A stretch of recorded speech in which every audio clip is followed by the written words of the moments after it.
For 2 years, Mu Qinglin carried a burden in her heart, frequently visiting the unregulated East Street's Red Gate alley to indulge in alcohol. On a chance encounter, she casually rescued a spiky little hedgehog whose charmingly brash personality captivated her. She encouraged its schooling and nurtured its growth, as the hedgehog, with a mix of tenderness and determination, pursued her affection. After untangling her inner turmoil, it vowed to accompany her for a lifetime. However, without any forewarning, it vanished from her life, leaving her in silence for many years. Chapter 1. Face Blindness. It was there last winter that a mere slip of paper lured me into an adult massage parlor. In matters of illness, Zhou Yi demonstrated far more devotion than she did in eating or sleeping. In the brief span of a month and a half into winter, she had caught a cold 3 times. One bout lingered for nearly a week, and before she could fully recover, she found herself succumbing to another. Just as she was beginning to feel better, her nasal passages became blocked once more. She couldn't fathom how a brief visit to the dumpling shop could lead to yet another cold. Was Lin Daiyu, the delicate flower of folklore, truly more robust than she? Zhou Yi felt utterly exhausted. Upon seeing her pass by, Grandma Meow from the dumpling shop called out cheerfully, "Xiao Zhou, we have pork and cabbage dumplings today. Would you like 2? Zhou Yi, feeling depleted, shook her head. "I won't eat. I can't taste anything." Noticing the unusual tone in Zhou Yi's voice, Grandma Meow expressed concern. "But it's only been a few days. Why are you feeling unwell again?" Before Zhou Yi could respond, her nose tingled, and tears began to flow uncontrollably. Grandma Meow, feeling sympathetic, quickly handed her a few warm dumplings to hang from her wrist and adjusted her down jacket's hood, saying, "Have you bought your medicine? Hurry home and warm up by the heater." Zhou Yi nodded, mustering her spirits to head back. The winter, coated in snow, was suffocatingly cold, and the wind sliced across her face like a knife.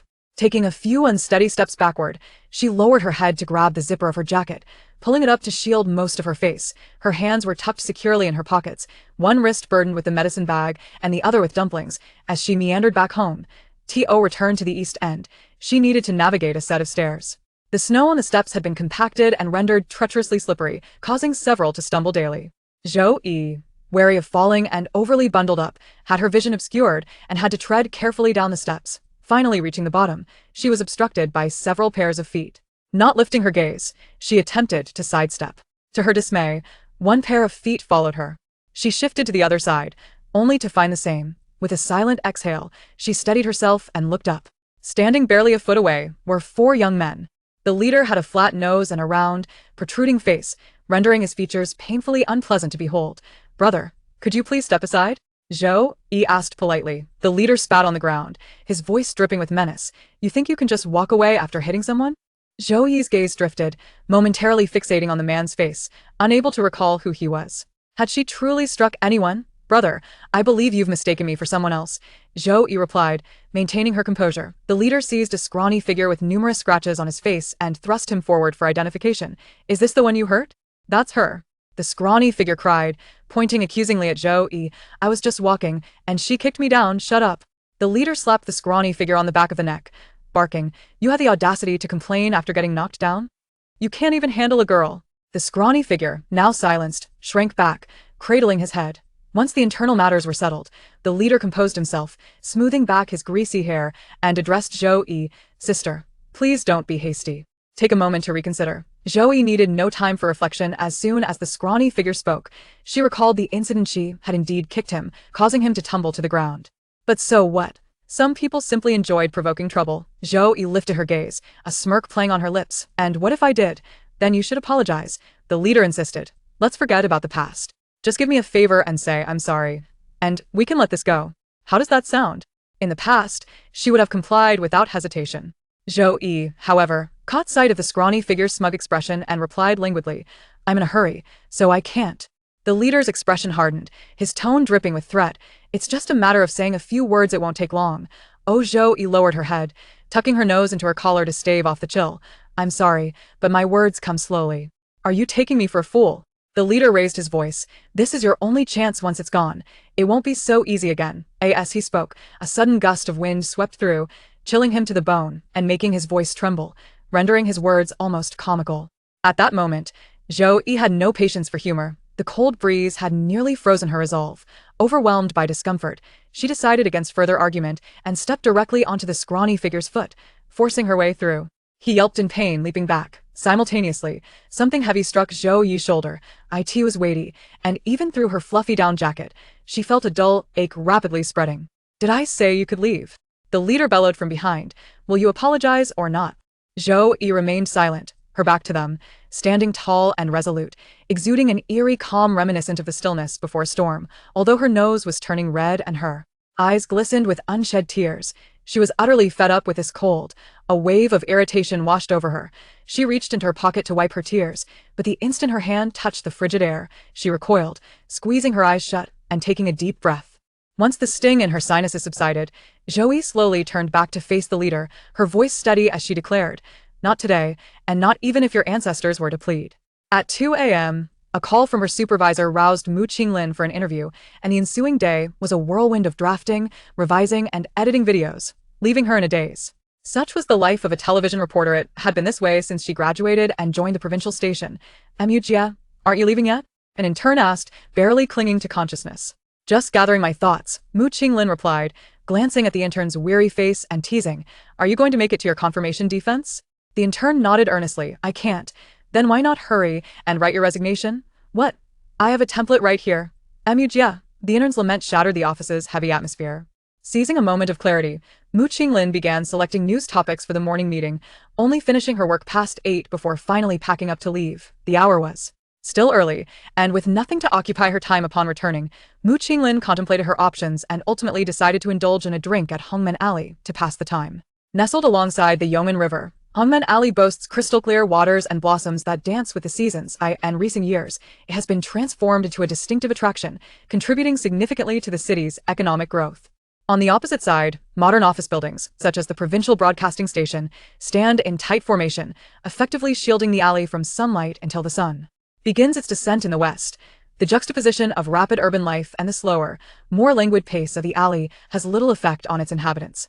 They take pride in the historical architectural style preserved since the late 1990s, living according to their own rules, with the government hesitating to intervene or make changes. Despite the stagnation and chaotic disorder reminiscent of years past, the area continues to attract attention, often making headlines for various infractions, leaving neighboring districts to regard it as a hot potato best left untouched.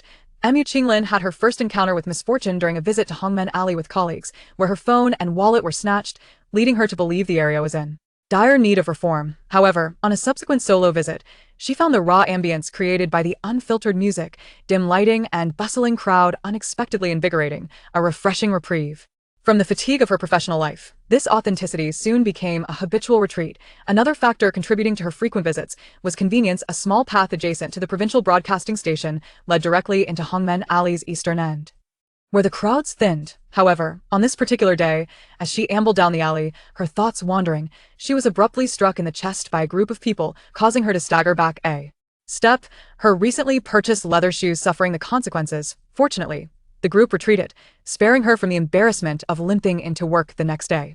"My apologies. I didn't expect someone to suddenly appear here. I owe you a step, and once I resolve this trouble, I shall repay it," one of the individuals said, as she inadvertently knocked off her hat. Mu Qinglin then realized the person who had collided with her was a girl, fresh-faced yet lacking in cheerfulness, as though she had been shoved forward. Without hesitation, Zhou Yi prepared to retaliate. Mu Qinglin glanced at the imposing figures opposite her, instinctively pulling her back while swiftly sidestepping to intercept a fist aimed at her, redirecting it into the rough concrete wall. The assailant cried out in pain, momentarily incapacitated, and the atmosphere shifted as the remaining members of the group exchanged uncertain glances, hesitating to act. An awkward silence lingered until someone finally reacted, rolling up their sleeves in preparation to engage. "What are you doing? Is it you lot again?" A nearby patrol officer bellowed. "Isn't a 20,000-word report enough for you?" The larger assailant, recognizing the familiar voice of the patrol officer, shivered and exclaimed, "Zhou Yi, just wait," before fleeing with remarkable speed, likely enough to make a national team coach envious. After the commotion subsided, tranquility returned to the surroundings.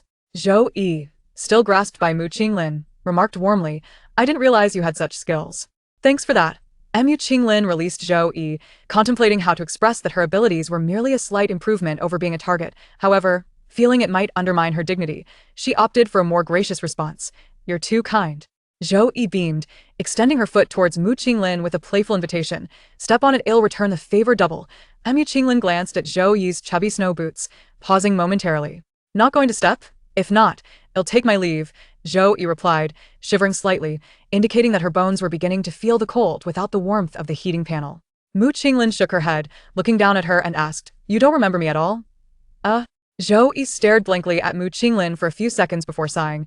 "I apologize, I sometimes experience sudden face blindness." Mu Qinglin let out a brief laugh, relaxing her shoulders and pointed towards a nearby dumpster, saying, "Over there, last winter, you tricked me into an adult massage parlor with a little note." Chapter 2. No, it is not possible. In this lifetime, the mere thought of me would evoke an overwhelming desire to obliterate me. Listen, does this even make sense? How could a diligent employee of a tattoo parlor for 2 years possibly resort to soliciting business for a disreputable adult massage establishment?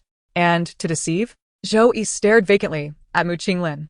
TSK, what a genuine expression. Truly, it seemed very authentic. Zhou Yi suddenly felt a twinge of uncertainty. Randomly grasping a few keywords from her memory, last winter, the junkyard, the massage parlor. Standing still, a chill enveloped her, and she instinctively shoved her hands deeper into her pockets to shield herself from the biting wind. Unfortunately, the medicine packet and bun still dangled from her wrist, rendering her motion futile apart from awkwardly rolling up her sleeves. As the cold wind began to numb her wrists, Zhou Yi's memories gradually resurfaced. It seemed there was a day when she could no longer endure her boss Tang Yuanzhou's maternal nagging. So she casually wrapped herself in a coat and dared to leave home. It was particularly frigid that day, and the coat, a so-called local specialty Tang Yuanzhou had brought back from his travels, was as thin as paper. She barely stepped outside before being overwhelmed by the cold. Yet, not wanting to return and face Tang Yuanzhou's scolding, she sought refuge in the junkyard. It was a dead-end alley, impervious to the wind, with a location that could be deemed quite advantageous. In that alley, she had her stray cats and dogs, those who wandered from who knows where, typically scurrying away once fed. That day, she deftly captured one for companionship. To be precise, it was a one-sided verbal onslaught. How delightful. No need to wash that furry little face. I envy your lack of shame. Why are you so dirty? Have you been digging coal behind my back during the day? Physical labor must be exhausting. Do you wish for a sausage? Just one, no more. Do you want me to feed you? Not a chance. This hand of mine is only good for patting your head. Has still thinking of biting me? You might just chip a tooth. It is terribly cold. Come here. Let your belly warm my hands. You are a stray cat. Is your plumpness befitting your status? Alas, let us speak civilly, don't leave. Zhou Yi, Having provoked Fa Kai, darted out of the alley while crouching. With her vision obstructed, she careened straight into someone else's legs, but thankfully, the individual remained steadfast, preventing her from toppling over. Yet, in those few seconds of hesitation, contemplating how to rise politely without losing face, her head suddenly felt heavy as that person firmly pressed her down by 2 inches. They employed the tactic of a failed escape, causing Fa Kai to tremble in fright. Accompanied by a distressed meow, Zhou Yi felt Fa Kai's claws firmly clutching her ears. A buzzing sound instantly drowned out the surrounding clamor, leaving Zhou Yi frozen in a deep bow, bending at a 90-degree angle. "Your cat?" a voice inquired from above. Zhou Yi blinked, regaining her senses, and affirmed. She raised her hand and, in an exceedingly slow motion, removed the fortune cat that seemed to be growing from her head, then pulled out the strands of hair that had become entangled in its paws, discarding them one by one before lightly scratching her scalp. Out of the corner of her eye, she finally noticed the unfamiliar woman standing before her.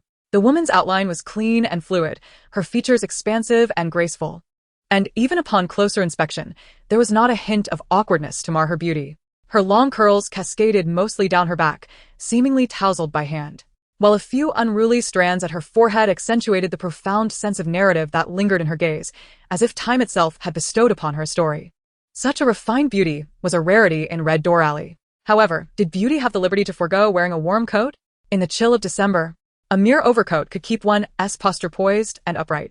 Zhou Yi discreetly hugged the fortune cat to her abdomen, attempting to conceal the puffy appearance of her down jacket, while silently assessing Mu Qinglin. A good person, but really, why place the cat on her head? Couldn't it be placed around her neck, or on her back? Why the head? If these thoughts were spoken aloud, they might come off as somewhat harsh. Zhou Yi held her tongue, swallowed her words, and simply said, "Thank you." Mu Qinglin stood beside Zhou Yi, clearing a path and advising her to keep a close watch, lest the cat wander off on its own. "It just started right under my feet. If I hadn't reacted quickly, you'd be chasing after it to retrieve its remains." Zhou Yi frowned. The fortune cat was not yet 4 months old, and if it dashed underfoot, it could spell disaster. Any lingering annoyance, she felt dissipated instantly. I understand. Thank you, she replied, feeling there was little more to say, and placed the cat on her shoulder, allowing it to burrow into the hood of her jacket. Unfortunately, having just experienced a moment of peril, the fortune cat's legs were still shaky. As soon as Zhou Yi let go, it flailed and began to tumble down, but Mu Qinglin, quick-witted and nimble, caught it just in time, safely placing it back in Zhou Yi's hood. There, without even twisting her face, she owed yet another favor. Zhou Yi felt a sense of injustice in leaving without reciprocation. Thus, she initiated conversation. Is this your first time here? Mu Qinglin vitrey her finger. Which had been pinched by the cat's paws and rubbed it. Can you really tell? Zhou Yi retorted. I can't, but I know everyone on the street. If I don't recognize you, you must be new. Mu Qinglin appreciated the subtle audacity in Zhou Yi's overly confident demeanor and decided to forego pleasantries. Do you know how to get to the best tattoo parlor on the street? Zhou Yi was about to snap her fingers in her pocket to respond when she caught a glimpse of something out of the corner of her eye. Her expression suddenly changed as she hurriedly advised, I suggest you don't go there. It could be deadly. It's fine. Your life isn't at stake. Mu Qinglin replied. Zhou Yi pauset, bejilderet. Why should I care? The agile figure in her peripheral vision was drawing closer. With little time to spare, Zhou Yi swiftly tore a small paper with an address from beneath a wall advertisement and handed it to Mu Qinglin, exclaiming, Here. With that, she hastily retreated, clutching the fortune cat in her hood. Reflecting on the events, everything became abundantly clear. The address indicated by that note leads to a rather disreputable Thai massage parlor. But can one truly blame her? The finest tattoo studio in Red Door Alley undeniably belongs to them, and she was eager to bring back a few more clients. Unfortunately, on that particular day, she had decided to run away from home. Not only was she exasperated by Tang Yuanzhou, but the coldness of winter had rendered her arms numb from the foredrip, prompting her to remove the needle without permission. Upon emerging from his tattoo session, Tang Yuanzhou discovered her mischief and pursued her with an intensity that suggested he might bury her alive. How could she dare to bring anyone to the shop now? After all, this very person had just saved her life. Perhaps this is what they refer to as a good deed gone awry. Zhou Yi sighed again and changed the subject, saying, I haven't seen you since. Our shop is quite easy to find. Your shop? Mu Qinglin asked with a smile. Do you have a grudge with the owner? Business comes knocking, yet you push it away. Adhering to the principle of keeping family disgrace private, Zhou Yi refrained from revealing the truth to Mu Qinglin, merely responding, Are you still getting tattoos? I can give you a 10 discount. Mu Qinglin retorted. Isn't that discount practically equivalent to just rounding down to zero? Zhou Yi smiled, maintaining a semblance of modesty and sincerity amidst the unfamiliarity. Okay, Mu Qinglin replied, let's go. Having such a sharp-tongued companion was certainly a better way to spend time than drinking alone in silence, she thought. Zhou Yi acknowledged with a soft leading the way. Her shoulders hunched and her pace languid, even slower than a retiree meandering through the streets. From behind, Mu Qinglin felt an inexplicable sensation that they might traverse only half a mile by dawn. Fortunately, Red Door Alley measured a mere 13 kilometers in total. As Zhou Yi stepped over the threshold, she gestured towards the weathered sign above them with her mind, proclaiming, This is the most impressive tattoo studio on the street. Buddha and Demon. Just as Zhou Yi finished her sentence, a robust male voice resonated from within. So you do know how to come back. The exclamation startled Mu Qinglin, causing her foot to freeze on the step as she hesitated, unsure whether to proceed inside, for she had never before witnessed something so ominously referred to as devouring. In contrast, Zhou Yi adeptly donned noise-canceling headphones and pulled her hat down to cover her ears, her movements swift and markedly different from her earlier sluggish stride. Soon, Tang Yuanzhou, with his buzz-cut and towering stature, approached Zhou Yi, more adeptly lifting her hat and removing her headphones, bellowing, You've been gone for ages just to buy cold medicine. If it weren't for the pharmacy owner calling me to check on you, I would have thought you'd run off to cultivate herbal seedlings. Zhou Yi's disguise had been unmasked, and she appeared rather displeased. Tang Yuanzhou snorted, his temper still simmering. Count how many times you've caught a cold this year. At this rate, should I be purchasing a coffin for you to keep on standby? Zhou Yi leaned back against the doorframe, speaking slowly and defiantly. How embarrassing. Do I really need an elder to lament for me? You. Who are you? Tang Yuanzhou's ire suddenly shifted towards the quietly observing Mu Qinglin. Tang Yuanzhou was nearing 40, having yet to master the art of self-care. His temper, however, seemed to escalate with each passing day. When in a foul mood, he would confront anyone in his path. Zhou Yi, fearing that Mu Qinglin might suffer unwarranted misfortune due to him, preemptively stated, I'm here for a tattoo. Without acknowledging Zhou Yi, Tang Yuanzhou's gaze fixated on Mu Qinglin. A sense of familiarity, washing over him. "It's you," he exclaimed, hastening towards her with palpable excitement. Mu Qinglin. "After a year apart, I almost didn't recognize you." Mu Qinglin smiled. "You've changed quite a bit too." "Have I gone pale?" Tang Yuanzhou pondered, stroking his chin as he reminisced. "When I first met you, I had spent over 2 months under the sun in the southwest. My skin as dark as the bottom of a pot." Mu Qinglin nodded, candidly affirming, "Indeed." Tang Yuanzhou burst into laughter. "Weren't you supposed to visit me after your time in Jiangping? Why the delay of a year?" Mu Qinglin's gaze drifted over to Zhou Yi, who appeared bewildered by the unfolding scene, and she chuckled. "I did come, but I didn't remember the address clearly, and ended up at a massage parlor." Tang Yuanzhou's anger flared. "Those rascals. Who are you cursing?" Zhou Yi interjected. "Xiao Jiu, let me introduce you to someone." Tang Yuanzhou suddenly turned around. Zhou Yi. Unable to mask her expression, glared unfavorably at Mu Qinglin, who had just revealed her identity. Upon being noticed by Tang Yuanzhou, her tone grew frosty. "What else with that look? Don't you remember the landslide incident I encountered while searching for inspiration last year? How could I forget?" She shuddered at the thought. Someone had offered a high price to commission a piece from Tang Yuanzhou, yet after 2 months of dissatisfaction, he abandoned the job to seek inspiration near the southwestern border, only to find himself trapped in a landslide for over 10 days, without a soul in sight. The only fate awaiting someone in such a desolate place would be to become prey for wild beasts. Fortunately, Tang Yuanzhou returned unscathed, recounting that he had been rescued by a passerby. "The person who saved me was Mu Qinglin," Tang Yuanzhou declared. Zhou Yi was taken aback, regarding Mu Qinglin with newfound respect, and sincerely expressed, "Thank you." Mu Qinglin had never regarded the incident as significant. To her, it was merely a stroke of chance, a simple act of kindness. "It was nothing, really," she replied with a smile. "Let us go inside." Tang Yuanzhou gestured for Mu Qinglin to enter. "Ideally, since I invited you, I would tattoo you myself. However, I usually specialize in traditional Japanese styles, which are often large and flamboyant, and typically do not attract female clients." Mu Qinglin understood and replied, "You needn't go out of your way for me. Any available artist will suffice, or—" Her gaze briefly passed over Zhou Yi. Tang Yuanzhou interjected, "Xiao Jiu is not suitable. Her designs are valuable, but her skills are lacking." Mu Qinglin hadn't intended to suggest Zhou Yi.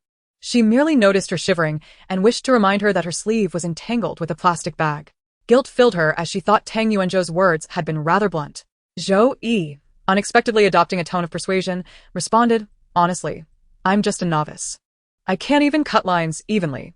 The psychological resilience was rather commendable. Suddenly, Mu Qinglin's interest was piqued. "I do not demand much," she remarked. Zhou Yi cast a glance at her before turning to sit on a chair beside the electric heater, effortlessly leaning back and propping up 2 legs of the chair.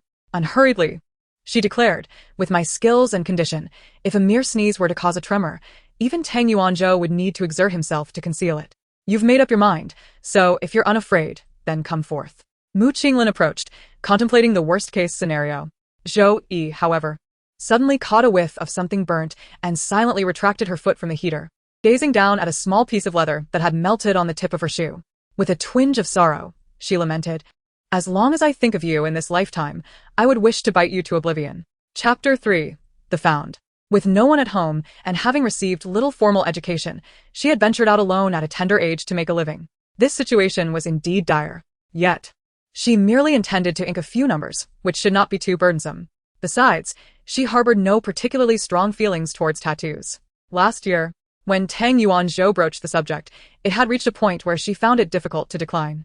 Subsequently, she had come to the parlor as promised, allowing Zhou Yi to coax her into the massage shop, cooling her nerves and dulling her initial enthusiasm. Hence, she had not inquired further. Today, she returned merely to accept Zhou Yi's invitation and pass the time. There was no need for anything extravagant. While tattoos certainly possess their unique allure as a form of expression, it is the deeper significance that holds true weight. Had she not learned her lesson after tumbling upside down last time, complaining for half a month about her coccyx pain? Tang Yuanzhou's sudden shout jolted Mu Qinglin back to reality. She followed his gaze, observing as Zhou Yi's prop chair legs were firmly pressed back to the ground by Tang Yuanzhou. Zhou Yi, unwilling to concede, pushed her feet against the floor, attempting to resist Tang Yuanzhou's authority. The outcome was predictable, an exercise in futility akin to a futile struggle of a sparrow against a mighty arm. After a brief standoff without resolution, Zhou Yi abruptly rose and walked towards Mu Qinglin while rapidly firing off questions. "Where do you want it? What size? Color or black and gray? A specific design, or an original?" Just in time, she reached Mu Qinglin. cradling a cushion in her arms and smiling as she gazed at her. "We only accept original designs here. I do not tattoo in color. Moreover, as you can see, I am currently unwell. My stamina is lacking. A small design might be manageable, but anything larger would be beyond my capacity." Mu Qinglin felt deprived of the space to make a choice. It was as though she were being dictatorial. "As compensation, you may freely choose from my gallery." Zhou Yi offered. Her collection, as Tang Yuanzhou had described, was valuable. Any large piece could fetch tens of thousands, or even more.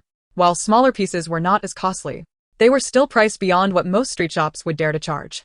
Today, she was willing to let Mu Qinglin choose at will, considering it a gesture to barter for the lives of both Tang Yuanzhou and his beloved cat. Mu Qinglin possessed little understanding of the tattoo industry. Lacking knowledge, yet aware that she did not harbor any particular demands, she simply requested the digits 0206 to be inked upon her shoulder, provided they were legible. She was led through a maze of corridors into a small room, where she took a seat. Zhou Yi stood nearby, preparing the pigments and disposable needles essential for tattooing. "Given the simplicity of these numbers, I shall forego the stencil and draft directly onto the skin," Zhou Yi explained. "Mu Qinglin, it's up to you." Zhou Yi turned back, her expression unusually serious. "Are you jesting with me? Once this is on, it becomes a lifelong commitment. If it turns out poorly, you shall regret it." Realizing Zhou Yi was displeased, Mu Qinglin adjusted her demeanor. "Tang Yuanzhou has spoken highly of you. He certainly doesn't regard you as poorly as you claim.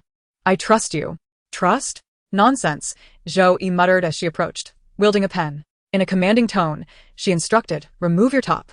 The abrupt shift in topic, coupled with such an odd request, momentarily disoriented Mu Qinglin, though she quickly complied and shed her outer garment. Beneath it, she wore only a thin sweater and a fitted bra. As she raised her arms to continue undressing, Zhou Yi whistled appreciatively. "Clean and radiant, simply perfect," she remarked. Mu Qinglin was cognizant of her own physique and felt no need for modesty. It was acceptable. Zhou Yi shook her head disapprovingly. "Acceptable? This is exquisite skin. I haven't encountered such quality in nearly a year." Mu Qinglin is smilafaltered. What? Zhou Yi leaned closer, her eyes sparkling with excitement, akin to a dog spotting a bun. "This texture, this grain, this muscle definition, what's this scar doing here?" Zhou Yi inquired, fixating on the pronounced scar on Mu Qinglin's shoulder. Still reeling from Zhou Yi's earlier compliment, Mu Qinglin replied with a hint of reluctance, "An accident." "What a shame to mar such beautiful skin," Zhou Yi lamented, her heart aching for the loss. Mu Qinglin found the situation amusingly absurd.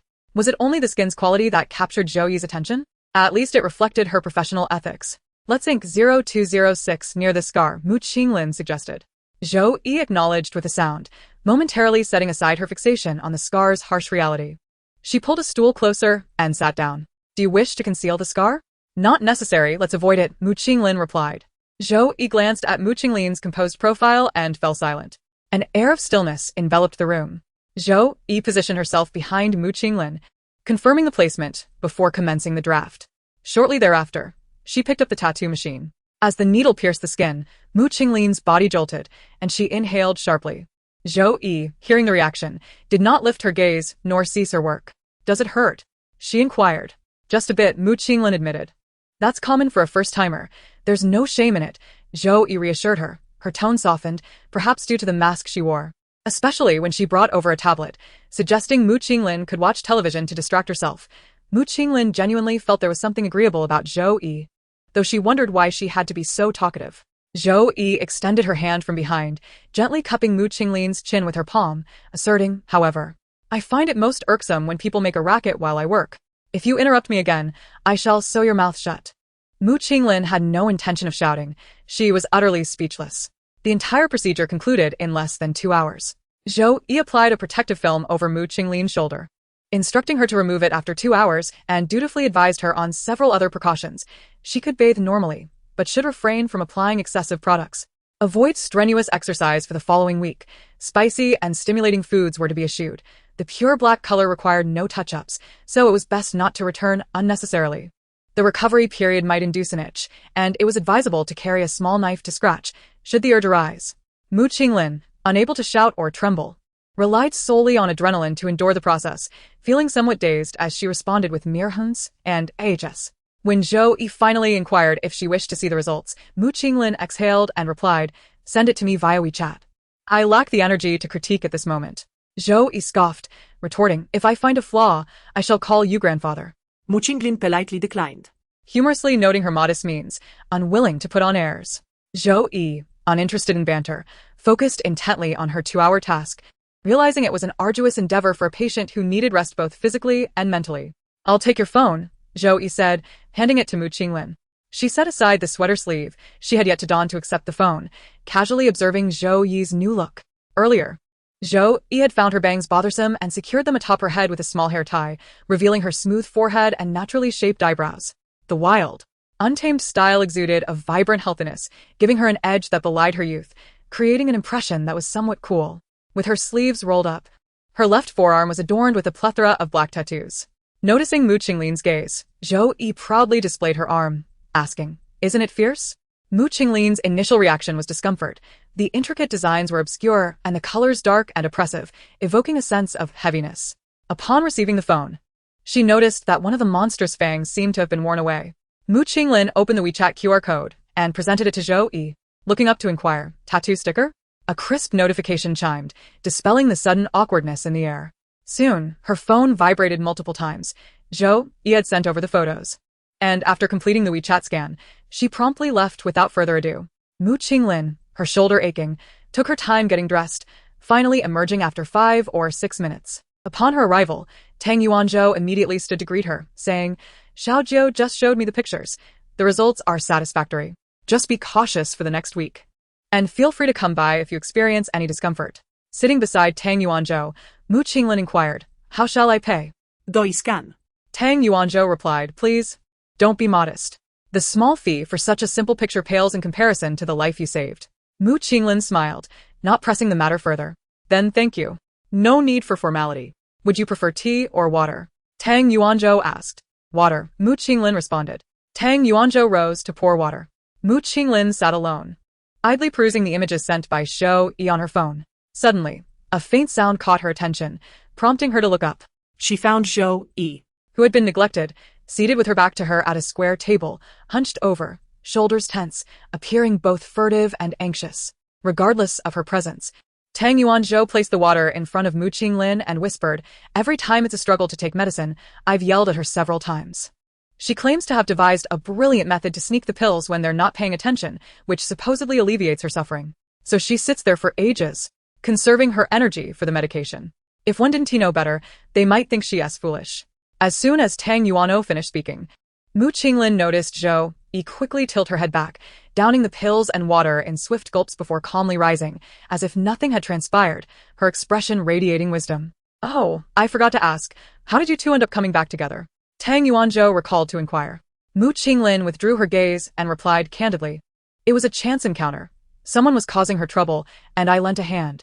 "Who?" Tang Yuanzhou squinted, her expression darkening. "The last time they tried to mess with me, I kicked him to the ground." This retort came from Zhou Yi, who stood behind Mu Qinglin, leaning against a pillar, not sparing her a glance. "Those scoundrels!" Tang Yuanzhou exclaimed in anger. "That kick should have been mine." Zhou Yi chuckled lightly, though it was hard to discern her amusement, adding, "It should be directed toward the direction of Yong'an River." With that, Zhou Yi exited the room carrying cat and dog food. Tang Yuanzhou's anger lingered. She suppressed it, fearing it would amuse Mu Qinglin. Xiaojiu had taken in numerous stray cats and dogs from the junkyard, and with her temperament, she loathed the heat of summer and the chill of winter, yet she still dutifully visited 3 times a day, ensuring they were fed better than herself. She personally selected their bedding from the market, putting in great effort. Who would have guessed that just a few days ago, amid changing a picture, a group of newcomers had taken away the only dog? By the time she finished her work and returned, all that remained were a pile of bones. What a disgrace. Mu Qinglin muttered softly. Though she had never owned a pet, she understood the heartache of caring for a dog only to have it devoured by others. Zhou Yi's mere kick was indeed a testament to her good temperament. "Since you care so much, why not keep them at home?" Mu Qinglin asked. In a place like Hongmen Alley, even a living person could be cornered, let alone homeless cats and dogs. Tang Yuanzhou sighed. "I worry it might bring me trouble." Xiaojiu was also rescued from the junkyard. "Don't let her tough demeanor fool you. She remembers everything. Whenever I suggest she take them home, she just laughs and changes the subject, saying, 'Brother, have you become addicted to picking up strays? One alone can drive you mad. Imagine if there were more. The roof would surely be lifted.'" "I see," Mu Qinglin reflected. Their shared understanding stemmed from their similarities and their reluctance to add further troubles. Holding her cup, she gently traced the surface with her thumb, pondering what was the situation between her and Xiaojiu. Dan Juanzu. With no one at home and having received little formal education, ventured out alone at a tender age to make a living. The world is far from a paradise. Each person bears their own burdens. Mu Qinglin was not particularly surprised by Tang Yuanzhou's words, yet one cannot simply dismiss the suffering of others with a smile. Isn't life quite good now? Mu Qinglin remarked. Tang Yuanzhou nodded in agreement, smiling as she responded, indeed. It's fortunate that I saved a bit of money in my youth, allowing me to rent this modest shelter from the wind and rain. Otherwise, I would have nowhere to stay, as if she were already of advanced age. At 35, when Xiaojiu first came, she would call me brother and father, complaining that I was shameless at my age. Just imagine that first day, consuming my food, using my things, living in my space, and still daring to criticize me. It made me question if I had adopted an ungrateful creature. Mu Qinglin and Zhou Yi, though not intimately acquainted, inexplicably felt that she was capable of such outrageous behavior. She's still young. Let her be, Mu Qinglin laughed. Tang Yuanzhou scoffed. Almost 19? Still young?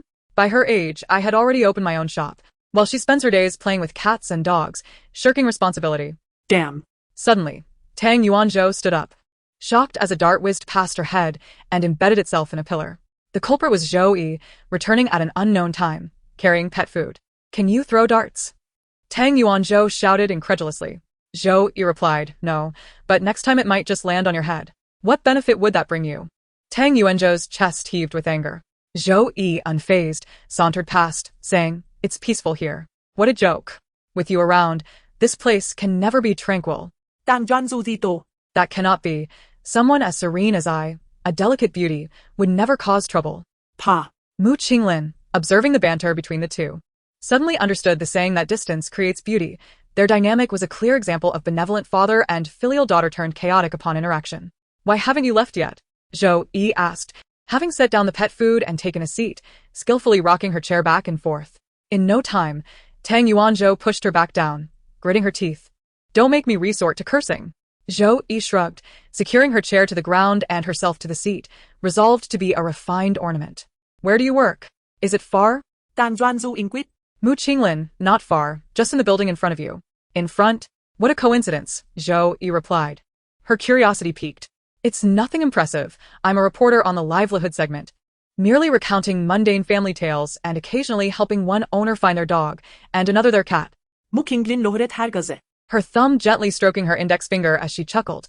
Just an ordinary person, passing the time. Chapter 4. Come here.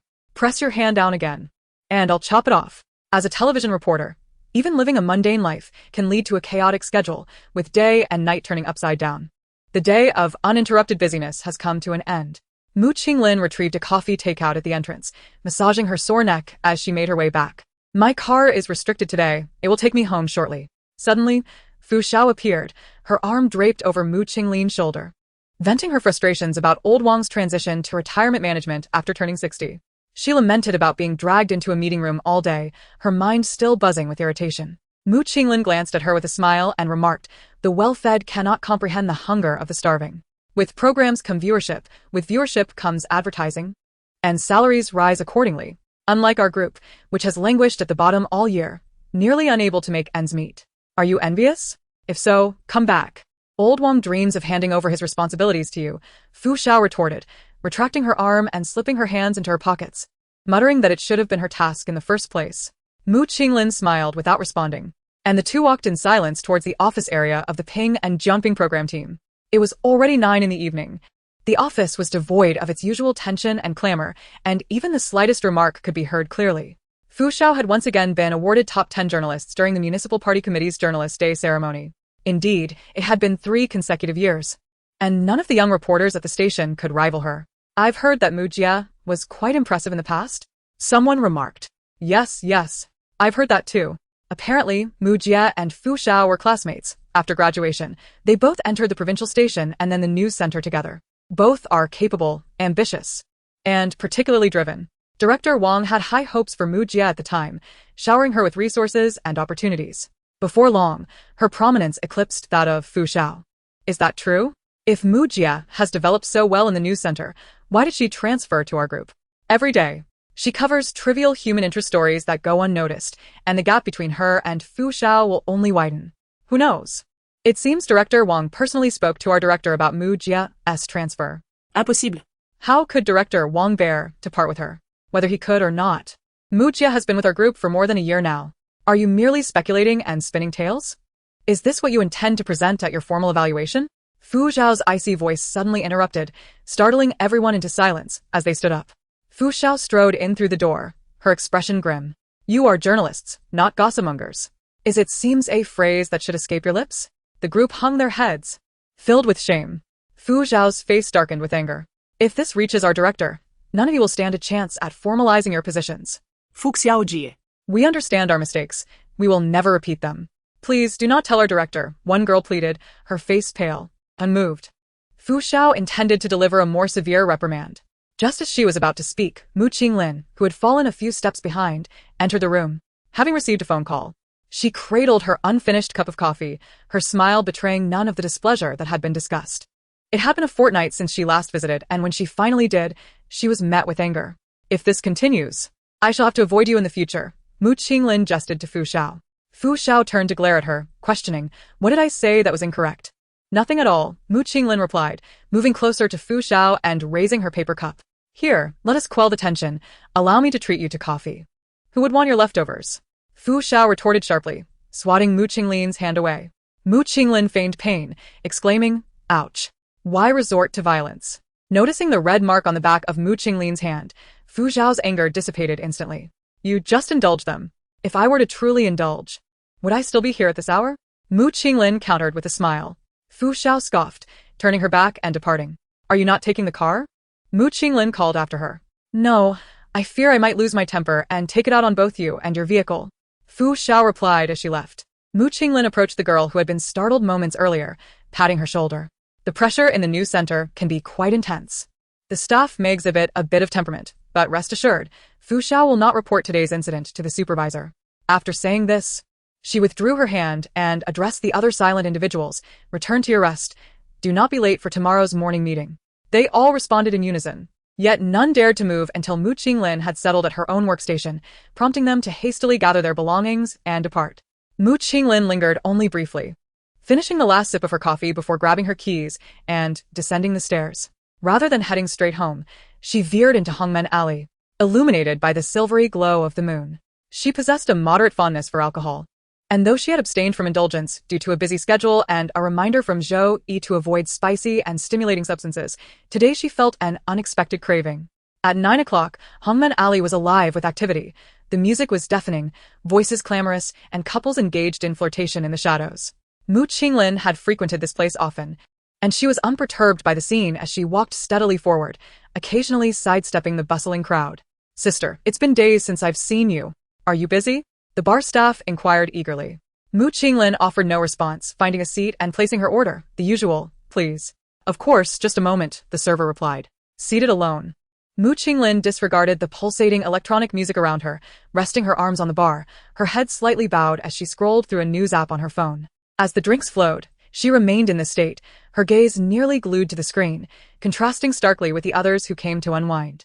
When intoxication set in, time seemed to stretch indefinitely.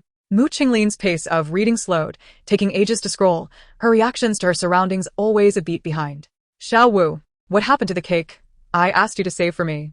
A figure in a server's uniform addressed the bartender beside Mu Qinglin, breaking the rhythm of her solitary revelry. The bartender turned sideways, retrieving a paper box from below, teasingly remarking, is this yet another gift for that little G from the tattoo shop? Chong, your pursuit skills leave much to be desired. It's been 2 years, and you still haven't won her over. Shut your mouth. She is my sister. Stop talking nonsense. Lu Chong exclaimed, fuming. The bartender quickly offered an apologetic smile. It was a slip of the tongue. I know you care for her. Hurry and deliver it. Lu Chong remained silent, engrossed in his phone. Midway through, the bartender leaned in, whispering, Chong, the boss has arrived and seems to be looking for you. Irritated, Lu Chong cursed under his breath, gesturing towards the cake. You go deliver it. The bartender replied, I have a pile of glasses to wash. I can't possibly leave. It's just a 10-minute round trip. Can't you find someone to cover for a bit? If it doesn't work out, my salary this month will be in the negatives. Fine. I'll help you deliver it, came a calm voice from the side. Both men turned to look at Mu Qinglin in surprise. Do you know Xiaozhou? Lu Chong inquired. Mu Qinglin pushed her phone forward, revealing her WeChat chat history with Zhou Yi. It was an exchange from several days prior, containing only 2 images of tattoo designs and Zhou Yi's earlier remark, if you dare to expose my tattoo sticker, you're dead. In response to this threat, Mu Qinglin had merely replied with an emoji. Okay. She truly hadn't leaked anything. She hadn't even opened the chat in days. However, she was showing it now merely to substantiate their connection.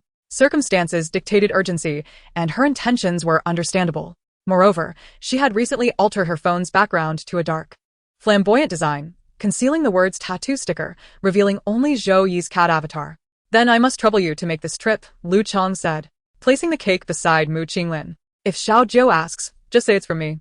She has been complaining of a bitter taste lately and refuses to take her medicine. A bit of sweetness might change that. Is she still unwell? Mu Qinglin asked. It's been over a week. No, Lu Chong replied, but she started coughing again the day before yesterday. Brother Yuan feared she might develop complications from the prolonged cough. So, he insisted on taking her to the hospital today for an injection. Since her return, she has been ignoring everyone. Or else I wouldn't be so anxious to get her something sweet. Mu Qinglin switched off her phone and stowed it in her pocket, rising to say, I'll go deliver it. Thanks. Today bar tab is on me, Lu Chong offered.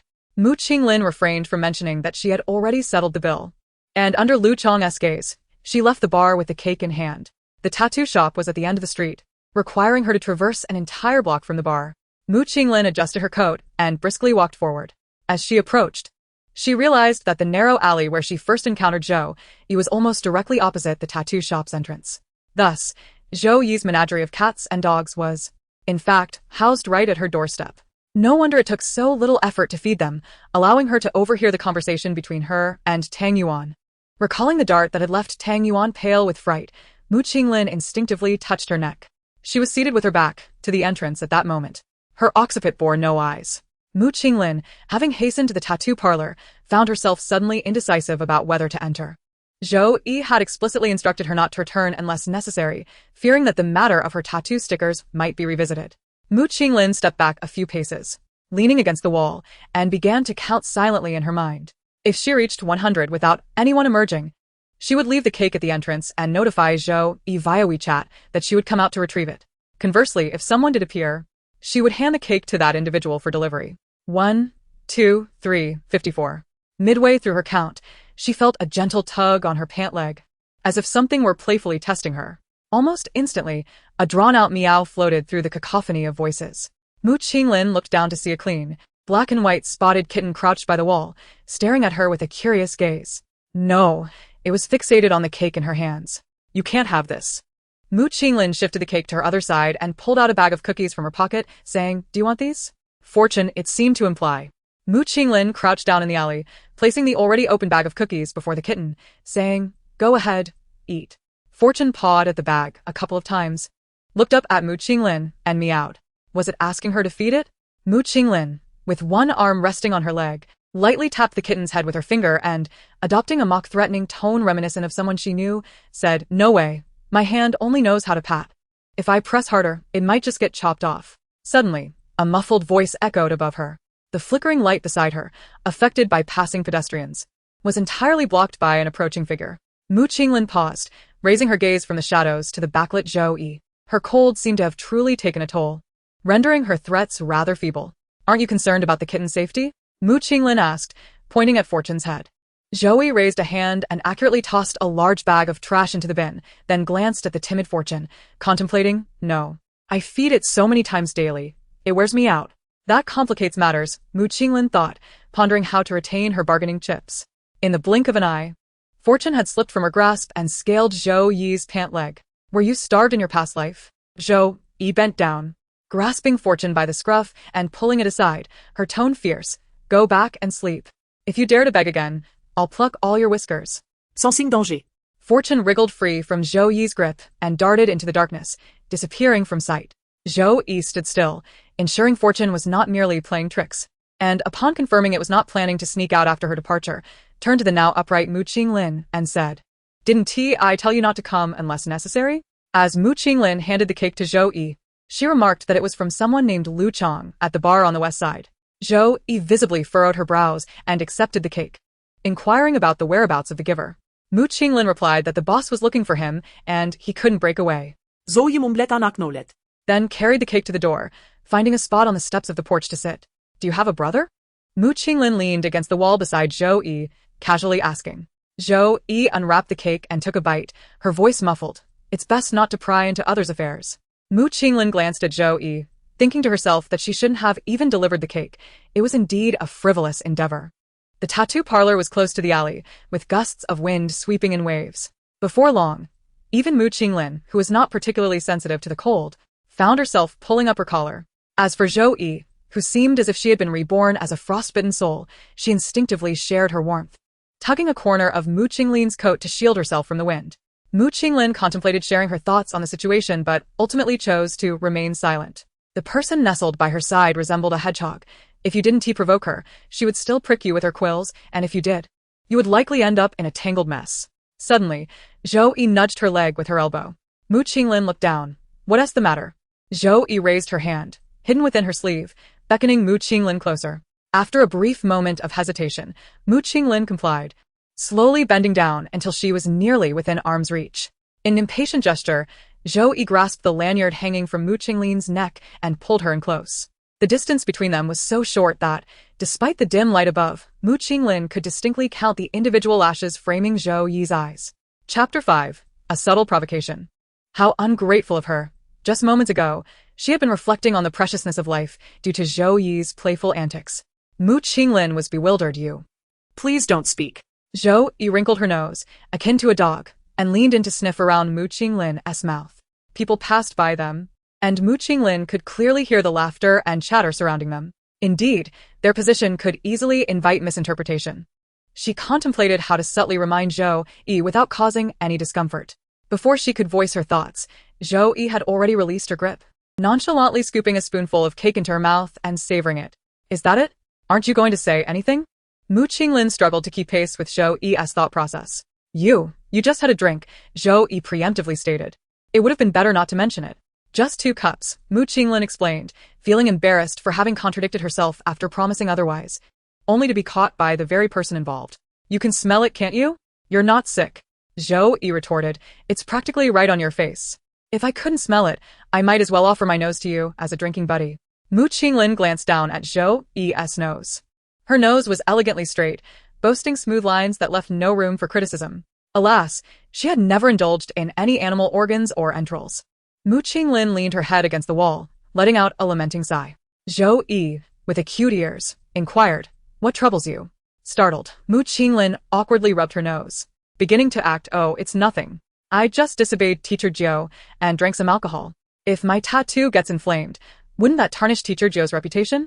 A twinge of guilt settled within her. Do you even believe that? Zhou Yi queried. What do you know? Mu Qinglin replied. Typically, when someone like you enters our establishment, I would strike them down without hesitation. 1 would meet their end, 2 would face a merciless demise. Mu Qinglin glanced up at the dilapidated sign hanging in the porch, a question sprouting rapidly in her mind. Is this a den of vice? How else could one speak of such violence with such confidence? Are you not eating? Mu Qinglin asked as she noticed Zhou Yi placing her barely touched cake on the floor. Zhou Yi released her grip on Mu Qinglin's clothing, resting her arms on her lap, feeling cozy. Such a freeloader, yet still complaining. Only a dog would turn its back so quickly. For a while, silence enveloped them. The chaotic sounds of the street filled the boundless night, lively yet not cacophonous.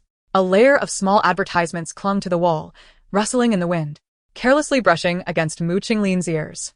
As she lowered her head to evade them, her gaze met Zhou Yi's, who had just been slumped over but now held a cat treat she had seemingly conjured from nowhere, enticing the curious feline named Fa Kai, who peeked from the alley.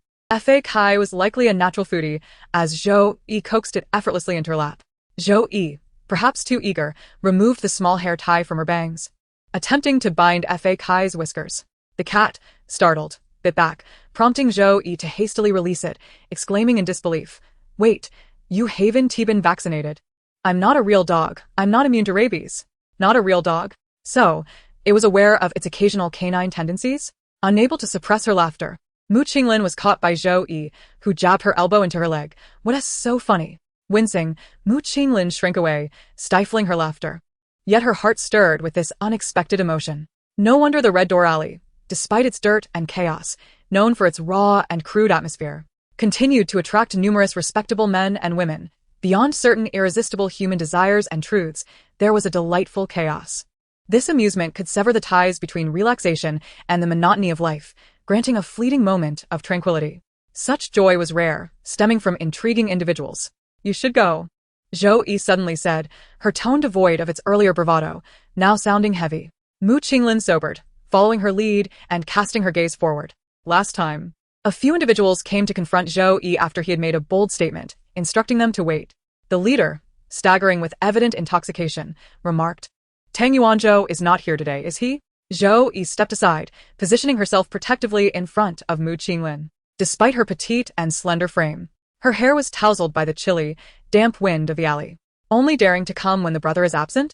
Zhou Yi's eyes glimmered with derision as she spoke. Shut your mouth, the leader shouted, jabbing a finger at Zhou Yi's nose. He is here, and I can easily deal with all of you today. Zhou Yi nodded, mockingly mimicking the leader's stutter. Oh, I'm so scared. She's mocking you. The skinny monkey chimed in from the side, stoking the fire. The leader, incensed, declared, Zhou Yi, I will count to 3.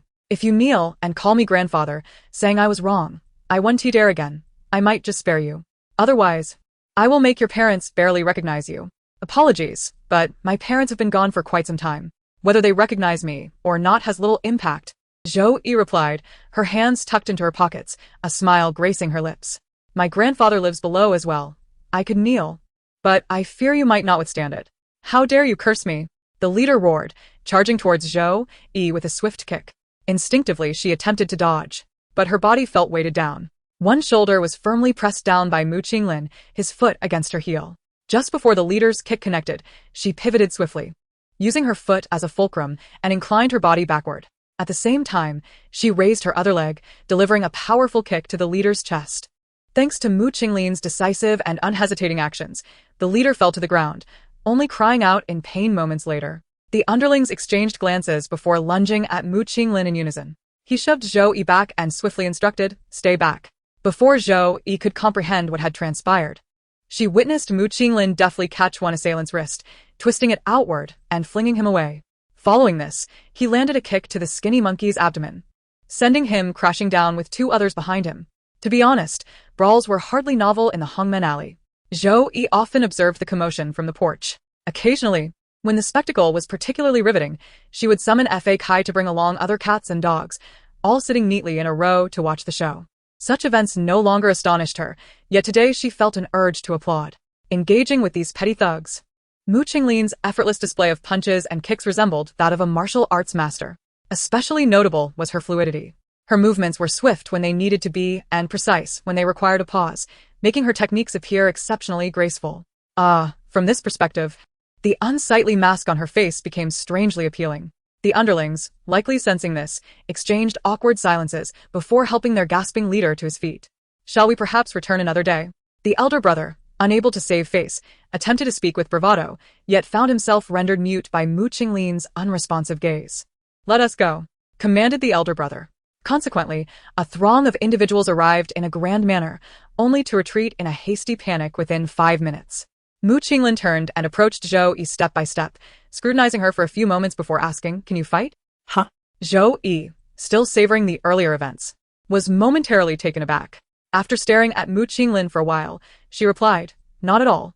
My brother says that even a scarecrow in the fields wrapped in a burlap sack looks more formidable than I do, and advised me to recognize my limitations early on, rather than waste time learning something so futile.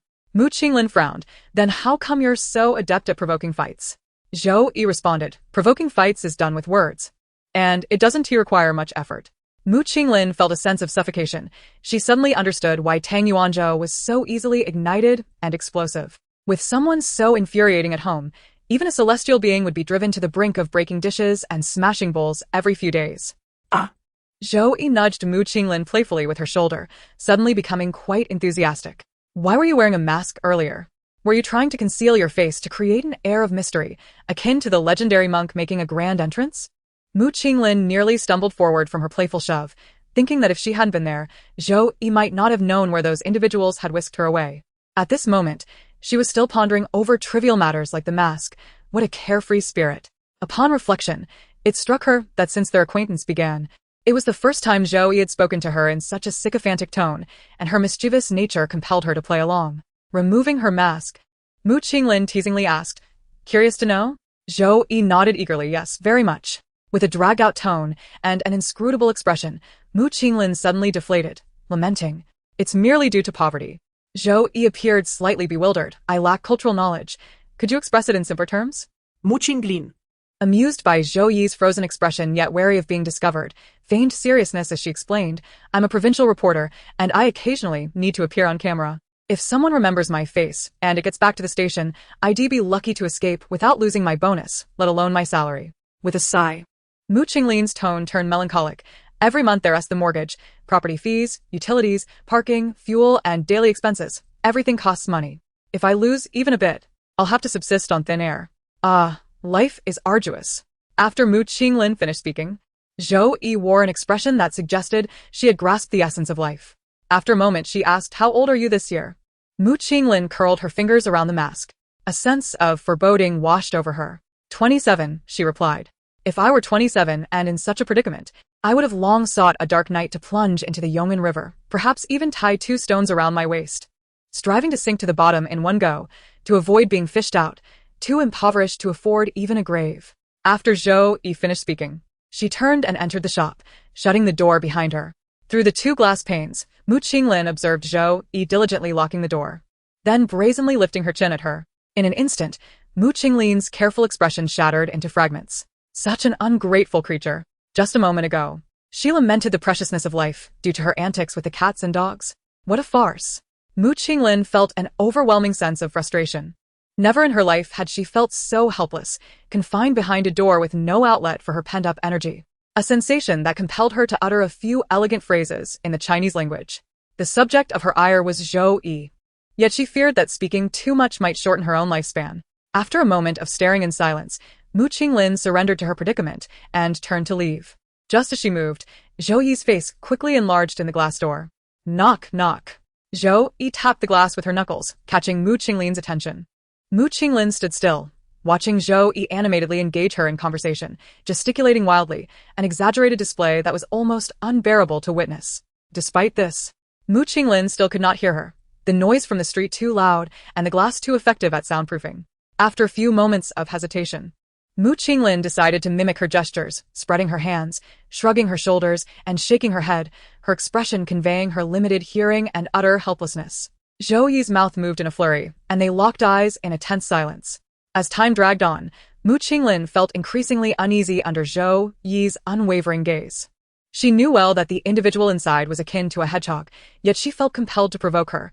Who was truly in the wrong here? Finally, Mu Qinglin chose to concede. Suddenly, Zhou Yi thrust her face forward, pressing it against the glass with such force that her nose became misshapen. Unconcerned with her appearance, she waved her hands while pointing downward, bellowing, "Trash! Trash!" Who is she calling trash? Mu Qinglin glanced down at her position on the street, while Zhou Yi stood 2 steps above her inside the building. Indeed, she was the one below. Was she the trash? Shocked, Mu Qinglin froze in place. "Help me throw this away," Zhou Yi shouted. Mu Qinglin's astonished gaze shifted sideways, realizing she was referring to the leftover cake. For a moment, she thought someone had the audacity to treat the heart of a bear and the gall of a leopard as a daily meal. Well, at least there was an awareness of environmental preservation. Mu Qinglin couldn't help but chuckle. It was quite absurd that a person of her age was reduced to feeling PTSD by someone so much shorter than herself. With that, she lost her desire to argue with Zhou Yi and bent down to pick up the cake box, making her way to the trash bin. Upon her return, Zhou Yi had vanished, leaving only 2 large thank you notes on the glass. The letters trembled like a sieve, indicating how hastily they had been written. Standing by the roadside, Mu Qinglin envisioned the comical scene of Zhou Yi, with all her might, puffing against the glass to write messages while she was away throwing out the trash, and all her earlier gloom dissipated. The inherent flaws of humanity. To be made a fool of yet still feel joy. Truly, it was quite absurd. With this thought, Mu Qinglin began to ponder how those who delight in seeking out trivial grievances were in dire need of a thorough reckoning. Mu Qinglin held her phone as she stepped outside, her voice faintly discernible amidst the bustling crowd. "Xiao, did your brother transfer to the 6th precinct last month? I need a favor. I almost got beaten up in Hongmen Alley today." Chapter 6, Fluttering. "Never mind. The embarrassment is hers to bear. Let the little mutt flutter about for a while. As the year draws to a close, an array of absurd news stories flood in. And Mu Qinglin finds herself consumed by a relentless schedule, darting between interviews and the editing room, or hunched over her laptop writing articles. The rhythm of work is akin to a stopwatch. Any pause could lead to complications. Finally, at lunchtime, Mu Qinglin could catch her breath. You can't even stop eating. How much do you love the news? Fu Xiao remarked, setting down her tray opposite Mu Qinglin, who was engrossed in her news app. Without lifting her gaze, Mu Qinglin replied, the world won't explode, and reporters don't take breaks. Maintaining a constant state of learning is a fundamental professional ethic for anyone in journalism. Stop, stop. Fu Xiao interjected, her head buzzing. We're on call 24 hours a day, year-round, and yet our salaries are only 2/3 of what political reporters earn. And don't even get me started on new media. Besides that, there are dozens of articles to write each month. Sometimes when the ideas dry up, the bosses are shouting behind us and the editors are pressing us from the side. It feels like we could lose our hair. As for taking a break, it's all about rescheduling, and we still have to adhere to normal attendance. What were we thinking when we chose this profession? Mu Qinglin silenced her phone and set it aside. It wasn't too late to switch careers. Fu Xiao, you only say that. Where would you go? By the way, what happened the other day in Hongmen Alley when you said you almost got attacked? Fu Xiao asked curiously. Wasn't Old Wang training us in mixed martial arts for a while? Was the other person that formidable, rendering your skills ineffective against a master? Mu Qinglin swallowed her rice and sipped her soup. I said I almost got into trouble. In the end, I didn't give them a chance. All right, what exactly happened? Fu Xiao pressed on. Mu Qinglin pondered for a moment, choosing not to divulge the details. Believing in the principle of respecting the elderly and caring for the young, an obligation for all. What? Fu Xiao was taken aback. Mu Qinglin refrained from elaborating and instead asked, any updates on the situation? No. Fu Xiao shook her head. My brother called this morning and said they've been monitoring Hongmen Alley for a few days without spotting any troublemakers. It's not like any other place. They wouldn't even consider detaining petty thieves. They couldn't muster enough grounds, even if they laid a mat on the beams. Mu Qinglin replied, all right, I understand. Please extend my thanks to Xiao Hui. Why thank him when nothing has come of it? Fu Xiao grumbled. If they can't even manage a small place like Hongmen Alley, I'll eventually strip him of that police uniform. Assaulting an officer is a crime. Mu Qinglin reminded her with a hint of friendship, then stood up. I must take my leave. You enjoy your meal. Fu Xiao looked in surprise at Mu Qinglin's empty plate and then at her own untouched food, feeling dejected. Do you not even need to chew your food? I'm pressed for time. Next month marks the first joint examination for the seniors across 8 schools. I've just received a notice to head over to West University-affiliated high school to gather some material, observing how the school addresses the conflict between the double reduction policy and the college entrance examination, reassuring parents in the process. Mu Qinglin glanced at his watch and remarked, I have an appointment at the school for 2:30, yet I have yet to prepare my interview outline. Fu Xiao, feeling fatigued, observed, it seems you have truly adapted to the demands of Ping and Jiangping, tirelessly dedicating yourself at all hours. Mu Qinglin chuckled softly. After 2 years, I still haven't fully adjusted. Taken aback, Fu Xiao waved his hand dismissively, urging Mu Qinglin to leave. Recently, Tang Yuanzhou had been burdened with a packed schedule, often working until 11 or midnight, leaving Zhou Yi rarely encountering him. Today, however, was different. Zhou Yi had just uploaded several newly completed illustrations to the gallery and, while leisurely nibbling on a banana, stepped out of the studio only to be surprised by the sight of Tang Yuanzhou leaning against a pillar, smoking. Zhou Yi greeted him with a casual mumble. Tang Yuanzhou extinguished a cigarette, opened the window for ventilation, and retreated slightly, stating, a breath of fresh air might provoke a cough. Zhou Yi, feeling somewhat self-conscious, edged along the wall and nestled beside the heating radiator, asking him, what brings you here? What about that sister with the heavy workload? She arrived at 6 this morning but had to pause due to unbearable pain. Zhou Yi responded with a no, noticing Tang Yuanzhou's unwavering gaze fixed on the television. He sensed the lack of interest directed toward him and discreetly adjusted his chair. Before he could start moving, he heard Tang Yuanzhou casually remark, a normal person's peripheral vision is nearly 90 degrees. Just a glance at her little actions, no need to beat around the bush, he added, seemingly unfazed by the effort it took to express this. Feeling bored, Zhou Yi inquired, what are you watching? A rerun of Ping and Jiangping. Zhou Yi slowly articulated the words, Ping and Jiangping, admitting, I've never heard of it. It's a public welfare program produced by Mu Qinglin and his team, Tang Yuanzhou clarified. Zhou Yi responded with an understanding awe. After sitting idly for a while, he strolled over and asked, What suddenly piqued your interest in public welfare?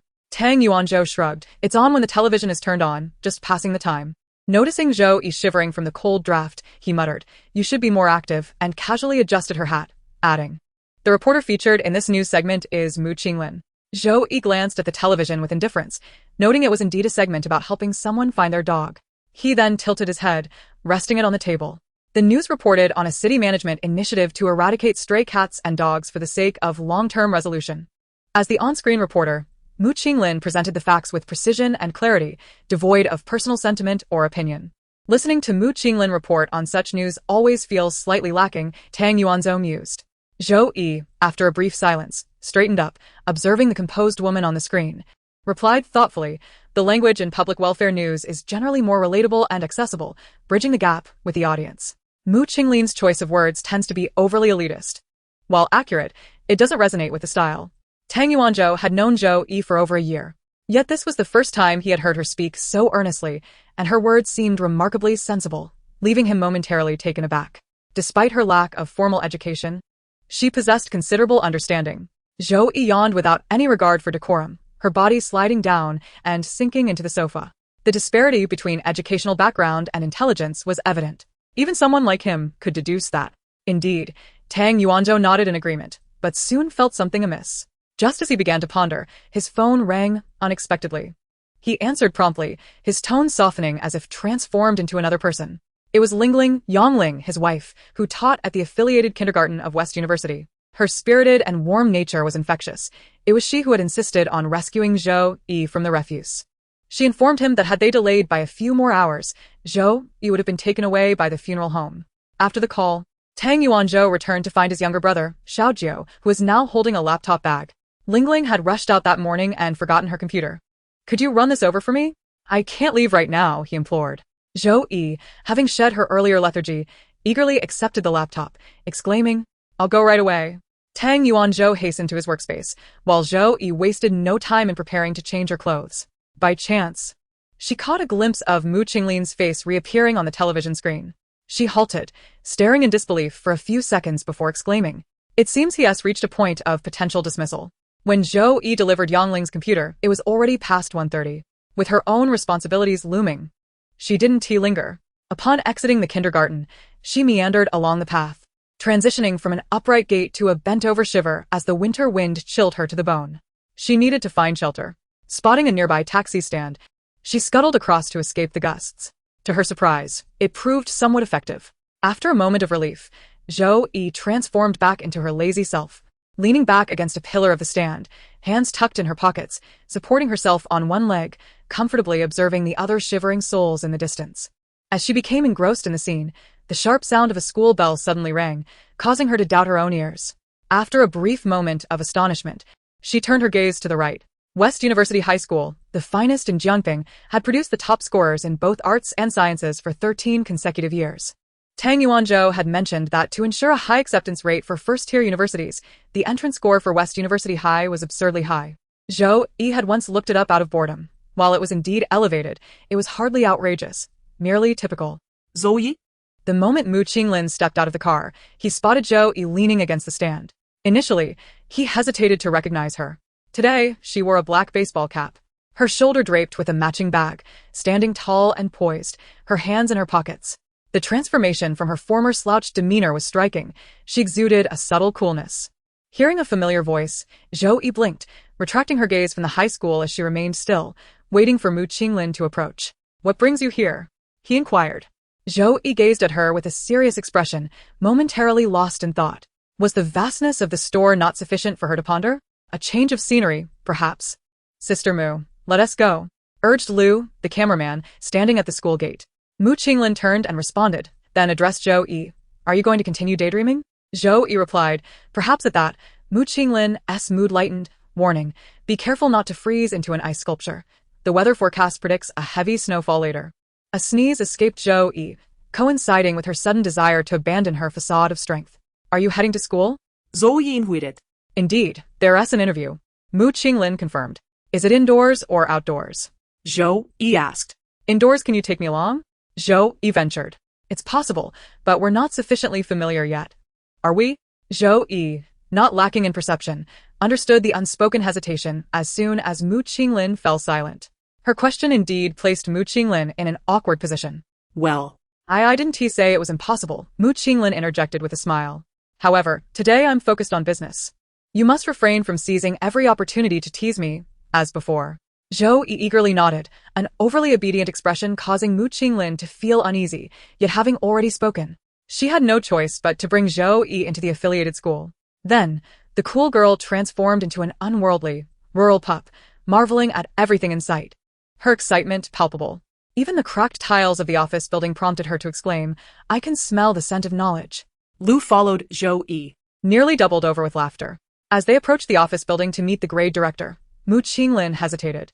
Zhou Yi's exuberant vitality might lead others to believe something peculiar had infiltrated their station this year. Denying her entry could result in unforeseen turmoil. Caught between the reputation of the provincial station and her own well-being, Mu Qinglin found herself in a quandary. Unintentionally, she overheard Zhou Yi expressing envy and disappointment to Lu. "This is my first time here." Mu Qinglin paused momentarily. Oh well, embarrassment is hers to bear. Let the little pup frolic a bit longer. Chapter 7. Unfamiliarity. I am someone who can be quite soft-hearted at times. Today's filming was divided into 3 segments: Teacher's office, student activities, and classroom instruction. The classroom session was scheduled last, with the grade director assigning them to capture a physics class from the advanced track. Upon their arrival, the teacher was discussing the final, most challenging problem from past year's college entrance exams. It was reputed to be the most difficult in recent years. Mu Qinglin explained their filming focus to the teacher, emphasizing that they would not overly concentrate on his written notes, urging him not to feel nervous. However, upon encountering the camera, the teacher struggled to articulate his thoughts coherently. Mu Qinglin had Lu attempt several close-up shots, but the results were far from satisfactory. Consequently, they decided to relocate to the back door to capture a few panoramic views of the classroom, figuring subsequent adjustments would not pose significant issues. The teacher's lecture was exceedingly dull, devoid of any passion. Zhou Yi suddenly murmuret kuyiti beside her. Mu Qinglin turned her head and discovered that Zhou Yi had somehow squeezed in next to her. To see the blackboard. A significant portion of her body was pressed against Mu Qinglin, leaning in a manner that suggested she could topple over at any moment, showing no regard for personal space. Did she not fear that if she suddenly felt overwhelmed, she would end up making a spectacle of herself at the back of the classroom? "Do you understand?" Mu Qinglin asked softly, raising her shoulder slightly. Zhou Yi looked up, her expression blank. "If I can't comprehend, can I not enjoy the show?" "Of course, please continue." Mu Qinglin gestured invitingly, her gaze inadvertently falling on the black pattern around Zhou Yi's neck. Her reflexes acted faster than her thoughts as she reached out and asked, "Another tattoo sticker?"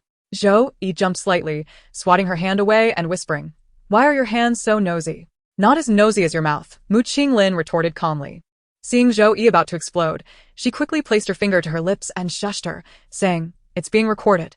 Zhou Yi, though tough, was reasonable and chose not to engage with certain irreverent individuals. She meticulously zipped up her jacket and tightened her clothing, pressing back against Mu Qinglin's side once more. Feeling a bit leisurely, Mu Qinglin tilted her head toward Zhou Yi and quietly inquired, "Why do you love tattoo stickers so much?" Zhou Yi scoffed disdainful, her deme ano riceye. "Stop your wild guesses. I am merely bending to the demands of life." "Bending what?" Mu Qinglin asked. After a brief pause, Zhou Yi's voice lowered. "There are many ruffians in Hongmen Alley. Being a good person doesn't pay." This statement held truth. Just 2 months prior, a young man in his 20s had lost his life there. He had secretly sold illicit items to survive, encroaching on the interests of some individuals, and was brutally stabbed to death in broad daylight beneath the Red Gate. If he had taken just one more step forward, he would have reached the wide street. Missing that step, he had to accept the punishments dictated by the unwritten rules of Hongmen Alley. Living in Hongmen Alley, while seemingly free and easy, required utmost caution. Zhou Yi's tattoo stickers likely served as a form of protection, projecting an image that she was not to be trifled with. This was a little girl's form of cunning. She was not yet 19. "Your phone," Zhou Yi reminded Mu Qinglin as it vibrated, stepping aside to give her space. Mu Qinglin snapped back to reality, exchanged a few quiet words with Xiaolu, and went to the stairs to answer the call. It was a work-related call from the station, lasting 3 or 4 minutes. Upon her return, Zhou Yi had already claimed her spot, leaning against the back door with her hands in her pockets, her striking black and white eyes fixed unwaveringly on the podium. As she approached, Mu Qinglin could see the calm light in Zhou Yi's eyes, a sign of familiarity with something. A stark contrast to the confusion and tedium one would expect when faced with such dry and intricate physics problems. Had Zhou Yi truly never been to school? This question emerged in Mu Qinglin's mind without hesitation. However, just as she was about to inquire, without a moment to ponder the answer, the ringing of the class dismissal bell abruptly shattered the silence, transforming the once tranquil corridor into a cacophony of excitement. Zhou Yi. Akin to a student who had endured an entire lesson and was now in dire need of movement, straightened her posture and made her way out. Turning around, she collided with Mu Qinglin's inquisitive gaze, instinctively furrowing her brow. Realizing her reaction, she defiantly lifted her chin towards Mu Qinglin, retorting with a hint of mischief. You certainly embody the essence of a 27-year-old, completely out of sync with the youthful vibrancy here. Mu Qinglin refrained from retorting, taking steady strides forward, her gaze unwaveringly fixed on Zhou Yi's eyes. The furrows on Zhou Yi's forehead deepened, when Mu Qinglin forcefully tugged down on her hat's brim, obscuring her face. The situation reached its zenith. Is there something wrong with you? Zhou Yi ground her teeth, her raised wrist effortlessly captured by Mu Qinglin. Leaning closer, Mu Qinglin whispered, in a tone too soft to be captured by the camera, we're not finished filming yet, so why the commotion? And has your memory been devoured by a dog? I told you not to provoke me today. Mu Jia, do you have a moment? Little Lu scratched his head and inquired. Mu Qinglin released Zhou Yi's wrist and approached, asking, is the filming complete? Little Lu replied, yes, take a look at the footage. Not bad, she assessed. The teacher was initially tense, but later, once the camera was out of sight, she relaxed naturally. A bit of editing back home, and it should be usable. Pack up your things. I'll speak to the teacher. All right, Little Lu acquiesced. Are we still going to witness the excitement? Mu Qinglin tilted her head toward Zhou Yi, who appeared captivated. I was merely fatigued, Zhou Yi retorted, adjusting her hat and turning to leave. Mu Qinglin remained stationary, quietly observing Zhou Yi navigate through the bustling corridor below. Subsequently, Mu Qinglin expressed her gratitude to the grade director. As they departed the affiliated school, just as the sun began to set, Little Lu extended an invitation, and Zhou Yi, without hesitation, joined them in their vehicle back to the provincial station. It was, indeed, Mu Qinglin's personal car. As soon as she entered, Zhou Yi could not contain her candid remarks about the luxurious vehicle, quipping about how someone who seemed to struggle financially could afford such an exquisite automobile, suggesting it must have been funded by generations of wealth. Little Lu, seated in the back, chuckled heartily. Mu Jia used to earn a handsome salary. Is that so? Zhou Yi turned halfway in the passenger seat, earnestly seeking insight on how she had ended up in her current circumstances. It's still manageable, Little Lu replied. Our Group S salary is somewhat lower, but writing articles is lucrative, especially when our pieces are picked up by external media. Besides the additional remuneration, there are bonuses. Mu Jia has a steady stream of article fees every month. She's not exactly in dire straits. If she were truly struggling, would you still be able to see her? Mu Qinglin interjected from the other side, addressing Zhou Yi, who was contorted awkwardly like a twisted pastry. Buckle your seatbelt. Zhou Yi glanced at her, settled back into her seat, and fastened her seatbelt. The journey from the affiliated school to the provincial station spanned over 20 minutes. Throughout the ride, Mu Qinglin received numerous phone calls, leaving little room for Zhou Yi to speak. It was only upon their arrival that she managed to fish out 2 coins from her pocket and generously offered, "Thank you for today. This is a token of my appreciation." Mu Qinglin nodded, raising her hand to grasp something. Just as her fingertips were about to make contact, she suddenly veered aside, lifting her hand above Zhou Yi's eyes and, with a flick of her finger, struck her forehead, producing a resounding bang. The northwest wind, courtesy of the heavens, is abundant. It does not cost much to reward you for today's splendid performance. Where is Xiaojiu? Upon returning from work, Yangling noticed Zhou Yi, who usually nestled by the radiator, was missing, so she inquired with Tang Yuanzhou. He gestured towards the upstairs, indicating his own room. I am uncertain what external stimulus she encountered. She came back, entering and exiting 5 or 6 times, discarding all the trash from the shop. Later, she took cat and dog food outside to feed them for an extended period, returning with tears in her eyes, exclaiming about the cold weather. Is this something I can control? She even gave me a sour look when I mentioned it. Yangling could not suppress her laughter and remarked, "Come on. How old are you and how old is she? Perhaps you should say less in the future. I'll go check on her." Hey. Tang Yuanzhou quickly grasped Yangling's arm, saying, "Tell her I'll make braised short ribs tonight." Yangling replied, I know. It is quite exhilarating to scold her, but she often regrets it afterwards. Why bother? Yangling chattered as she ascended the stairs.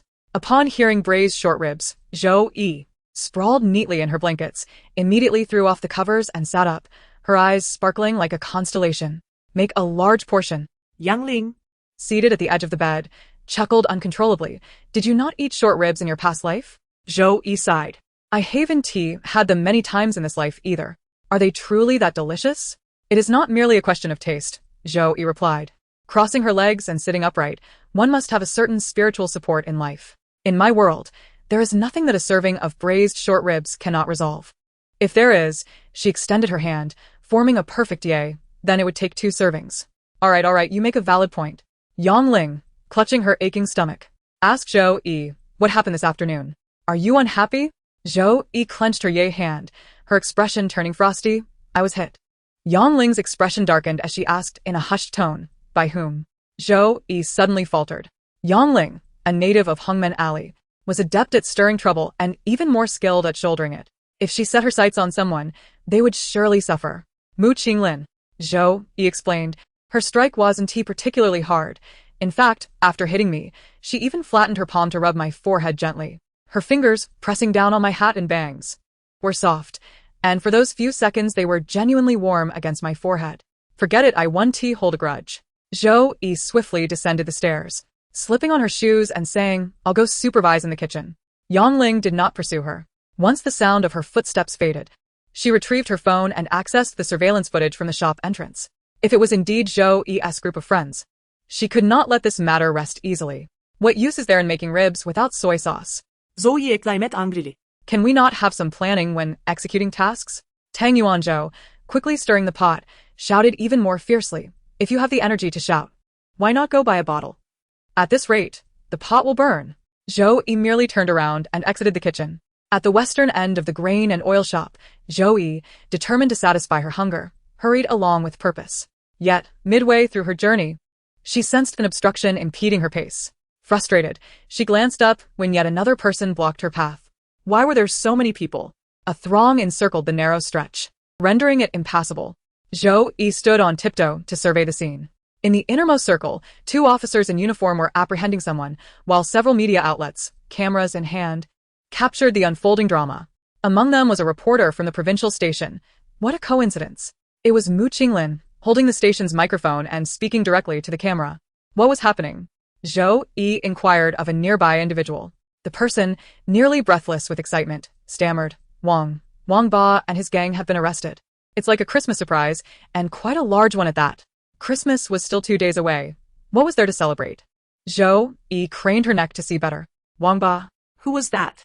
The tall, thin monkey's older brother. Upon recognizing the face of the main character, Zhou Yi suddenly understood. She had wondered who would choose such a pretentious name for themselves.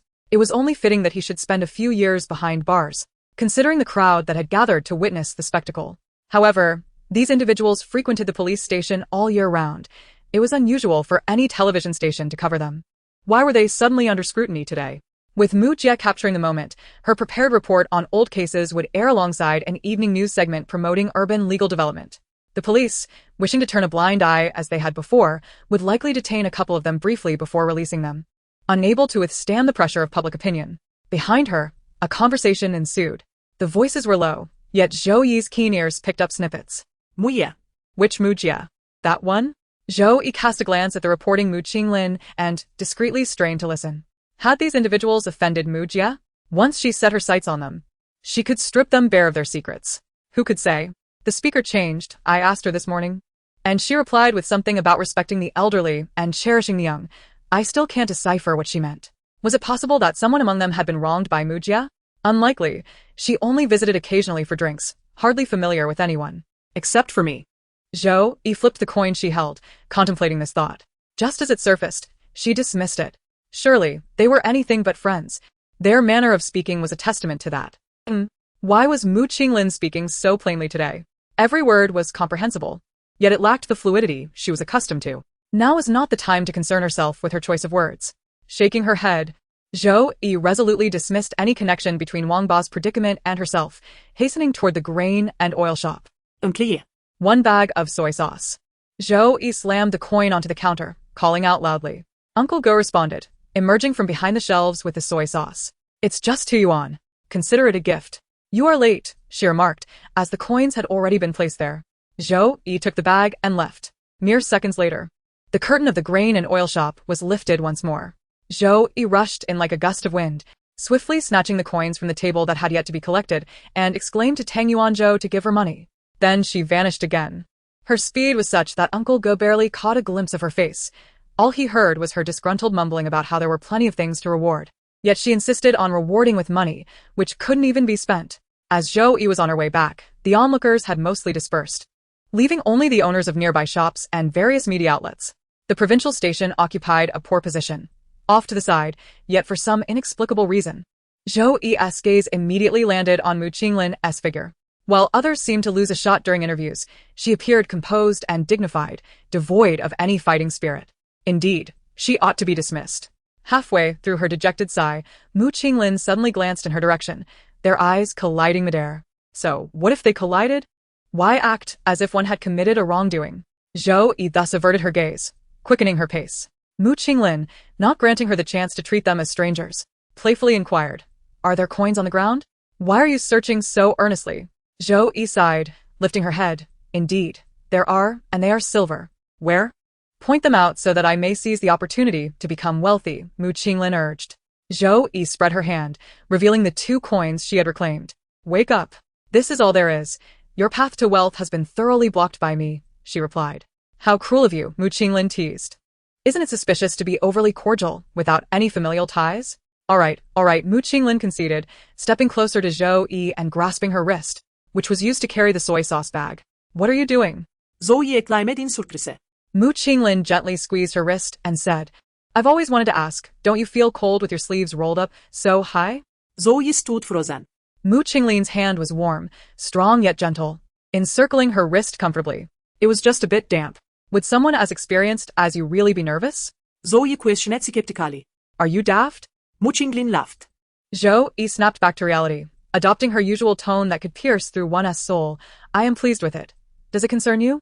"It does not concern me, yet I want to let go," Mu Qinglin replied, pulling Zhou Yi a bit closer, then rolling up her own sleeve to remove a wrist guard and placing it on Zhou Yi's hand, saying, "Hurry back, your hands are turning blue from the cold." Zhou Yi felt as if her soul was leaving her body. What was happening? Theoretically speaking, just after she had declared that acts of unsolicited kindness were highly suspicious, Mu Qinglin had demonstrated otherwise through her actions. Yet, she could not discern any suspicious undertones. "What are you trying to do?" Zhou Yi inquired, puzzled. Mu Qinglin, bribery. "We are all neighbors. Let us maintain good relations moving forward. You accepted my gift today, so please show me a bit more courtesy in the future." Was it her intention to accept it? It was clearly an act of coercion. Zhou Yi lowered her gaze. Fixated on the extra item adorning her wrist for an extended moment. Ultimately, the warmth of sentiment triumphed over the coldness of reason. She forcefully shoved her hand back into her pocket and spoke in a muffled tone. "Fine, I'll be accommodating." With a clink of 2 coins, she departed. Fu Xiao, who had been observing the entire scene, curiously inquired, "Who is that?" Mu Qinglin returned, accepting the bag that Fu Xiao had been holding, and evaded the question. "Not familiar." Fu Xiao pressed on. "Not familiar? You just hastily gave someone a wristband." In the afternoon, there was an event at the station where each person was allotted 5 rings. Whatever they managed to encircle, they could take home. The most valuable prize among them was undoubtedly a mobile phone. Despite her persuasive efforts, Fu Xiao was unable to convince Mu Qinglin to spare her a single ring, as Mu Qinglin used all 5 on wristbands. Initially, Fu Xiao felt a chill in their friendship, but the situation seemed increasingly off. "What's going on? Spill the beans," she insisted. Mu Qinglin, exasperated, replied. What could possibly be going on? There was nothing I desired among the prizes, and I didn't want to waste the opportunity. It made sense to encircle something nearby to increase my chances, and coincidentally, the nearest was the wristband. I needed a watch. And since the extra wristband was of no use to me, I thought it prudent to gift it to Zhou Yi, who always complains of the cold and frequently exposes her wrists. Is there any flaw in that logic? The only flaw, perhaps, is that I tend to be rather soft-hearted at times, Mu Qinglin said leisurely. Chapter 8 interesting, but I want to let you play. Fu Xiao froze for a few seconds before emotionlessly stating, "Just when I was about to kneel and beg you for a ring. Why didn't you show me any softness?" Mu Qinglin retorted, "I just mentioned that it happens occasionally. When does it happen?" Fu Xiao pressed. Mu Qinglin glanced at Zhou Yi's swaying silhouette and mused, perhaps when a crab suddenly decides not to walk sideways, or a little dog ceases to bark, or a hedgehog stops bristling its quills.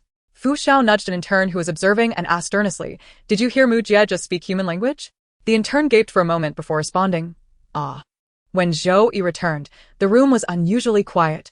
Only through the glass door leading to the work area could she see the occasional passerby. She thought little of it, as this was primarily the living area. And at most it included Tang Yuanzhou, Yongling, and herself. "Brother, I've returned with the soy sauce," she called into the kitchen. As her voice faded, the glass door connecting to the work area was opened by Xiaohe, who managed all the logistical matters. He wedged his head between the door and the frame and whispered, "Brother is in a bad mood." Zhou Yi frowned. Had she returned too late? And did the pot truly burn? "I'll go check," she said. Just be careful," Xiaohe sighed, retracting his head. Zhou Yi felt perplexed. It was merely a pot. Why the foreboding expression as if her departure would lead to dire consequences?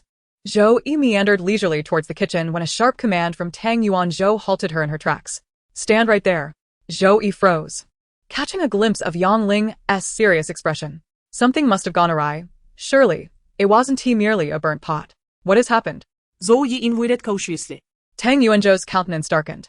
"On the day I went out, did that ruffian come bothering you again?" He was concerned for her safety. Rest assured. "This time he didn't even manage to lay a finger on me," Zhou Yi replied proudly. "Is it because of Mu Qinglin?" Tang Yuanzhou pressed. "How did you know?" Zhou Yi was taken aback. Yongling promptly displayed her phone, revealing the surveillance footage from outside the store. However, it was not Mu Qinglin dealing with those petty thugs. Rather, she had locked Mu Qinglin out after he had just assisted her, wearing an expression of smug satisfaction. That look was truly more deserving of reprimand than the ruffians themselves. "I must have been blinded by foolishness at that moment," Zhou Yi admitted, firmly believing that those who recognized the situation were truly wise. Tang Yuanzhou scoffed. "You insult the pig fat too much. You shall not dine tonight." Zhou Yi's eyes widened in shock. Ignoring her astonished expression, Tang Yuanzhou retrieved a thermos from the stove and handed it to her. "Braised spare ribs." Zhou Yi was momentarily taken aback, but quickly accepted it with both hands. "I knew you wouldn't be so heartless." "I can be," Tang Yuanzhou replied. "But this is not for you." "Then for whom?" "To send to the provincial station as an apology to Mu Qinglin." Zhou Yi felt as though she had been unceremoniously kicked from a great height, her composure fracturing. "But she was the one who played me first." "She was the one who saved you first," Tang Yuanzhou retorted impatiently. "Are you going or not?" Yongling, noticing Tang Yuanzhou's genuine anger, quickly intervened. "Xiao Jiu. That Miss Mu previously saved Yuanzhou and has now helped you again. Out of both reason and sentiment, you cannot treat her so. It is essential to uphold one's conscience."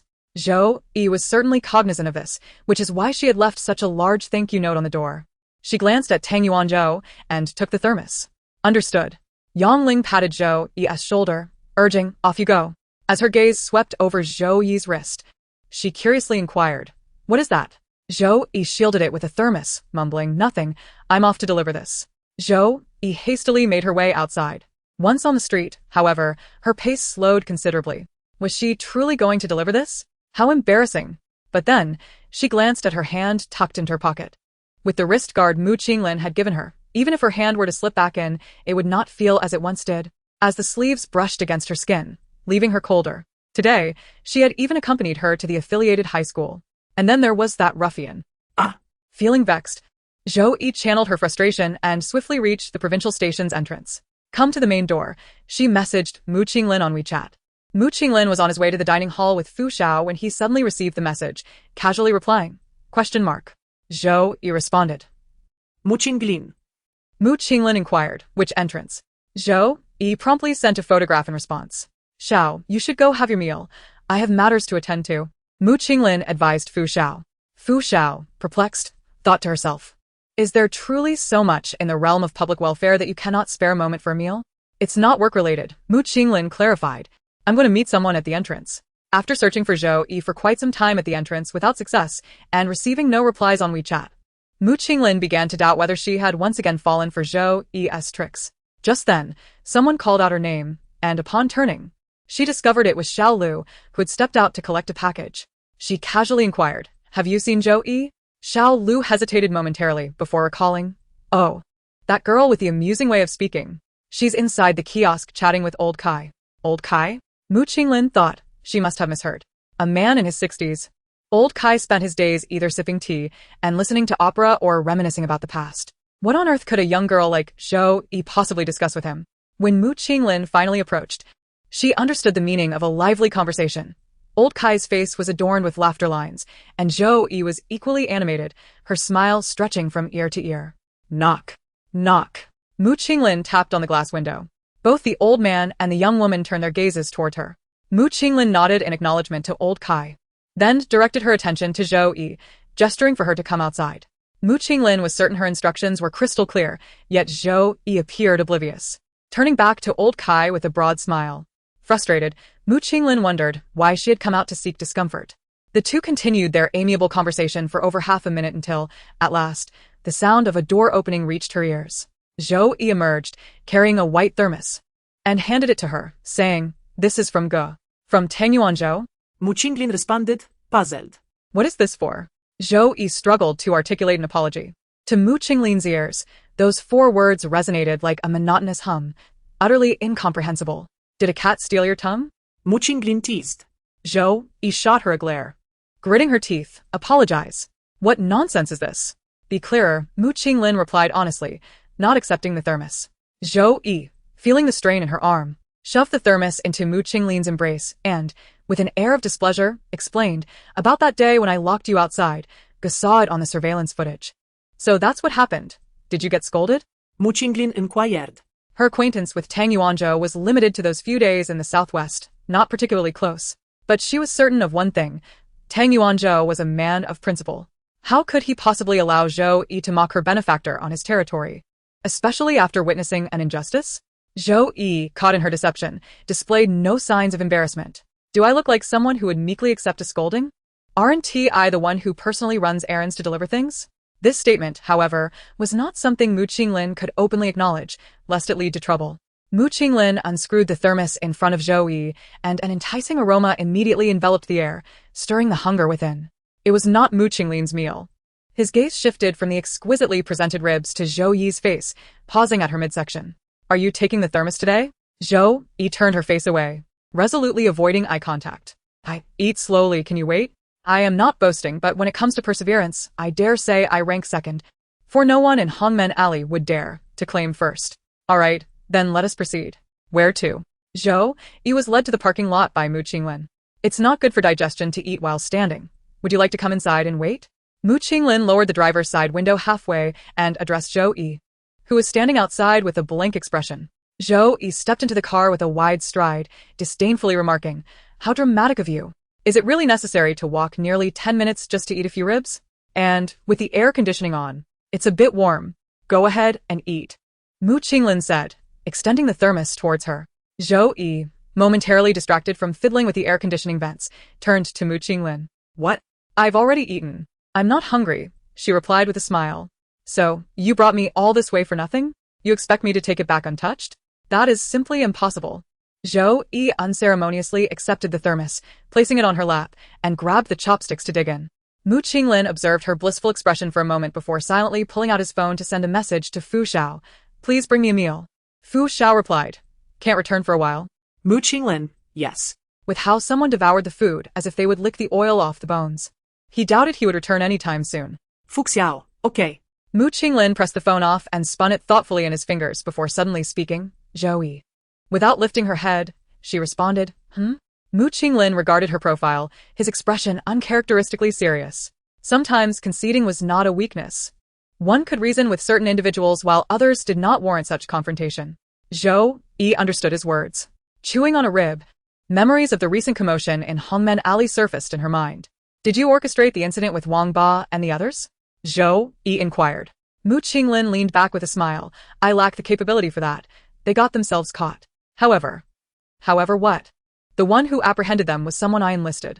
Mu Qinglin explained, "My colleague's brother is a police officer, and he happens to oversee that area. I had him keep an eye on them for a few days." "Oh," Zhou Yi replied slowly, savoring the morsels in her mouth. "Why did you ask for his assistance?" Mu Qinglin set down his phone and adjusted the air conditioning slightly higher. "I truly do not know. Shouldn't you?" Zhou Yi pressed. "Fine." Mu Qinglin's earlier remark about conceding was quite clear. If she still could not grasp it, her intellect would be better suited for the pot. Yet, the phrase for me felt too daunting to utter.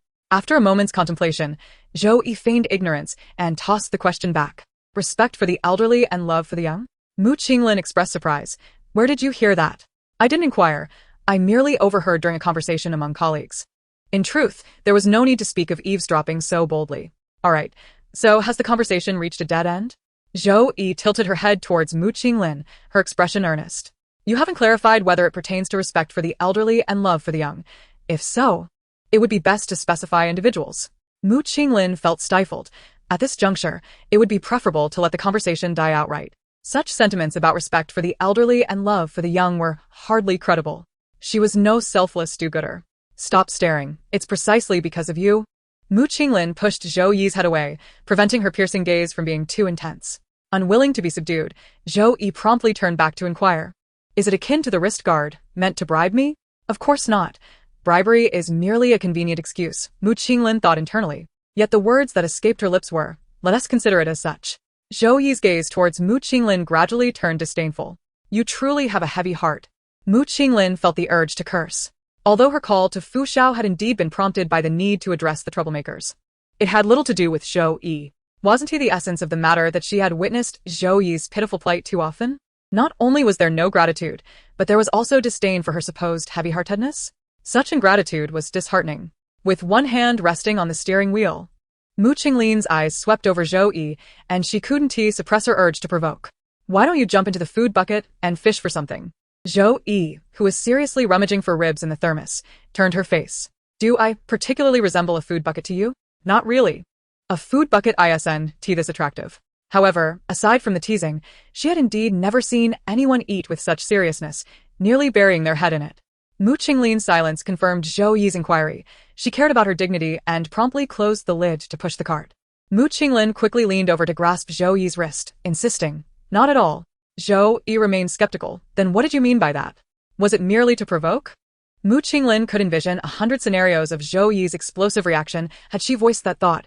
She wasn't foolish enough to stir trouble without cause. After some deliberation, Mu Qinglin conceived another expression, one differing yet perhaps closely aligned in meaning. I find you amusing. Zhou Yi snorted disdainfully, declaring, even if it's amusing, I want to let you partake. With that, she exited the vehicle, carrying the thermos. Initially, her steps were fluid and graceful, but as the wind picked up, she immediately retracted her neck like a turtle, grumbling as she hurried away. That evening, various media outlets reported on Wang Ba and his cohorts, with the provincial station providing the most extensive coverage. In addition to footage of their arrest, they compiled a plethora of prior offenses, collectively sufficient to ensure a lengthy sentence behind bars. Zhou Yi found immense comfort in watching the live news broadcast, securing a rope to the chair leg and gathering all the cats and dogs to contribute to the viewership ratings. When Tang Yuanzhou arrived after finishing his drawings, he was taken aback by the sight of numerous cats and dogs filling the room, unsure of how to navigate through the chaos. Leaning against the wall, he glanced at Zhou Yi and inquired, what is going on here? A military parade? How could our grand nation possibly raise such timid creatures as these, who are both gluttonous and inept?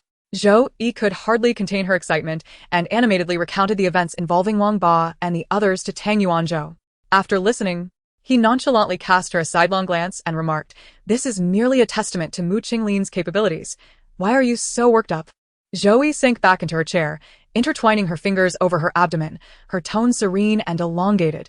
You wouldn't understand. Without me, could Mu Qinglin manage this chaotic affair? Impossible.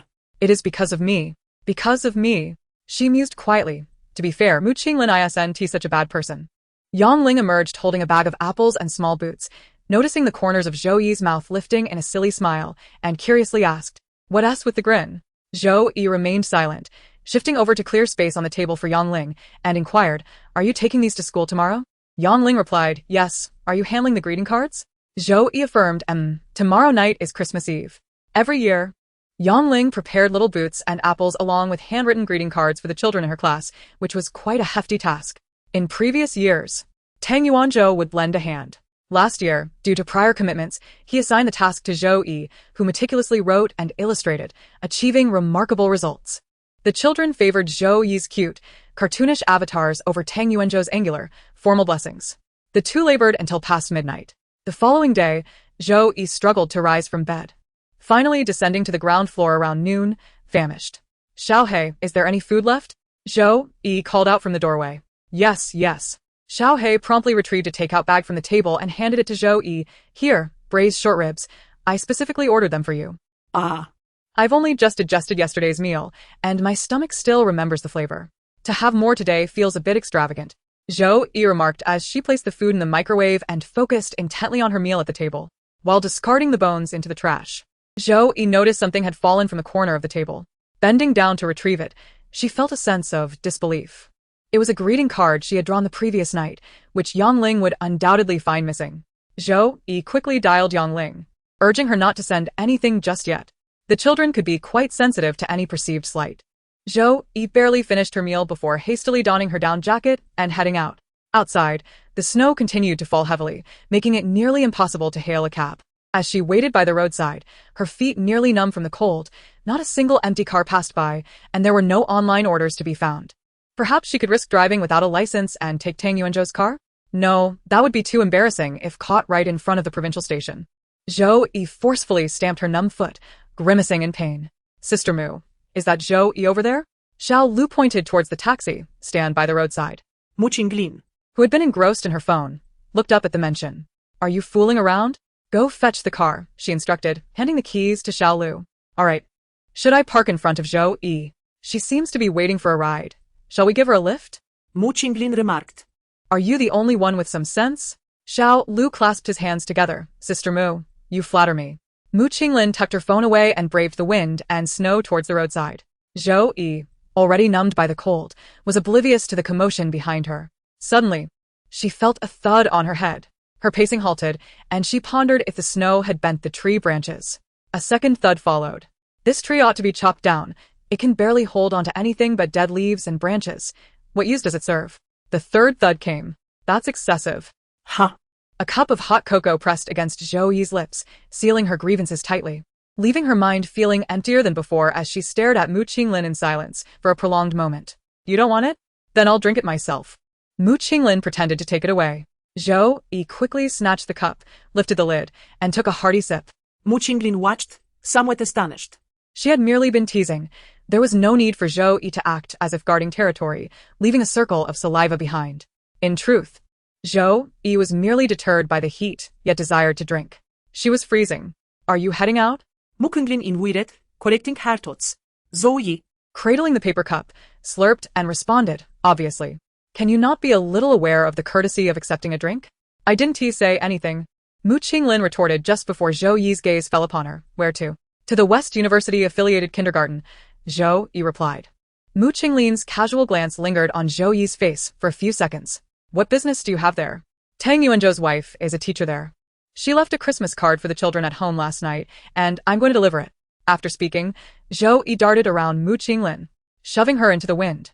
Mu Qinglin's expression twisted for a brief moment, nearly succumbing to the urge to turn away.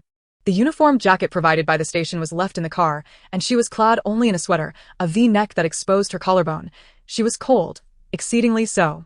Sister Mu, Xiao Lu parked the car by the roadside, lowering a window. Do you want to drive, or should I? I'll drive, Mu Qinglin replied. Xiao Lu hopped out of the car and greeted Zhou Yi warmly. Long time no see. Zhou Yi smiled with her eyes. We just saw each other yesterday. Xiao Lu chuckled. It seems so. By the way, that milk tea looks quite delicious. Zhou Yi clarified. This is hot cocoa. Xiao Lu exclaimed. Oh, did I mistake it? Zhou Yi replied. You did indeed. The conversation between the two was devoid of any nutritional value, causing a sharp pain in Mu Qinglin's ears. With the last remaining snowball in her hand, she hurled it at Xiao Lu's nape and, raising her chin toward the pair, exclaimed, What are you doing standing there? Do I need to invite you to get in the car? Xiao Lu immediately replied, No need, and swiftly leaped into the back seat, leaving Zhou Yi in a state of astonished chill. What about you? Mu Qinglin inquired again. Zhou Yi, caught in the throes of a sneeze, wore a somewhat blank expression and responded, What do you mean? Do you want me to carry you into the car, on a palanquin? What do you mean by that? Xiao Lu chimed in. Sister Mu is offering you a ride, so hurry up and get in. The seat in front is reserved for you. Zhou Yi's incredulity lasted merely 2 seconds before she scrambled into the car even faster than Xiao Lu. Thank you for the trouble, Zhou Yi sincerely expressed. Mu Qinglin, Is that it? Is it so hard to say thank you? She mused, dismissing the matter, her legs feeling weak from the ride. The vehicle soon merged onto the main road, and Zhou Yi recognized the direction as that leading to the kindergarten. She leaned back in her seat, contentedly sipping her hot cocoa. Hearing Xiao Lu mutter from the back, Sister Mu, can you not hit people's heads next time? The snow has gone down my collar. Zhou Yi suddenly turned to Mu Qinglin with a serious expression. Did you just hit my head too? Mu Qinglin, focused on the road, replied, what? Zhou Yi extended her hand, making an okay gesture 3 times. If it wasn't you who threw it, I would gladly chop off these fingers to offer them as a specimen. Without diverting her gaze, Mu Qinglin freed one hand to press Zhou Yi's fingers back down, adopting a soothing tone. Be good, I'm driving, and there's no snow chain. Be good to your uncle. Zhou Yi retorted. The snowy roads posed a challenge, and it took Mu Qinglin a good half hour to reach the kindergarten. Once the car came to a halt, Zhou Yi opened the door to exit, only to find Xiao Lu following suit.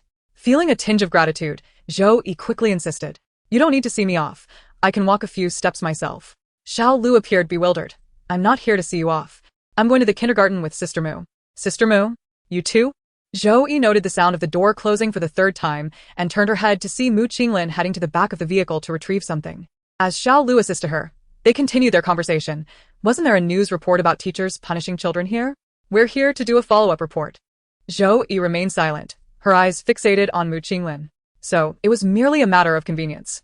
First, she was struck on the head, and then she was deceived into saying thank you without a peep in return. Is this how it is? Even without looking up. Mu Qinglin could sense Zhou Yi's piercing gaze, hot and oppressive. As the tailgate closed, Mu Qinglin sighed and met Zhou Yi's gaze, reading the unspoken words on her forehead.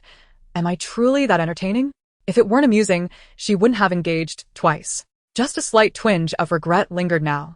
Approaching Zhou Yi, Mu Qinglin glanced at the paper cup in her hand and asked, would you like another cup? Zhou Yumian wore an expressionless face. Are you perhaps in need of society's harsh lessons?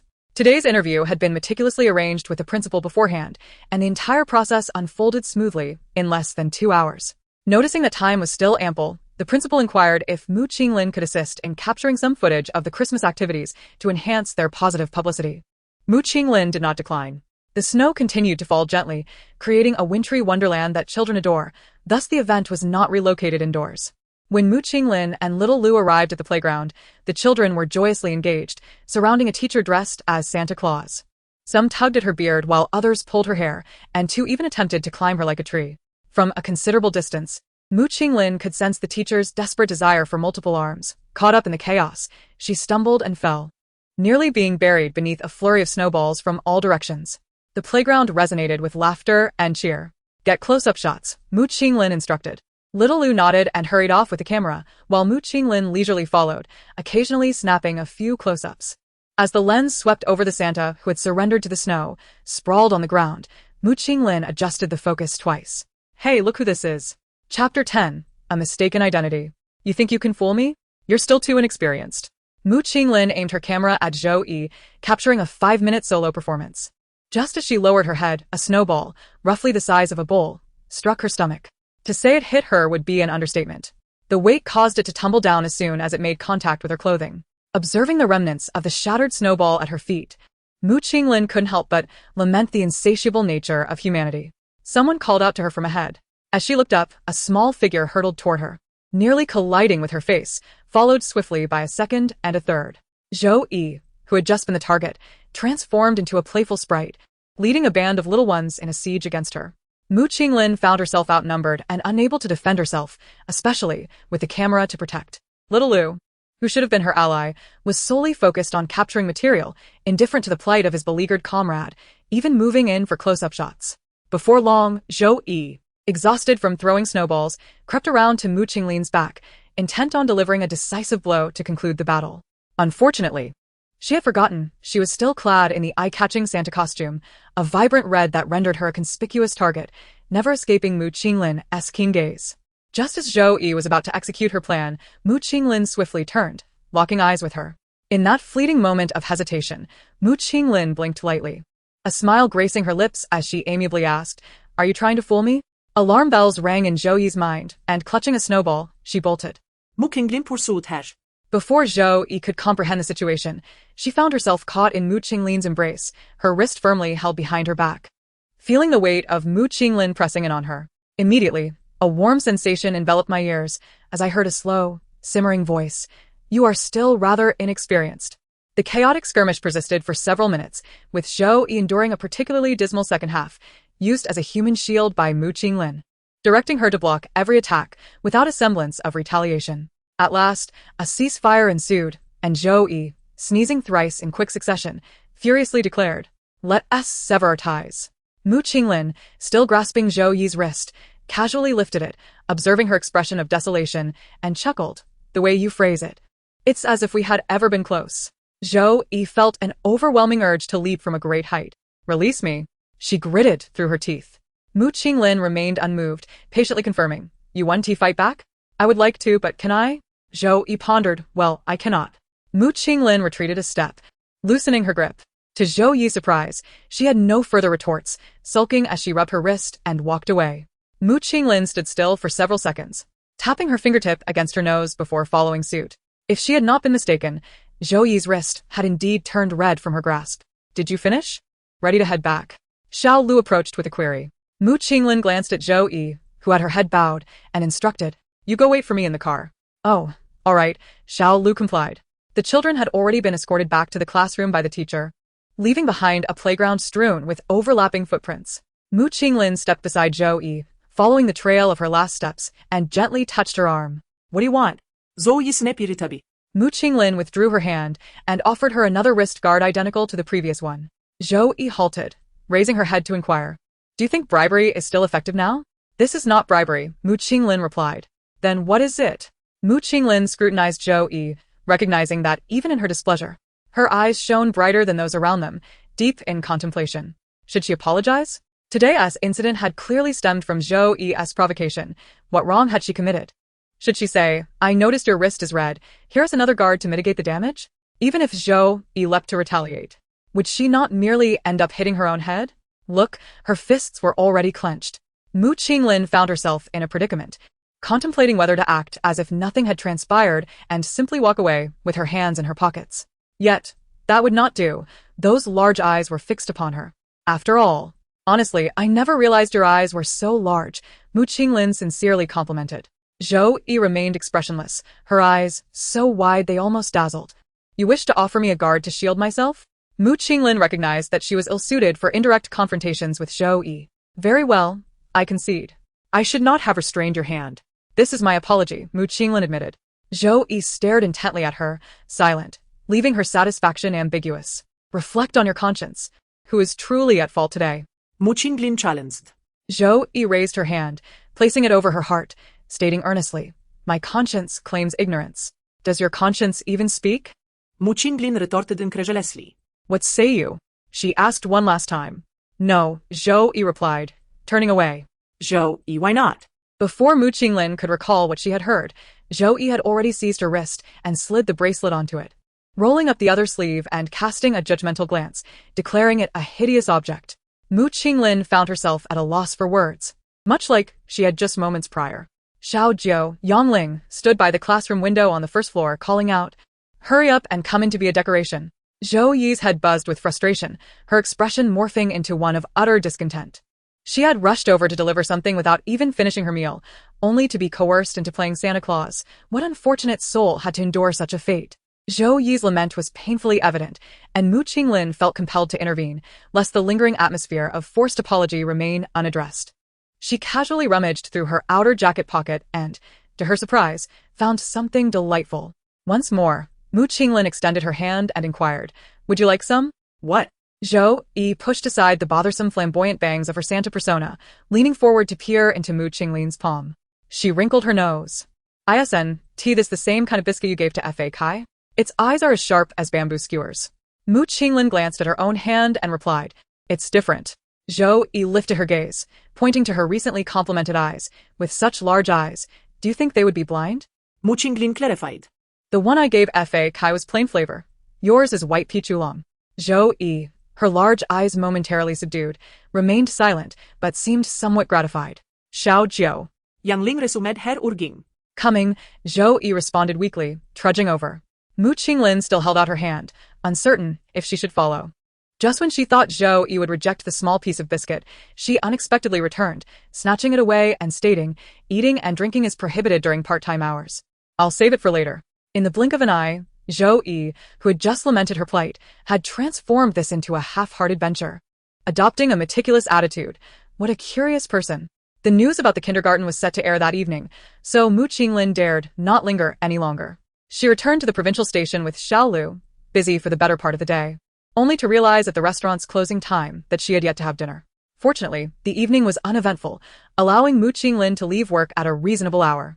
By 6:30, the sky had darkened entirely, and the snow continued to fall, showing no signs of abating.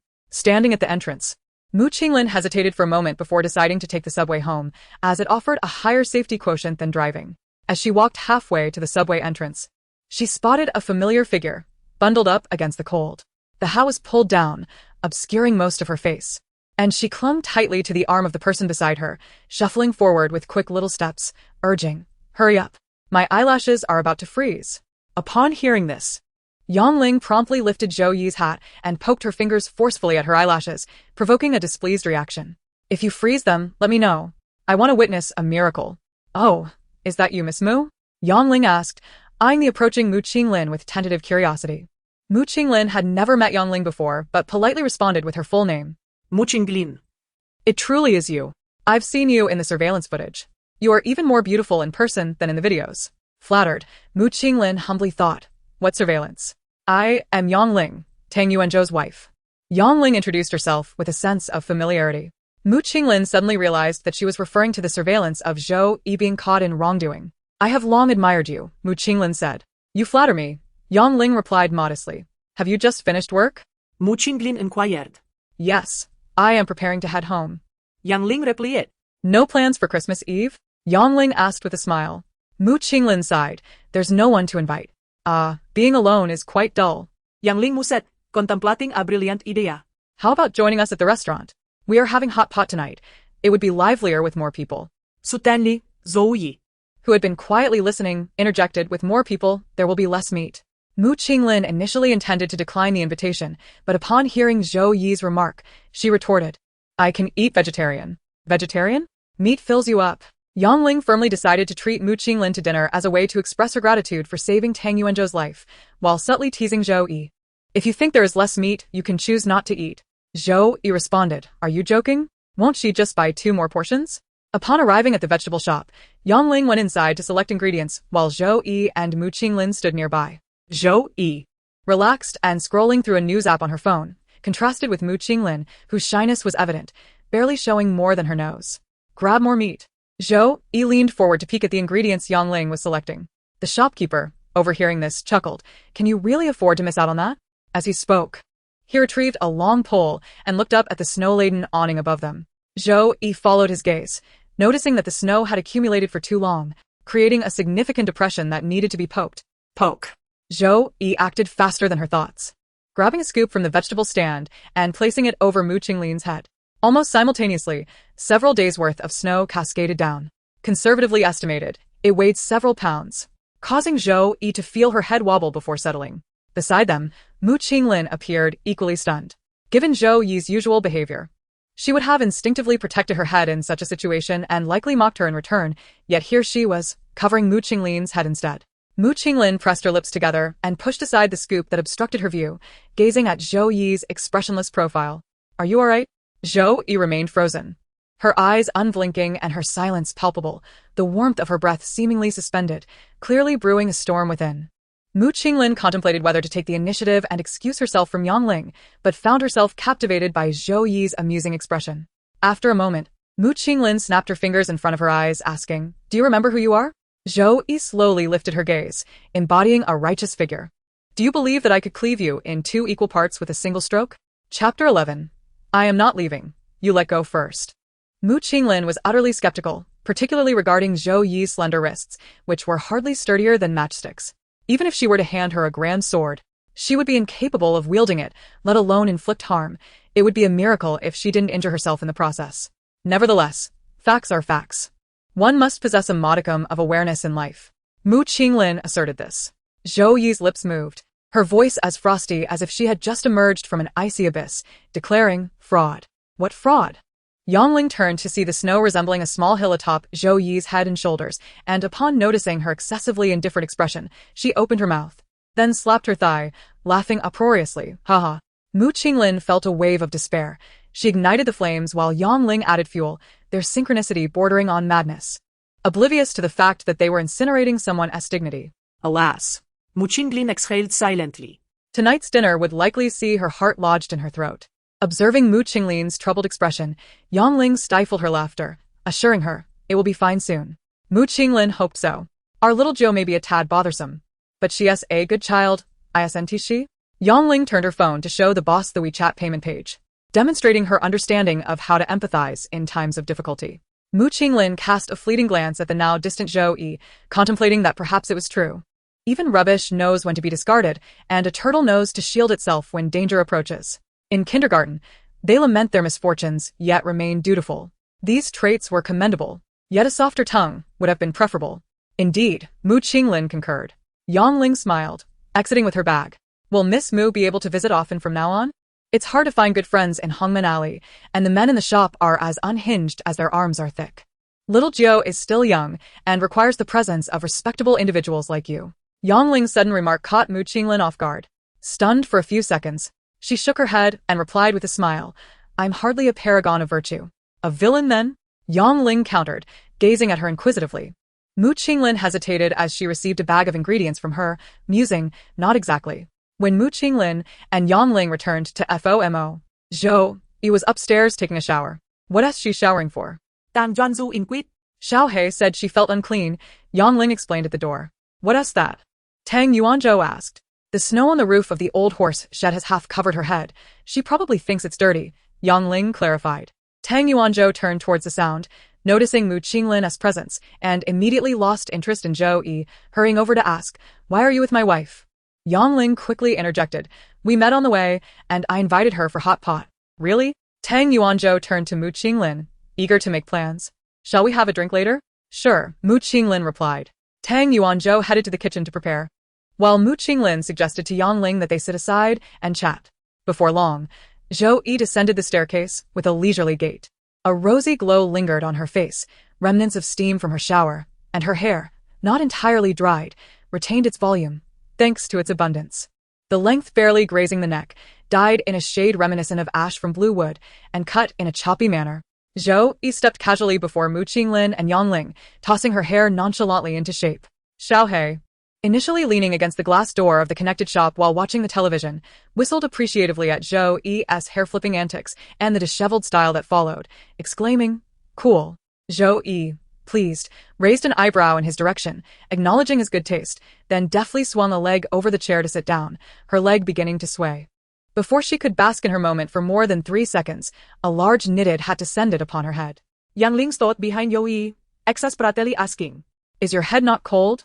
With a thud, Zhou Yi slammed her chair down, her expression one of disbelief, declaring that such an ugly hat should not be worn. Yangling leaned closer, feigning a critical inspection, and exclaimed, What is ugly about it? A little tiger with big eyes, it resembles you quite a bit, doesn't it, Miss Mu? Suddenly dragged into the fray, Mu Qinglin, holding a cup, pinched it slightly, catching Zhou Yi's glare and feeling the unspoken threat. If she dared to agree, she would be doomed. Aware that she preferred a softer approach, Mu Qinglin crossed her legs, placed the cup on her lap, and calmly replied, One cannot say it resembles you, it is rather identical. Zhou Yi pushed the hat up, gifting her an exaggerated eye roll. During the hot pot dinner, Yangling sat beside Tang Yuanzhou, with Mu Qinglin directly opposite them. The three formed a lively trio, effortlessly diving into any topic. In contrast, Zhou Yi sat alone at the corner of the table, a considerable distance from Mu Qinglin, indulging in piece after piece of meat. You must be a professional at taking photos? Tan Juanzu inquired. Mu Qinglin, not too shabby. What about processing and restoring old photographs? Not bad. But anything too complex gets sent to the studio. There are specialists for that. I have a few sets of old photos that are damaged. Could you take a look? Tang Yuanzhou raised his cup, reminiscing about his youthful works, imperfect yet passionate, memories that time could not diminish. No problem. Mu Qinglin clinked her glass with his. I happen to have a day off tomorrow. If it's convenient for you, I can come by. Convenient or not, it must be made to work. Cheers. At the table's edge, Zhou Yi, having consumed too much meat, felt a parching thirst. Upon hearing the words cheers, her dehydrated instincts kicked in, and she grabbed a cup to her lips. The beverage was finished. If she went to the fridge now, the spicy beef would surely be gone. She had been anticipating this all evening. Zhou Yi cast a quick glance at the bubbling pot, her expression conflicted, as though someone were attempting to snatch away her lifeline. Noticing her distress, Mu Qinglin reflected on her actions and cautiously asked, What is wrong? Nothing much. Zhou Yi focused intently on a piece of meat that had just surfaced. Swiftly handing her cup to Mu Qinglin, pour me a bit of your drink. As long as it quenches my thirst, I'm not picky. Mu Qinglin hesitated. Can you drink? Zhou Yi replied, not sure. Mu Qinglin glanced at Tang Yuanzhou, who shook his head. I haven't seen her drink before. But she is of age. Let her have a sip or two. Mu Qinglin glanced at the untouched baijiu in her cup, pondering whether this approach to raising children was rather crude. Hurry up, Zhou Yi urged, shoving the frosty cup against Mu Qinglin's wrist bone, causing a sharp pain that nearly prompted her to curse. Enduring the discomfort, Mu Qinglin filled Zhou Yi's glass with just enough for a sip. Zhou Yi swirled the cup before her eyes and turned to ask, do you think it covers the bottom? Noting the remnants of orange juice in the cup, Mu Qinglin feigned honesty, replying, perhaps it does. With a thud, Zhou Yi slammed the cup back onto the table. Tang Yuanzhou promptly refilled it to the brim. Mu Qinglin. Why not just serve from the bottle? As the evening unfolded, Mu Qinglin engaged in casual conversation with Tang Yuanzhou while discreetly observing Zhou Yi's actions. Throughout, Zhou Yi remained silent, alternating between bites of meat and sips of alcohol, seemingly lost in thought.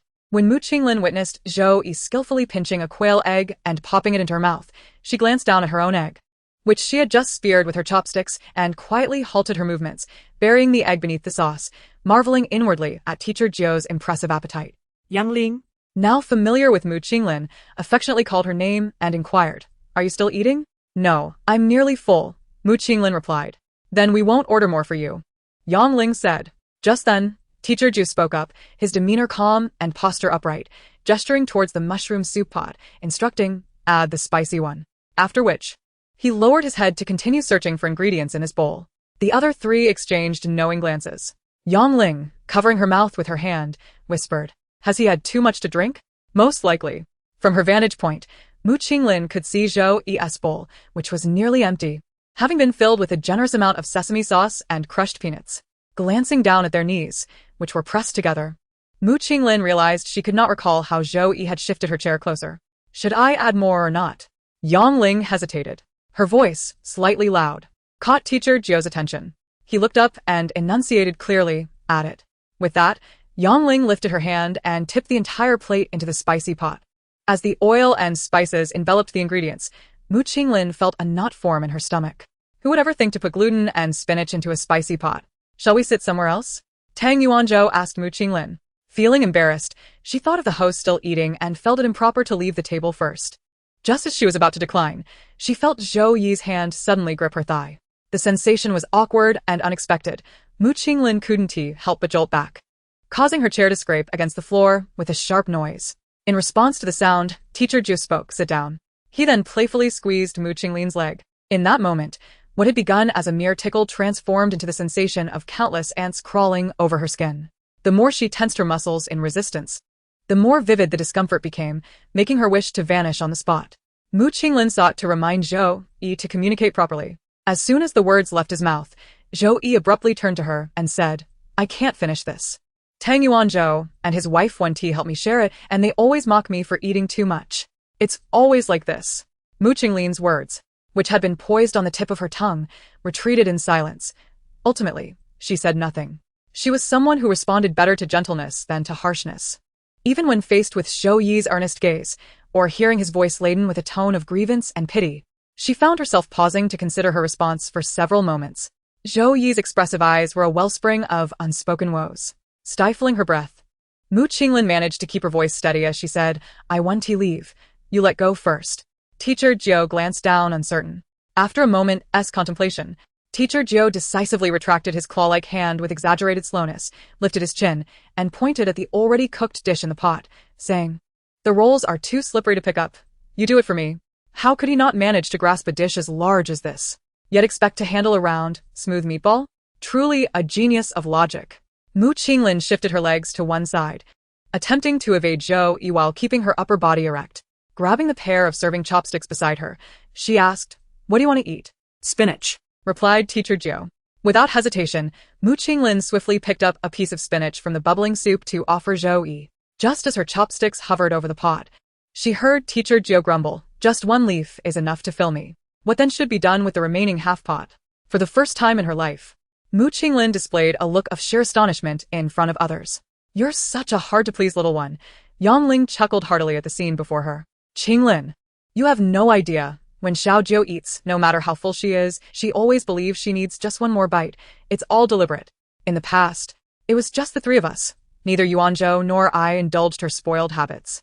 But now that you're here, ha ha ha, you deal with her. I truly can't eat another bite. And you, Yuanzhou? Tang Yuanzhou stifled a grin. I've only a sip of wine left. My heart is willing, but my strength is lacking. Qinglin, you've taken on this burden. You must find a way to manage it. Deep down, Mu Qinglin felt a fleeting impulse to throw in the towel, resigned to her fate. Living with these two, Zhou Yi's character could indeed be more infuriating. After a while, Mu Qinglin relented with a sigh, placing the chopsticks with spinach into Zhou Yi's bowl.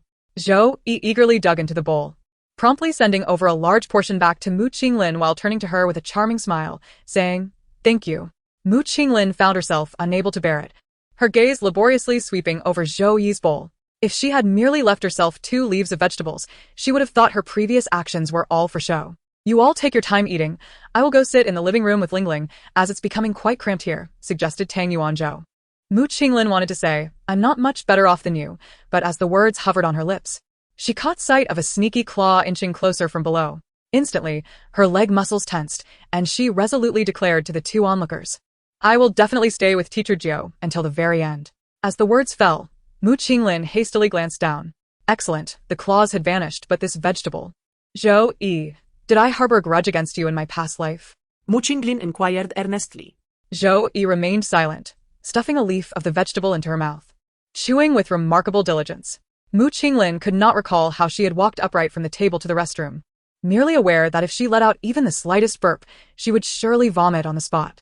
In contrast, Zhou Yi consumed her portion perfectly, neither too much nor too little, appearing utterly refreshed. Are you all right? Yang Ling, who was tidying up the table, asked with a mix of concern and amusement as she saw Mu Qinglin supporting herself against the wall. Mu Qinglin waved her hand, lacking the energy to form coherent words. Go take a break. I'll handle the rest, Yang Ling suggested. Sorry, I feel bad just eating without contributing, Mu Qinglin replied. What's the matter? I invited you here. I can't have you working. Just go, Yang Ling insisted. All right. In the living room, only Tang Yuanzhou remained. He was sketching on a board. Where's Zhou Yi? Mu Qinglin inquired casually. Tang Yuanzhou tilted his head toward the outside, indicating.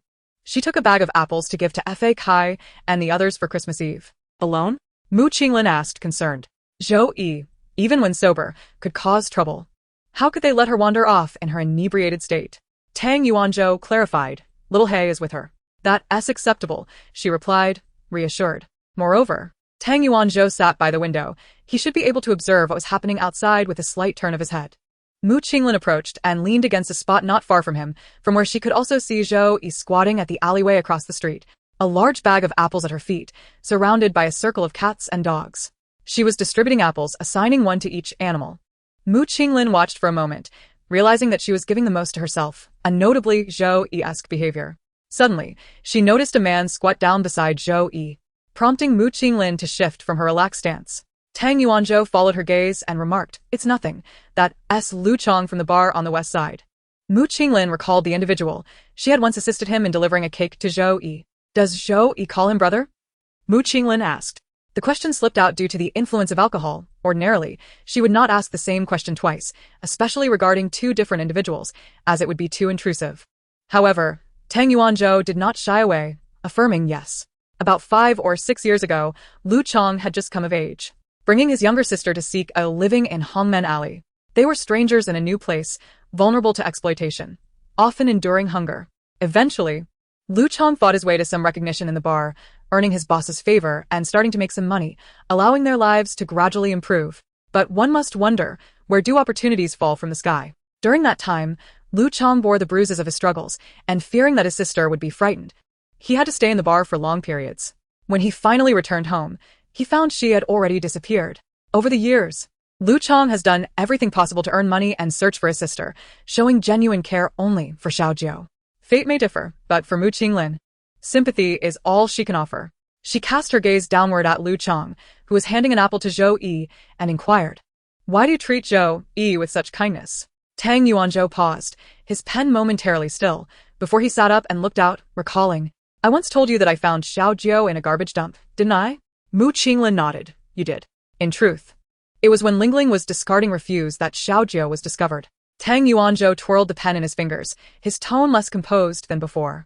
At that time, Xiaojiu bore numerous bruises, layered upon one another in unseen places. While those were manageable, the small wounds on her neck nearly cost her life. In the sweltering heat of July and August, a minor abrasion could fester if neglected for 4 or 5 days. And yet Zhou Yi's neck injuries worsened to the point of becoming inflamed and suppurating, a sight most alarming. During Lu Chang's most destitute days, he lacked the funds to purchase antiseptic, and a mere scrape on his sister's leg led to amputation. This incident weighed heavily on him, and his kindness towards Xiaojiu could be seen as an attempt to assuage his guilt. It could be said that Xiaojiu's plight bore some resemblance to his sister's. Both suffered grave consequences from trivial injuries.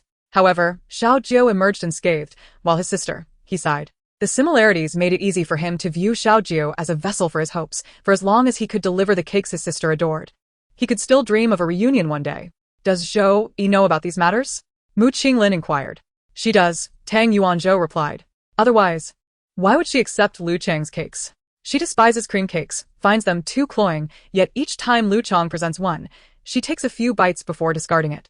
And she always contrives an elaborate excuse to have someone else dispose of it. You have helped her throw them away as well, haven to you? Mu Qinglin nodded. I thought at the time that Zhou Yi was being ungrateful, but I had no idea there were so many underlying issues. Yang Ling's earlier words rang true. Zhou Yi indeed knew how to empathize with others, even if she was reluctant to do so. Mu Qinglin furolet her brof. Unable to restrain her curiosity, how did she sustain those injuries? I'm not certain, Tang Yuanzhou replied. Red Door Alley is a minuscule place. Any disturbance is quickly known to all. If she had been hurt here, I would have been aware, so she must have arrived with those injuries. However, she chooses not to speak of her past, and we refrain from asking. After all, the past is behind us, and not inquiring brings a sense of relief. Tang Yuanzhou added. Mu Qinglin agreed, and a silence enveloped them for a while. She observed as Lu Chang departed, noting that Zhou Yi had remained silent throughout, not even casting a glance in Lu Chang's direction. Xiaojiu feels sympathy for Lu Chang, but harbors no affection for him, Tang Yuanzhou remarked. This is apparent. On the day the cake was delivered, Zhou Yi merely frowned at the mention of Lu Chang, responding with a detached he and nothing more. Is it because Lu Chang views her merely as an emotional crutch? Mu Qinglin queried. Not at all. Lu Chang genuinely cares for her, Tang Yuanzhou clarified. Then why is that? Lu Chang's means of making money are unscrupulous, and Xiaojiu fears that he will inevitably face dire consequences. She has expressed her concerns, but he remains unyielding, which is why Xiaojiu greets him with a sour disposition and refrains from engaging in pleasant conversation. Would he still behave this way if he had other options? He has no alternatives. As the conversation drew to a close, Tang Yuanzhou shifted his tone and instructed Mu Qinglin not to mention today's words to Xiaojiu. Whatever had transpired in the past was beyond his concern. He could only hope for her well-being in the future. If she possessed the capability to demolish his roof, then let her do so. If not, she could engage in trivial antics. After all, one must always look ahead, and Xiaojiu had indeed done so. Mu Qinglin turned, pondering. If that is the case, why tell me? Wouldn't it be better if fewer people knew? The cloud of gloom dissipated from Tang Yuanzhou's face as he leaned against the wall, a smirk gracing his features. Xiaojiu lacks friends. Having more individuals to keep her entertained benefits both me and Lingling. Why not embrace it? You two truly share a remarkable connection, Mu Qinglin remarked, feeling a headache coming on. I should never have picked up that cat for her. Tang Juanzhou sut non chalen. It's too late to lament now. Did you not see how she sought your assistance even in her inebriated state? Mu Qinglin, you cannot escape this. She had no intention of escaping, merely uncertain if her heart could withstand the passage of time. Here we go again, Tang Yuanzhou said, gesturing outside with his chin. Mu Qinglin followed his gaze. There, in the alley, the inebriated Xiaojiu squatted. Upon catching Mu Qinglin's eye, she raised a hand and playfully beckoned her with a finger. Why does she seem more audacious when drunk? Mu Qinglin mused. Disregarding Zhou Yi's presence and stating to Tang Yuanzhou, I will go take a look. Go ahead, Tang Yuanzhou replied, his attention already diverted back to his canvas. Outside, the snow was nearly finished falling, and a chilling wind swept through, biting at the skin. Mu Qinglin approached Zhou Yi, krachain beside her. Teacher Jiu, what are your orders? Xiaojiu glanced at her and then returned to resting her chin on her knees, continuing to strategize. Mu Qinglin felt perplexed. Was it possible that Teacher Jiu had summoned her to showcase the vastness of her dominion? Mu Qinglin meticulously counted the cats, 13 in total, a rather impressive number. A testament to teacher Zhou's diligent efforts. Miao Fa Kai recognized Mu Qinglin and promptly abandoned Zhou Yi, playfully nudging her ankle. Surprised by the unexpected affection, Mu Qinglin contemplated returning the gesture with an apple from Zhou Yi's possession. However, not wanting to reveal her intention, she lifted her hand, inadvertently scattering the remaining pieces onto the ground. She was mistaken. Zhou Yi, though outwardly prickly, possessed a dog-like loyalty. Thus, Mu Qinglin resorted to rummaging through her own pockets. To her delight, she discovered a bag of biscuits, an unexpected boon from her profession as a reporter. Carrying snacks had long been her personal habit. During sudden outdoor shoots that could last for hours, one needed sustenance to endure. She tore open the biscuit bag and tossed a piece near Fa Kai's feet. The cat approached, sniffing curiously, meowing insistently for Mu Qinglin to feed it. Amused, she chuckled. Didn't I mention that my hands are only good for patting heads? As she rubbed her fingers together, she extended one toward Fa Kai's head. Just as she was about to make contact, she noticed that Xiao Jiao was intently watching her. Mu Qinglin remained still, turning her gaze toward Zhou Yi, who was eyeing the biscuit in her hand. Do you want some? She offered, nudging the treat slightly forward. Zhou Yi blinked and raised her head to meet Mu Qinglin's gaze. Are you going to pat my head as well? Such words seemed absurd. How could one compare a person to a cat? Even if she desired to receive such an affection, she would need the audacity to do so. A sense of inexplicable familiarity washed over her. Mu Qinglin, unwilling to relent, contemplated saying yes, but her eyes faltered as they swept over Zhou Yi's exposed neck, which was unguarded due to her drunkenness. Her skin was fair, smooth, and devoid of any scars.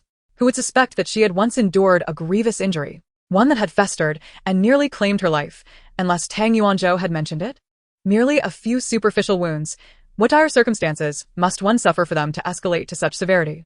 Mu Qinglin withdrew her hand, gazing into Zhou Yi's eyes as she said, No. Zhou Yi, unwavering in her stare, clearly retorted with two familiar words, liar. Mu Qinglin chuckled lightly. I'm not deceiving you. The fortune lies with the stray cat by the roadside. I merely amuse myself with it. Her sudden pause intrigued Zhou Yi, whose bright, intoxicated eyes were fixed on Mu Qinglin, waiting for her to continue. Mu Qinglin playfully flicked Zhou Yi's cold, reddened nose with her fingers and smiled. You are quite the difficult child to please. Chapter 13. Threats. The strong prey on the weak. Change the words. Zhou Yi crossed her arms over her knees. Unresponsive to Mu Qinglin's remarks, her gaze unwavering. Passers-by cast fleeting shadows across Zhou Yi's face as they moved along the street. Would you like something to eat? Mu Qinglin inquired once more. Zhou Yi pondered for a few seconds before slowly replying, to serve? Mu Qinglin finally deciphered Zhou Yi's meaning and resigned herself to the notion that catering to this person, who was quick to learn and retaliate, would require her to yield. She broke off a piece of a white peach oolong cream-filled biscuit from the packaging and offered it to Zhou Yi. After a moment's hesitation, Zhou Yi leaned forward, sluggishly taking the biscuit into her mouth. Her chewing was slow and gentle, muffling the clamor of the bustling streets and seemingly stretching time itself. Mu Qinglin squatted nearby, quietly feeding the uninvited cats and dogs that had not yet been noticed. Having lingered in the snow for too long, no one could resist the chill. Mu Qinglin rubbed her stiff hands and asked Zhou Yi if she wanted to head back. Zhou Yi moved her mouth and sneezed twice, causing her nose to tingle and her eyes to redden as she muttered, Santa Claus caught a cold. Teacher Jiao is surprisingly delicate. Teacher Jiao sniffled, resentment beginning to brew.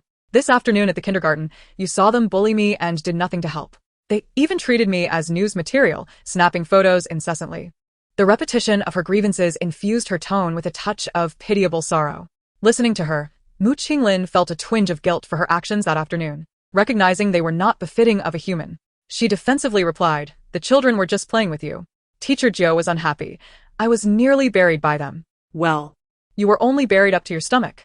Teacher Jiao pressed her lips together in silence. Mu Qinglin could no longer withstand the pressure. The chill had evidently taken its toll on her stomach. Suddenly, Teacher Jiao interrupted, her voice hoarse and her tone despondent. Upon hearing this, Mu Qinglin thought to herself, very well, it is all her fault. Teacher Jiao's subsequent assault on her was indeed self-inflicted. Do we have any medicine at home? Mu Qinglin inquired. Teacher Jiao pondered for a moment before shaking her head. It was unpalatable. I discarded it. Is there such a notion as tasty medicine? Mu Qinglin, holding the remaining apple, stood up and declared, stay here, I shall procure some medicine for you. Teacher Jiao looked up at her, unyielding, I want to choose for myself. The uncoded ones are unpalatable. Mu Qinglin silently regarded teacher Zhou for a while, softly questioning herself. How could there be such a troublesome, yet lucid drunkard? The inebriated lady had already risen unsteadily, likely due to prolonged squatting causing dizziness. As she swayed upon standing, Mu Qinglin kindly reached out to support her, only to be met with a piercing glare that left her momentarily speechless. What do you intend to do? Mu Qinglin mused. I wish to knock you unconscious with a stick and bury you in the snow, to see if a well-behaved and obedient creature might sprout come spring. Teacher Zhou furrowed her brow, contemplating the implications of Mu Qinglin's words, and after a lengthy pause, she nodded, it cannot be. Her self-awareness appeared to be quite pronounced. Teacher Zhou strode towards the exit. The spot she had vacated revealed a card beneath Fa Kai's feet. Mu Qinglin bent down, flicked Fa Kai's paw to encourage it to move aside, then retrieved the card and unfolded it, hoping to ascertain its utility. Did you grow there? Teacher Zhou, unable to see her companion, turned back to inquire. Mu Qinglin, hearing her voice, neatly folded the card and tucked it into her pocket, glancing towards Zhou Yi, pondering. What shall we do now? Perhaps drag her away, with a broken leg. Teacher Zhou retorted with irritation, inhaling sharply as she ambled towards Mu Qinglin, raising both hands. Assuming Zhou Yi was about to strike, Mu Qinglin instinctively stepped back. Little did she know, as she took a step, the slender arms of the girl suddenly encircled her waist and intertwined behind her, pressing her body closely. With her chin resting on Mu Qinglin's shoulder, she murmured in a husky tone near her ear, the moment I exert myself to lift you, you seize the opportunity to escape. Mu Qinglin remained motionless, the scent of fig shampoo enveloping her senses. Did you hear that? Teacher Zhou, unable to hear, spoke menacingly. Mu Qinglin blinked and replied, I've already managed to escape. With the fragile Teacher Zhou attempting to lift her, Mu Qinglin knew that before her feet could leave the ground, Teacher Zhou's waist would surely give way. It was best not to provoke this situation. Yet Teacher Zhou was unconvinced, skeptically stating, but I have not yet exerted myself. If you do, I shall demonstrate, Mu Qinglin said, playfully moving her feet. Defeated by the reality of the situation, Teacher Zhou muttered softly, it seems my mind has frozen. Mu Qinglin nearly burst into laughter. Zhou Yi, in her drunken state, resembled a little hedgehog, her soft belly inciting an uncontrollable desire to ruffle. Unfortunately, Teacher Zhou did not grant her any further opportunities. Zhou Yi walked ahead with a steady gait, almost mirroring the scene from the first time he brought Mu Qinglin to FOMO. Each of his movements was exasperatingly slow. After a short distance, the two took over half an hour to return. As they entered, Tang Yuanzhou, who had been anxiously waiting, hurried over and inquired, Where have you been? Why did it take so long? Mu Qinglin raised the plastic bag in his hand and replied, Zhou Yi caught a cold. So I went to buy some medicine.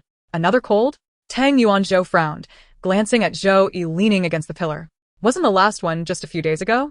Mu Qinglin placed the items on the table and asked Tang Yuanzhou, Does Zhou Yi often catch colds? Tang Yuanzhou replied, Since winter began. There haven't been many days when she's felt well. Mu Qinglin was astonished. So frequent? Yes, I suppose she didn't pay attention during those growth years. And after that ordeal she went through, her constitution is quite weak. Come winter, she becomes lethargic. And even a slight chill in her throat can lead to a cough lasting half a month. Tang Yuanzhou lamented. Don't be fooled by how she bundles herself up like a dumpling every time she goes out. When it comes to being sick, she turns ill in an instant. It's best to consult an experienced traditional Chinese medicine practitioner for her condition. As she ages, recovery becomes increasingly difficult. Why hasn't she asked you to bring her some water? Mu Qinglin remarked, skillfully extracting medicine from the box. The first year we discovered it, I had someone look into it, but this stubborn person refuses to drink herbal medicine.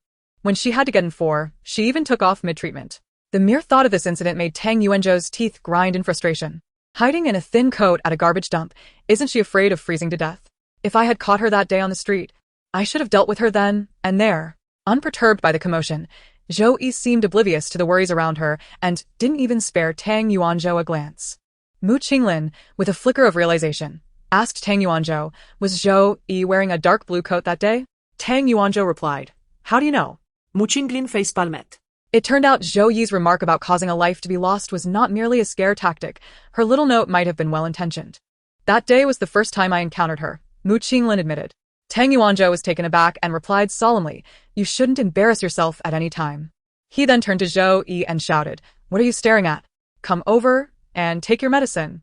Even if Zhou Yi were intoxicated, the mention of medicine triggered a reflex to flee, but Tang Yuanzhou's glare was too intimidating.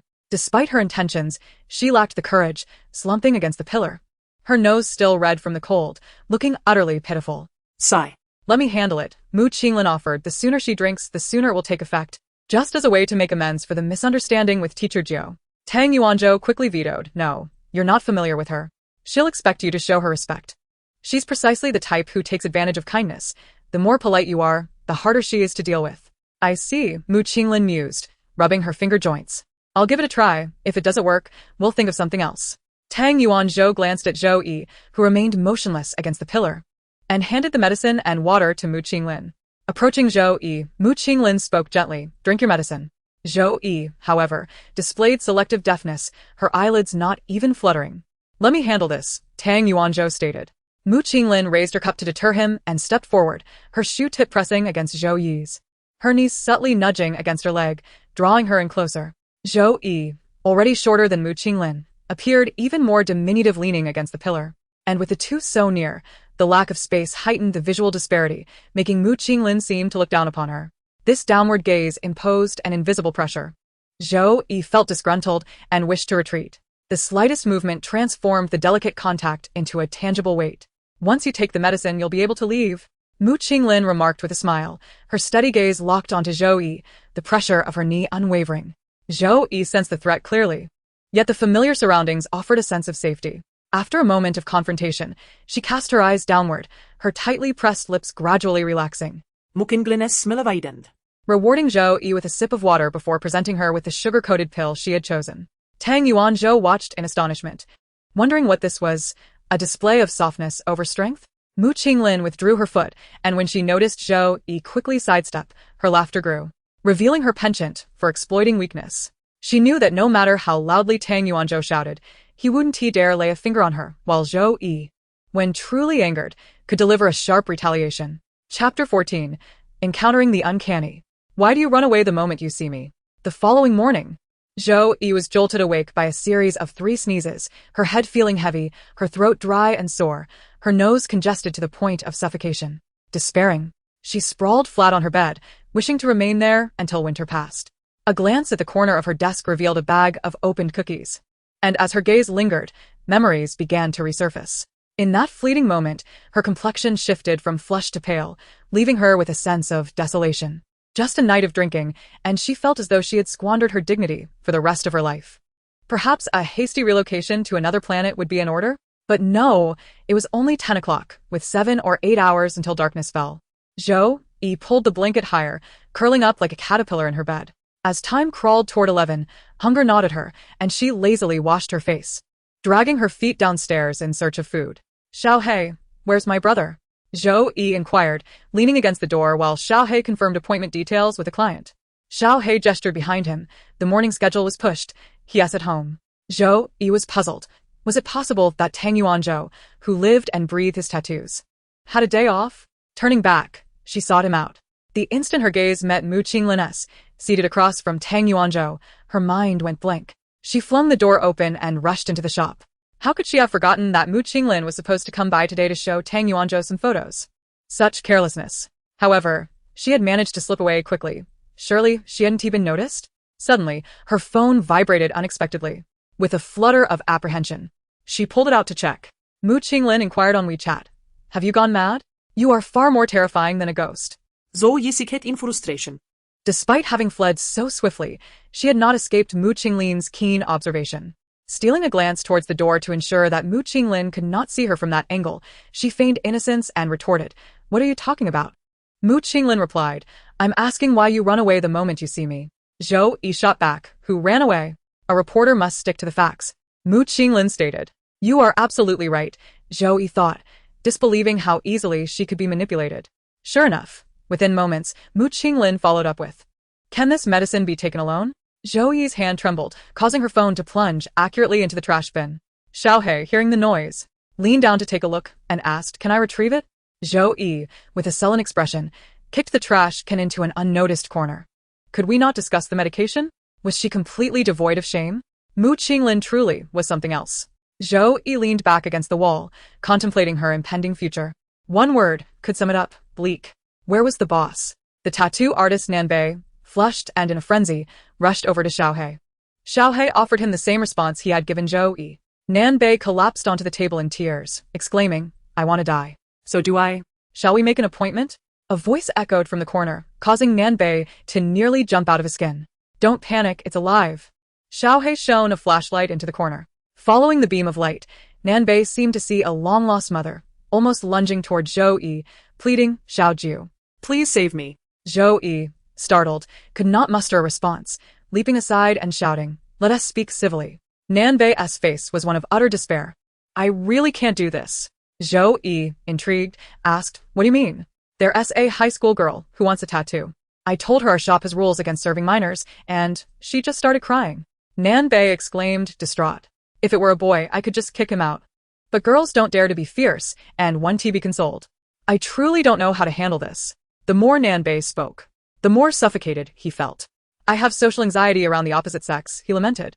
Zhou Yi, unable to bear it any longer, shelved her morbid thoughts and said, "I'm a woman too."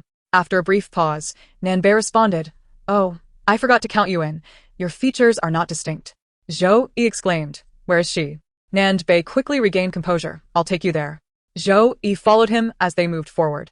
Just as she took a step, she abruptly turned back to retrieve her phone from the trash, snapping a selfie and sending it to the shop as only 2 female members, Mu Qinglin, asking, "Are my feminine features not evident?" Mu Qinglin, in the midst of sipping water, choked upon receiving the message, and when she opened the photo, Zhou Yi's oversized face nearly filling the frame startled her into forgetting to cough. "What's wrong?" Tang Yuanzhou inquired of the oddly expressioned Mu Qinglin. Mu Qinglin minimized the photo and replied, "It's nothing. Watching a horror film during the day can be somewhat unsettling." Mu Qinglin remarked, "Are you still intoxicated?" Zhou Yi quipped, awake enough to know that a pair of hands has 10 fingers. How could such a peculiar question even arise? After pondering for 2 seconds, Mu Qinglin suggested, "Perhaps you should visit the hospital." Zhou Yi read it twice, perplexed. Was she being advised to seek treatment for a cold? Yet, what does a cold have to do with feminine characteristics? Confounded, Zhou Yi asked Nanbei for clarification on its meaning. Without a moment's hesitation, Nanbei replied, "You're unwell." Zhou Yi, in frustration, tossed her phone into the fish tank. Nanbei was taken aback. "It's a new model, worth over 10,000. You need not dispose of it so extravagantly." Zhou Yi calmly replied, with her hands tucked in her pockets, "It's waterproof." Nanbei. When Zhou Yi and Nanbei approached, the girl was still sobbing.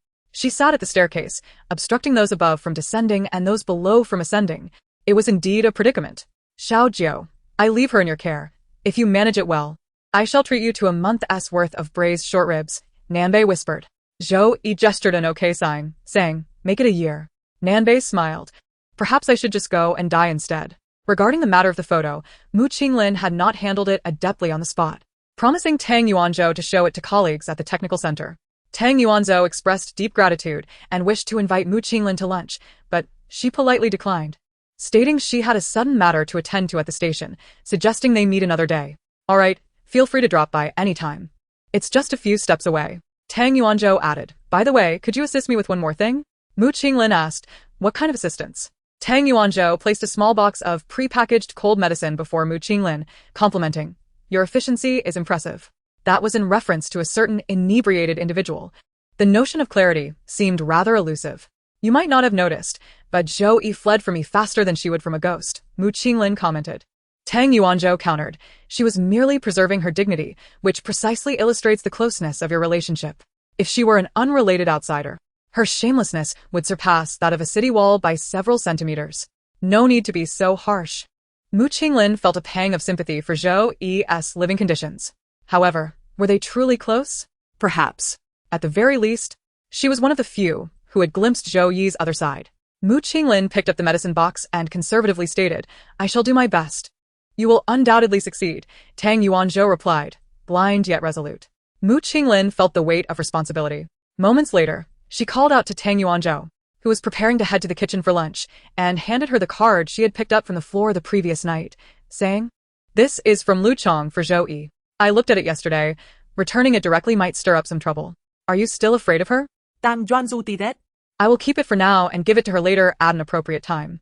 Mu Qinglin responded, "Millimetrów." She then poured herself a glass of water and headed to find Zhou Yi in the store. Xiaohei informed her, "Xiaojiu, if you proceed straight ahead for about 10 meters, you will see it." "Thank you, Mu Qinglin." Mu Qinglin had yet to devise a plan on how to converse with Zhou Yi, her steps laden with trepidation. If gentle persuasion were effective, Tang Yuanzhou would not have entrusted this burdensome task to her. However, should the encounter mirror that of the previous night, Zhou Yi might effortlessly inflict injury upon her with a mere kick to the knee. As Mu Qinglin hesitated, her gaze fell upon Zhou Yi seated on the steps, a test paper resting upon her lap, diligently writing with fervor. Chapter 15, Anger. I am sorry, Mu Qinglin uttered. Zhou Yi wrote rapidly, as though the answers to the questions were etched in her mind, requiring no contemplation to articulate them. Is such speed characteristic of one who has never attended school? Furthermore, could it possibly be in response to the test paper from Shida-affiliated high school? Mu Qinglin ceased her advance, her probing gaze drifting from the girl clad in the Shida-affiliated uniform to Zhou Yi, who effortlessly recalled standing at the classroom's back door, tackling a physics problem. Upon completing the final stroke on the test, Zhou Yi returned the paper and pen to Yao Xiaoqi, rising to stand before her with an irritable tone. It's merely a few math problems. If you can't solve them, learn. If you can't grasp it, ask. Will crying resolve your issues? The college entrance exam is imminent, and I'm under immense pressure. Yao Xiaoqi sobbed, my mother only allows me to apply to a university. Given my current state, I want to even qualify. The desperation in Yao Xiaoqi's voice was palpable, yet Zhou Yi exhibited little sympathy, merely acknowledging her plight. Yao Xiaoqi glanced at Zhou Yi in surprise, her eyes reddening once more. Zhou Yi, with a nonchalant expression, took her time to respond. These are all competition questions. The finals concluded in November. What significance does solving them now hold? Are you merely toying with your mindset? Once that collapses, you may not even achieve a standard acceptance. Yao Xiaoqi clutched the paper, her voice faltering, but my mother. Your mother is not you, and certainly not your teacher. Why must you heed her in everything? Zhou Yi retorted, irked. Yao Xiaoqi, shrinking her shoulders, replied timidly, my mother is the vice principal of Shida-affiliated high school. Zhou Yi responded dismissively, consider my words mere folly. The two successfully extinguished any further conversation. Zhou Yi remained, yet resolved to cease her dialogue. After a moment, Yao Xiaoqi, still clutching her backpack, rose and asked, may I still come to find you? My classmates don't like me. They don't speak to me. Her last words were uttered softly, her voice trembling. Zhou Yi detected the underlying fear and briefly furrowed her brow before coldly declining. No. We are a tattoo parlor, not a sanctuary for minors. Nor do we offer college entrance exam tutoring. Disappointment flickered across Yao Xiaoqi's face, yet she stifled her emotions, offering Zhou Yi a quiet thank you. Zhou Yi did not respond. Once Yao Xiaoqi departed, she carelessly tousled her hair and turned to retrace her steps. As Zhou Yi's gaze collided with Mu Qinglin, who had evidently been standing there for quite some time, her expression transitioned from shock to anger, and then to a fleeting calmness. It was as if she had completely disregarded Mu Qinglin as she briskly approached and passed her to exit FOMO. Mu Qinglin remained motionless, her fingertips gently caressing the medicine box within her pocket. After a prolonged moment, she placed her cup and medicine with Xiaohei and proceeded to the main entrance of FOMO. Zhou Yi sat on the porch, unlike her usual self, not hunching her shoulders or shivering, despite the cold that left her feeling exposed. Mu Qinglin stood beside her for a few seconds before bluntly inquiring, did you attend school? Zhou Yi replied, 9 years of compulsory education is mandated by the state. How could one possibly tackle high school competition questions with merely 9 years of education? Mu Qinglin refrained from asking further, simply stating, why didn't you continue? Bored. Zhou Yi replied irritably. Do you wish to return? No. Then why do you still remember the solutions to those problems? Why are you being so annoying? Zhou Yi suddenly rose, her voice elevated. Who are you to me? Whether I go to school is none of your business. Don't think that just because you've helped me a few times, you can meddle in my affairs. After her outburst, she felt a buzzing in her ears and a soreness in her throat. Unsure if it was from the volume of her voice or something else entirely, the passers-by in Hongmen Alley turned to look, whispering and pointing, creating a ripple of gossip. She anticipated that Mu Qinglin would be furious. No one relishes being shouted at in public for no apparent reason. Yet, Mu Qinglin merely lowered her gaze, her expression so tranquil that it sent a chill through Zhou Yi's heart. I am sorry, Mu Qinglin said. Zhou Yi clenched her fists at her sides, hearing Mu Qinglin calmly and gently explain, it's an old habit of reporters to dig deep. I was abrupt just now. You should go inside, it's cold outside. The cold medicine is with Xiaohei. Remember to take it. After uttering these words, Mu Qinglin departed from FOMO without looking back. She did not exit through the small path leading to the provincial station but instead left through the nearby east gate, disappearing in an instant. In that moment, Zhou Yi felt as though her heart had been gripped tightly, not painfully, but with a lingering, subtle ache. Unconsciously, she took a step forward, only to halt upon hearing the door open behind her. Xiao Jiu, what were you just shouting about? Xiao He asked, pulling the door open with curiosity. Zhou Yi pressed her lips together and replied softly, it's nothing. Is that so? Xiao He, skeptically peering around, found nothing amiss. Zhou Yi silently observed the bustling east gate for a moment before turning back to FOMO. Where's the medicine? Zhou Yi asked over her shoulder. Not seeing it on Xiao He's table. Xiao He quickly returned, retrieving the water and medicine box from beneath the table, explaining, someone came to ask something, and I was afraid of knocking it over, so I put it down. Did you just drink it like that? Xiao He was astonished by Zhou Yi's unblinking action of taking the medicine. Zhou Yi merely responded with a soft clutching her almost empty cup of water as she returned to the adjacent room. The lunch prepared by Tang Yuanzhou was quite simple, and Zhou Yi chose not to eat.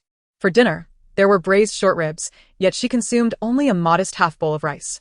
In the ensuing days, she rose early and toiled late, spending hours in the studio, ultimately completing the commissioned fullback sketch nearly 3 weeks ahead of schedule. Suddenly finding herself with idle time, Zhou Yi recalled that since their discordant parting, she had not seen Mu Qinglin again. Ever since Tang Yuanzhou learned that Ping and Jiangping was produced by Mu Qinglin's team, he diligently tuned in to support the show each day on time.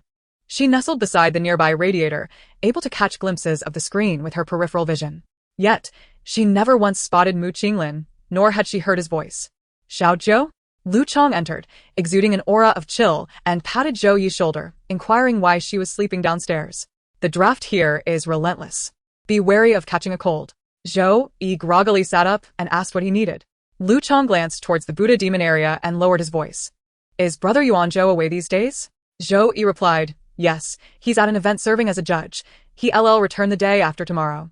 Do you need to find him? No, I'm not looking for him. I need to ask you for a favor. Zhou Yi laboreò ustiliftet her gazé. And as her eyes swept past the heavily made-up woman behind Lu Chong, her expression turned cold. Are you trying to involve her again?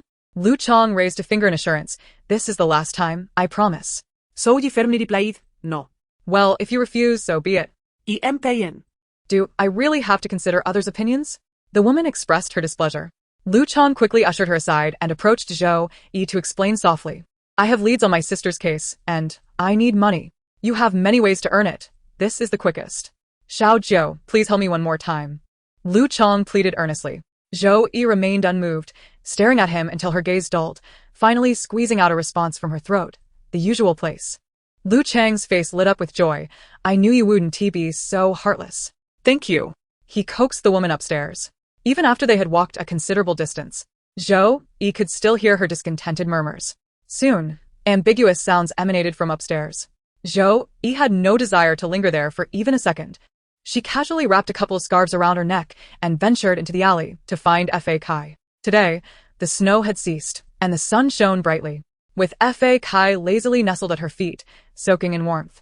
Zhou Yi hunched her shoulders, resting her chin on her knees, one hand dangling down, idly poking Fa Kai's pointed ears with her fingertips. The setting sun slanted low, stretching Zhou Yi's curled-up silhouette out into the alley. She followed the line of sight, bored, as it extended far beyond, reaching the towering building of the provincial television station from Hongmen Alley. She had never noticed before that the provincial station was visible from there. If she were in her room, would she be able to see even more? For instance, someone's office. Bah! What use is it to see? She wasn't particularly close to that person, and besides, he was so poor, his annual salary likely didn't even match what she earned from one large painting. There is no financial gain, nor any relational advantage, so why bother observing her? Love dissipates effortlessly. Zhou Yi pinched the tip of Fa Kai's ear, compelling herself to cease her chaotic musings amidst his frenzied retaliation. Yet, this self-imposed restraint lasted merely a fleeting 10 seconds. She retrieved her phone from her pocket and followed the official Weibo account of the provincial broadcaster. It turned out that tonight was the New Year's Eve gala. Such a grand event must have rendered the provincial station in a whirlwind of activity, hence their neglect in seeking out dogs for one client and cats for another. Zhou Yi murmured as she tapped the screen. The New Year's Eve gala commenced at 8 o'clock, with the provincial station beginning its live broadcast at 4 in the afternoon. Being a local station, it lacked a wide audience, and despite her waiting, the comments section remained stagnant. Zhou Yi, feeling despondent, sent a bouquet of flowers and subsequently locked her screen, only to unlock it again shortly after to send another. The comments section was soon inundated with her contributions. It seemed our station had its die-hard fans. Fu Xiao, taking advantage of a break, scrolled through the comments for 3 to 4 minutes and realized that nearly all of them were from the same individual. Unable to contain herself, she expressed her astonishment to Mu Qinglin about the frequency of the comments. Mu Qinglin casually inquired, "What are they posting?" The earlier comments were filled with flowers. Then a brief period of exhaustion ensued, followed by a display of pitiful nose-rubbing, and now a full-blown wail. How amusing. Fuxiao cakul dertili. Remarking that it resembled a serialized drama played out through Weibo emojis. Mu Qinglin smiled slightly, speculating that perhaps a child had seized an adult's phone for amusement. Fuxiao. Uncertain sighed. Well, the name is quite distinctive. FOMOJO. Mu Qinglin hesitated briefly in her typing, adeptly completing a full sentence. Then, with a swift motion, she slid her chair adjacent to Fu Xiao and asked for her phone. "Let me take a look." Fu Xiao handed over her device. Mu Qinglin gazed at the flood of tearful comments for a few moments before clicking on FOMOJO's Weibo profile. The account boasted a considerable following, frequently showcasing tattoo drafts or a sense of carefree abandon. The latest post, made half an hour ago, read, "Fa Kai, I am not human, but you are a true dog." Accompanying the text was an image of a slender, fair hand gripping the ear of a black and white spotted kitten. Chapter 16. Acknowledgement of Error. Why overthink? Who would bother with such trivialities? Mu Qinglin muttered to herself. Fu Xiao, unable to hear clearly, leaned in to ask, "What s long?" "Nothing," Mu Qinglin replied, returning the interface to the live broadcast before handing Fu Xiao her phone back, saying, "The Weibo drama continues, quite addictive." Fu Xiao took it back and, upon viewing, burst into laughter once more, exclaiming, "Now it seems she has started to fall ill. Don't emojis consume bandwidth?" She's flooding screen. The more Fu Xiao observed, the more entertaining it became, and she casually swiped through a page, saying, "If I didn't have work, I would sit here and join her performance. What a pity that would be." Mu Qinglin opened her browser and logged into her own Weibo. Meanwhile, Zhou Yi, who had diligently warmed up the crowd for over an hour with no results, suddenly felt overwhelmed. She switched to a frantic expression and sent out a series of messages, muttering, "Doesn't the provincial station have even a penny to invite popular stars to attract fans? No wonder the employees are so impoverished they have to drink the northwestern wind." After the complaints subsided, Zhou Yi shared the live stream link on her Weibo. With nearly 50,000 followers, perhaps she could entice at least one viewer. Upon successful sharing, she was automatically redirected to the live stream interface. To her astonishment, amidst the neatly arranged frenzy of emoticons in the comments section, a single line of text appeared. "Check your messages." Who could it be? It had to be someone addressing her, for she was the only living soul present in the comments. Zhou Yi, feeling desolate, exited the live stream, and sure enough, a small red appeared in her messages. She opened it. Zhou Yi. Shock surged through her. She had no idea how her real-world identity had been exposed. She never revealed her face on Weibo, nor had she ever disclosed her real name to her fans. Cautiously, she scrutinized the Weibo nickname above the conversation for clues, Mu Qinglin. While others typically cloaked their identities with countless pseudonyms, this one boldly used her real name, treating Weibo as if it were WeChat. "Oh, Mu Qinglin?" Zhou Yi suddenly felt a jolt, her phone slipping from her grasp and crashing down onto the head of Fa Kai, who yelped in pain and frantically scratched at Zhou Yi from a distance. Ignoring him, Zhou Yi pondered the absurd twists of fate that had led to this moment. Could she delete the comment she had made? Could her Weibo account be deactivated in a mere 14 seconds instead of 14 days? Playing dead seemed the best option. Mu Qinglin, typing a message, "Don't act dead." Zhou Yi glanced at the input box she had accidentally opened due to her trembling fingers and that traitorous comma, her mind going blank. After a moment of stillness, she shoved Fa Kai aside and used his relatively clean head to wipe off the myriad of paw prints on her screen, holding her phone with a semblance of decorum to type. Buddha Demon 9. Who's pretending to be dead? Is your typing slow due to clumsiness? Mu Qinglin, clumsy fingers don't seem to hinder you from being so precise, yet you remain silent. If you speak, I'll sew your mouth shut. Buddha Demon 9. Amnesia, JP. Mu Qinglin, smile. The smile from Mu Qinglin sent shivers down Zhou Yi's spine. She lifted her toes slightly, signaling Fa Kai to vacate the premises, and then hurried back inside to warm herself by the heater. Lu Chong and that woman just emerged, both impeccably dressed, betraying no signs of recent activities. "Xiao Jiao, I'm heading back to the bar. I'll bring you cake tonight," Lu Chong said, attempting to be charming. Zhou Yi's tone was icy. Having witnessed such events, did he think she could still eat? A flash of embarrassment crossed Lu Chang's face as he whispered something to the woman, who angrily tossed her arms and stormed off from Buddha Demon. Lu Chang approached Zhou Yi, chuckling self-deprecatingly. Xiao Jiao, I know making money like this feels quite distasteful, but without funds, I cannot continue seeking help. I'm not like you. I can't earn tens of thousands just from a single image. All I have is my face. Lu Chang spoke with remarkable calmness. Yet Zhou Yi felt ill at ease. She ought not to measure others by her own circumstances.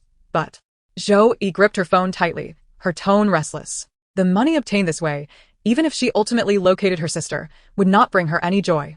Upon hearing this, Lu Chang's previously calm eyes were shaken to their core. This remark resonated deeply within him. Lu Yao had often imparted similar wisdom to him, saying, Brother, it is all right to be poor and to endure hardship. As long as you hold your head high, no one will look down upon you. Now.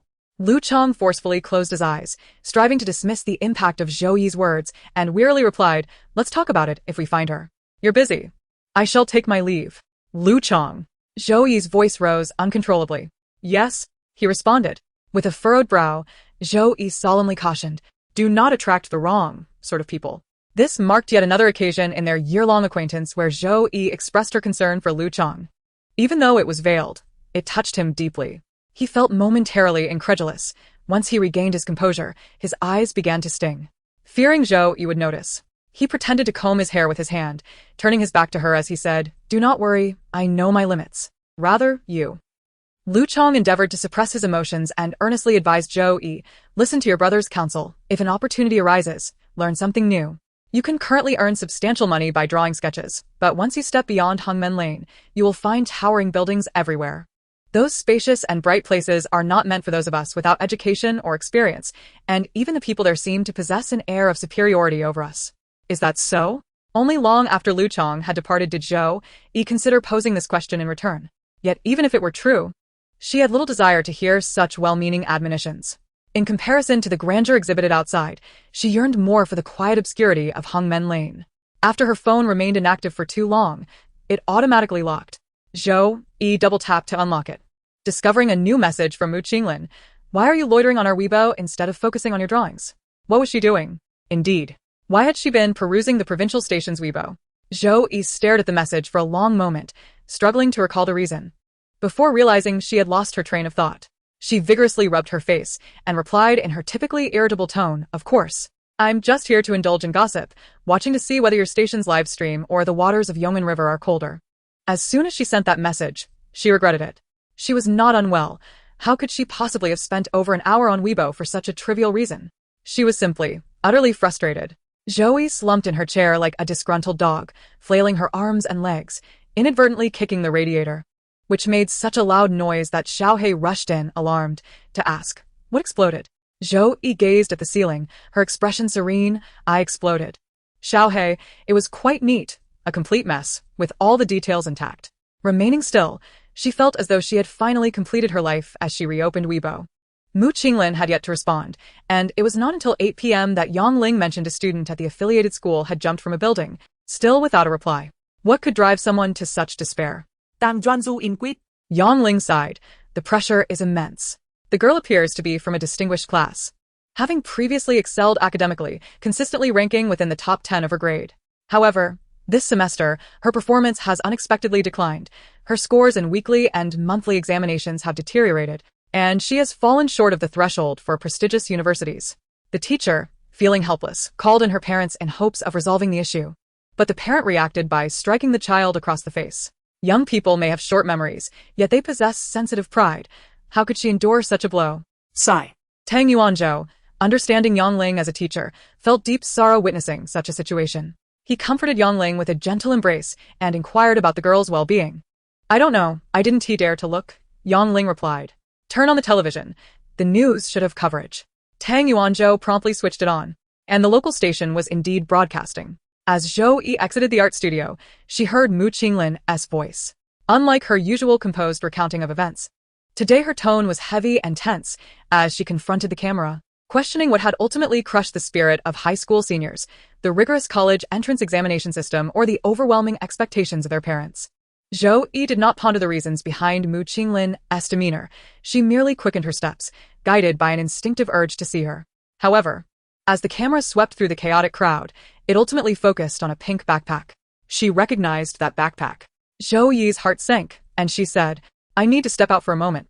Yongling now? Where to?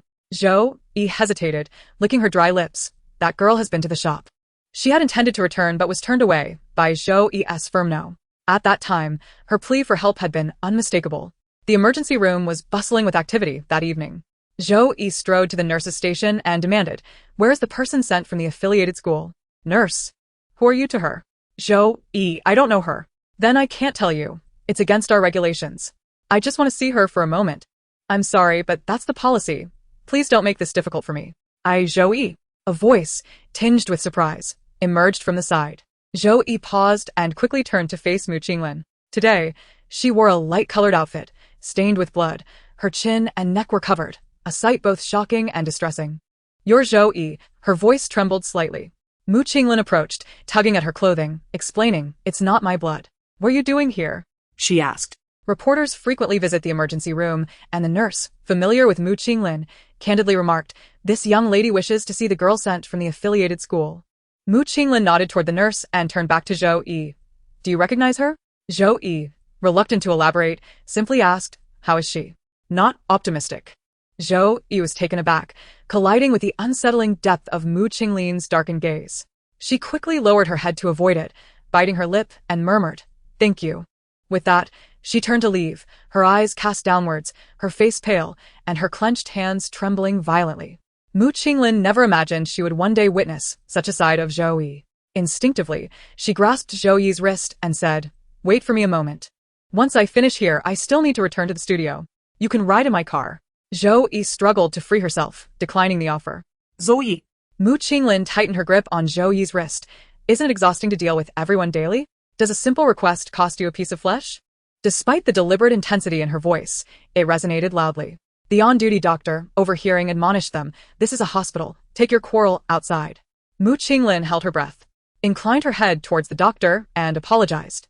Turning back to Zhou Yi, she noticed her hand had dropped limply, her delicate bangs obscuring her eyes. When she spoke, her voice was muffled and lacked its usual vigor. You might as well break my bones. Mu Qinglin pauset, belatedli relasing her grip, her tone softening. Let us not complicate matters. And who will provide comments for your studio? Zhou Yi mumbled, It's so cold it might as well close down. And you still have the audacity to shout at me. The villain always complains first. Mu Qinglin couldn't help but chuckle, her expression softening as she thought. The little hedgehog is back. With a gentle exhale, she diverted the topic. Ah. She lifted Zhou Yi's chin with her index finger, retracting her hand swiftly before Zhou Yi could react. I haven't heard a response to my previous statement. What brings you to our studio's Weibo? Are you considering a career change to become an internet troll since the tattoo shop isn't working out? It was evident Zhou Yi had not seen her posts on Weibo. She was probably busy shooting at the affiliated school. Zhou Yi muset silently. Seeing her silent, Mu Qinglin playfully asked, Lost your voice? You're the one who's mute. Zhou Yi snapped back, her irritation surfacing. Mu Qinglin raised an eyebrow. Then do speak. What are you doing there? Do you genuinely enjoy watching the old artists chat backstage? Last time, you and old Kai seemed to be having quite the conversation. Nonsense, I don't have time for that. Zhou Yi pinched her fingers. Averting her gaze from Mu Qinglin, her thoughts swirling for a moment before she stammered, Just consider it me admitting my fault. Upon hearing Zhou Yi's words, Mu Qinglin's eyes brightened, a smile flickering in her gaze. Admitting what? Speak up. I can't hear you. You old man. Zhou Yi rolled her eyes dramatically, simultaneously kicking back. Mu Qinglin playfully nudged her with a foot. Can't hold it together for 3 seconds, can you? Zhou Yi, caught off guard, stared at her in silence. Mu Qinglin found comfort in Zhou Yi's familiar expression, disregarding whether the little hedgehog would prick her. She lifted her hand, pressing down on Zhou Yi's head and giving it a gentle rub. Don't overthink. Who's keeping score? The public account, idle bookstore. She'll hit you. Zhou Yi, having grown up, had never encountered anyone who dared to ruffle her hair like that, feeling awkward and flustered. Adding to her innate temperament of dare to touch me. And you must be tired of living. Her emotions flared. She forcefully swatted Mu Qinglin's hand away, her tone sharp. What are you doing? As Mu Qinglin's mood soared, she remained unfazed by Zhou Yi's tantrums, even adding fuel to the fire with her words. Did you not feel that? Shall I touch you once more? Go ahead, try it. Zhou Yi ground her teeth in irritation. With an awkward smile, Mu Qinglin feigned an assessment of Zhou Yi. continuing to stoke the flames, when you lowered your head and spoke in a buzzing tone like a mosquito. Your expression resembled that of a dog that failed to gnaw on a bone. So forlorn, I could hardly restrain myself. Mu Qinglin, Zhou Yi snapped, her pearly teeth grinding as she articulated each word with deliberate venom. You get away from me? I'm leaving, but who will listen to your apologies? Mu Qinglin laughed heartily. Zhou Yi, weary of conversing with someone she deemed insane, suddenly recalled their previous dialogue. The moment she uttered the phrase apologize, she felt her dignity had been thoroughly compromised. It could not plummet any further. Nevertheless, the lingering discomfort and confusion in her heart would remain a burdensome weight. After a brief internal struggle, Zhou Yi resolved to liberate herself from the situation, questioning Mu Qinglin's sudden disappearance. Disappear? What do you mean? Mu Qinglin queried, taken aback. Zhou Yi glanced at her, her toes tracing the smooth ground as she slowly replied, You weren't at Hongmen Alley, nor were you attending to the public safety in Jiangping. She continued to mock Mu Qinglin, who had blood smeared on her, and feeling discomfort, she casually wiped her neck with a tissue. Didn't we see that our station has a gala this afternoon? I've been preoccupied with that lately, and couldn't get away. Oh, what do you mean by just oh? If you keep being so dismissive, I'm leaving. Zhou Yi paused, her hands clenched into fists in her pocket. Believing she had overstepped, Mu Qinglin sought to remedy her statement, but Zhou Yi beat her to it, responding with an exaggerated oh. Mu Qinglin stumbled over her words, nearly bursting into laughter.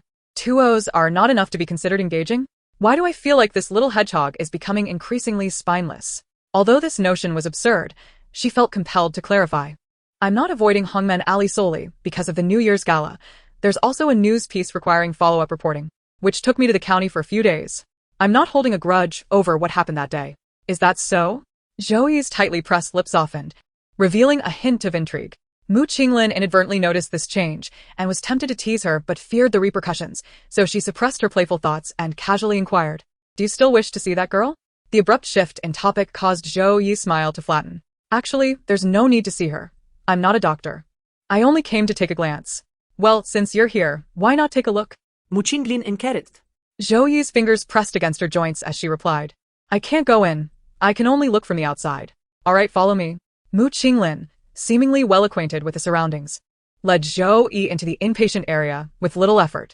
The management in the inpatient area is stringent. Not only are they restricted, but even family members are permitted to have only one accompanying person. Mu Qinglin and Zhou Yi stood at the entrance of Area B, with the former pointing in a direction, stating, B2011, she is in that room. Zhou Yi nodded and inquired, Did you bring her here? Otherwise, the blood on her would be hard to explain. Mu Qinglin replied, Yes, her mother fainted from the shock. Xiao Lu and I were at the scene to capture some footage. The college entrance examination system remains unchanged, without genuine implementation of the double reduction policy. The Education Bureau faces insurmountable challenges.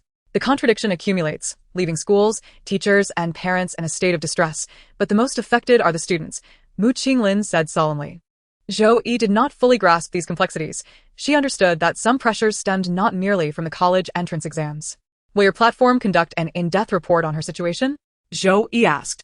Mu Qinglin shifted her gaze back and questioned the intent behind Zhou Yi's inquiry. Zhou Yi continued, There must be more to her attempted suicide than just being publicly beaten. Mu Qinglin observed Zhou Yi silently and asked, What else do you think? Zhou Yi suggested, Perhaps it's due to school bullying. You are talking nonsense. A sharp female voice suddenly pierced through from behind. Both turned to see a well-dressed woman, her hair disheveled and face pale, stumbling towards them. Her voice was shrill. My daughter is beautiful, well-behaved, and excels academically. How could she be bullied? Zhou Yi retorted. It's impossible. Why wouldn't her classmates speak to her? Why would a top student from Shida-affiliated high school seek help from a stranger in a place like Hongmen Alley? Zhou Yi's rare, icy demeanor caught Mu Qinglin's attention. As Yao Xiaoqi's mother shouted, What do you know? And made a move to strike Zhou Yi, Mu Qinglin swiftly grasped her wrist and shielded Zhou Yi behind her.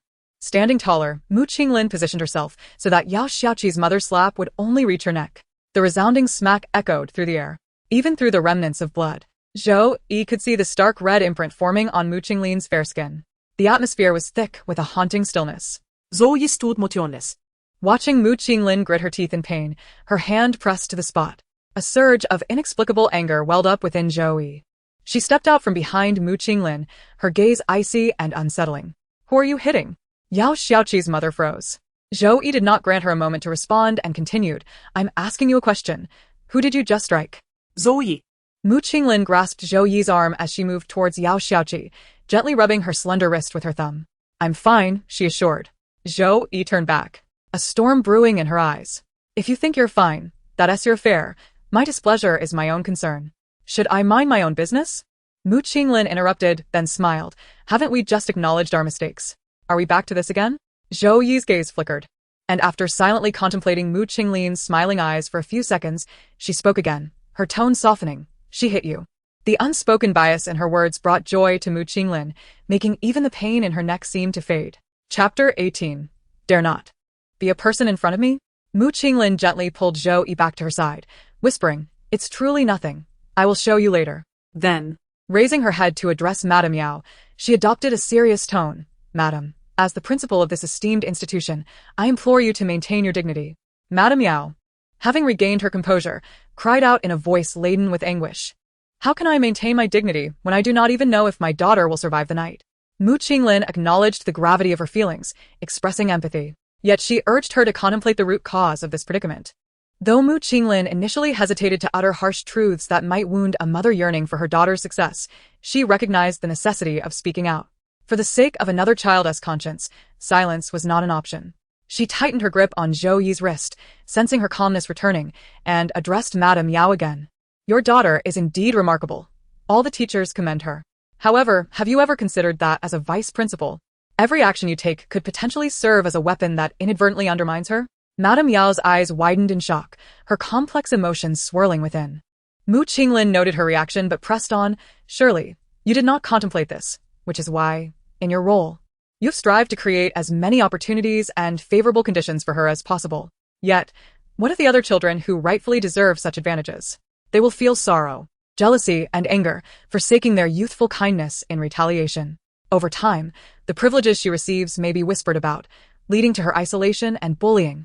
Even if it stems merely from a desire to conform or for amusement. You speak nonsense.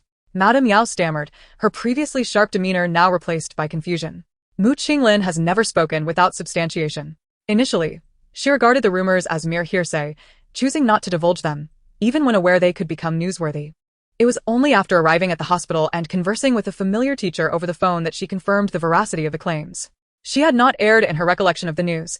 Zhou Yi had spoken truthfully. Some pressures indeed stem not from the impending examinations, but from the overwhelming expectations of parents. Who is the family member of Yao Xiaoqi? An emergency doctor rushed out, calling for someone. Madame Yao quickly regained her composure and stepped forward. I am her mother. Come with me. Your daughter requires immediate surgery, and I need to discuss the risks involved. Understood. The two hurried away, leaving a profound silence in their wake. Zhou Yi withdrew her hand from Mu Qinglin's grasp and placed it in her pocket, casually inquiring, Are you aware of Yao Xiaoqi's situation? Mu Qinglin nodded. Yes. I just confirmed it before you arrived. I had sensed something was amiss for quite some time, Zhou Yi remarked, gazing towards the emergency room. That day in the store, when she mentioned that her classmates did not like her, I knew something was wrong, yet I still refused her request to come to the store to find me. Mu Qinglin furolet her brof. With a mere statement of a classmate simply dislikes her, Zhou Yi was able to ascertain that Yao Xiaoqi had encountered bullying at school. Had she witnessed it, or was it something else? Having never experienced such matters herself, she believed that no one dared to bully her. Before Mu Qinglin could voice her doubts, Zhou Yi offered a reassuring response.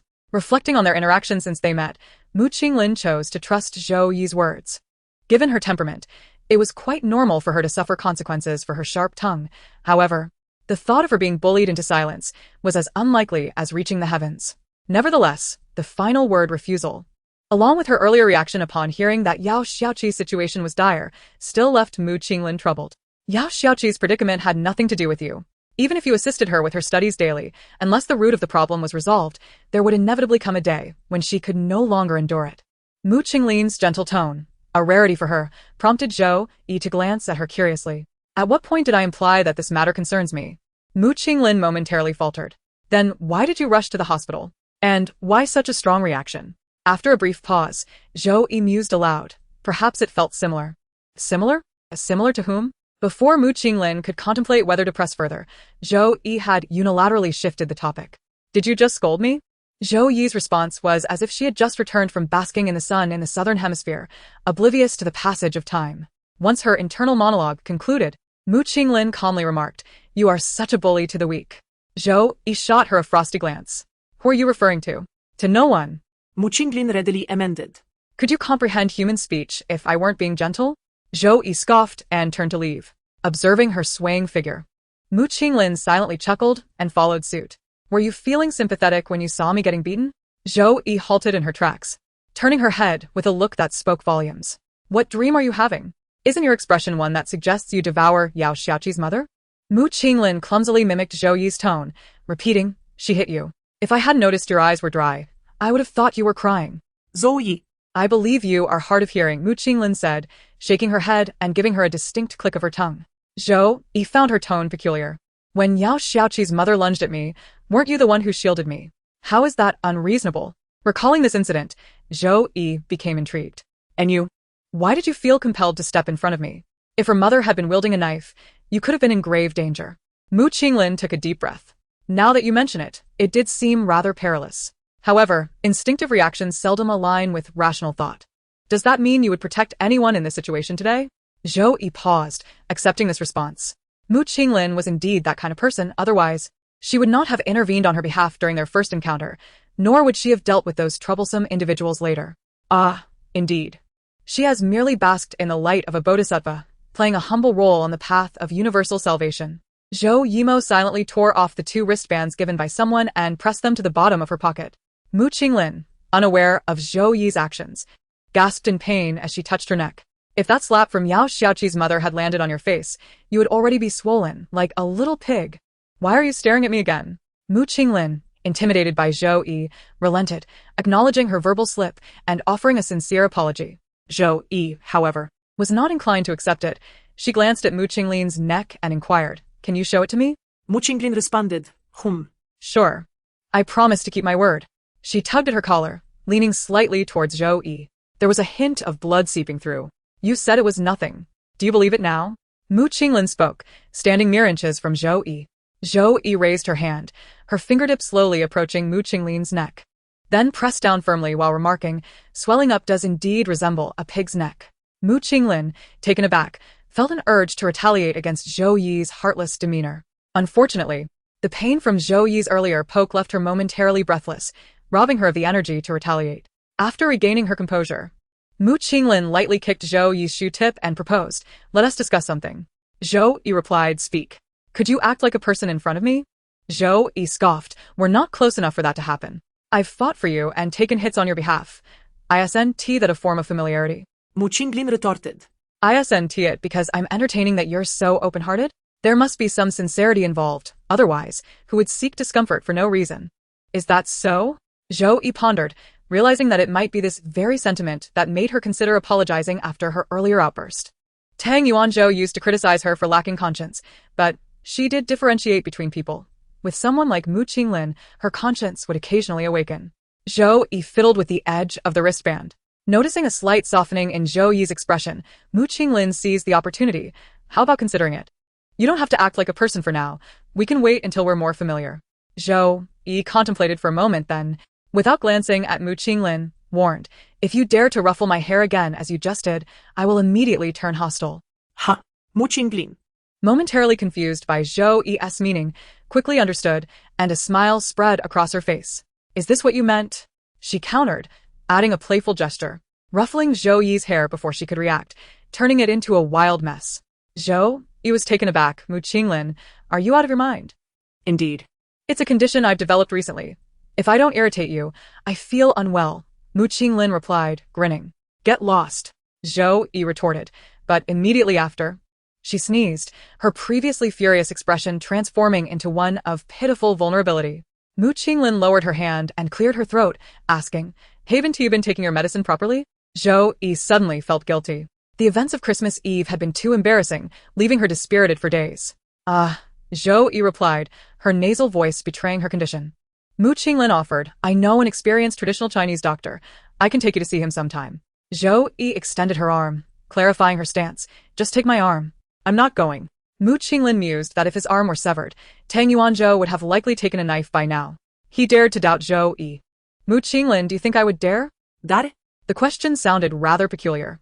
Zhou Yi shrugged, brushing his ear, casting a sidelong glance at Mu Qinglin. Is there anything you wouldn't dare? Oh, there's plenty. Mu Qinglin sighed. Being constantly reprimanded by teacher Zhou has left me with psychological scars. Speaking of which. Teacher Zhou? Mu Qinglin called out to Zhou Yi. The address was novel. Zhou Yi pondered for a couple of seconds before realizing it was directed at him. Speak your mind, Zhou Yi said. Mu Qinglin, shouldn't an apology carry some sincerity? Zhou Yi turned away, not necessarily. How can you speak such nonsense with your eyes wide open? Mu Qinglin gently nudged Zhou Yi's shoulder from behind. If you truly wish to apologize, promise me one thing. Something unrelated to visiting the hospital is negotiable. Next Wednesday, I have a day off. Accompany me to the traditional Chinese medicine hospital. What?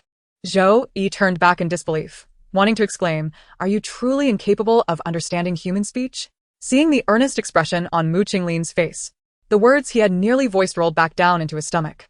Zhou Yi sniffled, and from his throat came a reluctant agreement. Well, considering our impending familiarity, I suppose I can. Chapter 19, A missed appointment let us borrow her for a few days. Mu Qinglin monitored as Zhou Yi dutifully turned into Hongmen Alley. Upon her return to the provincial station, it was just past 8 in the evening. She placed her belongings on the table and went directly to her supervisor, Cui Wenjing's office, from which she had not emerged for quite some time.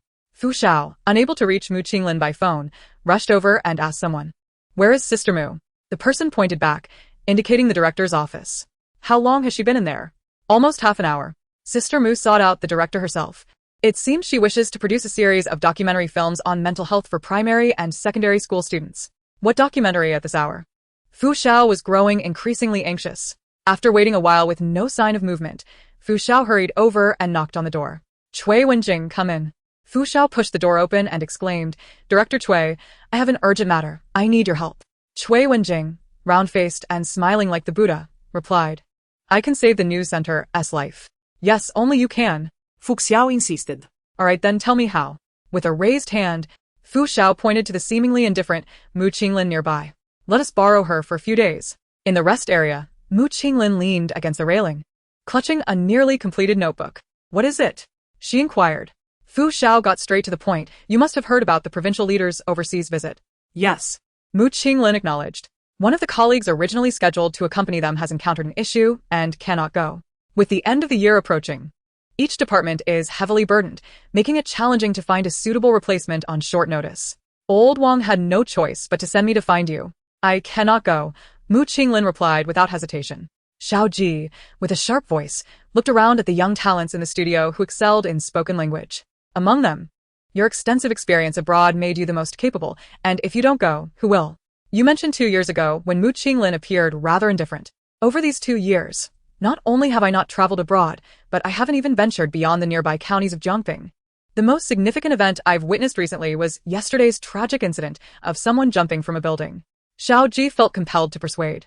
Yet the memory of how Mu Qinglin transformed into this state forced her to swallow her words. The two stood in silence for an extended period. After a long while, Xiao Ji finally spoke again. I understand there are some things you cannot forget, but one cannot remain trapped in the past. Mu Qinglin. Your aspirations extend beyond a lifetime of mundane family matters. Even if you have indeed changed, the urban channel may not retain you for long. Xiao Ji reached out and touched Mu Qinglin's notebook. You must have noticed that whether on screen or in writing, your word choices tend to lean towards the serious. This inadvertently distances you from the younger audience, which is detrimental to your team. Old Chui's understanding without stating it stems from his good relationship with Old Wang. Since he agreed to Old Wang's request to transfer you here, he will vouch for you. Once he steps down, do you think you can remain here? In this work environment, nowhere is a charity. They won't willingly keep someone who feels out of place, wasting resources. Xiao Ji's words rang true. After the recent arrests of Wang Ba and others, Mu Qinglin had been intentionally altering her choice of words. While most people might not notice, she was acutely aware of how difficult it had been to speak at that moment. Several times, her mind would go blank, struggling to find the right words to ensure those viewers with a 7-year-old's intellect could comprehend and feel at ease. In just a few minutes, her palms began to sweat, a level of anxiety she hadn't experienced even during her first appearance on a primetime news broadcast. I understand your predicament. Consider this a favor for Old Wang, will you? He'll be retiring soon, and the toll of fatigue from his youth is becoming increasingly apparent. Do you wish to see him personally take charge? Xiao Ji continued, carefully observing Mu Qinglin's expression. Upon hearing the words for Old Wang, her eyes clearly flickered. Soon, Xiao Ji heard her wavering voice. How long will it be? A week. We leave tonight, Xiao Ji replied rapidly, fearing that if she hesitated even a moment, Mu Qinglin might change her mind. Mu Qinglin simply nodded. I will return now to pack my luggage. Please take care of the clearance documents. At the latest by 11. I will go to the news center to help you pack the equipment. Xiao Ji readily agreed, no problem. Mu Qinglin was in a rush for this trip. Once the visit began, aside from appearing on screen and writing reports, she sent back on-site reports at lightning speed, often responsible for bilingual voiceovers and post-production. At times managing only 3 to 4 hours of sleep. The long-lost sense of urgency made her uncomfortable, yet more so, she found herself exhilarated amidst restraint. Once immersed, it became challenging for her to remember anything else, including her agreement with Zhou Yi. On Wednesday morning at 7, Yongling was having breakfast with Tang Yuanzhou when she suddenly heard footsteps on the stairs. Curious, she peered over and saw Zhou Yi, her hair in disarray, sleepily descending. It's quite unusual for you to be up this early, Yongling remarked in surprise. Zhou Yi approached and slumped into a chair, her head leaning back against the rest, her eyes vacant as she replied, I have something to do. Without hesitation, Yongling turned to Tang Yuanzhou. Can't you lighten her workload a bit? Tang Yuanzhou looked innocent, with her timid demeanor. If she catches a cold even slightly, she'll be lethargically sprawled by the heater, barely able to move. Why would I burden her with extra tasks? Am I foolish enough to jeopardize my reputation? It seemed Yongling tapped her chopsticks against the bowl, then turned back to Zhou Yi. What could possibly rouse you from your slumber? Zhou Yi blinked slowly, her mouth half open. I have an appointment. I need to step out. Yangling glanced at Tang Yuanzhou. Why on earth would you take her out on such a chilly day? In her mind, Zhou Yi only knew the two of them, so any appointment could only involve them. Tang Yuanzhou stood up. I think I should take my leave. Soon, only Yongling and Zhou Yi remained at the table. Yongling playfully kicked Zhou Yi's fluffy, ball-like slippers and asked, have you made new friends in the alley? The words she wanted to say were on the tip of Zhou Yi's tongue, but she took a moment, sat up, and stuffed a small bun into her mouth. Cheeks bulging as she mumbled incoherently. Overcome it. Just be quiet for a while. Please. Yongling sighed in exasperation, hoping she would refrain from speaking further. Zhou Yi nodded with a smile, reaching for another bun, only to have Yongling deftly knock it away with her chopsticks. How unsanitary. Go wash your hands. Zhou Yi cast a longing glance at her pork and cabbage bun before retreating upstairs to wash up. By the time she had finished getting ready, it was still not even 8 o'clock. Zhou Yi meandered at the door for a moment, deciding to sketch a few small drawings to fill her portfolio, trying to appear more proactive than she truly felt. However, half an hour later, only a few lines adorned the page, and an hour later, she had even fewer. With a sigh, she surrendered her struggle. Ming Kai, whose skills rivaled those of Tang Yuanzhou, overheard her and chuckled. Why the sigh? Are you grappling with adolescent dilemmas a bit late? That's impossible, Zhou Yi replied earnestly. Adolescent girls either experience physical changes or harbor crushes. I could never have such complicated thoughts. Ming Kai laughed so hard at her tone that his hands trembled. How could it be impossible? You're not even 19 yet. You're still grasping the tail end of youth. Zhou Yi remained silent, resolute that she held no such thoughts. So, where are you off to? You haven't drawn anything today, have you?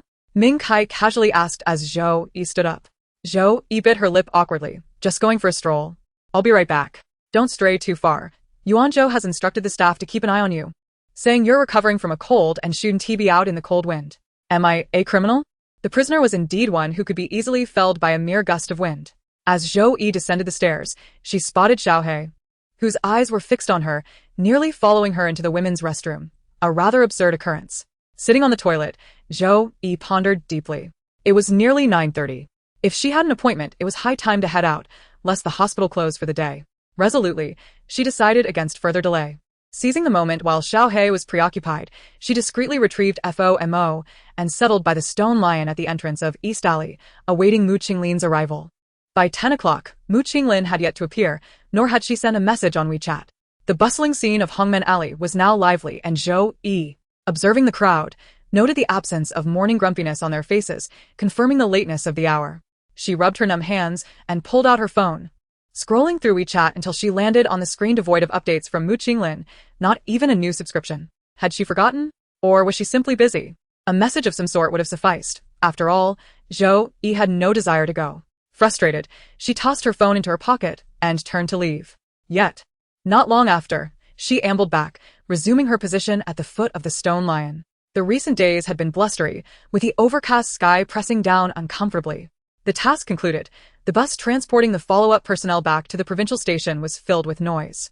Director Wang Hejing of the news center stood at the front, microphone in hand, announcing that no one should leave just yet, as he would be treating everyone to a meal that evening. The bus erupted in applause and cheers. Mu Qinglin, however, showed little interest, her gaze fixed on her phone as she scrolled through the news. Noticing this, Fu Xiao reached out to block her view, exasperatedly asking if she was tired. Mu Qinglin, instinctively putting her phone away, admitted to her exhaustion. Her body ached, her mind felt dull, sustained only by a lingering spirit of vitality. Aren't you going to take a break?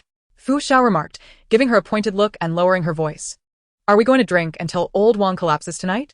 Let's not, Mu Qinglin replied. Old Wang went out of his way to pick us up. We can drink another time. The thought of drinking brought to her mind the all-too-familiar scene of Hongmen Alley, inevitably conjuring images of Zhou Yi. Contemplating Zhou Yi caused a flicker of discontent across her face. What day is it today? Mu Qinglin inquired of Fu Xiao. It's Friday evening, Fu Xiao responded. Mu Qinglin was well aware of that. The issue was that the time they had agreed upon with Zhou Yi had passed 2 full days ago. And she had not sent so much as a single message. No inquiries, no expressions of anger, nothing at all. Oddly enough, Zhou Yi had even changed her avatar. Mu Qinglin clicked on Zhou Yi's new, entirely black profile picture and smiled wryly. This is a disaster. Chapter 20. An apology. Xiao Jiu. Did you wait for me for a long time that day? As the bus came to a halt in front of the provincial station's office building, Mu Qinglin promptly stood up and addressed Fu Xiao. Could you please help me bring my things upstairs? Thank you. Fu Xiao took a moment to respond, about to ask her something, but before she could utter a word, Mu Qinglin had already disembarked. In her haste, she misstepped as her left foot hit the ground, causing her to stumble. A sudden sharp pain shot through her ankle. Did you twist it? Wang Hejing asked with concern. Mu Qinglin bit her teeth, enduring the throbbing pain radiating from her ankle, and said, No, I won't be joining for dinner tonight. I'll find a day to treat you to a lavish meal. Why are you limping around like that? Wang Hejing shouted at Mu Qinglin's hurried retreating figure. Catching sight of Fu Xiao coming down, he stopped her and inquired, What's up with that old classmate of yours? Fu Xiao paused for a moment, recollecting that something had indeed occurred. During the return journey, over 50 calls had been made to her, and she had been blocked on WeChat. Is it that dire? Wang Hejing exclaimed, suddenly recalling something, and his tone shifted to one of relief. It seems there is some drama. My wife always follows this pattern when she is upset with me. Fu Xiao halted, her expression becoming difficult to read. After all, Mu Qinglin was a woman, and she could not afford to have a wife. Just then, Tang Yuano finished his work and came over for a drink, inadvertently colliding with Mu Qinglin, who rushed in through the door. In his mind, he had always perceived Mu Qinglin as someone who could remain calm and composed, even in the face of imminent danger, not one to act impulsively. What's the rush? Tam Duanzu Inquit, Popo. Mu Qinglin strode in briskly, speaking rapidly. Where's Zhou Yi? Zhou Yi. Oh, Xiao Jiu went to the clinic, Tang Yuanzhou replied, offering a chair to Mu Qinglin. That guy had an appointment the day before yesterday and got up at 7 this morning to prepare. We thought something good was in store, but when he returned, he looked utterly defeated and drenched from the rain, suffering from a fever and vomiting throughout the night. Mu Qinglin clenched her hand resting on the back of the chair and asked tightly, How is she now? The fever has subsided, but she can't keep any food down, Tang Yuanzhou explained. Xiao Jiu has a weak constitution. Whenever she falls ill, her appetite disappears. Last time, when she had a cold, I cooked something flavorful, or coaxed her with braised short ribs, and she would eat a few bites. But this time with the fever, she can't keep anything down. Yesterday, she managed only 2 small bowls of congee, and today it's as if she hasn't eaten at all. I'm worried she might starve herself, so I sent Xiaohei to keep an eye on her and took her to Lao Hue's place. By now, both of them had been gone for nearly an hour, Tang Yuanzhou noted. Is the clinic far away? Mu Qinglin asked. No, just walk west for about 10 meters. And you'll see it. Do you need to see her for something? Tang Yuanzhou asked. Yes, Mu Qinglin replied. Then sit tight. She should be back soon, Tang Yuanzhou said, glancing out the window and noticing the gloomy weather, his expression darkening. Don't let me find out who made an appointment with Xiao Jiu, or I swear I'll break their legs. Mu Qinglin closed her eyes briefly, helplessly stating, It was me. Tang Yuanzhou froze mid-drink. What did you say? It was I who arranged to meet Zhou Yi, Mu Qinglin clarified. Then should I still break his legs? Tang Yuanzhou asked. When Mu Qinglin arrived at the clinic as directed by Tang Yuanzhou, she found Xiaohei idly pacing by the entrance with his hands clasped behind his back. Mu Qinglin quickened her pace and approached him, asking, Why are you here alone? Where's Zhou Yi? She's inside getting in for, Xiaohei replied. Xiaohei turned back with a sigh and lamented, Xiao Jiu's veins are too thin. It took 3 attempts to finally find one. The blood was flowing. Oh, you shouldn't. He glanced at the door that had just closed tightly and mumbled the last 3 words, go inside. Zhou Yi had been in a particularly foul mood these past few days. The slightest inconvenience would send her into a tirade. The sharpness in her speech was almost palpable, causing Xiaohei to shudder involuntarily. Coupled with the recent injections, Zhou Yi was akin to a volatile powder keg. Otherwise, why would she forsake the comforting warmth of the clinic to endure the bitter cold outside? With hands clasped together, Xiaohei silently prayed to the passing deities on behalf of Mu Qinglin. Perhaps the gods were indifferent to his supplications. When Mu Qinglin finally made her appearance, Zhou Yi, who had been languidly slumped in her chair, instantly donned a glum expression, only to revert back to her feeble demeanor shortly thereafter. Ah. The busy one has finally graced us with her presence, Zhou Yi remarked nonchalantly. Mu Qinglin did not respond but instead scrutinized Zhou Yi intently. Zhou Yi wore a cap reminiscent of the one from her visit to the supplementary school, a beige puffer jacket atop fitted jeans, with ankle boots hugging the cuffs. She exuded an aura of cool defiance. Yet her complexion was pallid, her chin sharp, and a significant portion of her right hand was bound in medical tape, leaving only a sliver of skin exposed, tinged with an alarming hue. Mu Qinglin furrowed her brow but spoke with a gentleness that far surpassed her previous encounters. Is your hand cold? She inquired. Having grown accustomed to Tang Yuanzhou's abrasive manner, Zhou Yi found Mu Qinglin's deliberately softened tone disconcerting. Unconsciously curling her fingers, she felt the resistance from the swelling and smirked dismissively. The veins are nearly frozen. It's just as it is. You needn't worry. The latter part of her statement dripped with sarcasm. Mu Qinglin remained unfazed, walking closer as she spoke. It is my fault. I failed to fulfill my promise. Zhou Yi scoffed. I have always had my ailments. What concern is it of yours? Mu Qinglin gazed at her pointedly. Isn't it because you were waiting for me? Zhou Yi's smirk vanished and she retorted, can you not flatter yourself? With the influx of people coming for small tattoos at year-end, I barely have time to fill the design library, let alone wait for you. Just go. I want to sleep. Zhou Yi shot Harris, dismissing her. Mu Qinglin, undeterred, Insisted, I came specifically to keep you company. I cannot leave. Not necessary. Yes. Are you not annoying? Zhou Yi suddenly sat up, forcefully kicking away the small stool she had been using for her feet, hoping to shoo Mu Qinglin away. However, as her gaze sharpened, she noticed Mu Qinglin bending down with a pained expression. Zhou Yi paused, quickly lowering her eyes to the overturned stool and then to Mu Qinglin's ankle. The stool had evidently collided with her ankle. Wearing only tailored trousers today, the impact from the hard object had offered little in terms of cushioning. The clinic fell into a hushed silence, interrupted only by the heart-wrenching cries of a child in the adjacent injection area. Mu Qinglin bent down and squeezed her ankle a couple of times, noticing that Zhou Yi's breath had caught. She endured the pain and raised her head, smiling softly. Teacher Zhou, I have no intention of running today. Can you take it easy? Leave me a sliver of life to make amends. Zhou Yi's thoughts lingered in the aftermath of the previous scene's potential impact, leaving her speechless. She hadn't intended for things to unfold this way.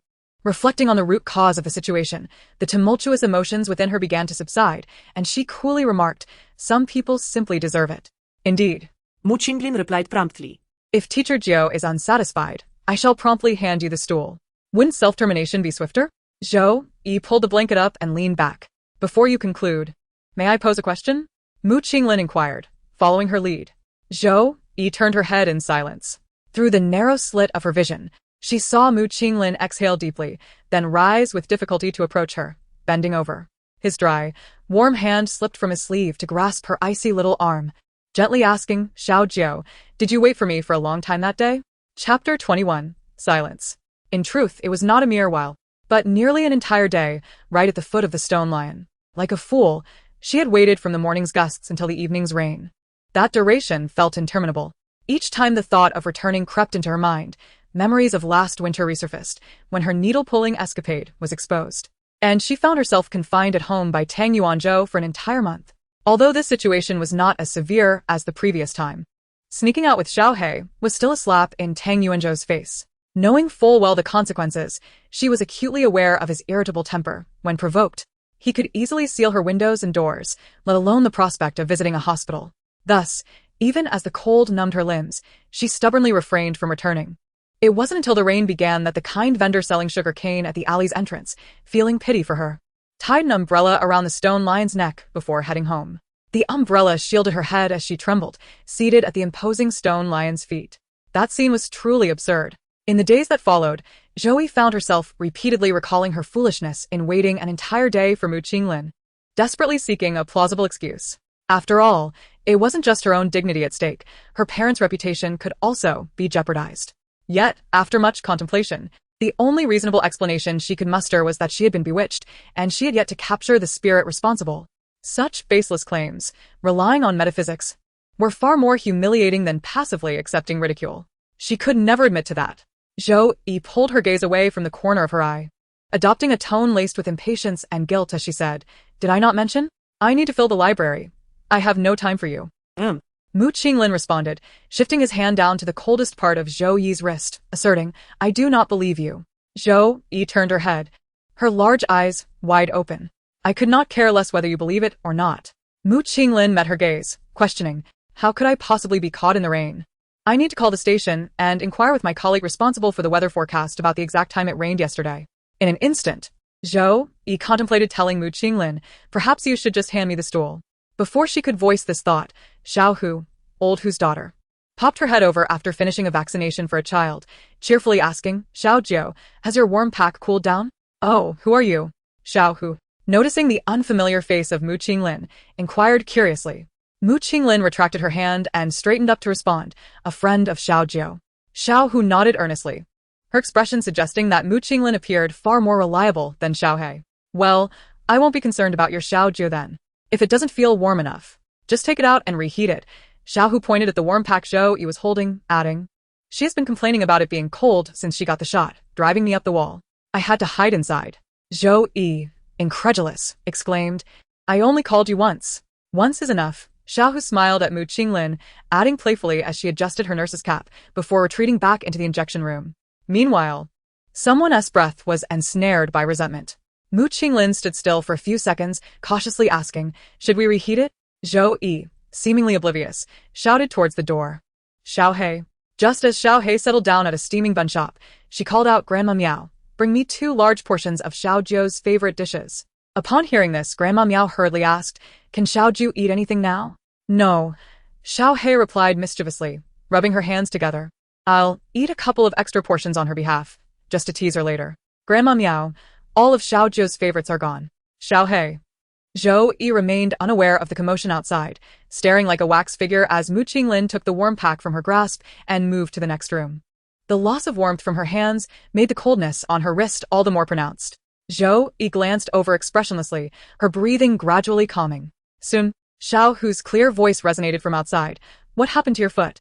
Zhou Yi instinctively understood what Xiao Hu was referring to, yet she chose not to look at the small stool that Mu Qinglin had placed in the corner. Instead, she blinked in a futile attempt to cover her ears. Then she heard Mu Qinglin reply, "I twisted it while getting out of the car." Her voice sounded muffled, as if deliberately suppressed.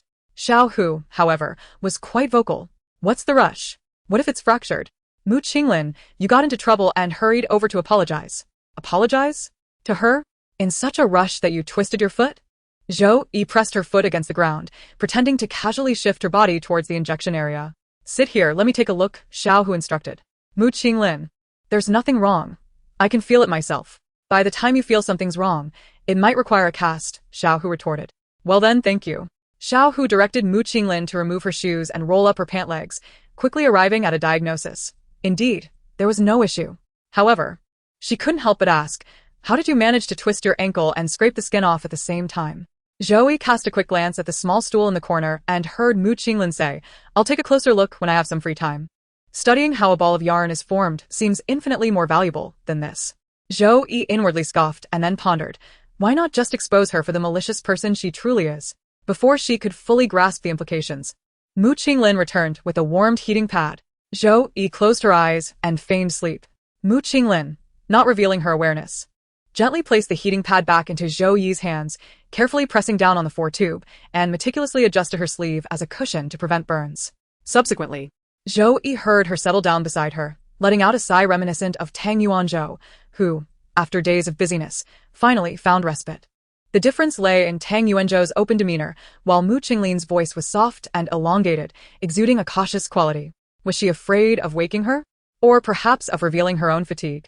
Outside, the cold wind whipped through the harsh winter, and faintly, the sound of rain pattering against the glass could be heard. accompanied by the shadows of ancient trees along the Yongmen River being cast against the window, flickering and swaying. Xiao, Zhou, have you thought it over? How long did you wait for me that day? Mu Qinglin suddenly spoke, her voice directed towards Zhou Yi. Zhou Yi could no longer maintain her facade, feeling a mix of frustration and awkwardness. Is Xiao Zhou a name that just anyone can call? And she would call it twice more, shamelessly. Zhou Yi opened her eyes and bluntly asked, Don't you already know? Why ask? Mu Qinglin replied, I want to hear you say it. To make it seem like you have some dignity? To subtly highlight my foolishness? No. What is it then? When others relay emotions, they often miss the nuances. Your own words, even if just a few, would leave a lasting impression on me. I want to remember this clearly, to ensure I do not err again. Why bother making it so profound? Why remember? TSK. Is it because it holds significance? Zhou Yi felt she grasped the essence of Mu Qinglin's words. Yet the thread that could lead her to a complete understanding remained elusive, slipping through her fingers. After a moment of silence, Zhou Yi pulled the heating pad into her embrace, reluctantly saying, Just for one day, it's freezing. Indeed. To transform a prickly little hedgehog into this, in that moment, Mu Qinglin felt utterly irredeemable. There will not be a next time, Mu Qinglin declared with conviction. Zhou Yi, no matter how beautifully words are spoken, actions will reveal the truth. Mu Qinglin, yes, there is still plenty of time ahead. She would gradually make amends, and this incident required some explanation and soothing.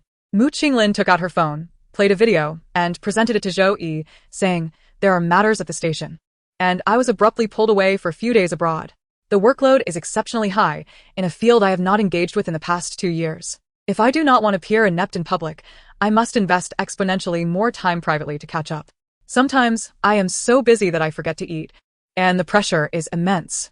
Zhou Yi, I did not intend to stand you up, Mu Qinglin remarked. Zhou Yi remained silent, transitioning from a state of rejection to earnestness. As she gradually watched the video unfold, Mu Qinglin appeared on screen, speaking entirely in English, articulating complex and difficult technical terminology with a fluency that surpassed even the reports of the recent arrests in Hongmen Alley, and seemed more comfortable and radiant than the content from Safe Jumping. At least, that was Zhou Yi's impression. Moreover, the moment Mu Qinglin reached out, the air stirred, brushing against her face, carrying a scent of weariness. She had just returned.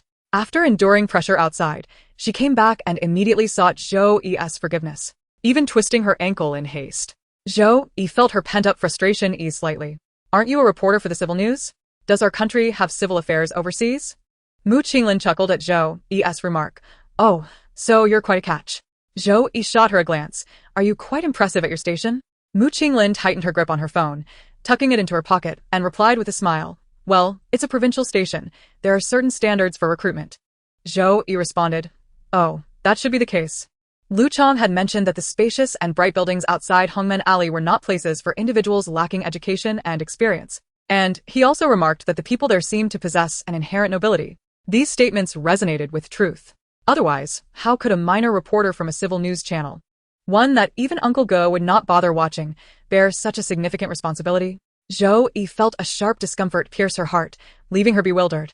She had never before considered the distinctions of status among people or the value of material possessions. What was happening today? Zhou Yi gripped her warm pack tightly. The prick of the needle brought her back from her spiraling negative thoughts. Mu Qinglin had been observing Zhou Yi, noticing her fluctuating emotions, and, sensing her lingering anger, added a tempting proposition. What if I have a gift? Would that make you less upset? Zhou Yi instantly lost her desire to speak. Who needs a gift? I'm not a 3-year-old. Well, if you don't want it, it's merely my earnest wish to give. After a brief silence, Zhou Yi extended her hand towards Mu Qinglin. Bring it here. Mu Qinglin retrieved a small badge from her pocket and handed it to Zhou Yi. This commemorative badge was personally presented by a governor during their recent visit, and only 3 of these existed, truly a limited edition. Zhou Yi gazed at it with indifference. The badge appeared to be made of pure gold. Selling it alone would yield a handsome profit, let alone considering the unique foreign design embossed upon it. This badge symbolized friendship and was an acknowledgement of their arduous journey abroad for work. Mu Qinglin's description of it as limited edition felt woefully inadequate. Zhou Yi raised her eyes to Mu Qinglin, questioning, Are you really willing to part with something so precious? Mu Qinglin replied, What is there to hold back? For me, it's just another job. However, this task is not one that everyone is capable of fulfilling, nor is it common for someone to receive such a badge from a state governor. More importantly, this individual is both financially strained and under immense pressure. It is quite pitiful to see them in such a state, who would dare to accept such a burden. Zhou Yi refrained from expressing this sentiment aloud, deeming it overly sentimental. As fatigue suddenly washed over her, Zhou Yi stifled a yawn and languidly remarked, I neither lack money nor belong to the same profession. So, what use do I have for this badge? I might as well keep it to chastise myself, as I continue to toil away at work. Mu Qinglin was taken aback. She had not anticipated that the item she extended would be rejected outright, especially by someone who was so brazenly succumbing to drowsiness, which was rather embarrassing for her. Should she pin it directly onto her clothing? Before she could act on the thought, a tear-brimmed eye murmured dreamily, if you possess such ability, you ought not to remain a mere junior reporter for life. It would be a waste. Mu Qinglin was momentarily stunned, suddenly feeling the weight of the exquisite badge nestled in her palm, stirring her heartbeat. Unbidden, her mind drifted back to the words of Fu Xiao on the return flight. You've spent 2 years and still haven't fully adapted to ping and jumping. Yet you acclimated here, in just a week. Have you considered why? Outside, the wind had ceased, and the rain began to fall gently. Mu Qinglin relaxed her shoulders and, holding the badge in her palm, inquired of a now calmer Zhou Yi, since you do not wish to accept the gift, have you calmed down? Zhou Yi, Slow to react, took 4 or 5 seconds to respond, that is impossible. I will remember this for a lifetime. However, you're fortunate to encounter someone like me, who is not overly meticulous. As long as I do not dwell on it, we can coexist peacefully. Zhou Yi pressed a warm pack against her suddenly growling stomach, turning away from Mu Qinglin and saying, I am hungry. After the injection, you shall treat me to a meal. If I enjoy it, I shall forget about it today. Is it really that simple? Is Teacher Zhou perhaps too magnanimous? She thought with a smirk. It appeared she was indeed a soft-hearted soul, one whose casual words could discern the thoughts of others. Mu Qinglin gazed at the badge at her palm for an extended period before placing it into the zippered pocket of her jacket. After Zhou Yi received her injection, she was ordered by the nurse to remain under observation for 20 minutes before being released. By that time, the weakened Zhou had regained about 60% of her energy, and she led Mu Qinglin to a hot pot restaurant across from the grain store, claiming that the second floor offered a view of the stars. Mu Qinglin yearned to remind her that she should not consume such rich food at present, especially since the weather had been overcast with rain for days, leaving no stars to behold. Yet, when she inadvertently looked up, she was indeed greeted by a twinkling night sky, more radiant than on a typical clear day. Mu Qinglin chuckled softly to herself, considering this the second instance of the rain is past, and the sky is clear she had encountered that evening. All courtesy of Teacher Zhou. During her illness these past few days, Zhou Yi's vitality had relied solely on her will, her stomach completely empty. Mu Qinglin, Hesitant to order the spicy hot pot as Zhou Yi suggested, opted for a mix of mushroom broth and tomato, enduring a barrage of her discontent throughout the meal. Eventually, feeling fatigued, Zhou Yi lazily leaned back in her chair, hands tucked into her pockets, and pulled the zipper of her down jacket up to her chin, gently rocking the chair back and forth. Upon disembarking from a long-haul flight, Mu Qinglin found her appetite to be rather lackluster. After a few casual bites, she set her chopsticks aside and nursed 2 bottles of beer. Zhou Yi, having counted a constellation of stars, lazily inquired, why do you have such a penchant for drinking? You indulge during the tattoo recovery period, and even while enjoying hot pot, your cravings are quite alarming. With one arm resting on her knee and the other hanging limply, Mu Qinglin lightly tapped the rim of her glass with her fingertips. Haven't you ever heard of drowning sorrows in alcohol? She asked. Zhou Yi, feeling a bit foolish, retorted, no, I haven tea. It's not just about being poor, is it? Mu Qinglin paused, chuckling softly. Yes, it's merely about being poor. Otherwise, wouldn't this meal be on Teacher Zhou? Teacher Zhou in your dreams. Zhou Yi glanced at the cup before Mu Qinglin, her brow furrowed in curiosity. Is it really that good? I remember it being quite spicy, and overindulgence tends to lead to madness. Mu Qinglin offered the cup towards her. Care for a taste? Zhou Yi instinctively shrank her face into her down jacket, leaning back in her chair to maintain distance, clearly displaying her disapproval. Mu Qinglin retracted the cup and finished the remaining liquid herself, remarking, I wouldn't share, not today or any day. Zhou Yi fixed her gaze on her, demanding a reason. Mu Qinglin, a slacker is easy to provoke, but a drunkard is quite the challenge. I shouldn't have offered you any kindness. Zhou Yi coldly stood up to leave. Realizing she could not stop her, Mu Qinglin promptly called over the owner to settle the bill, which took no less than 5 minutes. She assumed Zhou Yi would have vanished by the time she chased after her, but to her surprise, she found her leaning against the wall in the porch, one leg bent, gazing up at the sky. With each blink, her eyelashes brushed against her slightly longer bangs. Clearly waiting for someone, her progress was astonishing, Mu Qinglin mused with a sense of pride. Zhou Yi, catching sight of Mu Qinglin emerging, straightened her posture and ambled forward. Mu Qinglin quietly followed behind. As the clock approached 11, the crowd in Red Door Alley began to dissipate, leaving behind a palpable sense of solitude. The two walked together. Their shadows, one long, one short, occasionally intertwining. Passing the bun shop, Grandma Miao was watching the evening news on the provincial channel, coincidentally featuring the segment where Mu Qinglin had treated Zhou Yi at the clinic. Zhou Yi, having caught a few snippets, found herself curiously asking Mu Qinglin, "Will you go to that department in the future?" "Which one?" Mu Qinglin replied. "The one that sent you on a business trip." Zhou Yi sidestepped a raised tile, muttering her dissatisfaction before continuing, "You, who help one family find a dog and another a cat daily, would certainly stand out just by mingling there. If the leadership isn't blind, they would surely want to bring you on board." Mu Qinglin turned her gaze towards Zhou Yi. "Really?" Zhou Yi scoffed. "What do you mean, really? You should know best how comfortable your broadcasts are." "That's not what I meant." "What did you mean then?" Mu Qinglin's eyes twinkled with amusement. "Do you think I stand out?" "I'm blind. Or perhaps you are deaf," Zhou Yi replied, calmly refuting with each step down the stairs. Praising someone face-to-face can be quite awkward, especially for someone who values their pride. Without granting Zhou Yi a chance to evade, Mu Qinglin swiftly raised her hand and hooked it around Zhou Yi's neck, pulling her back beside her. She inquired closely, "Do you truly think I'm wonderful?" Zhou Yi, unable to break free, rolled her eyes in exasperation and replied, "Sister is great. Sister is marvelous. Sister is simply outstanding. Can you maintain a semblance of modesty and refrain from flaunting your status as the guardian deity of cats and dogs? How can I remain discreet when you've already uncovered everything?" Mu Qinglin pressed Zhou Yi down. Her deme anoreligiting laukter from Zhou Yi, who was teetering on the brink of exasperation. Zhou Yi contemplated squatting down suddenly, intending to catch Mu Qinglin off guard, but as her gaze swept across her face, she reconsidered. "You truly are quite dazzling," she mused. Although her smile lacked decorum, it appeared more appealing than her poised demeanor in front of a camera.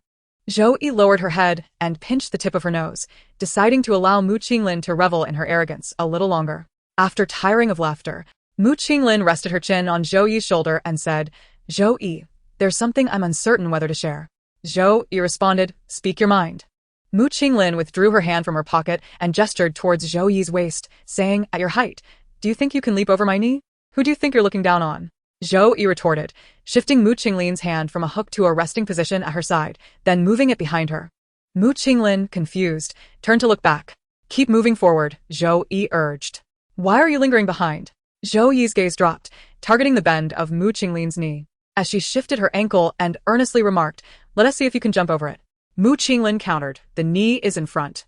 Just as the word knee lingered on her lips, Mu Qinglin's right leg suddenly buckled, causing her to stumble downwards. Fortunately, there was no one in front of her. She staggered a couple of steps before barely regaining her balance. Turning around, she raised her chin defiantly at Teacher Jiu, asking, "Did I clear it?" Not only did she clear it, but with a mere flick of her limbs, Teacher Jiu rendered her utterly defenseless. Mu Qinglin sighed deeply and took out her phone to check the time. Noticing the new message notification on WeChat, she approached Zhou Yi and nudged her arm, asking, "Can the door to the WeChat black room be open now?" Zhou Yi, crossing her arms, evaded her touch and shrugged. "My hand says it's too weak to tap." "My hand says it can take care of it," Mu Qinglin replied. Zhou Yi shot her a sidelong glance and walked ahead. Does not refusing equate to agreement? Mu Qinglin pondered and hurriedly followed, asking, "Shall I pay for it myself?" Zhou Yi remained silent. Mu Qinglin observed for a moment before cautiously reaching into Zhou Yi's pocket. Her soft fingers curled into a fist, a common maneuver in winter to warm her fingertips with the meager heat of her palm. The phone was pushed to one side by her fist. With a simple tug on the corner, Mu Qinglin effortlessly extracted the device, revealing her face as she pointed the phone at Zhou Yi. Zhou Yi, feeling the chill, buried her chin in the down jacket, unwilling to lift her head, mumbled, 6 9s. "What?" "The password." Mu Qinglin clicked to enter, and indeed it was. She swiftly navigated through WeChat's blacklist, casually engaging Zhou Yi in conversation to distract her, lest she suddenly change her mind. "Is 9 your lucky number?" Mu Qinglin inquired. "Not really," Zhou Yi replied. "Then why is your password all 9s, and your nickname is Xiaojiu?" "My parents' birthdays are in September. They got married in September, and I was discovered in September too. Xiaojiu is the nickname they gave me." Zhou Yi spoke without hesitation, her voice devoid of inflection. Yet, for some reason, as Mu Qinglin observed her serene profile, Counting the faint glimmers in the distant starry sky, she felt that Zhou Yi's heart was silently weathering a storm. Mu Qinglin switched off her phone and returned it to Zhou Yi's pocket. Before retracting her hand, she turned it over, brushing aside one of Zhou Yi's fingers to test its temperature. As consistently cool as ever. Are you thinking of them? Mu Qinglin asked. Zhou Yi curled her finger back, chuckling softly. What is there to think about the dead? Mu Qinglin fell silent. If the deceased were unworthy of remembrance, then why were the depths of her eyes shrouded in night, subtly reddening? Upon returning to FOMO, Tang Yuanzhou had already grown impatient. Hearing the door open, he immediately approached, asking, "Why are you back so late?" Zhou Yi pointed at Mu Qinglin with her chin. She ate slowly. Her adeptness at deflecting blame revealed no hint of unusual emotion. At this moment, it was best not to provoke Zhou Yi. Mu Qinglin had no choice but to humbly accept my fault. The truth was someone had been engrossed in counting stars and couldn't move, while she, a recently pardoned sinner, had no audacity to hurry. Tang Yuanzhou, a perceptive individual, naturally did not believe Zhou Yi's words, but he was disinclined to inquire further, instead growing stern. Aren't you going to get ready for bed? You just recovered and already want to act up? Zhou Yi, unusually silent, felt the tip of her nose growing cold after leisurely lingering on the way. What about you? Zhou Yi turned to Mu Qinglin. It's almost midnight. Why don't you just stay here for the night? Mu Qinglin politely declined. No, my car is at the office. The traffic is good at this hour. I can get home in 20 minutes. Oh, Zhou Yi, who was about to head upstairs, suddenly interjected. Even if the traffic is good, don't drive like a plane. Someone like you can't afford a speeding fine. Tang Yuanzhou exclaimed, as soon as you loosen up, you fall back into old habits. Can't you speak properly? I think it sounds quite fine, Mu Qinglin remarked, having discerned the underlying concern in Zhou Yi's words. A genuine first. Rest assured, I'll text you as soon as I get home, Mu Qinglin said to Zhou Yi, who wore a less talking won't kill you expression. Zhou Yi shot her a cold glance, lethargically trudging upstairs. Once she confirmed there was no commotion, Tang Yuanzhou quietly asked Mu Qinglin, are you two alright? We? Mu Qinglin realized what Tang Yuanzhou was referring to, smiling as she nodded. Yes, all good. Tang Yuanzhou, how did you manage that? Mu Qinglin pondered for a moment before responding with a counter question. I offered an apology, and then she perched on her chair, watching me enjoy my meal. Dan Juanzu, Papa. Inquired about its meaning.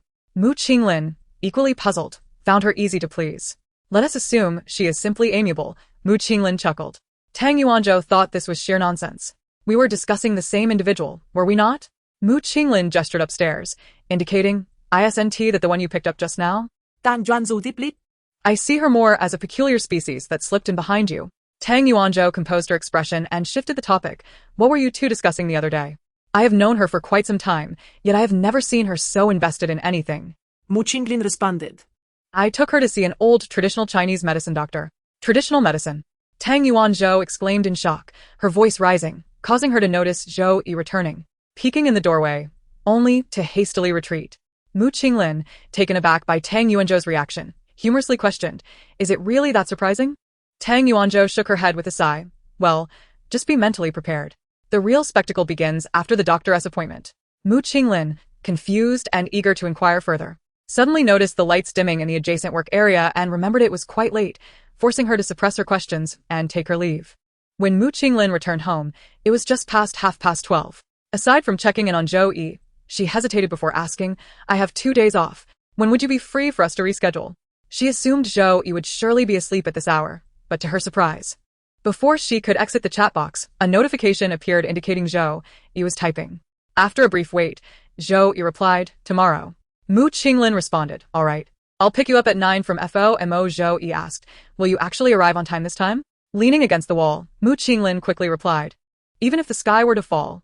After sending the message, Mu Qinglin waited a considerable time for Zhou Yi's reply, but instead, she found herself staring at Zhou Yi's darkened profile picture, which was rather glaring. Mu Qinglin lowered her gaze and typed, did you change your profile picture? Zhou Yi replied instantly, isn't it obvious? Mu Qinglin remarked, the previous cat avatar was adorable. Zhou Yi countered, but don't you think black is more suitable for commemoration? Indeed, the change in her profile picture was a farewell gesture. Mu Qinglin inquired, are you not considering switching back? Zhou Yi replied, no. Mu Qinglin suggested, if not the cat, a dog avatar would suffice. Zhou Yi responded, I'm disconnecting from the internet to sleep. Did Teacher 9 actually know she was utterly exhausted? Mu Qinglin typed as she walked toward the bathroom, if you wish to express concern, just say so. I 1T ridicule you. Zhou Yi replied. Your message has been sent successfully, but has been declined by the recipient. Just an image, not blocked? In the tranquil night, Mu Qinglin's solitary laughter held a peculiar charm. The following morning, still fatigued from the previous days and tormented by the lingering effects of jet lag, Mu Qinglin struggled to awaken. Instinctively, she reached for her phone, propping it against the headboard to peruse the news before responding to WeChat messages. Upon noticing the red notification on her friend circle, she casually tapped to browse. She halted at the earliest unread update, a post by Zhou Yi. Is the cat's head beautiful? Accompanied by a picture of her from the day she covered the provincial station's live broadcast. It was a playful self-portrait. The profile picture had also been changed to reflect this. The post was time-stamped 5 hours ago, shortly after they had concluded their conversation. How disingenuous, Mu Qinglin chuckled softly, the remnants of drowsiness evaporating with her light laughter. She sat up and replied in the comments, not as beautiful as Teacher Jiu. A few minutes later, Tang Yuanzhou responded, if you're being threatened, just reply with a 9. Yongling followed suit, just call the police. Mu Qinglin retorted, Teacher Jiu is dazzling, worthy of being painted. Truly a rare gem in the heavens, seldom found on earth. Dang Zhuanzu. Yongling, I might still be half asleep. 2 hours later, Zhou Yi, stretching lazily in bed, groggily reached for her phone and entered WeChat. Upon seeing the comments in her friend's circle, she knelt in her blankets, expressionless, and singled out Mu Qinglin to respond. Shut up. The sun, after a stretch of gloomy weather, offered little warmth, and the wind cut through, chilling to the bone. From the moment Zhou Yi stepped outside, her mouth had not ceased its complaints, initially lamenting the cold. She then grumbled about the early hour, and now she was venting her frustration at Mu Qinglin. Why didn't you park the car at home? Mu Qinglin, feeling innocent, thought it would be ideal to drive directly to the entrance of the Buddhist temple to pick her up, avoiding Zhou Yi's scorn while sparing herself the need to brave the cold wind for a special trip. However, the restrictions on four-wheeled vehicles in Hongmen Alley left her powerless. Soon, Mu Qinglin resorted to the universally acceptable excuse, and they walked another 5 minutes together. By the time they reached the car, Zhou Yi was so cold that her spirit seemed to have left her body, utterly lacking in enthusiasm for the doctor's visit, practically being pushed into the consultation room by Mu Qinglin. The elderly physician, being an acquaintance of Mu Qinglin, meticulously conducted a thorough examination before beginning to write a prescription. Throughout the process, he inquired, does the young lady have a regular menstruation? Is the flow heavy? What is the color like? These questions were overly personal, and Mu Qinglin, standing nearby, noticed Zhou Yi's ears turning crimson in an instant. Stifling a laugh, she swiftly gestured, there's no stranger here. Why are you so shy? Zhou Yi lifted her head, speaking with great effort, I simply have thin skin. If Tang Yuanzhou had overheard this, his scoff could likely echo from one end of Hongmen Alley to the other. Mu Qinglin dared not provoke her further. If truly angered, it would not be easy to bring Zhou Yi back, even if bound. All right, Mu Qinglin said, adjusting her tone, let's make an effort to overcome this for now. Once we step outside, you can burn your ears off if you wish. Please, just be quiet. Zhou Yi maintained a stern face, persuading herself for what felt like an eternity, finally managing to squeeze out a response through her lips. Well, I suppose that's acceptable. The elderly traditional Chinese medicine practitioner, having been re-employed after retirement, struggled to hear properly as he lowered his glasses to scrutinize Zhou Yi. Speak louder and be more detailed, he instructed. Zhou Yi, Caught in a predicament, pondered for a moment and articulated with slightly clearer enunciation. The cycle ranges from 20 days to 2 months. It's quite rare, and the color. A dark crimson can be considered normal. Mu Qinglin interjected, and Zhou Yi noticed the redness at the tips of her ears spreading considerably, her expression maintaining an air of precarious nonchalance. That's normal, Zhou Yi affirmed.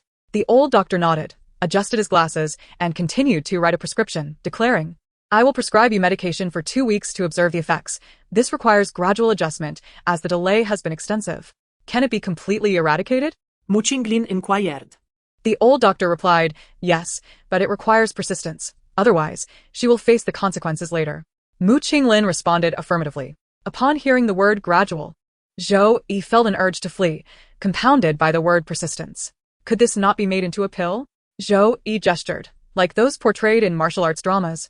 A pill the size of a fingernail that cures all ailments and perhaps even brings one back from the brink of death. The old doctor, peering over his glasses, shot a sharp glance and stated sternly, if you truly know such a character, you must introduce me. Despite my failing eyesight, I still recall that emergencies are reported by dialing 110. A flicker of hope within Zhou Yi extinguished with a soft pop, and she, unwilling to relent, pinched her pinky finger and tentatively asked, "Is there truly no possibility at all?" Before the old doctor could unleash his sarcastic retorts, Mu Qinglin swiftly interjected. "What you speak of is metaphysics, long since outlawed by the state. Do not harbor such thoughts." She flicked Zhou Yi's hand back, addressing the old doctor. "You focus on prescribing the herbal decoction. I will find a way to ensure she consumes it." Zhou Yi scoffed. "If I refuse to open my mouth, can you force it down my throat?" Mu Qinglin, lowering her gaze, retorted calmly, "Why not?" On the way back, Zhou Yi clutched a large bag of medicine, huddled silently in her seat.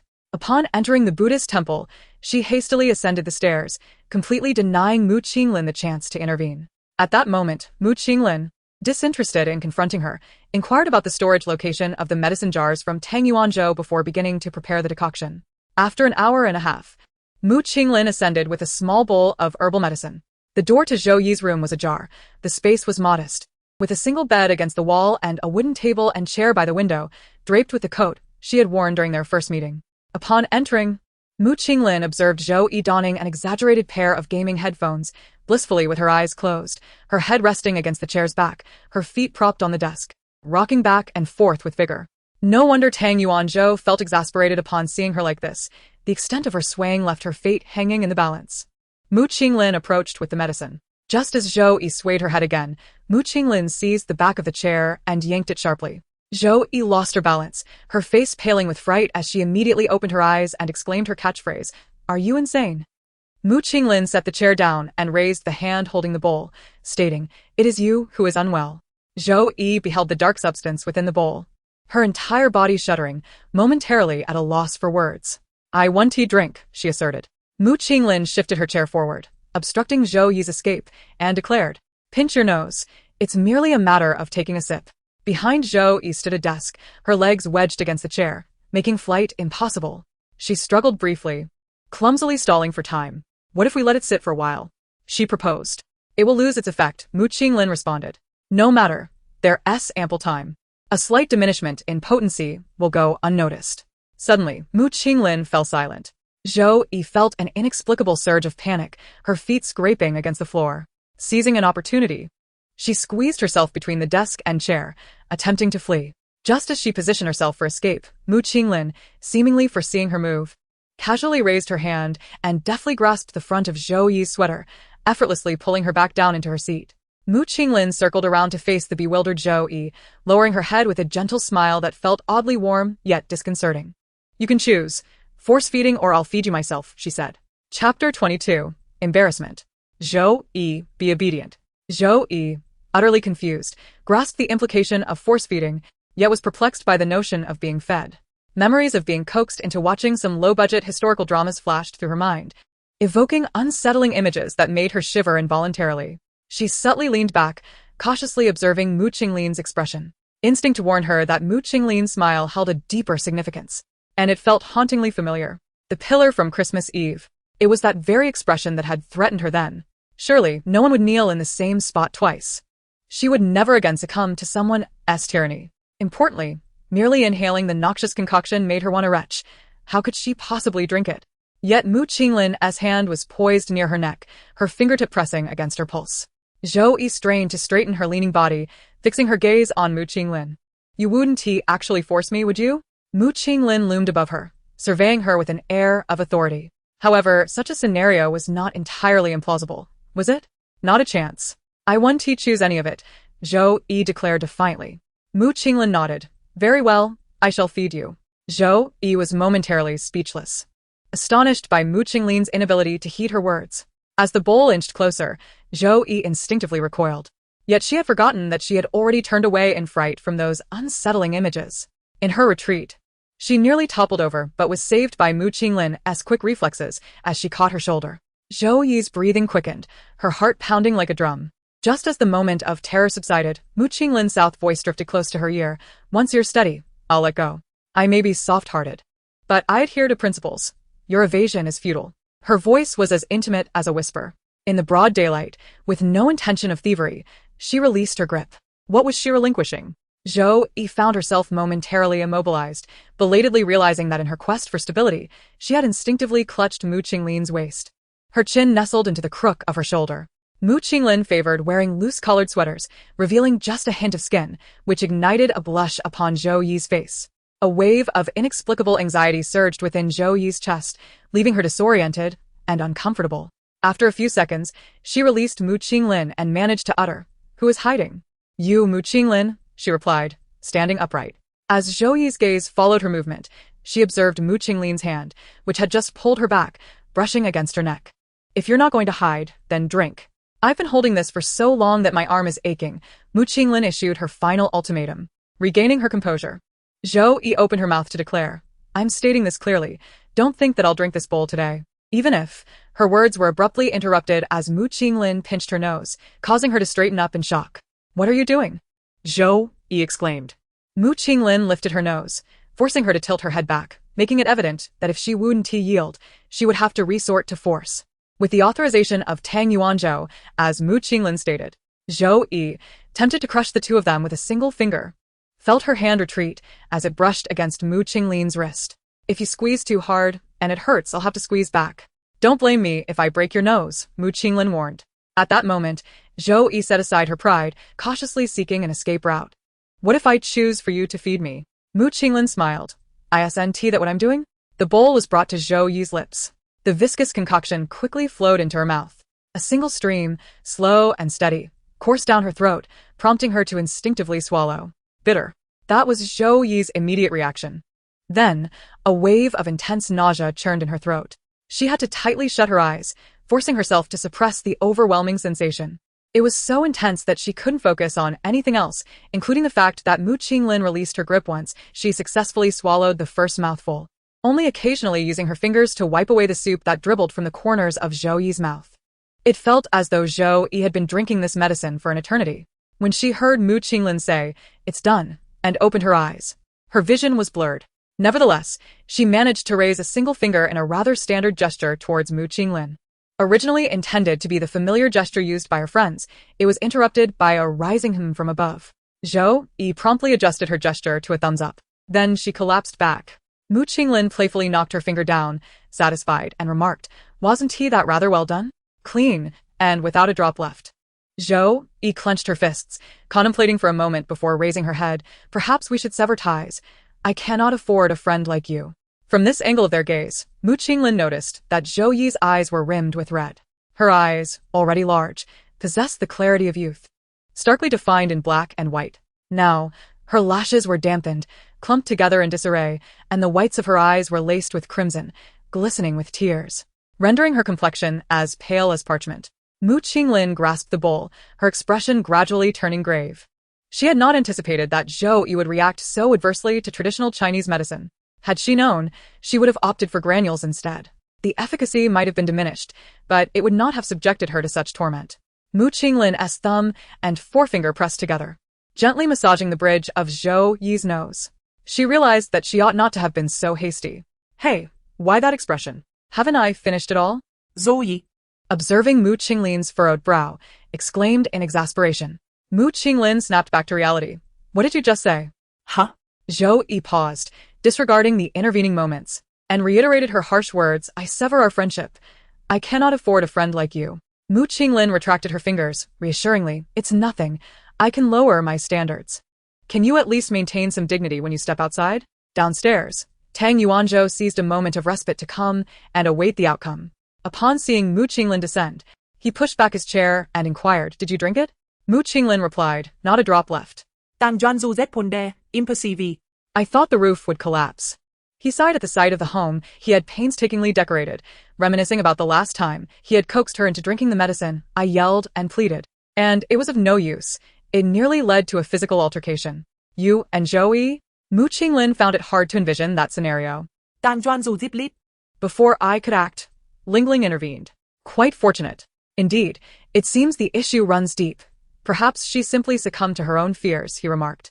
As Mu Qinglin descended, she concurred with his insights. Shortly thereafter, Tang Yuanzhou observed Mu Qinglin return from outside, exuding a chill without a coat, holding a skewer of candied hawthorn. She approached him, asking, "Do you think this will help?"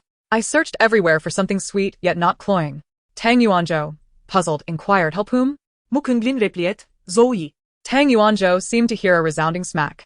Weren't you just convinced that she had simply succumbed to her fears? What is this now? That is quite a contradiction. As Mu Qinglin ascended again, the room felt utterly vacant. It was only upon a careful survey that she discovered Zhou Yi curled up on the bed, resembling a small shrimp, the blanket drawn tightly over her head, seemingly oblivious to the risk of suffocation. Mu Qinglin settled beside her, poking the blanket with a candied stick, saying, "Sleeping in broad daylight. Have you lost your job?" "Don't be absurd." Zhou Yi's voice floated from beneath the covers, sounding feeble. "One of my illustrations could pay your annual salary. Even if I were unemployed, I wouldn't be reduced to drinking the wind." Oh. "So, you're a little rich lady. Might you then toss a check my way to ensure I vanish from your life? I could throw a handful of coins at you. Dare you to accept?"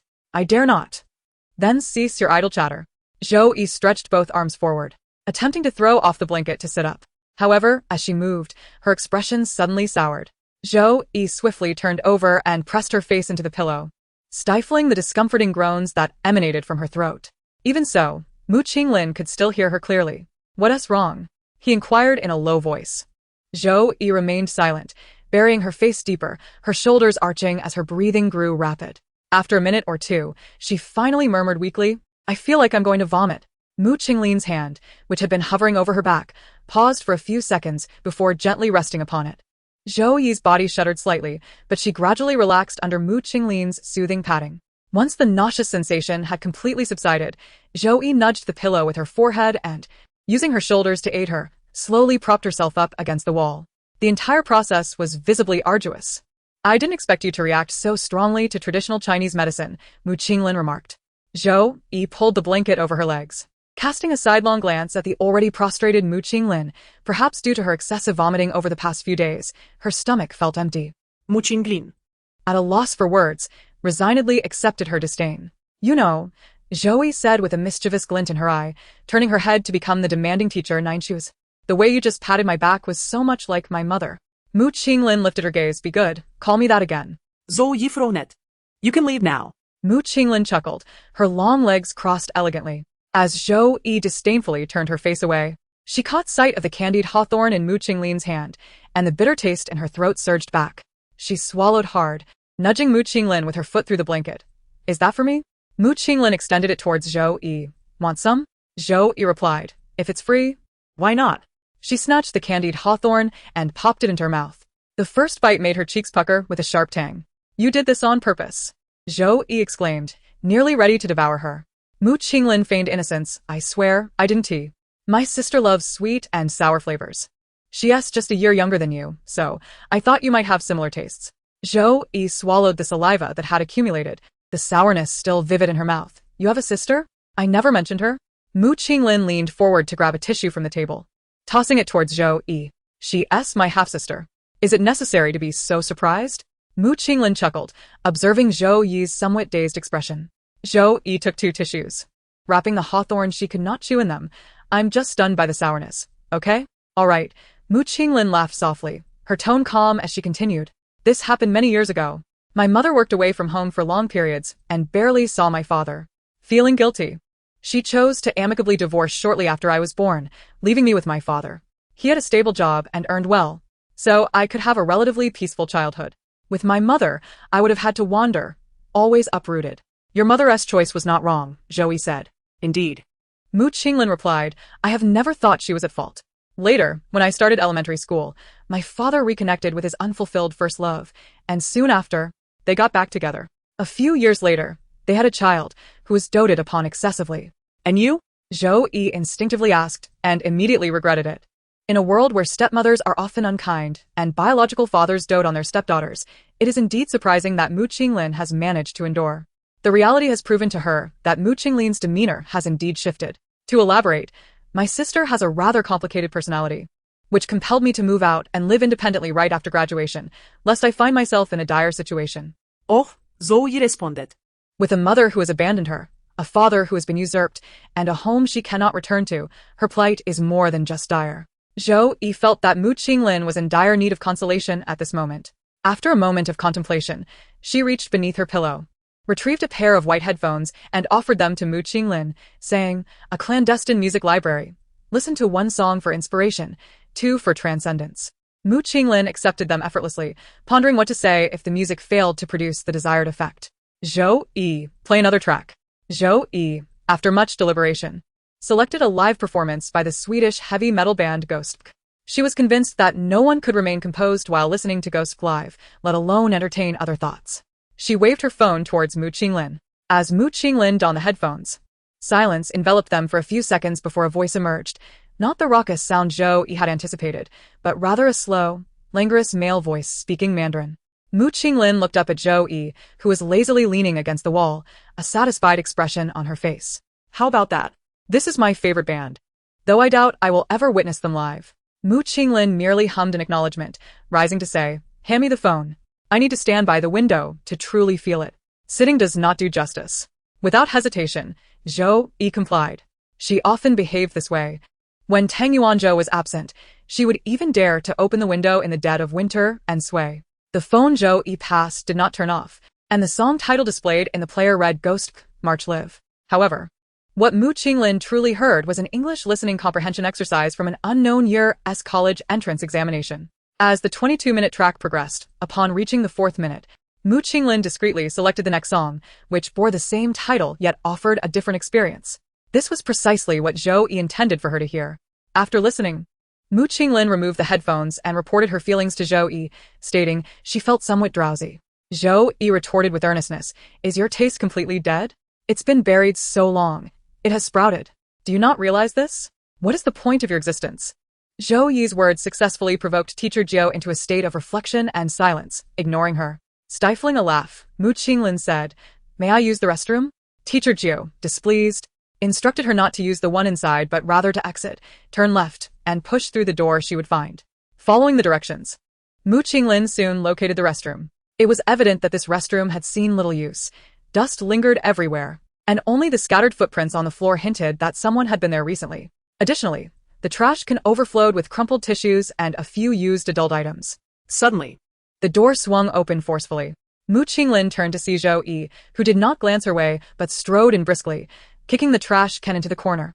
Visibly annoyed, she must have lost her senses to allow Mu Qinglin to come here. It's not mine, Zhou Yi exclaimed angrily. Mu Qinglin knew that a child too shy to discuss menstrual details with a doctor certainly lacked the audacity to hide a man here. Lu Chang? Mu Qinglin inquired. Zhou Yi, startled, responded, how do you know? Just a guess, Mu Qinglin replied. This was the residence of Tang Yuanzhou and Yang Ling, who possessed their own rooms and where Zhou Yi would certainly be cautious. Such casualness was out of the question. As for the people in the shop, even out of respect for Tang Yuanzhou, they would never intrude upon Zhou Yi's living space to engage in such activities. Moreover, given Zhou Yi's evident awareness, Mu Qinglin couldn't fathom who else would bring someone to this place. Additionally, Tang Yuanzhou had mentioned that Lu Chang's methods of earning were questionable. You go to my room. The restroom is behind the door, Zhou Yi instructed, quickly bending down to tidy up the contents of a trash bin, only to have her wrist gently grasped by Mu Qinglin. What are you doing? Zhou Yi questioned as Mu Qinglin pulled her up, shifting her hand to her lower back and gently urging her outward. Go back, I'll handle this. Zhou Yi refused to leave. Just let me borrow the restroom. It's already awkward enough dealing with this situation. I can't possibly ask you to clean up the mess. I'm an expert at taking out the trash.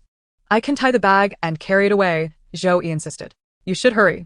Zhou Yi, be obedient, Mu Qinglin said with a slightly firmer tone. Seeing the expression frozen on Zhou Yi's face, she sighed and disclosed what she shouldn't have said earlier. You asked if our station would delve deeper into the matter of Yao Xiaoqi, right? Recently, we've considered producing a few documentary episodes on the mental health of middle and primary school students. I've gathered some information, which indicates that certain unprocessed experiences are unsuitable for early exposure. They may frighten or, provoke resistance, leading to avoidance in the future. Zhou Yi immediately grasped what Mu Qinglin was alluding to, a suspicious flush rapidly rising on her fair complexion. As she hurriedly walked away, she feigned calmness and muttered, what do you mean by early exposure? Who do you look down on? Mu Qinglin watched Zhou Yi's retreating figure disappear, playfully tapping her nose with a finger and chuckling, with such a little courage, who could possibly look up to you? Chapter 23. Pleasant to hear. Mu Qinglin removed her hand from Zhou Yi's shoulder, and as she passed her chin, she gently lifted it with her index finger, smiling back at her. You're welcome. Although it was said to be a 2-day break, Mu Qinglin was called away by Cui Wenjing for a special interview in the mountains by the next noon. She would be gone for 4 days. On the day of departure, Zhou Yi, under Tang Yuanzhou's orders, messaged Mu Qinglin on WeChat to inquire about the restoration of a set of photographs. Mu Qinglin replied that it was completed, but as she was on a business trip, she would have to wait until her return to collect them from the technical center.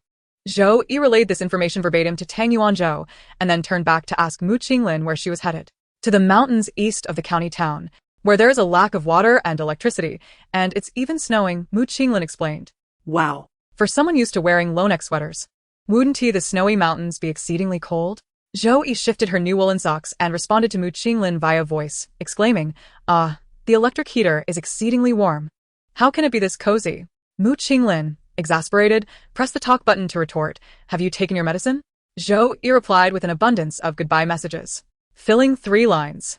In the following days, like clockwork, she sent 2 pictures of empty bowls along with a pained expression captioned, "My life is so hard." Mu Qinglin would respond with a playful, petting dog-ass head JPG. Zhou Yi would then reply with "come out" and "be beaten" JPG. Their playful banter transformed their chat tool into a battleground of memes, often extending their conversations past midnight. Once again, she endured the bitter taste of medicine while lethargically leaning against the heater, munching on oranges to quell her queasy stomach. Tang Yuanzhou and Yang Ling were absent. The previous day, the 2 little ones had fought at kindergarten, and when Yang Ling attempted to intervene, she fell and twisted her waist. For the foreseeable future, she would need to visit the traditional Chinese medicine clinic daily for acupuncture and massage. Zhou Yi, anxious to finish her artwork but hindered by her discomfort, called over the neighbor, Xiaohe, to assist her in retrieving a board from the studio. Just moments into their work, a gust of cold air swept in as the door opened, prompting Zhou Yi to shiver and glance over. "What are you doing here?" she asked, her tone frosty. Lu Chong, clad in a bartender's uniform, whispered a few words to the tall man beside him before squatting next to Zhou Yi, his arms languidly draped over the armrests of her chair. "Xiao Jiu, lend me a place, will you? The boss is keeping an eye on me today. I can't be too conspicuous. Lend you a place?" Zhou Yi invuiret, bejilderet. "The unused restroom on the 2nd floor," he replied. Zhou Yi shot a glance at the man leaning not far away, suppressing her anger. "He-s a man. Of the same gender as you." Lu Chong chuckled nonchalantly. "It doesn't matter, it's all about business. Same sex or not, it's all the same. Get lost." Zhou Yi's single word was infused with a firmness unprecedented in her tone. Lu Chong, now desperate, implored, "Xiao Jiu, consider this a favor. The last time, please? I need the money. I swear, once I get it, I'll stop." Zhou Yi interjected coldly. "I said, get lost. Don't bring me cake again. I am not your sister and I detest that stuff." "Xiao Jiu." Lu Chong noted her genuine anger and quickly assured her, "This is the last time. Once I get the money, I'll quit. I didn't know you didn't like cake. Whatever you want in the future, I'll buy it for you. I promise it'll be something you desire." Zhou Yi remained silent. Lu Chong stood still for a moment before turning away. "Xiao Jiu, please don't hold a grudge against me. Even if I initially saw you differently, I truly want to treat you well now. We're both here without a place to go. I wish you well, at least better than me." With that, Lu Chong left the Buddha and demon establishment without looking back. Zhou Yi sat motionless, her grip on the pen tightening until her fingers ached and trembled, before she abruptly released it, allowing the pen to clatter against the board and fall to the ground. Lu Chong. She bore no animosity. How could she resent someone who, with bare hands, had warned off the local ruffians in Hongmen Alley to ensure her safety? Despite her perpetual lack of spirit and her sharp tongue, the fact remained that Zhou Yi was undeniably beautiful, fresh, and unpretentious. In the bustling, mundane Hongmen Alley, she was like a breath of fresh air, drawing attention as a result. A year and a half ago, upon returning from the hospital in a rather poor state, she struggled to utter more than a few words throughout the day. Tang Juanzu, Concerned that she might succumb to the confines of her room, assigned her various errands to encourage her to step outside. Sometimes these outings lasted 10 minutes. Other times, several hours. Initially, Tang Yuanzhou noticed nothing amiss until one day she was tasked with purchasing a fruit platter for a guest but returned empty-handed, her shoulder dusted with the crumbling remnants of weathered bricks. It was then that Tang Yuanzhou realized something was wrong and had Xiaohe discreetly inquire about the situation. The outcome revealed that several individuals had been harassing Zhou Yi, seeking to vent their frustrations by targeting her. Xiaohe had gathered this information from a bar in the west, where Lu Chong happened to be on duty that day. He chose not to say anything at the time and even spared Xiaohe from paying for his drinks out of respect for his reputation. After work, Lu Chong proceeded to confront each of those troublemakers individually, a decision that nearly cost him his job and resulted in 2 fractured ribs. Zhou Yi was not an ungrateful person. She meticulously remembered every act of kindness shown to her. Were it not for this trait, Her character would not have allowed her to consume every piece of cream cake that Lu Chong had delivered, even though she despised them. Perhaps there was sympathy involved. But more importantly, Lu Chong had genuinely treated her well. Yet if she hadn't held on to that kindness, she wouldn't have been so distant towards him. Her circle was small, consisting solely of Tang Yuanzhou, Yang Ling, and a shared space between them. Due to this scarcity, she cared deeply and was unwilling to witness anyone face misfortune. However, why did Lu Chong choose such a precarious means of making a living? Who could guarantee that the individuals he employed were merely fleeting acquaintances, leaving no debts behind? After all, one cannot walk by the river without getting their shoes wet. Suddenly, her phone emitted a sound, jolting Zhou Yi back to reality. She bent down to retrieve the pen, placing it alongside the board before checking her phone. Mu Qinglin, skipping work? Zhou Yi propped a cushion against her waist and responded with a recent photo of an empty bowl. Mu Qinglin. Zhou Yi. Mu Qinglin, where's the expression? Was she not allowed to lament her misfortunes? Zhou Yi, in exasperation, sent an emoticon to Mu Qinglin. Unlike before, Mu Qinglin did not respond with the usual patting the dog's head emoji, but instead inquired, "What's wrong?" Zhou Yi, what do you mean, what's wrong? Mu Qinglin remarked, I sense your spirits are rather low. Zhou Yi's gaze flickered. Was it truly so apparent from her mere lack of an expression? She pinched her fingers and swiftly began to type. Halfway through her message, a red envelope notification popped up. Mu Qinglin inquired, are we chatting about 2 yuan? Zhou Yi remained silent, for she was not accustomed to confiding her innermost thoughts. After a prolonged wait for a response, Mu Qinglin began to playfully pester her. Where are you? Image of a person waiting. Image of a finger tapping the forehead. Hey! Sending you a little flower. Bestowing upon you a heart. Sister, come on now. Zhou Yi was taken aback by the last image of Mu Qinglin, kneeling in despair with tears streaming down her face. She hastily concocted an excuse, stating, my brother isn't home today, and I brewed the medicine myself. It seems like I added too little water. It's so bitter I'm questioning my existence. Mu Qinglin replied, go collect some money to buy candy. Zhou Yi scrolled back and collected the funds. 200? She responded, have you truly grown so myopic that you cannot distinguish between 2 yuan and 200? Mu Qinglin retorted, what? Did I give you 200? Refund me the excess of 198. Hurry up. Mu Qinglin typed rapidly, causing Zhou Yi to feel her hands tremble. She spread her palms on her lap and muttered under her breath about Mu Qinglin's antics. What are you pretending for? Image of someone rolling their eyes. Mu Qinglin took a few seconds to respond. Then let's chat about 198. Zhou Yi replied, about what? After a brief silence, Mu Qinglin sent an image. Zhou Yi clicked it open, revealing a forceful depiction of a snowy mountainous landscape. Mu Qinglin commented, a little child gifted this to me. What do you think, Teacher Zhou? Zhou Yi was at a loss for words. She reopened the picture. The child's painting featured a round, jolly snowman adorned with a red hat. And each snowflake was uniquely shaped and vibrantly colored. So, who paints better, the child or Teacher Zhou? Mu Qinglin queried. The answer was so obvious that Zhou Yi needed no contemplation. I could paint better with my foot. Mu Qinglin replied, Teacher Zhou, maintain a low profile. Zhou Yi countered. A person of such exceptional talent cannot remain inconspicuous. Mu Qinglin sighed in response. May I inquire how Teacher Zhou honed her artistic skills? She asked. Zhou Yi replied. I spent several years at a youth center. Mu Qinglin then asked, generally, the instructors at youth centers are formally trained. How did Teacher Zhou end up in the tattoo industry? Zhou Yi candidly answered, for the money. Mu Qinglin remarked, a refreshingly straightforward reason. Care to elaborate? Zhou Yi paused to reflect. At FOMO, we have nearly 30 employees, each with circumstances similar to mine. It's a matter of piecing together a team from various places. He has endured hardships and later came to believe in cause and effect, engaging in such matters. However, it is easy to gather people, yet challenging to support them. The tattoo industry is not one that everyone can thrive in. Should he encounter 1 or 2 clients with complicated issues, expenses would undoubtedly escalate. Both he and Brother Minkai seek to earn a living while also supporting others, which is quite taxing. I am a person of integrity and would never engage in activities that exploit others. Hence, I joined the industry alongside my brother. It turns out that things are not as they seemed. Mu Qinglin initially thought that Tang Yuanzhou shop was quite profitable, but it appears that the earnings are not sufficient to cover expenses. Mu Qinglin remarked, Teacher Zhou's artwork is now immensely valuable. It seems I have indeed entered the right profession. Zhou Yi replied, no, I was almost driven away by my brother over this. Mu Qinglin asked, why? Isn't it good to make money? Zhou Yi explained, it's against the rules. I can create tattoos, but my drawing skills are better, so initially, I only wanted to sell my artwork. However, my brother said it was against the rules of the industry to sell. Mu Qinglin, unfamiliar with the trade, inquired, how is it against the rules? Zhou Yi clarified, sketches are a reflection of a tattoo artist's skill. Buying artwork, no matter how exquisite, is deceitful. Understood, Mu Qinglin responded. What happened next? Zhou Yi continued. Later, Xiaohei discovered he had a growth in his brain and urgently needed funds. Coincidentally, My brother had just helped a friend who had been swindled out of millions, leaving him financially constrained. In desperation, I secretly sold a few pieces. My brother was furious. His face turned green with anger. You had good intentions, Mu Qinglin reassured.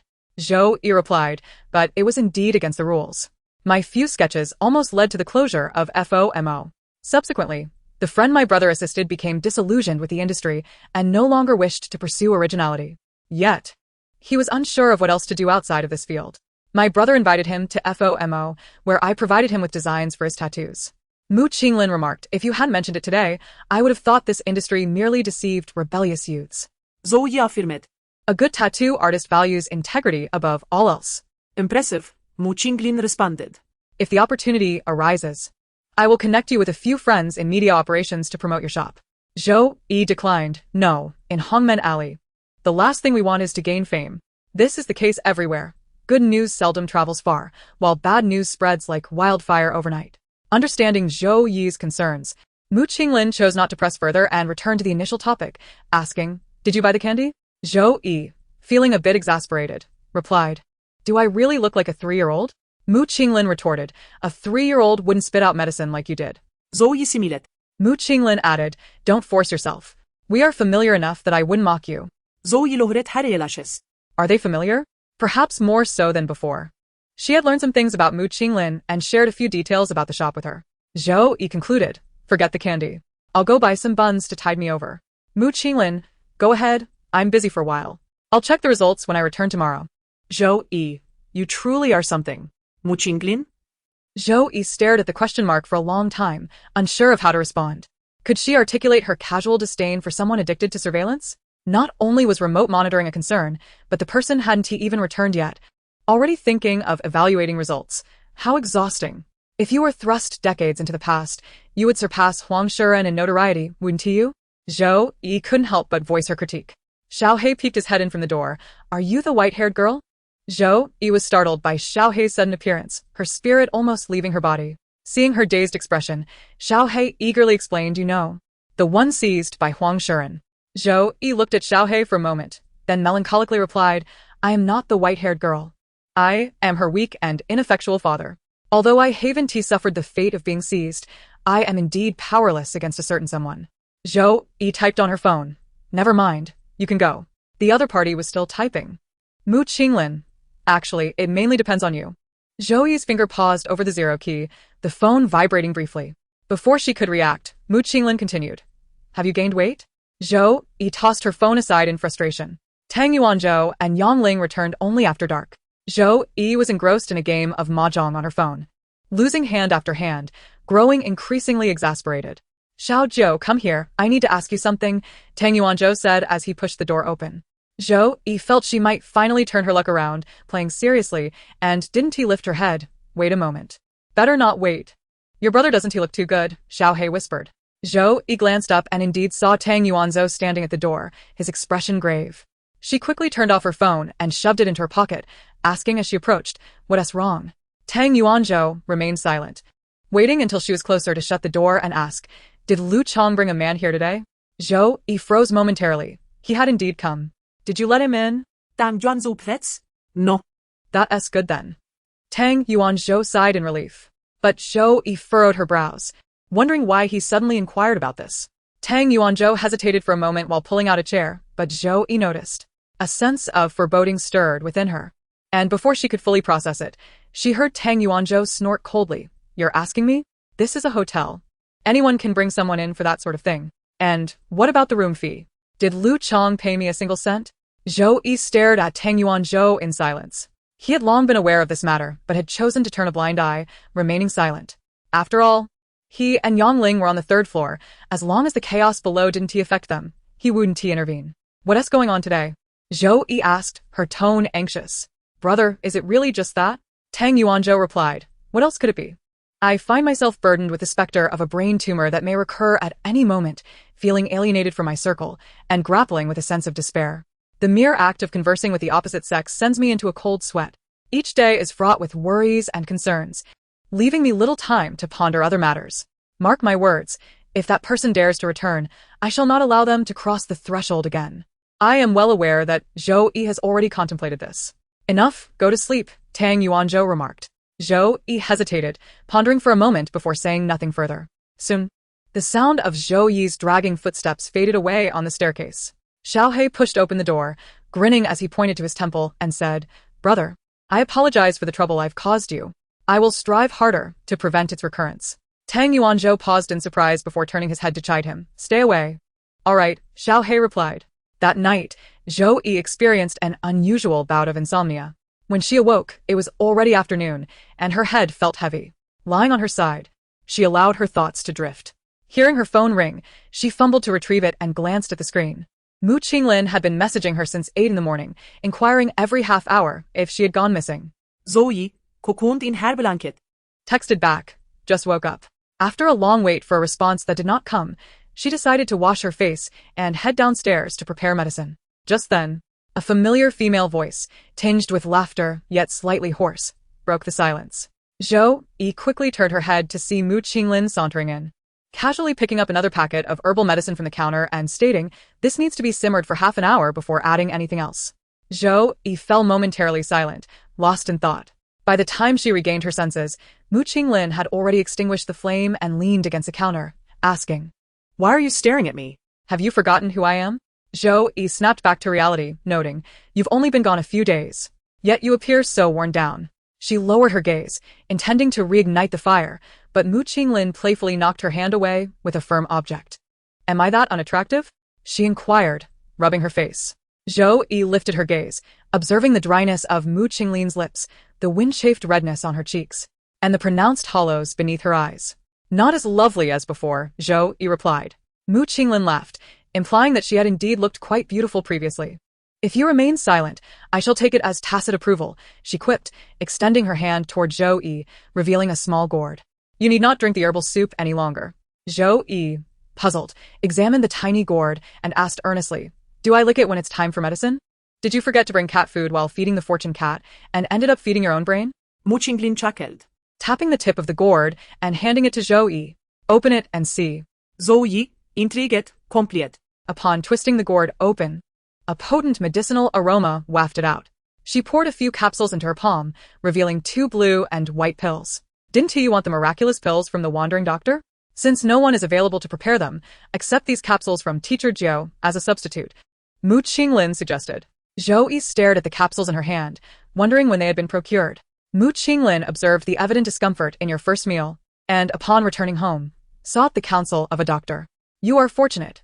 Just moments ago, I received this medicinal broth, thus you may forego it," Mu Qinglin remarked with a smile. T just a silent arrangement made before the trip, followed by an unrelenting pursuit upon return. With your mind perhaps lingering on it throughout?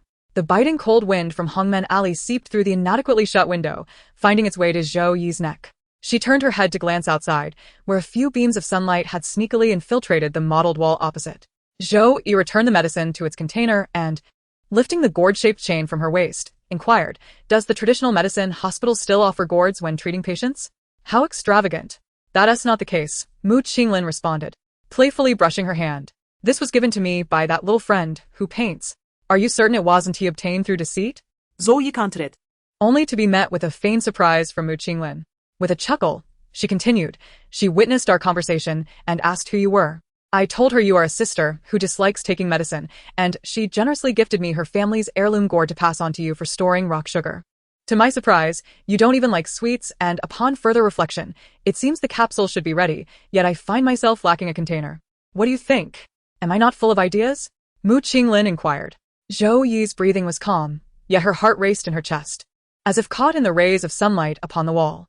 "What a ridiculous notion," she retorted, pinching the ends of the gourd between her fingers. "In such a minuscule space, it might hold only 5 or 6 pills at most, hardly sufficient for a day's supply."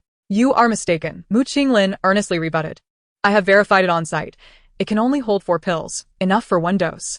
So, Should we not fill it for each meal? Must you display your disdain so overtly? Do not take it back. Mu Qinglin feigned an attempt to reclaim it. Zhou Yi swiftly tucked the gourd into her pocket. How shameless. To request back a gift? Mu Qinglin laughed in exasperation. If I were to care about face, I would be complicit in wrongdoing. Zhou Yi. The mischief you've engaged in could very well be countless. Alas, if words fail, then let us resort to physicality. She playfully locked her arm around Zhou Yi's neck and then turned it back, gripping her shoulder, forcing her to look up. Say something nice, Mu Qinglin threatened. Zhou Yi closed her eyes in silence, and when she opened them again, she noticed Mu Qinglin's face now mere inches away in the previously empty periphery. She slightly tilted her head away. What did you say? Mu Qinglin mused. Just think of something pleasant. How am I to know what pleases your ears? Indeed. Would you like me to teach you? Zhou Yi una bahsetti de Ecrin'et. Absolutely not. Mu Qinglin tightened her elbow. Do you think I am negotiating with you? Zhou Yi surrendered. Her indifferent gaze lingering momentarily on the packet of herbal medicine Mu Qinglin had previously handled, before softly uttering, "Thank you." Though that phrase lacked charm, the voice of a girl not yet 19, when softened even slightly, could easily be overshadowed. Mu Qinglin withdrew her hand from Zhou Yi's shoulder, playfully lifting her chin with her index finger as she smiled and replied, "No need to be polite." Chapter 24, Embrace. Xiao Jiu, be obedient. Do not look around or overthink. What do you mean by not being polite? Tang Yuanzhou, who had merely passed by, noticed Mu Qinglin's presence and paused to inquire. When did you return? I just arrived, Mu Qinglin responded. Just arrived and you came to find Xiao Jiu? It seems your relationship is quite good now, Tang Yuanzhou remarked, his gaze sweeping over Zhou Yi. While she appeared innocent, he sensed an underlying awkwardness, particularly regarding her chin. Seizing the moment, Zhou Yi retorted. Do you want to know why our relationship has always been so poor? Tang Yuanzhou quickly interjected. You shouldn't speak. Since you're here, shall we have dinner together tonight? Tang Yuanzhou proposed. Mu Qinglin declined gracefully. I cannot. I have a meeting at 7. Besides, I lack appetite and am quite tired, merely wishing to sleep. What kind of organization holds a meeting so late? Tang Yuanzhou's expression conveyed disbelief. After a moment's thought, he gestured with his chin towards Zhou Yi. Why not go to Xiao Jiu's room to rest for a while? She was with me in the studio this afternoon, altering some drawings, and there's plenty of space. Before Mu Qinglin could respond, Tang Yuanzhou turned back to Zhou Yi, asking, Do you have any objections? Zhou Yi, feeling it would be petty to voice any concerns, remained silent. Tang Yuanzhou decisively instructed Zhou Yi to lead Mu Qinglin upstairs. The sheets were just changed the day before yesterday, so you won't find anything new here. Zhou Yi mentioned. Having just returned from the mountains, Mu Qinglin hadn't changed her clothes or washed her hair, feeling unworthy to complain about anything. I can just nap in the chair, she said.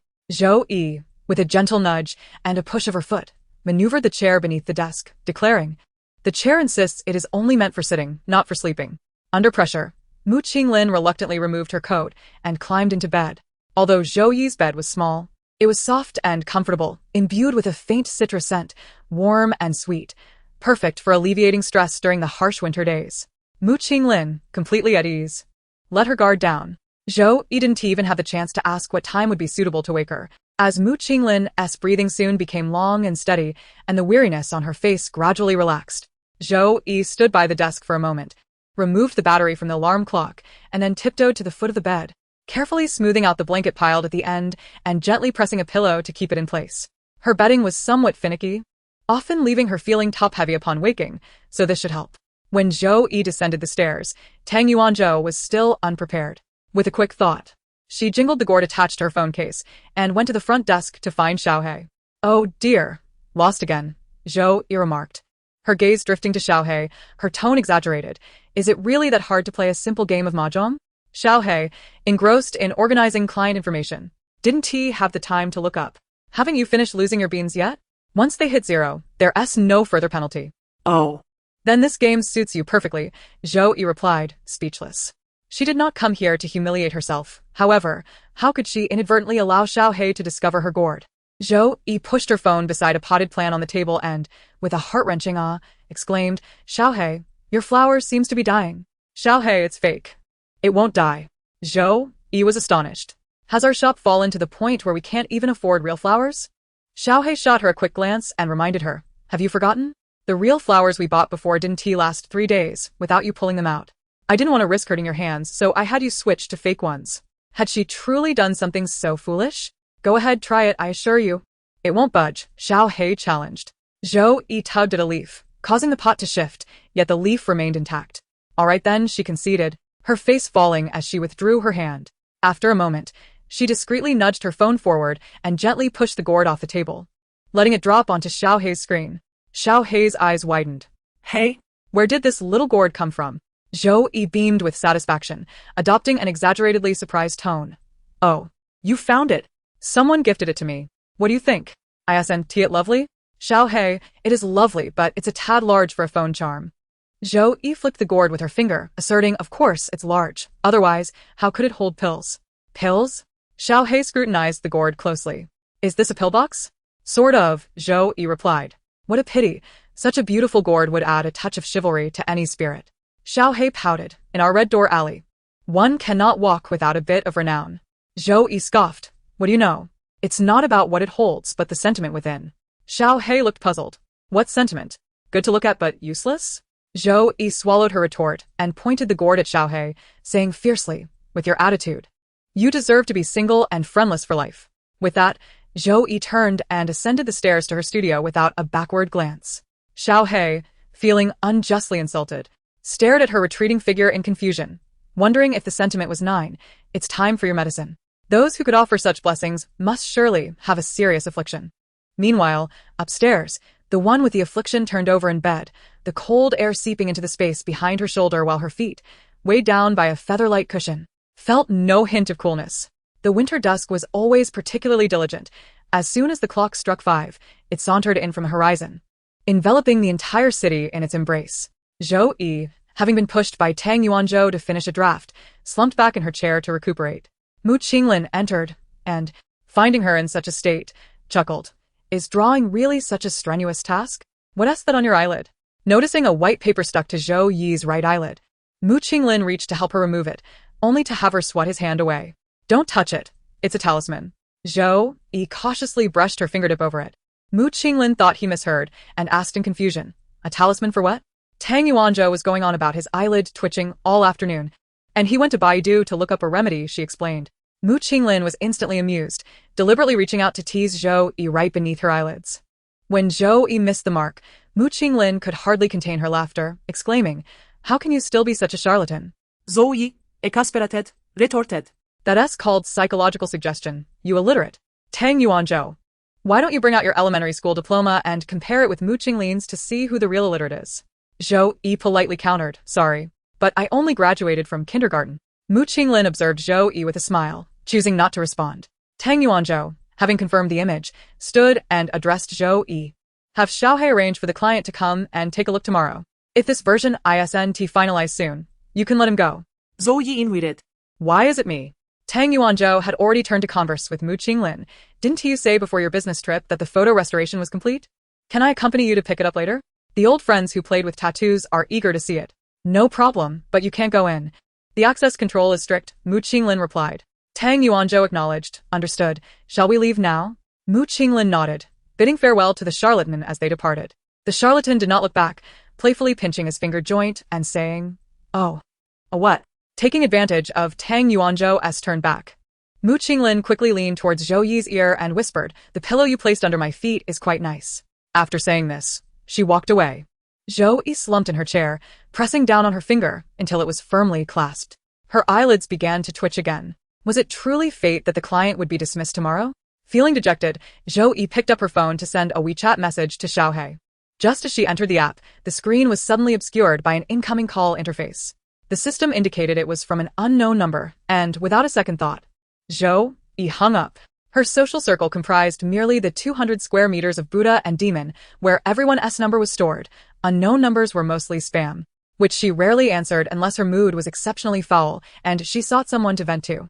However, before Zhou Yi could send a fleeting expression of passing by to Xiao Hei, the phone rang again. The rapid twitching of her eyelids intensified momentarily. After a few silent seconds, she swiped to answer. On the other end, Lu Cheng's voice came through, low and urgent. Xiao Jiao, I'm leaving, departing from Hongmen Alley.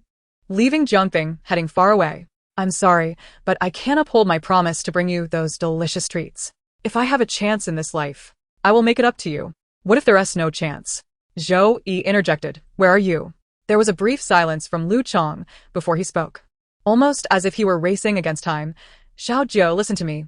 If you have the opportunity, you must return to school. You can't stay in Hongmen Alley for a lifetime. You have to get out. There is a bright path outside, while Hongmen Alley will always remain in the shadows. Zhou Yi shouted. You can too. Lu Chong chuckled lightly. Do you trust me? It's not in vain that I've been good to you in this life. Cut the nonsense. Where exactly are you? Zhou Yi pressed, her anxiety bubbling within her chest. Lu Chong fell silent. The receiver filled only with a cacophony of chaotic background noise. The call was abruptly disconnected. Zhou Yi immediately redialed, only to hear a series of impersonal prompts indicating that the line was unavailable. This pattern repeated several times, intensifying her growing agitation. Unable to remain seated for a moment longer, she swiftly rose and made her way towards the exit. As she reached the doorway, Ming Kai hurriedly ascended from below. Upon seeing her, he visibly relaxed, then smiled and inquired, Xiao Jiu, do you have a moment?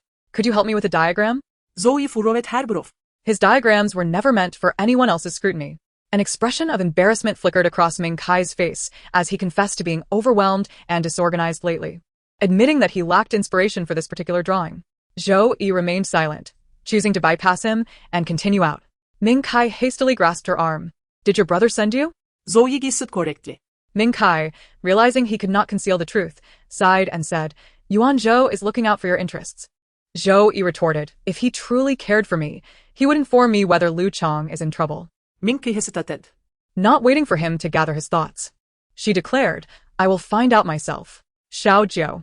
Ming Kai grasped her arm firmly, helplessly conceding, yes. Miraculously, her tumultuous heart began to calm, and she asked with composure, what has happened to him? Ming Kai replied, he has gone. How did this happen? It said he got involved with a man whose associates possess some influence. They are not inclined to accept such a disgrace without retaliation. Beyond that, I cannot say. Ming Kai cursed in frustration. Is Lu Chong out of his mind? If he wishes to engage in reckless behavior, couldn't he at least choose a secluded place instead of a bustling alley? Zhou Yi's mind buzzed, and the world around her fell into a profound silence. Downstairs, Xiao He continued to warmly greet guests, the pulsating music reverberating loudly. Yet it felt as though a mere staircase separated them into two distinct realms, and she could not hear anything clearly. Bewildered, she questioned herself.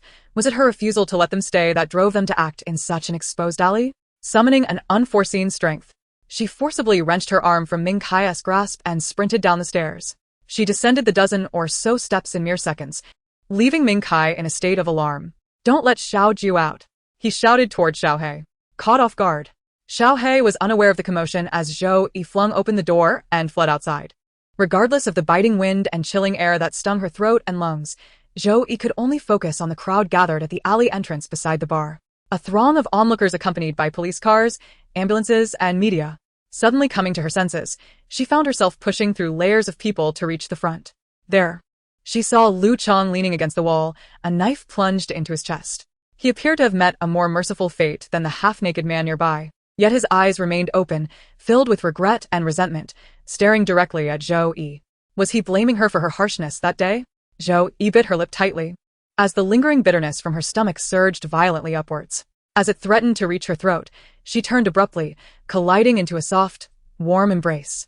Holding the microphone with one hand, Mu Qinglin pressed Zhou Yi's face into her shoulder, gently rubbing her cold forehead with her chin. Little Jiu, be obedient. Do not look around or let your thoughts wander. Chapter 25. Contemplation. Zhou Yi had not been embraced in such a manner for many years, nor had she heard such a soft, tender tones soothing her in ages. The experience felt foreign, leaving her mind clouded and her body immobile. As she numbly leaned against Mu Qinglin, gradually reconstructing the bloody scene from the sudden embrace, only to be jolted back to reality. A momentary chill surged from her chest, and fear began to claw at her insides. Yet, this sensation lasted but a fleeting instant. She barely registered the anguished roaring or the sharpness of its claws before Mu Qinglin's hand gently covered her ears. With a tender motion, she caressed her ears, rendering the tumultuous emotions to settle in an instant. In the ensuing moments, Zhou Yi heard Mu Qinglin continuously speaking, articulating the facts she had witnessed with the gravest precision. The skin on Zhou Yi's neck felt warm, her throat slightly vibrating as she spoke. She bore the exhaustion of relentless days, and the faint scent of perfume or perhaps a skincare product lingered on her. This fragrance resembled the winter sun, crystalline yet somewhat distant. Zhou Yi paused for a moment, unconsciously leaning into her neck. Time became nebulous, the surrounding cacophony gradually fading away. Mu Qinglin handed the microphone to Xiao Lu, instructing him. You return to the studio first. I will be back within half an hour.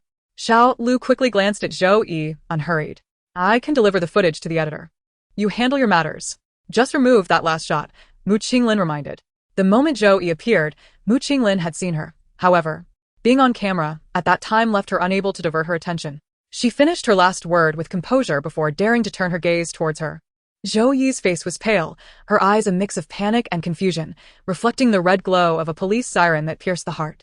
Mu Qinglin hurriedly approached Zhou Yi. Xiao Lu assumed she desired an ambulance, and the camera panned over, inadvertently capturing the instant Zhou Yi turned and was embraced. Though it was merely a fleeting moment, Mu Qinglin wished for Zhou Yi's face not to appear in such news. Understanding Mu Qinglin's intent, Xiao Lu promptly nodded, assuring, Rest assured I know what to do. Thank you for your hard work, Mu Qinglin. Xiao Lu smiled sincerely and quickly departed. Mu Qinglin's left hand continued to shield Zhou Yi's ears, while her newly freed right hand glided along Zhou Yi's arm, gently pressing on her shoulder. Zhou Yi? She called softly. Zhou Yi's rigid body trembled violently, snapping her back to the present. She forced herself to disregard the warmth pressing against her profile, biting her teeth on Mu Qinglin's shoulder, attempting to retreat. Yet, the hand that had moved behind her shoulder pulled her back with gentle insistence. Mu Qinglin's grip was firm.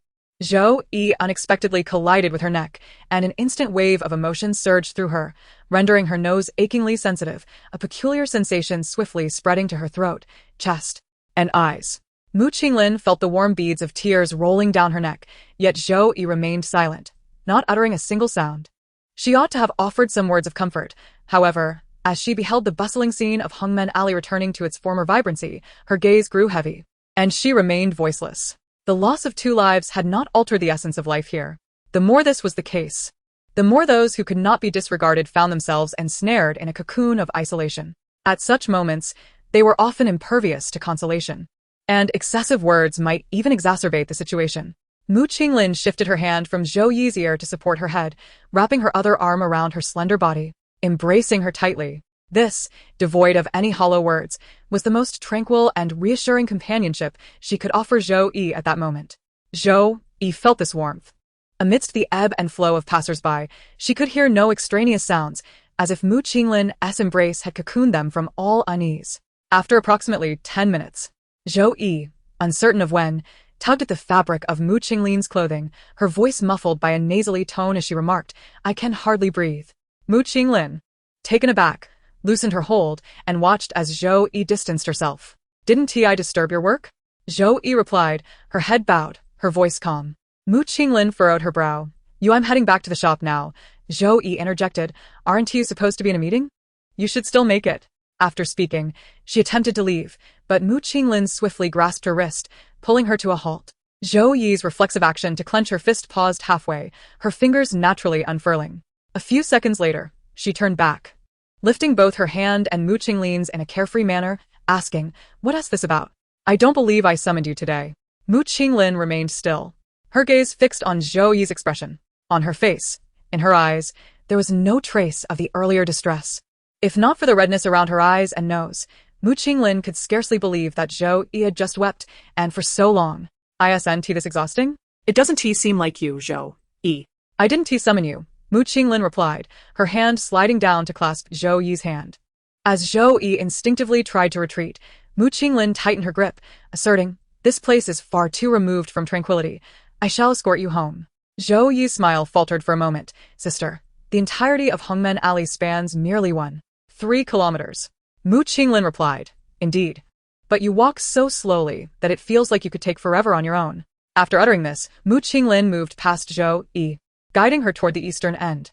Despite not applying much force, the grip Mu Qinglin held was enough to keep Zhou Yi from resisting. It would have only taken a flick of her wrist to break free. Yet, she seemed entranced, following Mu Qinglin's pace uncontrollably, her gaze fixed on the side of her calm face, ultimately resting upon the hand that held hers. This hand was slender and dry, lacking the robust assurance she might have desired. Yet, being led by it somehow eased the turmoil within her heart.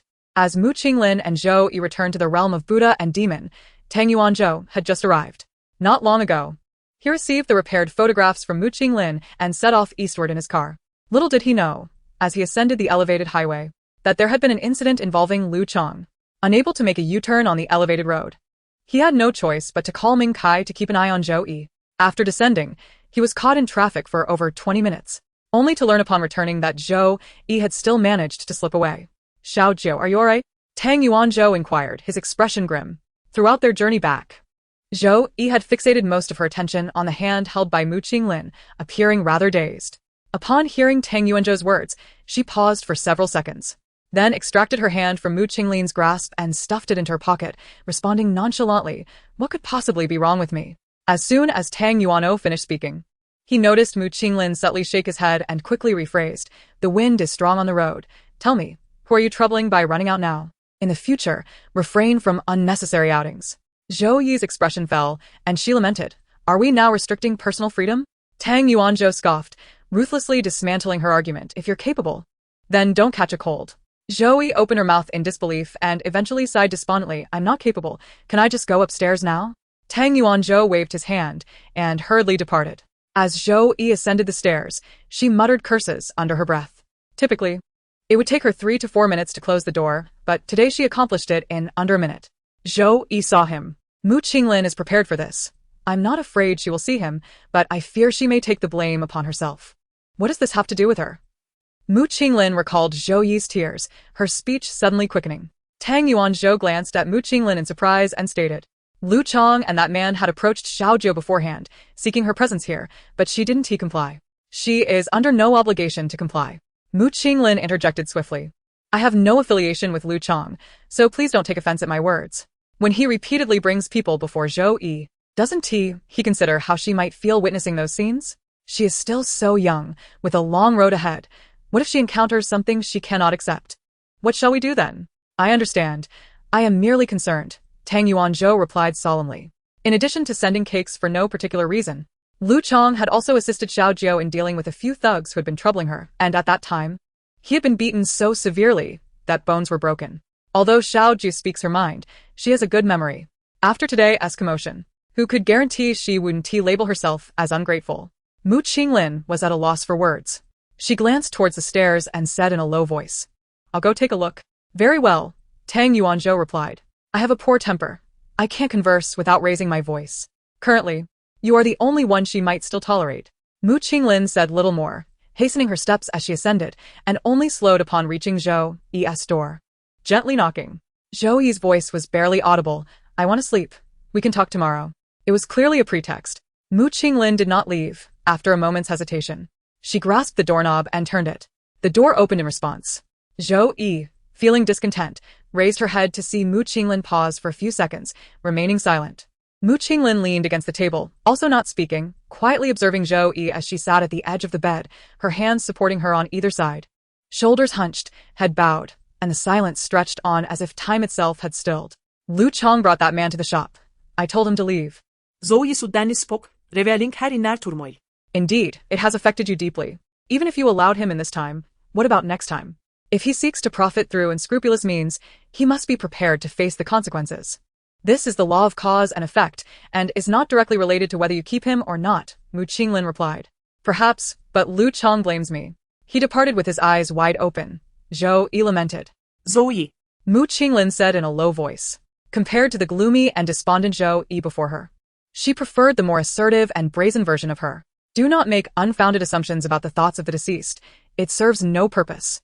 Zhou Yi, "It is not mere speculation. He explicitly told me that receiving this money would grant him news of his sister, yet I still forced him away, leaving him with no options." "Yes, you did that, but I must ask, was Lu Chang angry at that moment?" Mu Qinglin inquired. She was taking a gamble, hoping that Lu Chang, despite having once regarded Zhou Yi as a spiritual refuge for his sister, would not harbor anger towards her well-meaning refusal, especially since he had later treated Zhou Yi genuinely well. Thus, as long as he remained unperturbed, Zhou Yi need not bear the weight of this consequence upon herself. "Zhou Yi, think carefully. Was he angry at that time?" Mu Qinglin ganti guidet Zhou Yi se tots. Zhou Yi responded, "No, not only was he not angry, but he also apologized and perhaps even made his last call to me before he passed." Mu Qinglin sighed in relief. "That is fortunate. What did he say to you on the phone?" Zhou Yi replied, "He said he was leaving, that he could not remain in Hongmen Alley forever, and encouraged me to seize the opportunity to return to school." "Mu Qinglin, do you wish for that?" She did not wish for it, not at all. Before she could voice her thoughts, Mu Qinglin's phone rang. Her phone, perpetually vibrating, could not penetrate the profound silence of the room. The abrupt sound felt jarring. She swiftly silenced it and, after a moment, took it out to answer. Hello. All right, I will return shortly. In less than 10 seconds, the call ended, and Mu Qinglin tucked her phone back into her pocket. With the light gone, the room fell silent once more. Mu Qinglin straightened her posture, continuing their earlier conversation. Zhou Yi, some truths, though harsh, hold their own wisdom. For instance, a dying person's words are kind. As Mu Qinglin spoke, she carefully observed Zhou Yi's reaction, reassured when she noted that Zhou Yi was not angered and felt free to continue. Lu Chang's situation is not better than yours. He sees things more clearly than you do. You must ponder his words. Once you grasp it, you may call me. I do not know many people, but I can certainly assist you in finding a good school. Zhou Yi looked up in the darkness, pondering, what if I cannot understand? Mu Qinglin approached Zhou Yi, gazing down at her eyes illuminated by the faint moonlight. Zhou Yi, if you truly were a fool, how could you have possibly concealed the listening section of the college entrance examination within the song titles? Zhou Yi, taken aback, sat up.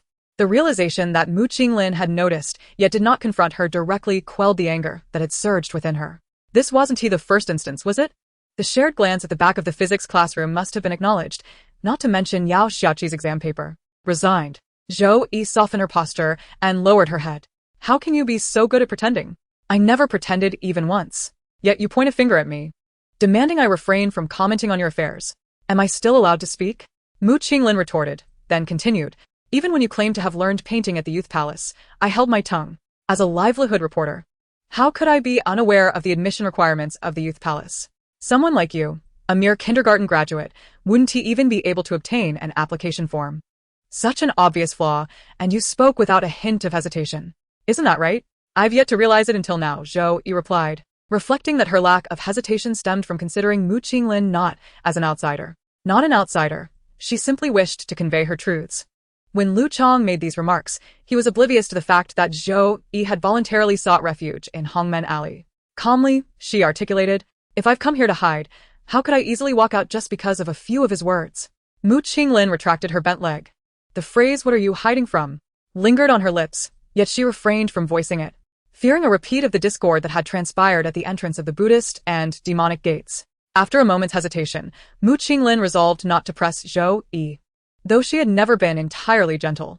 Let us disregard Lu Chang's comments and contemplate whether Hongmen Alley truly serves as a good refuge. Think of your future. Consider those who care for you, and envision the person we hope you will become. Mu Qinglin's tone was gentle yet earnest. Xiao Jiao, you have an exceptional memory. Don't you? Remembering means you must reciprocate. Otherwise, regardless of how cherished you are, you remain a selfish coward unworthy of love. Do you comprehend? Zhou Yi clenched her hand against the windowsill tightly. Perhaps she understood, but she was at a loss for how to respond to Mu Qinglin's words. It had been quite some time since anyone had spoken to her with such calm reasoning. In the past 2 years at the Buddhist and demonic gates, she had only felt the unilateral oppression from Tang Yuanzhou. Mu Qinglin had to return to the station and could not wait for Zhou Yi to gather her thoughts. Uneasily, she approached Zhou Yi, gently ruffling her hair, and inquired, can you manage alone? Rarely did Zhou Yi refrain from swatting Mu Qinglin's hand away. Instead, she bowed her head and offered a vague, Chapter 26. Looking up. Your little friend who loves ribs is here at the station looking for you. He is currently at the booth. Once Mu Qinglin departed, the room was left with only Zhou Yi's soft, shallow breaths. She remained at the edge of her bed, motionless for quite some time. Eventually, as the chill of the deep winter night crept from her ankles to her knees, she sluggishly crawled beneath the covers to sleep. The lively atmosphere of Hongmen Alley had long since returned, with the deafening music mingling with the clamor of voices seeping through the window cracks, disturbing Zhou Yi's restless slumber. The haunting image of Lu Chang's unblinking gaze was etched in her mind. No matter the content of her dreams, she would invariably see Lu Chang's eyes fixed upon her. Asking, Zhou Yi, why won't you let me stay? I could find my sister in no time. Why must you send me away?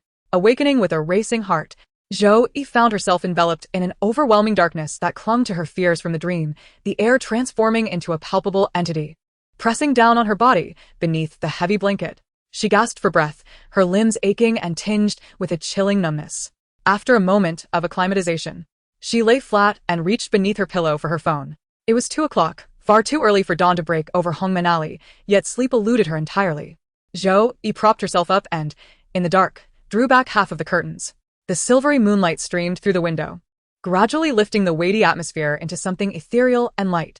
In that moonlit expanse, perhaps the provincial station's bright lights were visible. Astonishingly, after 2 years in Hongmen Alley, she had never noticed that from this window, she could almost discern who was dozing and who was bustling about under the glow of the lamplight. Mu Qinglin must have finished work by now, she thought randomly, her gaze lingering momentarily on one of the glass walls before settling, distractedly, on her phone to check Mu Qinglin's Weibo. There were only 31 posts, the last update dating back to summer. No wonder she had so few followers. Zhou Yi chuckled inwardly as she hit the follow button. Within seconds, a notification hovered above her screen, indicating a new WeChat message from Mu Qinglin. ? Startled, Zhou Yi's hand trembled, causing her phone to slip from her lap and land painfully on her toes, making her gasp and hurriedly retrieve it to reply. What's up? Mu Qinglin responded. Shouldn't I be the one asking you that? Why are you on my Weibo at 2 in the morning? Zhou Yi licked her lips, tapping a single finger on the keyboard. You're not sleeping either. How can you blame me? Mu Qinglin replied, I wish I could sleep, but I'm still stuck at the office. At the office? Zhou Yi quickly lifted her gaze, scanning the floors above from her second-story vantage point, and indeed spotted Mu Qinglin's familiar silhouette on the 4th floor, leaning against her desk. Facing Hongmen Alley, one hand grasped her phone while the other rested on the back of her neck, her head slightly bowed, likely awaiting Zhou Yi's WeChat response. After a moment of no reply, Mu Qinglin turned to grab a paper cup from her desk. Zhou Yi's eyes widened, though her vision lacked the clarity of binoculars, preventing her from discerning the contents. She watched as Mu Qinglin glanced inside the cup and then crumpled it before tossing it into the trash at her feet. Finished with her drink, Zhou Yi lowered her gaze. What were you drinking? Mu Qinglin replied. Can you actually see me? The double question marks conveyed her surprise vividly. Zhou Yi involuntarily tugged at the corners of her mouth, with a vision of 53. Just tell me. Are you envious or not? Mu Qinglin remarked. Society. A colleague called out to Mu Qinglin, who turned her head to respond, hurriedly replying to Zhou Yi. Go to sleep quickly. I have work to do. Zhou Yi, on the verge of sending a wriggling but emoji, curled her fingers into a fist and instead typed. Oh. Once again, she was met with silence. It was not yet 10 minutes past 2. Zhou Yi pushed her phone aside, allowing it to tumble onto her lap. Then hunched her shoulders, counting the heads of those who could still walk upright in the provincial station office building. By the 6th count, the number had plummeted to 1/6, and she still felt no hint of sleep. With a sigh, she donned her clothes and stealthily descended the stairs. The midnight Redgate alley was stripped of its vulgarity, which had once collided with relentless reality, and the chaotic joy was absent. A sudden gust of wind swept through, swirling the remnants of post-revelry litter across the cobblestone street, creating an eerie atmosphere akin to haunting. Zhou Yi stood for a moment at the entrance of the Buddhist demonic gate, activated her phone's flashlight, and jingled her little gourd as she exited Redgate Alley. The wind continued its relentless assault. Zhou Yi fastened her hat and trudged like a block of stone towards the vacant lot in front of the provincial station, surrounded on all sides by streetlights. With nowhere to hide, she lowered her head, biting the zipper of her down jacket in an attempt to conceal her face. Unfortunately, tonight's guard was the sharp-eyed old Kai, who, upon spotting her furtive silhouette, immediately became alert, fixing his gaze on Zhou Yi intently. After a moment, recognizing her, he opened half of the window and leaned out, calling out loudly, Hey, you. It's me. What are you doing here at this late hour? Zhou Yi, unable to evade, resigned herself to walk over to the guard booth and greeted old Kai. You're on duty tonight? Old Kai smiled, indeed. If it were someone else, you might have already been apprehended as a suspicious character. Zhou Yi scoffed. Who would mistake someone in a large white down jacket for a criminal? Even if I were, I wouldn't choose to lurk here. Not even Weibo's massive traffic could revive a live broadcast from the provincial station. You still haven't explained why you're here at this hour? Old Kai inquired methodically. Zhou Yi had no explanation. She simply couldn't sleep, and well, she found herself hereupon stepping out. Come inside, old Kai suggested. Warm up by the air conditioning. Your nose is practically frozen. Really? Zhou Yi in halet şerkli. Old Kai chuckled, just kidding, hurry inside. Zhou Yi complied, listlessly circling to enter through the other side, cradling the warm water old Kai had given her. Is it always like this at your unit? She asked. Like what? Old Kai was puzzled.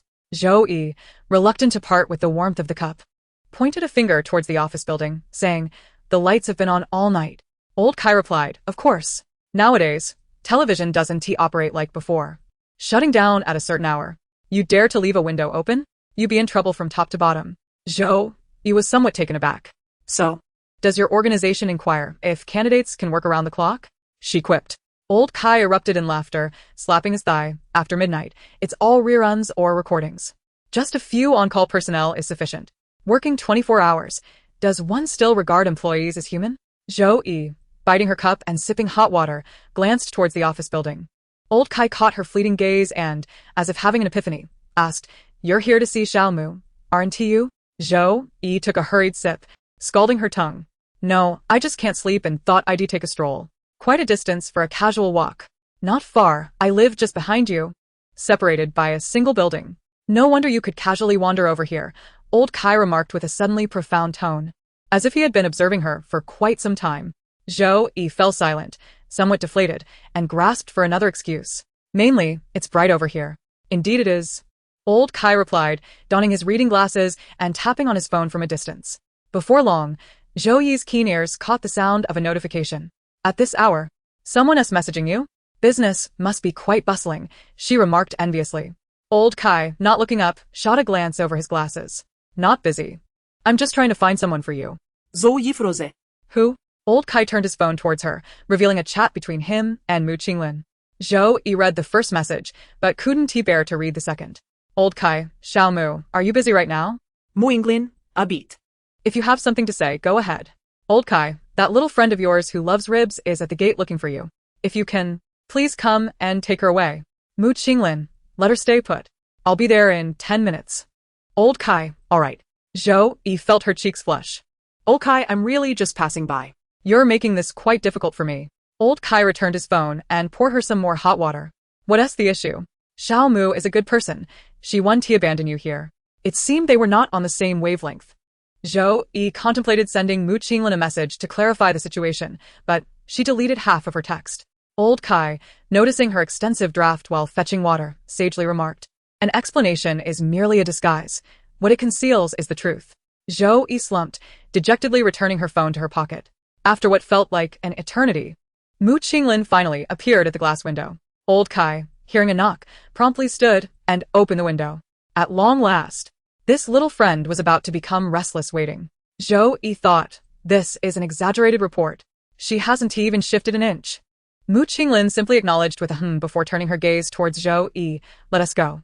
Zhou Yi cast a glance at her, setting down her cup before rising to say, "Old Kai, thank you." Old Kai replied, "Oh, no need for such formality. Come by often." "Just kidding. She wouldn't come back even if you paid her," Zhou Yi thought as she turned towards the door. She overheard Mu Qinglin conversing with Old Kai by the window, noting that there were likely no other patrons around. "You should take a moment to rest," Old Kai suggested. "All right, you handle it, little friend. There won't be anyone checking in the later hours. If necessary, just take it upstairs. You seem preoccupied." Old Kai's last remark was delivered in a hushed tone, presuming Zhou Yi wouldn't hear, yet she was acutely aware of the pause before Mu Qinglin responded. "All right, I understand," Mu Qinglin said. Zhou Yi grasped the doorknob, wishing that upon opening it, she would find herself on the other side of the world. Alas, she turned and found Mu Qinglin there, clad in a white knit top, one button undone, and her sleeves rolled up. Zhou Yi shivered involuntarily and stammered, "I wasn't looking for you. It was a misunderstanding on Old Kai's part." Mu Qinglin stepped forward, stepping into the light that streamed in from an angle. "I was just thinking if you had finally realized that I called you selfish and cowardly, and that you came here for revenge," she said, her tone relaxed and pleasant. Zhou Yi stuffed her hands into her pockets, fiddling with the fabric lining. "No. I just can't sleep, so I thought I'd take a stroll." "Why can't you sleep?" Mu Qinglin inquired. Zhou Yi replied, "Is there really a reason for insomnia?" "There's a medication you've been taking recently that can help regulate sleep," Mu Qinglin pointed out. Zhou Yi pressed her lips together, choosing silence. Mu Qinglin understood the underlying reasons well. She simply wished for Zhou Yi to acknowledge them herself. Bottling up one's troubles inevitably leads to complications. However, Zhou Yi seemed at a loss for words. Mu Qinglin probed, "Are you afraid?" Zhou Yi lifted her downcast eyes briefly, but remained silent. The mere recollection of sobbing on Mu Qinglin's shoulder the previous day made every fiber of her being feel uncomfortable. Mu Qinglin, shifting the conversation, asked, "Still feeling troubled?" Zhou Yi pressed her hands deeper into her pockets, her fists meeting in front of her, and muttered, "I suppose it's all part of being human." Mu Qinglin replied, "There's no need to pretend everything is fine in front of Tang Yuanzhou. The more you do so, the more he worries. He has enough on his plate without adding your troubles to it. Finally, Zhou Yi raised her head, her expression tinged with disdain. Mu Qinglin, have you ever comforted anyone? Yes, I have, Mu Qinglin affirmed. Then how are you still here? Zhou Yi retorted. Once you're done, go back and get some sleep. I have a pile of work waiting for me. Hey. Zhou Yi instinctively called out, thinking Mu Qinglin was leaving, but quickly realized she was merely seeking warmth, sheltered from the wind. Her tongue felt heavy as she stammered, I can't sleep. Such matters are unavoidable for anyone. One cannot simply force sleep upon oneself. Mu Qinglin pondered for a moment before asking, I'll be up all night. Would you like to come up and keep me company? Zhou Yi, during the day, informed her brother that the scrutiny was stringent, rendering entry impossible. However, in the dead of night, there was no one to oversee them. Well then, let's go, Zhou Yi remarked, conceding in a show of weakness. It seemed she was genuinely distressed. Mu Qinglin couldn't help but steal a few more glances at Zhou Yi. Her features were sharp and defined. Among her peers, she would likely be perceived as a rebellious troublemaker, the kind who defied authority. At this moment, with her eyes drooping and lips pursed, she exuded a youthful innocence. Indeed, she resembled the little one that old Kai had mentioned. Lift your head, Mu Qinglin instructed. Zhou Yi responded, not meeting Mu Qinglin's gaze. With a slight droop of her eyelids, Mu Qinglin raised a hand to grasp the zipper of her down jacket and pulled it upward. Zhou Yi's jacket had a high collar, and as Mu Qinglin drew it up, she hesitated, concerned about pinching her skin, gently nudging her chin with her fingers, saying, lift it a bit higher. In silence, Zhou Yi tilted her head back, gazing at the twinkling stars scattered across the deep blue night sky. Chapter 27. It doesn't hurt. Mu Qinglin did not lead me astray. I followed her of my own accord. Zhou Yi tirailet behind Mu Qinglin. And not a single soul crossed her path, not even a shadow, her footsteps echoing in the stillness. It wasn't until they entered the office area that she stumbled upon a pale-faced, dazed and turned hidden behind a desk that appeared to have been neglected for years. Upon seeing Mu Qinglin, he immediately perked up, standing to call out, Sister Mu. Mu Qinglin.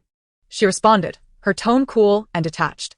Zhou Yi silently criticized her demeanor, only to hear her name mentioned next as Mu Qinglin addressed the intern. And Xiang, this is Zhou Yi. She will be here for the latter half of the night, so please keep an eye on her.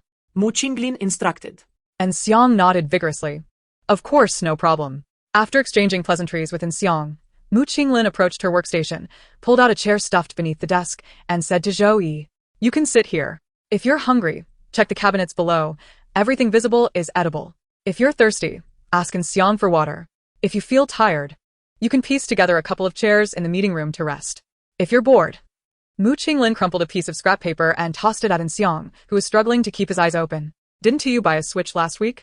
Xiang, catching on to Mu Qinglin's intent, immediately covered the drawer. Sister Mu, would you lend your wife to someone?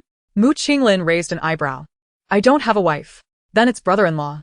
Xiang quickly corrected, noticing the half-smile, half-frown on Mu Qinglin's face, as if he were reluctantly handing over the Switch. Holding the console, Mu Qinglin turned to find Zhou Yi. Is there something on my face? Why are you staring? Xiang chimed in. She might be curious about who the brother-in-law is.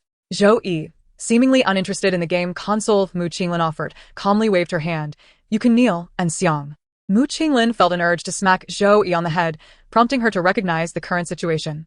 Yet, recalling the reason for Zhou Yi's presence there, she found herself devoid of any temper. Mu Qinglin placed the gaming console on the table and inquired of Zhou Yi, who, like a leader inspecting the premises, was observing the surroundings with her hands clasped behind her back. Is it permissible for one to be here alone? Zhou Yi replied affirmatively, absolutely. With a glance at her, Mu Qinglin turned to Xiang and instructed, do not turn off the main lights tonight. Xiang, puzzled, recalled that during the recent safety conference, they had advocated for resource conservation and encouraged everyone to utilize only desk lamps during night shifts. Today's circumstances are exceptional, Mu Qinglin clarified. Xiang immediately pressed. What makes it special?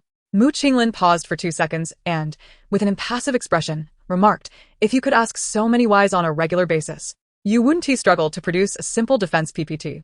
Xiang's delicate face instantly transformed into a comical expression of embarrassment. Nearby, Zhou Yi, having concluded her inspection, was quietly balancing on the tip of her toes, her lips pressed tightly together yet curving slightly upwards, exuding an unusual tranquility. Accidentally applying too much force, she pushed her chair away, only to have Mu Qinglin catch it single-handedly. Leaning down, Mu Qinglin observed Zhou Yi's outstretched hands, which grasped at nothing, and admonished. This is not a place for mischief. Be mindful, as you will be liable for any damages. Zhou Yi scoffed, reclaiming the chair with a fierce plop, declaring, rest assured, I won't wreak havoc. Is it because you're not a clumsy dog?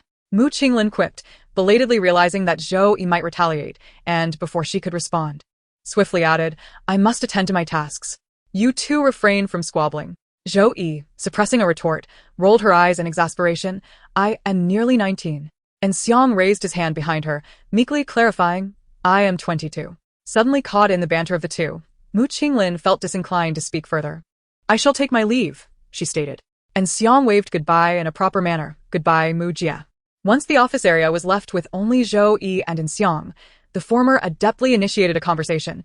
Your name possesses quite a personality. And Xiang. He scratched his head, feeling somewhat shy. Which E do you use? The E that signifies generosity, Zhou Yi replied. Oh, your name is also quite distinctive, and Xiang remarked. It's rather ordinary. Zhou Yi said, idly twirling a pen, then asked in Xiang, you seem quite intimidated by Mu Qinglin. She is merely 5 years your senior. What is there to fear? It is not fear, but respect, and Xiang replied earnestly. Mu Jia is exceptionally kind, sharing her knowledge with us in turns without reservation, imparting everything with great patience. Is that so? Zhou Yi rested her chin on her hand, contemplating. Indeed, and Xiang pushed his computer screen toward Zhou Yi, expressing his gratitude. This Thursday, the studio is conducting the year-end report, and Mu Jia is working through the night to organize materials. She knows I haven't prepared my defense PPT well, so she took the time to help me, a privilege not afforded to the interns in other groups. That is commendable, but didn't you just mock her quite sharply? Zhou Yi pressed the pen against the table, pondering. What does Mu Jia's husband do? And Xiang hesitated and repeated, Mu Jia's husband? Yes, what does he do? Zhou Yi probed further. Zhou Yi pressed her pen down. Has she gotten married? And Xiang shook her head. No, I merely understated the future. Sister Mu doesn't even have a romantic interest at the moment. Without hesitation, Zhou Yi treated her pen like a dart, striking in Xiang's hand. For the next 2 hours, Zhou Yi sat with a wide-brimmed hat pulled low, motionless at the table. The hat obscured her actions from Xiang, who could only occasionally hear the sounds of her phone unlocking and locking. This occurred repeatedly, almost methodically. Each unlocking lasted about 6 minutes, while the locking intervals began at around 10 minutes, progressively shortening, sometimes unlocking again in mere seconds. And Xiang firmly believed Zhou Yi was engrossed in something remarkable, when in fact, she was merely watching the interview video of Mu Qinglin that had been shown to her at the clinic. Mu Qinglin had left a printed script on the table, which could be accessed via a QR code. The video lasted 6 minutes. When Zhou Yi had watched it at the clinic, she had felt some discomfort in her stomach, only appreciating Mu Qinglin's impressive performance without delving deeper. Watching it again today, she suddenly noticed a glimmer in her eyes. The confident and composed woman on screen was utterly unlike the one who had once described herself as an ordinary person merely passing time. This resonated with what Lu Chong had said. When one steps outside, the path appears bright, thus illuminating the person as well. What if Mu Qinglin one day had the opportunity to venture even further? Are you tired? The back of Zhou Yi's head was unexpectedly tapped, prompting her to reflexively lock her phone and flip it face down on the table. In that moment, her heart raced against the edge of the table, though she couldn't comprehend the reason for her unease. Had she merely watched a few times a piece of news accessible to everyone? It was unnecessary to feel this way. Zhou Yi sat up to find Mu Qinglin reclining at the table's edge, her thumbs and forefingers pinching her earlobes to cool down. Perhaps having endured the heat from carrying instant noodles. Once the pain in her fingers subsided, Mu Qinglin lifted Zhou Yi's hat slightly to reveal her eyes, asking, Eat a little, or continue sleeping. Zhou Yi remained silent, but the grumbling of her stomach betrayed her. She hadn't eaten dinner the previous night. Without needing to ask further, Mu Qinglin slid a box of bone broth toward Zhou Yi, stating, There isn't much else at this hour. Let us have instant noodles for now. When dawn breaks, I'll take you to the cafeteria. Upon hearing cafeteria, and Xiang immediately set aside her work to recommend it to Zhou Yi, our cafeteria is both affordable and delicious. It's even made the gourmet list. Mu Qinglin turned her head. Is the PPT finished? That single question transformed Xiang into a truly serene state. Mu Qinglin casually pulled up a chair beside Zhou Yi and began devouring another box of instant noodles. Though quiet, her manner was far from refined, resembling someone who hadn't eaten in days. Zhou Yi observed her for a moment, her gaze drifting down to Mu Qinglin's slim waist, hesitating before saying, "If you're short on money, I can treat you." Mu Qinglin paused in her eating, leaned down to retrieve a sausage from beneath the table, and squeezed it into Zhou Yi's bowl with a smile, saying, "No matter how you eat, it won't silence you." Perhaps it was the glaring light overhead that prompted Mu Qinglin to lean closer, squeezing some ham into Zhou Yi's bowl. In that moment, Zhou Yi inexplicably found her previous smile rather charming, her eyes curving with delight, reflecting the gaze of the one before her. Zhou Yi took a bite, skewering the ham with her chopsticks and bringing it to her lips. Once they finished the instant noodles, Mu Qinglin combined the remaining broth from both their bowls. Lifting it as she remarked, "I am still occupied with matters on my end. If you feel sleepy, do not hesitate to rest." Zhou Yi simply replied, "Oh." Mu Qinglin turned to leave, but after a few steps, she recalled something and turned back, saying, "Remember to send a WeChat message to Tang Yuanzhou, lest he think I've abducted you." Zhou Yi had indeed forgotten about that, quickly flipping her phone to send Tang Yuanzhou a message. Her mind still lingered on Mu Qinglin's earlier words, and as she tapped the keyboard, she inadvertently typed, "Mu Qinglin didn't abduct me. I went with her willingly." Upon sending it, she felt a twinge of regret and considered retracting the message, only to be interrupted by Xiang, who exclaimed, "Sister Mu actually gave you ham. The last time I nearly starved, she didn't offer me any." Zhou Yi turned her head, dismissing it as merely a piece of ham. "That's ample proof of how well Sister Mu treats you. She bestowed her finest upon you. May I inquire about your monthly salary?" "Is it relevant?" Zhou Yi remained silent, her expression one of profound complexity. And Xiang, undeterred by Zhou Yi's troubled demeanor, asserted, "I have further evidence. When old Kai sent a WeChat message, Sister Mu was showing me a PowerPoint. Upon hearing you were at the booth, she dashed out without even donning a coat." "Indeed." She wore nothing but a thin spring-based layer and traversed that long stretch back and forth. It's a miracle she didn't freeze. Zhou Yi pressed her lips together. Her heart, which had long been dulled, suddenly felt as if it had been prodded sharply, leaping forward rhythmically, unable to contain itself. "When you put it that way, it does sound rather promising," Zhou Yi conceded. "See." "I knew it. Only someone like me, an outsider, would not merit even a slice of ham from Sister Mu." And Xiang feigned tears for a moment before asking, "Do you know Tang Yuanzhou?" Zhou Yi's spirits lifted, her tone becoming buoyant. "I work at his shop." "Really?" And Xiang exclaimed in excitement. "I absolutely adore his tattoos. I've always wanted to get one, but I fear my mother would disapprove. It's quite a struggle." And Xiang's enthusiasm waned as he continued. Zhou Yi, unwilling to dampen the aspirations of a spirited youth, had a flash of inspiration and suggested, "You could purchase his tattoo stickers online. Several new designs have just been released and are selling like hotcakes." And Xiang, overwhelmed with joy, inquired, "What is the store called?" Zhou Yi, determined to assist, opened Taobao on her phone and said, "Let me guide you. You're so caught up, you might end up bankrupting yourself." Yes, I am immensely grateful to you." And Xiang completely set aside thoughts of the PowerPoint, leaning closely with Zhou Yi as they perused tattoo stickers on the small screen. After more than 2 hours, the two of them exited Taobao, satisfied. With their significant concerns laid to rest, a wave of drowsiness washed over them. As Mu Qinglin hurriedly entered, she beheld two individuals sprawled across the table in slumber, one facing left and the other right, their heads nearly touching. How utterly devoid of gender consciousness and wariness they appeared. Leaning against the doorway, Mu Qinglin observed them for a moment. Before a few colleagues finishing their shifts passed by, she straightened her posture and approached the two, wielding her notebook to lightly tap Xiang on the back of his head, followed by Zhou Yi. And Xiang yelped in pain, clutching his head as he jumped up. Upon realizing it was Mu Qinglin, he swiftly silenced himself and respectfully addressed her as Sister Mu. She tossed the notebook onto the table and turned to leave, declaring that the PPT must be completed. And no one was permitted to leave work yet. And Xiang, suddenly recalling the task at hand, felt a wave of despair wash over him. He had just endured an entire night shift. In contrast, Zhou Yi, still lost in the clouds of sleep, languidly stretched before laboriously sitting up. Noticing Xiang's mournful expression as he rubbed the back of his head, she inquired with curiosity, "What happened to your head?" "I was hit by Sister Mu." And Xiang replied, taking a seat, his heart racing. "Does your head not hurt?" he asked. "I believe I saw Sister Mu give us both a tap." Zhou Yi reached back to feel, saying, "It doesn't hurt." "Impossible." And Xiang retorted emphatically. Zhou Yi rubbed her head again but insisted it still didn't hurt. "Perhaps my head is particularly tough?" "Whose isn't tough?" Zhou Yi mused, pondering the cause. And Xiang gazed at her seriously for a moment, feeling utterly disillusioned with human nature. Sister Mu is biased. That tap she gave you hardly had any force behind it. Chapter 28. Fondness. I must say, though you may be a bit mischievous, I genuinely like you. Zhou Yi paused for a few seconds, her fingers surreptitiously curling around the hem of her clothing, attempting to feign composure as she replied. Is that so? Why are you smiling then if not? And Xiang lamented, a mix of resentment and envy in his tone. Your lips are practically curling upwards without you even realizing it. Zhou Yi shook her head earnestly, claiming ignorance. And Xiang, clutching his chest in mock agony, declared, I am dead. No need for resuscitation. All right, Zhou Yi nodded, casually placing a piece of white paper over in Xiang's face. Once more, he appeared tranquil. It's not that serious, she mused, after all.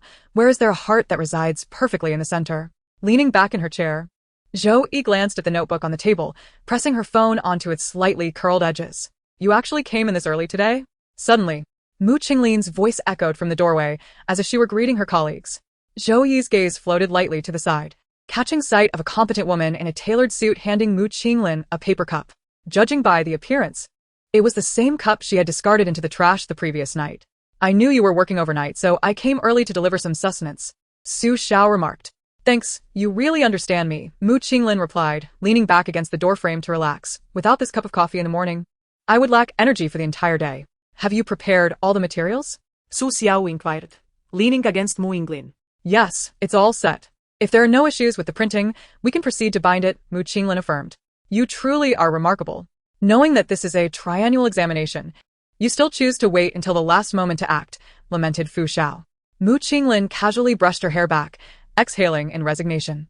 With only a handful of us here, even if we split into two groups, we would still represent merely a third of your number. It's a wonder we can manage to arrive on time.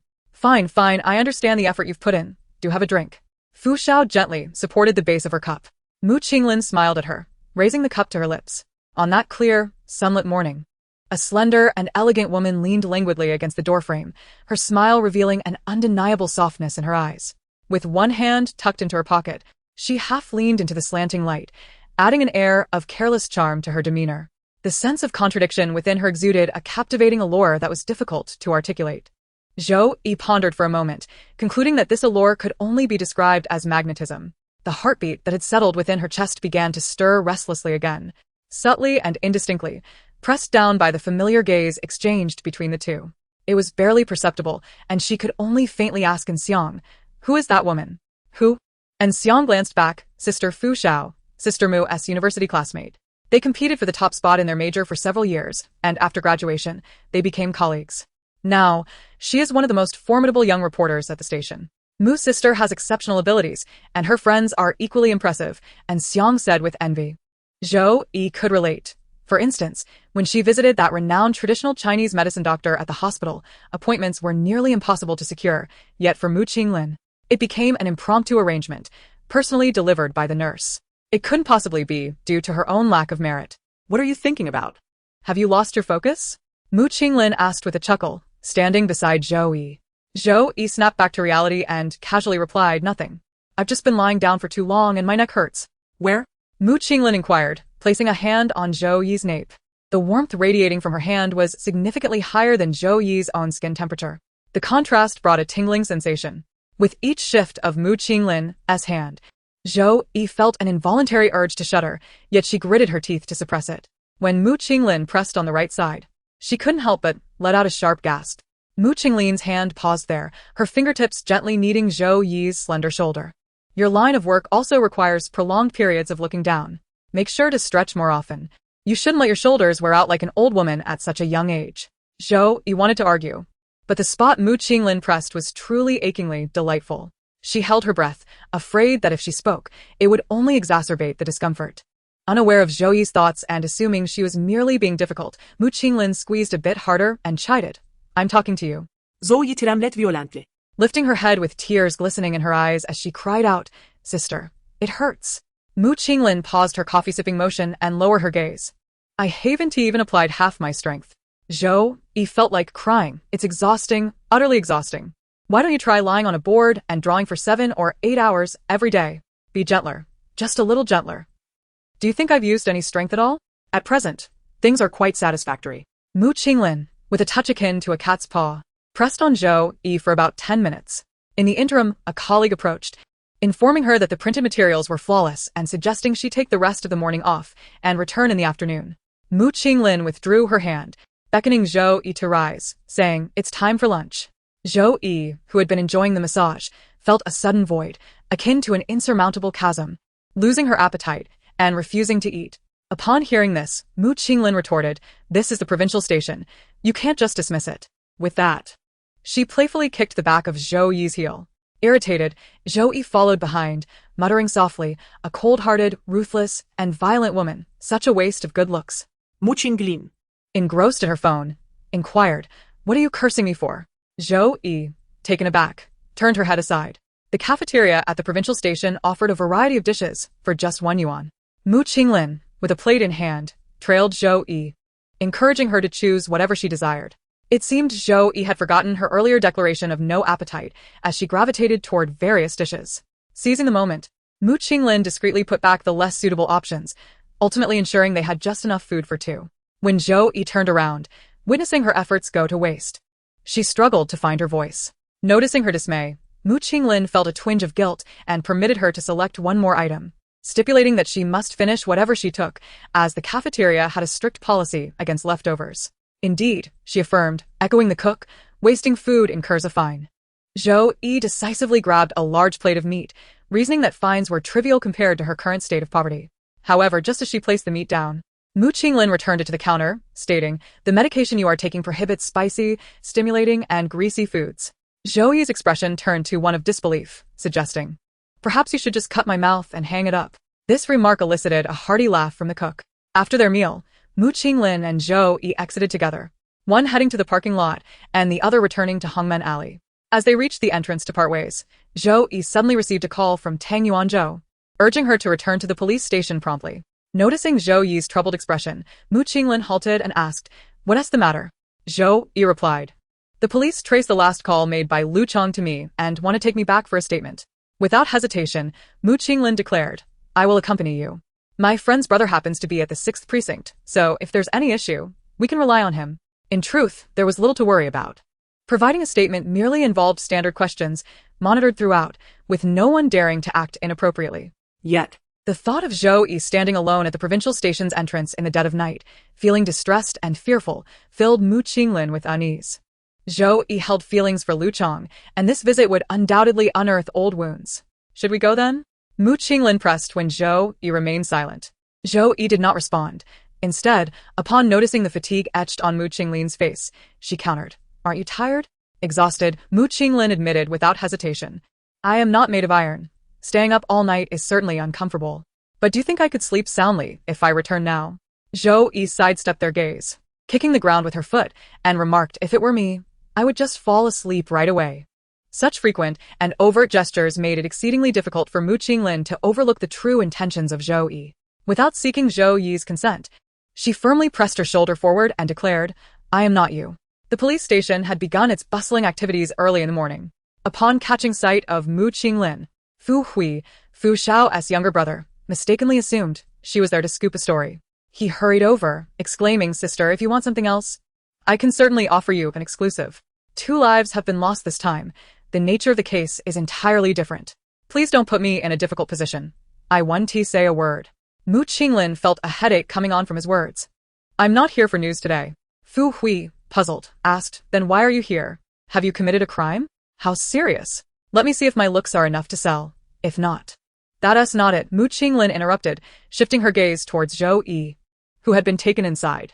"That girl is keeping an eye on things for me." Fu Hui replied, "Oh, that case pertains to the murder in Hongmen Alley. Why else would I seek you out? All right, I'll take a look, but I can only observe. I can't interject. If possible, advise your colleagues to use less provocative language. She is young, and the victims had decent connections." "Understood. As long as she remains uninvolved, everything can be discussed. You know your way around here. Find a place to sit. I want to keep you," Fu Hui stated. "All right," Mu Qinglin replied. Fu Hui soon departed.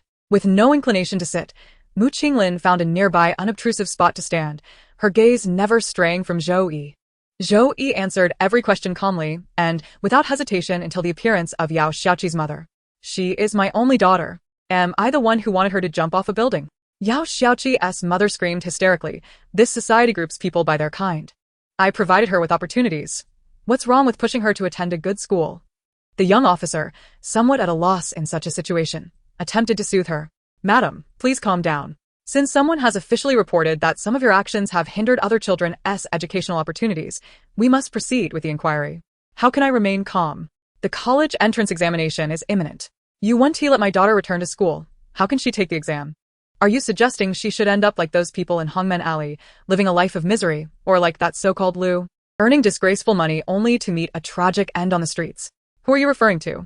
A flat, emotionless female voice suddenly interjected, startling Yao Xiaoqi's mother, who quickly turned around to recognize Zhou Yi. It's you. Yes, it is indeed me, Zhou Yi replied with a light smile. I am precisely the kind of person you described as living in Hongmen Alley. That Lu you mentioned is my brother. See. I told you, like attracts like. Listen to her tone. There's no trace of politeness. Didn't your parents teach you how to speak to your elders? Zhou Yi's expression suddenly turned impassive, her eyes devoid of any turmoil. What are you anyway? You've merely had a few more years of schooling than us, yet you haven't accomplished significantly more. And how dare you mention my parents? Yao Xiaoqi's mother trembled with rage, her voice cracking. Dare you say that again? I can repeat it 10 times if necessary. Zhou Yi retorted. Zhou Yi. Fearing that the situation might escalate, Fu Hui instinctively raised his voice at Zhou Yi, much like he would with the habitual troublemakers. Out of the corner of his eye, he noticed Mu Qinglin shift slightly and quickly turned to see her pallid complexion. He softened his tone, saying, "Please sit tight." Zhou Yi obediently nodded, replying, "All right, officer." Taking advantage of the moment, Yao Xiaoqi's mother shouted, "It's people like you who have led my daughter astray, always yearning to run off to Hongmen Alley and get tattoos. If I weren't so afraid of her mingling with your kind, I wouldn't be so strict with her." Fu Hui, feeling overwhelmed, turned to his colleague and instructed, "Take her to another location." "Wait, officer, I'm quite curious about what people like us appear to you," Zhou Yi remarked with a smile. "Uneducated? Idle? Intimidating the weak while fearing the strong? Or perhaps let us not continue that." Seizing the moment while Yao Xiaoqi's mother was causing a commotion, Fu Hui whispered to Zhou Yi, "Sister Mu's anger is terrifying. I'd like to live a few more years." Upon hearing the term Sister Mu, Zhou Yi's heart jolted, and she quickly glanced at Mu Qinglin, who displayed no signs of anger. Instead, her gaze was gentle, and her lips curled slightly as she mouthed something across the noisy atmosphere. Zhou Yi pondered over it for a long time, but remained perplexed. Once the statement was completed, Fu Hui escorted Zhou Yi and Mu Qinglin out. The two walked towards the car in silence, the tranquil surroundings amplifying their inner turmoil. "Why aren't you moving?" Mu Qinglin asked, having noticed Zhou Yi's footsteps had ceased. Zhou Yi stood several meters away, gazing at her for an extended moment, a vague awareness controlling her thoughts. "Mu Qinglin, what do you think of me?" Zhou Yi inquired, her tone betraying an unrecognized caution. Mu Qinglin discerned her unease, gently rubbing her thumb over her index finger's joint, responding, "Didn't I just tell you?" Zhou Yi recalet Mu Qinglin se silent gesture. Zhou Yi, I didn't catch that. Then allow me to repeat myself. Mu Qinglin approached Zhou Yi step by step. Lowering her gaze, I said, "Though you may be mischievous, I find you quite endearing. What I cherish need not be influenced by others' opinions." Chapter 29. Not yet. I do not wish to be the least among my friends. On the bustling streets of the old district, the robust old sycamores had yet to sprout new buds. The tranquil morning light filtered through the bare branches, casting mottled shadows across the city. Standing amidst the interplay of light and shadow, Zhou Yi's heart raced restlessly, akin to a gentle breeze stirring still waters, transforming the once murky surface into clarity and ripples. Zhou Yi was certain that Mu Qinglin's original words were not quite as lengthy. They could not have been this elaborate. Yet, what weight does a single utterance of carry that could be countered? Thus, she chose not to delve deeper, slowly nodding her head before hesitantly asking, "Is it all right to lack ambition? You create a piece worth a year of my salary. Is that still called lacking ambition?" Mu Qinglin retorted with a bemused smile. "I'm not referring to monetary gain." "Then what do you mean?" Zhou Yi pressed her lips together, remaining silent for a prolonged moment. After what felt like an eternity, she finally spoke, "It's nothing. You may leave. I shall take a cab back to the store myself." Mu Qinglin subtly furrowed her brow before responding, "I will drive you." Without affording Zhou Yi the opportunity to decline, Mu Qinglin turned on her heel and departed. During the journey, Zhou Yi kept her head inclined, gazing out at the retreating streets in a daze. It was not until the vehicle came to a halt that she momentarily snapped back to reality. Unbuckling her seatbelt and murmuring, "I'm leaving," Mu Qinglin simply replied, Just before exiting the vehicle, Mu Qinglin noticed Zhou Yi's lips move slightly, as if she had something to convey. She waited, but only heard the sound of the car door closing, notably softer than before. Mu Qinglin did not leave immediately. She activated the hazard lights and watched through the rearview mirror as Zhou Yi gradually walked away. She was aware that Zhou Yi's lack of ambition referred to something much deeper, yet she held her tongue, believing that some realizations must come from within Zhou Yi to prevent future regrets. Just as Zhou Yi had articulated, she had entered the red gate alley of her own volition, and thus it was only she who could choose to exit. Suddenly, a knock on the car door jolted Mu Qinglin from her thoughts. She lowered the window and was surprised to see Zhou Yi, who had returned. "What brings you back?" she inquired. Zhou Yi gazed at her, her eyes, starkly contrasting in hue, reflecting a desire for warmth, yet lingering in the tranquility left by the fading sunlight of the long night. "Would you like to go to the Buddhist temple to rest?"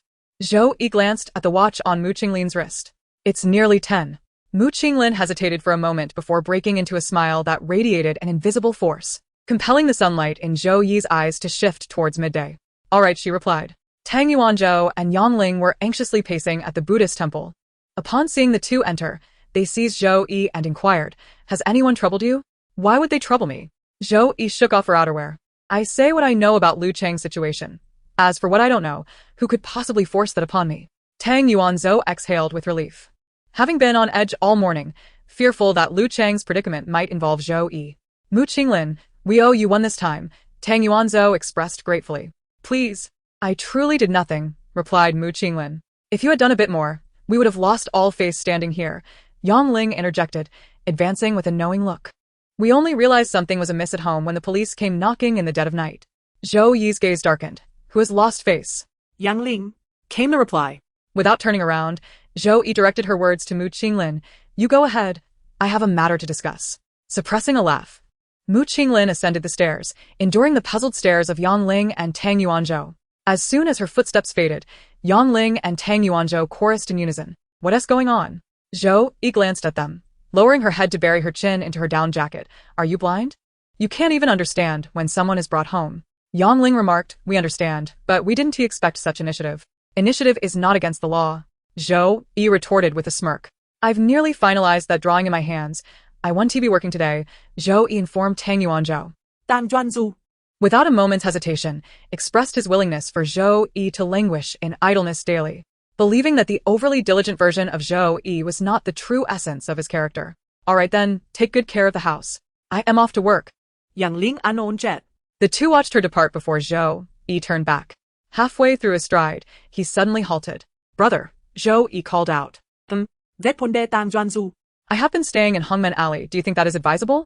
Tang Yuanzhou frowned, taken aback by Zhou Yi's unexpected inquiry. After a moment's contemplation, he candidly replied, "I remain in Hongmen Alley because of Lingling. She stays here because she is rooted in this place. You are different from us.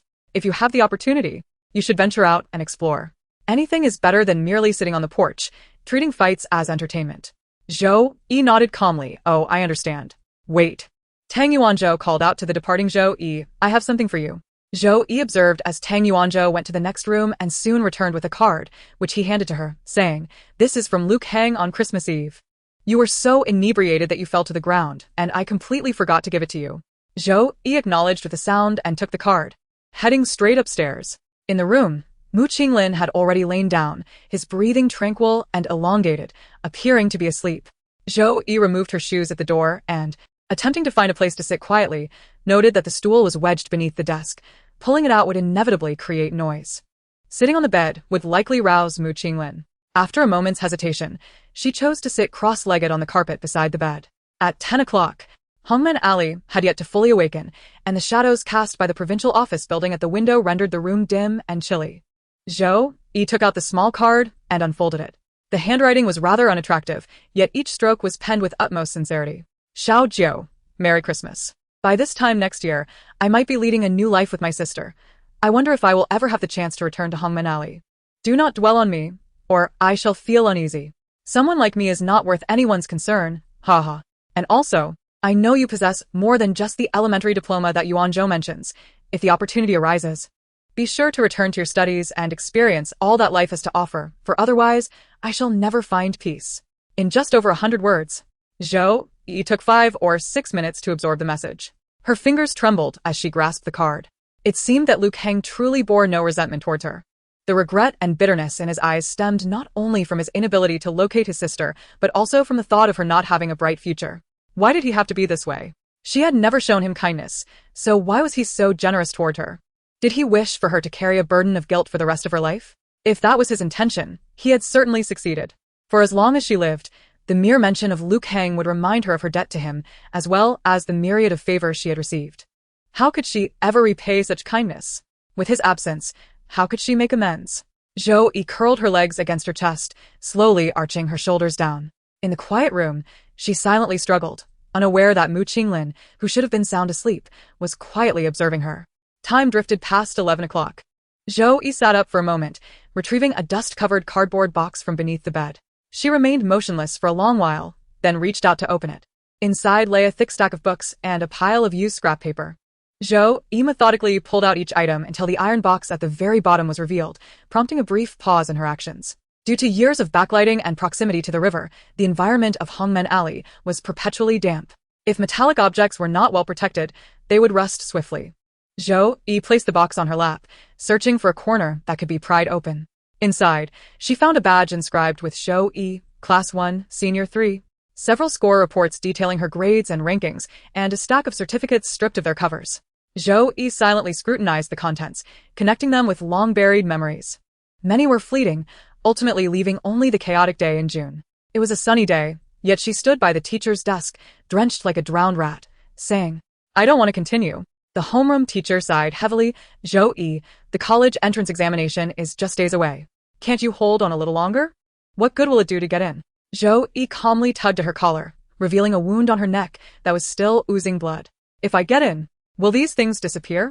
The teacher averted her gaze, unable to bear it for even a second, suggesting a change of scenery might help. Zhou Yi smiled faintly. Lowering her hand to ask, "Teacher, can you guarantee that? If I change places, will no one know who Zhou Yi is, allowing me to start anew?" The teacher fell silent. No one could guarantee such a thing. Zhou Yi, fully aware of this, stubbornly asked once more, "Teacher, can you guarantee it?" The teacher hesitated, ultimately resorting to the most meaningless platitudes. "Zhou Yi, it will be all right." The faint light in Zhou Yi's eyes dimmed as she scoffed softly. "If no one can guarantee it, why should I bother with the exam?" With those words, Zhou Yi turned and left without looking back. This scene was more than a year ago. Zhou Yi thought the fiery pain in her neck had long since faded, yet the memories felt etched into her bones. At the slightest recollection, she still felt a pang of pain throughout her body. She had no desire to reminisce. However, Lu Chang's words relentlessly tugged at those images. "Xiao Jiu, why didn't I realize the importance of studying back then? If I had a diploma, perhaps I could find a respectable job to support my sister. So she wouldn't have to live in constant fear, going hungry from one meal to the next. Maybe she wouldn't have to feel lost. Xiao Jiu, why can't I see the end of this short path in Hongmen Alley?" Zhou Yi's head throbbed, as if it might explode. Overwhelmed, she hastily shoved the scattered items beneath the bed, yearning to escape this place. As her hands pressed against the floor, a warm, dry hand unexpectedly glided across the back of her neck and settled on her shoulder. A sudden buzz filled Zhou Yi's mind as she quickly turned around. Mu Qinglin remained asleep, her hand merely having slipped over during Zhou Yi's movement. "Ah." Zhou Yi silently chuckled, coming to her senses from the shock. She had thought her tranquil life was about to spiral into chaos once more. Leaning back against the bed, Zhou Yi turned her head to glance at the hand that had sent her tumultuous emotions fleeing. It was slender and pale, with well-defined joints, bending naturally at a gentle arc as it hung down. She recalled that although the hand felt bony, it was warm, soft, and offered a profound sense of security when held. Zhou Yi's heart suddenly skipped a beat. She tightened and then loosened her grip on her own hand resting on her lap, wiping her palm on her trousers before cautiously slipping her hand between Mu Qinglin's thumb and fingertips, entwining them. In that fleeting moment, her heart truly felt at ease. Mu Qinglin awoke an hour later, while Zhou Yi had already regained her composure, having just returned Mu Qinglin's hand to the blanket. "You slept for such a short while?" Zhou Yi asked in surprise. Mu Qinglin sat up, her fist gently rapping against her forehead, naturally waking up at mealtime. Zhou Yi was about to remark, "Is this what it means to be a starving ghost reincarnated?" But her gaze fell upon Mu Qinglin's distinctly jointed hand dangling down, and she quietly sealed her lips. "Why so quiet today? Lost your voice?" Mu Qinglin inquired, lifting her gaze to Zhou Yi. Avoiding eye contact, Zhou Yi mumbled softly. You're the one who's mute. With a smile, Mu Qinglin got out of bed, and noticing a corner of an item peeking out from beneath the bed, she silently nudged it back in with her foot, saying to Zhou Yi, I'm heading back to work. Uh-huh. Zhou Yi replied, watching as she turned. Suddenly, a pang of anxiety struck her. Mu Qinglin noticed and stopped to ask, is something the matter? Zhou Yi hesitated. You. What about me? Can you really help me find a school? Mu Qinglin's gaze flickered briefly before she broke into a smile. I do enjoy teasing you. But when have I ever deceived you? You said being so poor you could only breathe the northwestern wind was a joke. ISNT that just playful banter? Is this not? Zhou Yi's confidence wavered. Mu Qinglin's expression turned serious. As long as you agree, within a week, I can have you sitting in a senior high classroom. Zhou Yi locked her gaze onto Mu Qinglin's eyes. After a long moment, she firmly declared, all right. Mu Qinglin, help me. I want to go to school. Fine. But I still want to ask. Mu Qinglin's eyes softened. Have you thought it through? Zhou Yi nodded. Yes, what have you come to understand? I don't want Lu Chong to die with regrets. I don't want to be looked down upon. I don't want people to spit on my parents' coffins. And what else? Mu Qinglin prompted. Zhou Yi clenched her hands, tilting her head towards the towering provincial office building, murmuring, I also don't want to be the worst among my friends.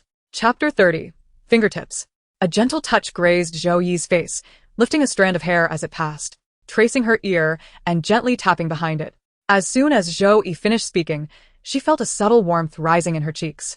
Such words were undeniably melodramatic, prompting her to suppress a shiver. What I mean is, I know. Zhou Yi's attempt at remedying the situation was interrupted by Mu Qinglin, who suggested that after a good night's sleep today, she would come to find her tomorrow. Zhou Yi, feeling awkwardly averted from Mu Qinglin's gaze, inquired, Why would you want to find me? Mu Qinglin replied enigmatically, You'll find out then. Zhou Yi responded with a nonchalant, Oh.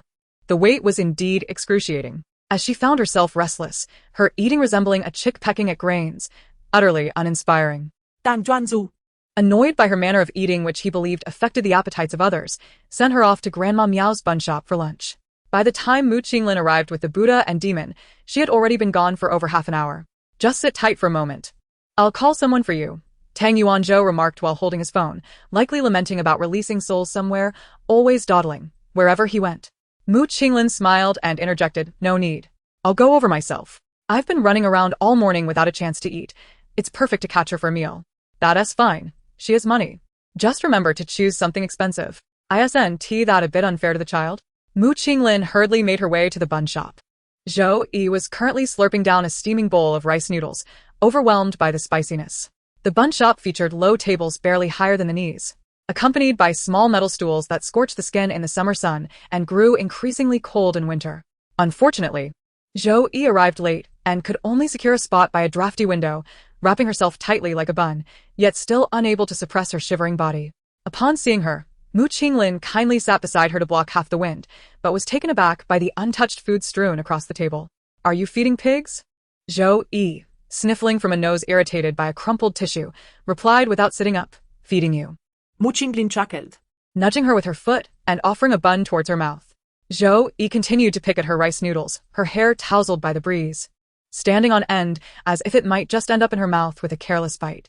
Even if it didn't make it into her mouth, there was still a good chance it would catch some oil from her chopsticks. Mu Qinglin, visibly pained by the sight, gestured with her eyes, indicating for her to fix her hair. Zhou Yi glanced down from the corner of her eye, then quickly averted her gaze, coldly retorting. Mu Qinglin, exasperated, remarked, It only takes a second. It won't freeze you. Zhou Yi looked up, her expression serious, declaring, I'm freezing to death. Mu Qinglin, stifled by Zhou Yi's retort, set her chopsticks down and reached out to gently lift Zhou Yi's chin, adding, Turn a bit this way. Zhou Yi, suppressing the urge to curse clumsy hands, quietly sank back down, silently turning her head toward Mu Qinglin. Mu Qinglin tilted her head slightly, her fingertips brushing delicately against Zhou Yi's face, coaxing a strand of hair away, trailing along her ear and tapping behind it, smiling as she remarked, Your hair has grown long. Has it? Zhou Yi turned back, tilting her head to nudge her ear with her shoulder. Indeed. The new growth at the roots is distinctly darker. Mu Qinglin propped an arm on her leg, leaning forward as she gazed at Zhou Yi, marveling, Time truly flies. Indeed. She could scarcely recall how she had initially confronted Mu Qinglin. Time, with its relentless grind, has a way of smoothing even the sharpest edges. Zhou Yi pondered. What brings you here? Zhou Yi inquired casually. Mu Qinglin, chewing on a bun, replied with a muffled voice. I brought you something. What is it? I will tell you shortly. Still waiting? Zhou Yi's appetite had completely vanished. The weight of her thoughts was truly detrimental to her appetite. Mu Qinglin. Noticing Zhou Yi's tense expression, asked, What's the matter? Zhou Yi responded, I've been waiting for a whole day and night. Without hesitation, Mu Qinglin reached for the tote bag at her feet and handed it to Zhou Yi, saying, Take some time to review this. Zhou Yi, intrigued, asked, What is it? Mu Qinglin replied, The mock exam papers from the affiliated school's recent assessment. Zhou Yi glanced at the papers and felt an inexplicable heaviness in her lap. Her heart raced. Are you suggesting I should attend the affiliated school? Do you not want to? Mu Qinglin teased. Or are you afraid? Zhou Yi simirket, her gaze intense. Whether I dare or not is up to me. I simply fear that you lack the ability to facilitate my entry. It was the first time Mu Qinglin had witnessed such confidence radiating from Zhou Yi. Her certainty gleamed, a stark contrast to the prolonged mediocrity of Hongmen Alley. The fatigue Mu Qinglin had felt from running around for the exam papers suddenly dissipated as she gazed into Zhou Yi's eyes and asserted with equal conviction. Whether I possess the capability largely depends on your results. Zhou Yi curled her fingers around the stack of papers, asking, When do you need them? Mu Qinglin hesitated, aware of the high difficulty level of the affiliated school's mock exams. After a moment's contemplation, she suggested, In 3 days? Zhou Yi silently reflected on the impression of being a poor student she had inadvertently left on Mu Qinglin. She articulated the words she had rehearsed in her mind several times. Who do you look down upon? The smile on Mu Qinglin's face quickly deepened. Then specify a time. Zhou Yi stood up. Tomorrow morning before you go to work. Mu Qinglin was momentarily taken aback. I'll come by to collect them then. Zhou Yi confirmed, all right. That night, the light in Zhou Yi's room remained aglow until 8. When Mu Qinglin arrived punctually, Zhou Yi had just emerged from the bathroom. Her face glistening with fresh droplets of water, her eyes sparkling as if washed clean. It was a stark contrast to Mu Qinglin, who appeared weary from staying up late. Did you not go home last night? Zhou Yi asked, noticing that Mu Qinglin had not changed her clothes. Leaning against the table to catch her breath, Mu Qinglin explained. I took a leave of absence to attend to personal matters yesterday morning, and in the evening, the director had me return to make up for it. Zhou Yi paused. Turning to face her, Did you take leave to find those exam papers for me? Mu Qinglin, mirroring Zhou Yi's actions, handed her a towel with a smile and asked, Are you touched? Not at all, Zhou Yi retorted, adeptly taking the towel. Why don't you go catch some sleep? Mu Qinglin was indeed tired, but her tasks remained unfinished. Not yet. I need to find someone to grade your papers first. Are you feeling nervous? Mu Qinglin inquired. Not in the slightest. Zhou Yi replied. Zhou Yi crumpled the damp facial towel and discarded it, then picked up the fully written examination paper from the table, stating, I didn't consult the books. Mu Qinglin smiled as she accepted it, believing her words but recognizing that her charm alone might not sway the grading teacher. Should the marks be unfavorable, she would not bear the blame. After a moment of hesitation, Zhou Yi admitted, It's been too long since I last practiced. My touch is somewhat off. This was the truth. Mu Qinglin straightened and prepared to leave for sleep, knowing that upon waking, the results would be revealed. Whether good or bad, she would shoulder the responsibility, allowing herself to rest peacefully. With the last word spoken, Mu Qinglin vanished at the doorway. Zhou Yi instinctively took a step forward. The previous day, she had sat at her desk, lost in thought for an extended period, only finally opening the examination paper when the night grew quiet. She remembered the questions well, yet her writing felt awkward. She had truly delayed for far too long. Zhou Yi gazed toward the entrance, her breath tightening. 3 nights spent awake were not solely for her own sake, but rather for her. She hoped that the results would not disappoint this person too greatly. At the affiliated high school in the great office, Mu Qinglin was savoring a throat lozenge borrowed from Zhu Li while awaiting the grading outcome. Zhu Li, the current head teacher of Class 1 in the senior year, was also Mu Qinglin's former Chinese teacher. Her hair was always meticulously styled, and she wore black-rimmed glasses perched on her nose, exuding an academic air. It was Zhu Li who had assisted Zhou Yi in finding this examination paper, promising that if her score placed her within the top 1,000, she would find a way to help Zhou Yi enroll, thus repaying a favor owed to Mu Qinglin. This favor, while seemingly small, was of utmost importance. The tragic incident involving Yao Xiaoqi, who had jumped from a building, had occurred in Zhu Li's class. Many students witnessed the event during self-study hours. Had Mu Qinglin not promptly contacted a friend specialized in psychological counseling to provide support to those children, Zhu Li would undoubtedly have been overwhelmed in the aftermath. Initially, Mu Qinglin had merely intended to lend a helping hand, never anticipating any reward from teacher Zhu. It was merely a coincidence that Zhou Yi's matter aligned with this situation. Coincidentally, this esteemed teacher, renowned enough to often disregard the principal's authority, would certainly have no trouble securing a transfer spot. Nevertheless, she hoped Zhou Yi's performance would not be too dismal. Otherwise, navigating the competitive atmosphere of the affiliated school would prove quite challenging. Surely, it wouldn't be too poor. Mu Qinglin pressed the nearly melted candy against her tongue, contemplating. If even a student like Yao Xiaoqi could be educated, Zhou Yi must possess some inherent confidence. Had this child truly not practiced for over a year? Zhu Li, after consulting with several other subject teachers about the scores, rushed over to inquire excitedly. Didn't you study last night? Are you certain? Mu Qinglin rose, affirming only that she was certain Zhou Yi had not reviewed any material the previous evening. She was confident that her routine had not faltered. Zhu Li presented the report card to Mu Qinglin, revealing that Zhou Yi ranked within the top 40. So high? Mu Qinglin exclaimed in surprise, having expected her to at most reach the top 100. Suddenly recalling the English listening exercises hidden behind song titles and the piles of draft paper in a cardboard box, Mu Qinglin felt that this result was, after all, within reason. Zhou Yi had never genuinely contemplated giving up, had she? She was merely trapped by something. When will you bring her over? Zhou Yi inquirat. Mu Qinglin folded the report card and tucked it into her pocket. In a few days, I have some matters to attend to. What matters? Zhou Yi pressa. After a brief hesitation, Mu Qinglin replied, transferring her school record. There were indeed other matters. Mu Qinglin was uncertain, possibly needing to wait until they returned to Zhou Yi's former school for any clarity. When will it be settled with the affiliated school? Mu Qinglin asked. With such excellent grades, transferring is merely a formality, Zhu Li stated. By noon, I'll call you. All right, thank you. No need for pleasantries. It's rare for you to speak up. This child shouldn't squander her time in Hongmen Alley. Leaving the affiliated school, Mu Qinglin headed directly to Hongmen Alley. Just as she was about to enter, Cui Wenjing suddenly called to ask if she had rested well, as there was an urgent article awaiting her. With no choice, Mu Qinglin sent Zhou Yi a WeChat message to explain and turned back to leave. This flurry of activity brought her back by 10 in the evening. Tang Yuanzhou informed her that Zhou Yi had spent the entire day in the studio. Mu Qinglin tiptoed in, holding the folded report card, and reached over Zhou Yi's shoulder to pass it to her. Before it could reach her ears, Zhou Yi, who should have been diligently drawing, unexpectedly grasped Mu Qinglin's wrist and pulled her forward with force. Caught off guard, Mu Qinglin stumbled, hastily bracing herself on the table to steady herself. This led to her being positioned closely behind Zhou Yi, her hand nearly brushing against Zhou Yi's shoulder, while the other hand, pressed against the table, grazed her cheek. A moment of silence enveloped the studio.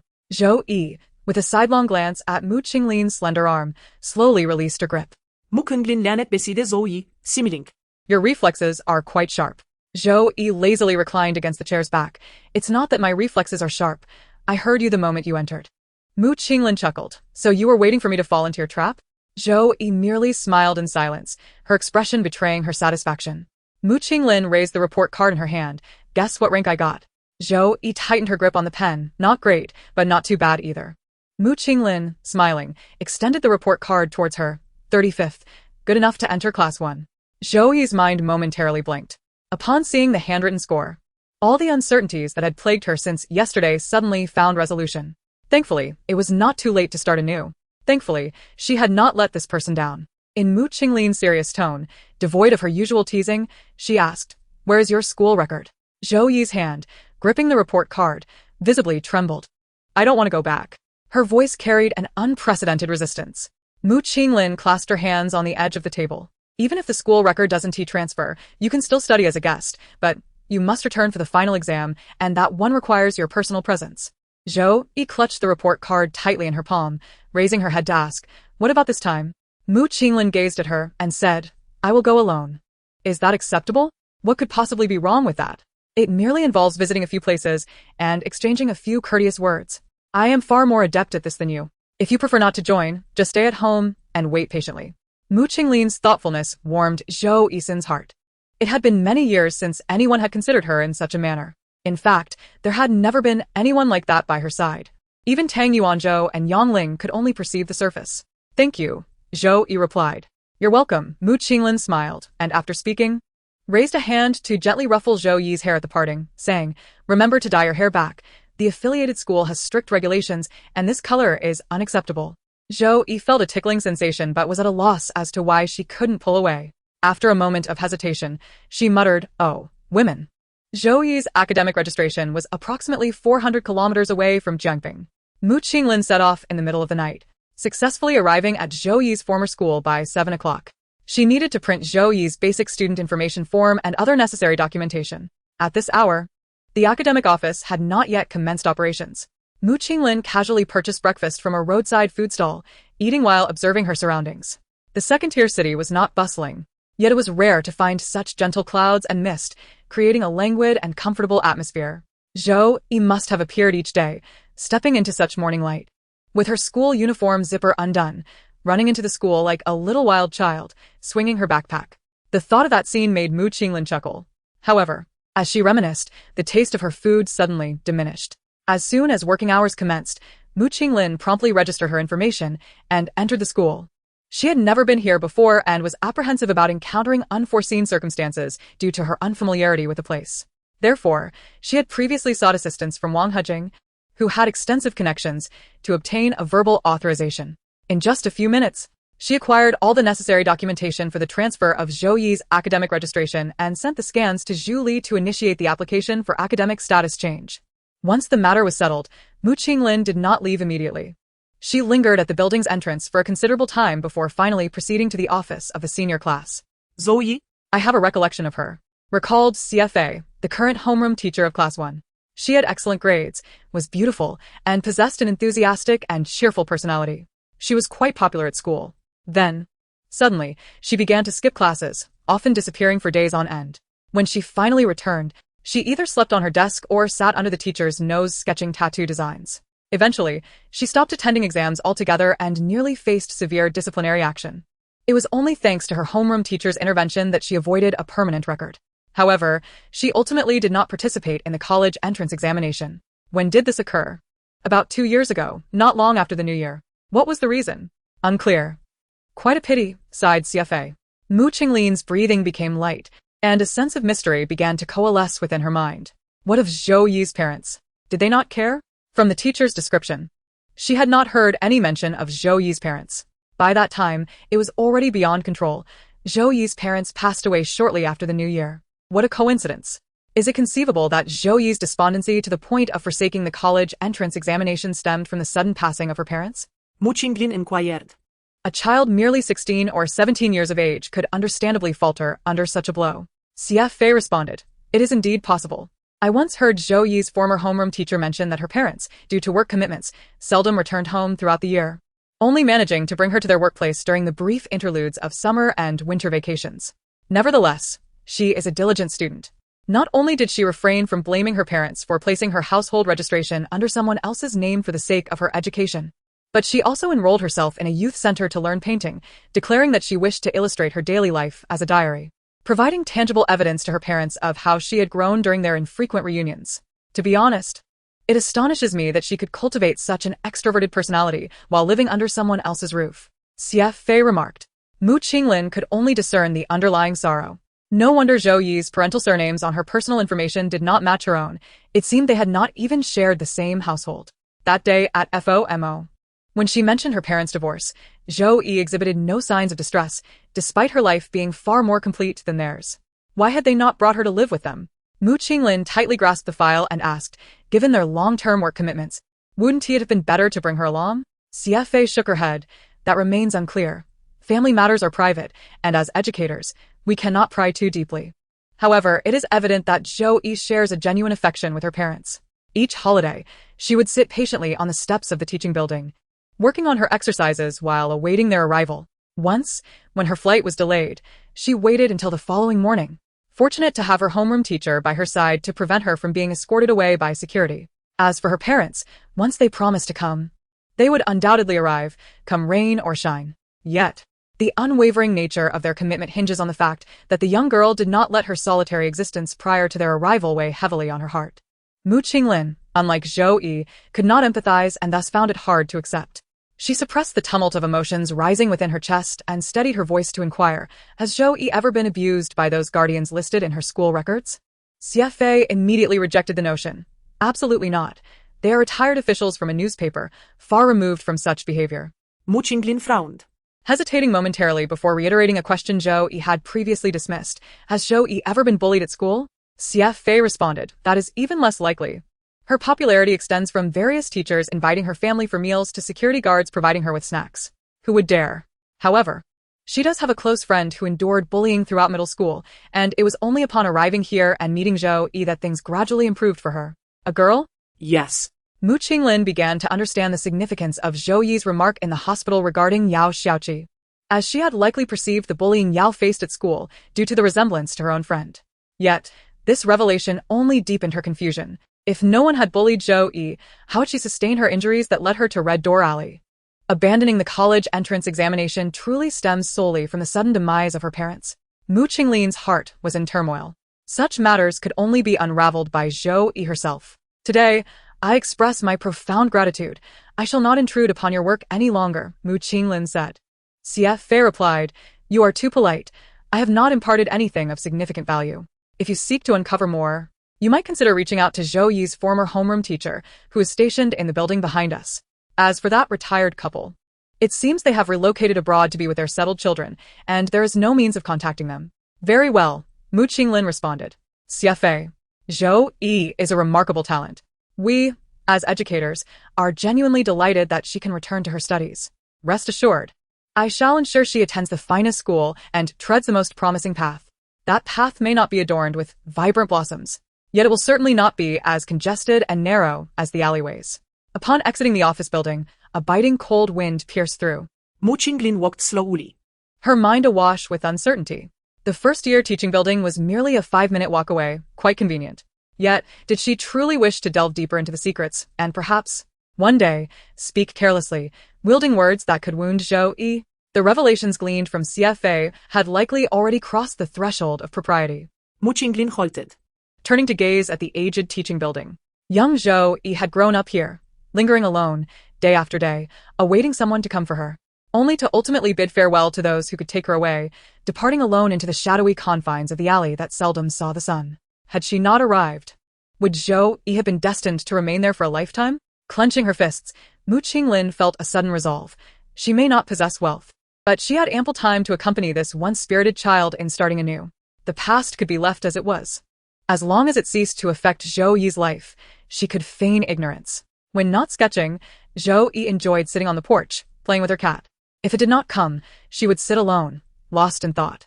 This evening, the cat had gone out to meet its canine girlfriend, leaving Zhou Yi to languish on her lap, gazing blankly at the alley across the street. That place was dark, crowded, and akin to a dump. It was rare for anyone to voluntarily venture inside to discuss themselves.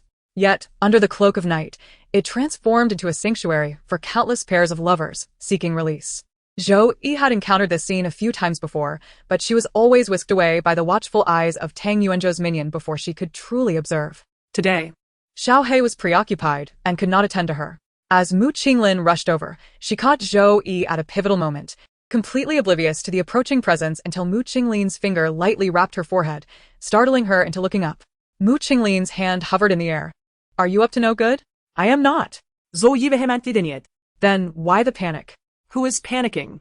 I was merely startled by you. Ah. Mu Qinglin rolled up her pant legs and sat down beside Zhou Yi. The transfer application had already been approved by the affiliated school. Now, they were merely awaiting the Education Bureau's response. If there were no results by tomorrow, I will urge someone to push for it, she said. Zhou Yi had half of her face buried in her down jacket, hunched over, and did not respond to the glance Mu Qinglin cast her way. Oh, she muttered. Mu Qinglin couldn't help but chuckle at Zhou Yi's indifference. I drove for over 9 hours without even having a proper meal just to report the progress to you. What kind of reaction is that? Zhou Yi paused, quickly sitting up with a displeased expression. Are you trying to kill yourself? You've only endured 1.5 nights, and now you're here again. Mu Qinglin shifted down a step, extending her legs in response. I was afraid you'd be anxious waiting. Anxious? I was anxious long before this. What difference does a day or two make? Zhou Yi's voice grew louder with each word. Mu Qinglin tilted her head, a mischievous glint in her eye. What are you worried about me? Zhou Yi felt a twinge of discomfort at the sight of Mu Qinglin's dark circles and chapped lips. She turned away to avoid her gaze. I'm just afraid you'll collapse on the way, and then I'll have to go to the police station to file a statement. Hey, I must say, you really do have the temperament of a dog. You've perfected the art of turning your back on people, haven't you? Mu Qinglin teased as she playfully threatened Zhou Yi by wrapping her arm around her neck, demanding a smile. Zhou Yi, refusing to give in, did not struggle but allowed Mu Qinglin to pull her halfway into her embrace, mumbling, "If you have the ability, don't feed me. It would be better to let me starve." "I wouldn't allow that," Mu Qinglin replied, releasing her grip but casually resting her hand on Zhou Yi's shoulder. Her tone softening. "Don't worry, I wouldn't dare to collapse before seeing your hair reach your waist." Zhou Yi retorted, "Who says women must have long hair?" Mu Qinglin laughed. "Silly, it's merely a hope. Most people wish for love through such expectations. I just wish that Zhou Yi could hold a simple desire, one that solely concerns her being a girl." She also wished for Zhou Yi to have more time to grow freely, rather than succumbing to the passage of time. As Mr. Yu Hua observed, time can alter everything without notifying us. "Oh, you dyed your hair?" Mu Qinglin feigned surprise upon noticing Zhou Yi's new hair color. Zhou Yi was speechless. "Wasn't it you who suggested I dye it? Why pretend to forget?" Mu Qinglin smirked. "I told you to dye it, and you obediently complied?" Zhou Yi silently swatted away Mu Qinglin's hand, which was curling her hair behind her ear. Mu Qinglin, after stretching her sore back from the long drive, inquired, "Is there anything to eat at home?" Zhou Yi replied, "Yes, my leftovers." "Is this how you treat your benefactor? It's not like I forced you to eat." "All right then, leftovers will do. Bring them out. I'm about to starve," Mu Qinglin said, rising to head inside. After a day of only having a pancake, she felt ravenous. Upon hearing this, Zhou Yi's brows furrowed into a tight knot, ready to unleash her frustration. As her gaze inadvertently swept across the alley, it suddenly froze. The two people who had been entangled moments ago seemed to have concluded their interaction. As one stepped back, Zhou Yi realized they were not an ordinary pair of men and women, but two very real women. A hand emerged from the depths of another's trousers, the fingers slipping into the mouth to be suckled under the fervent gaze of desire. The night breeze tousled Zhou Yi's bangs, freshly trimmed just above her eyes.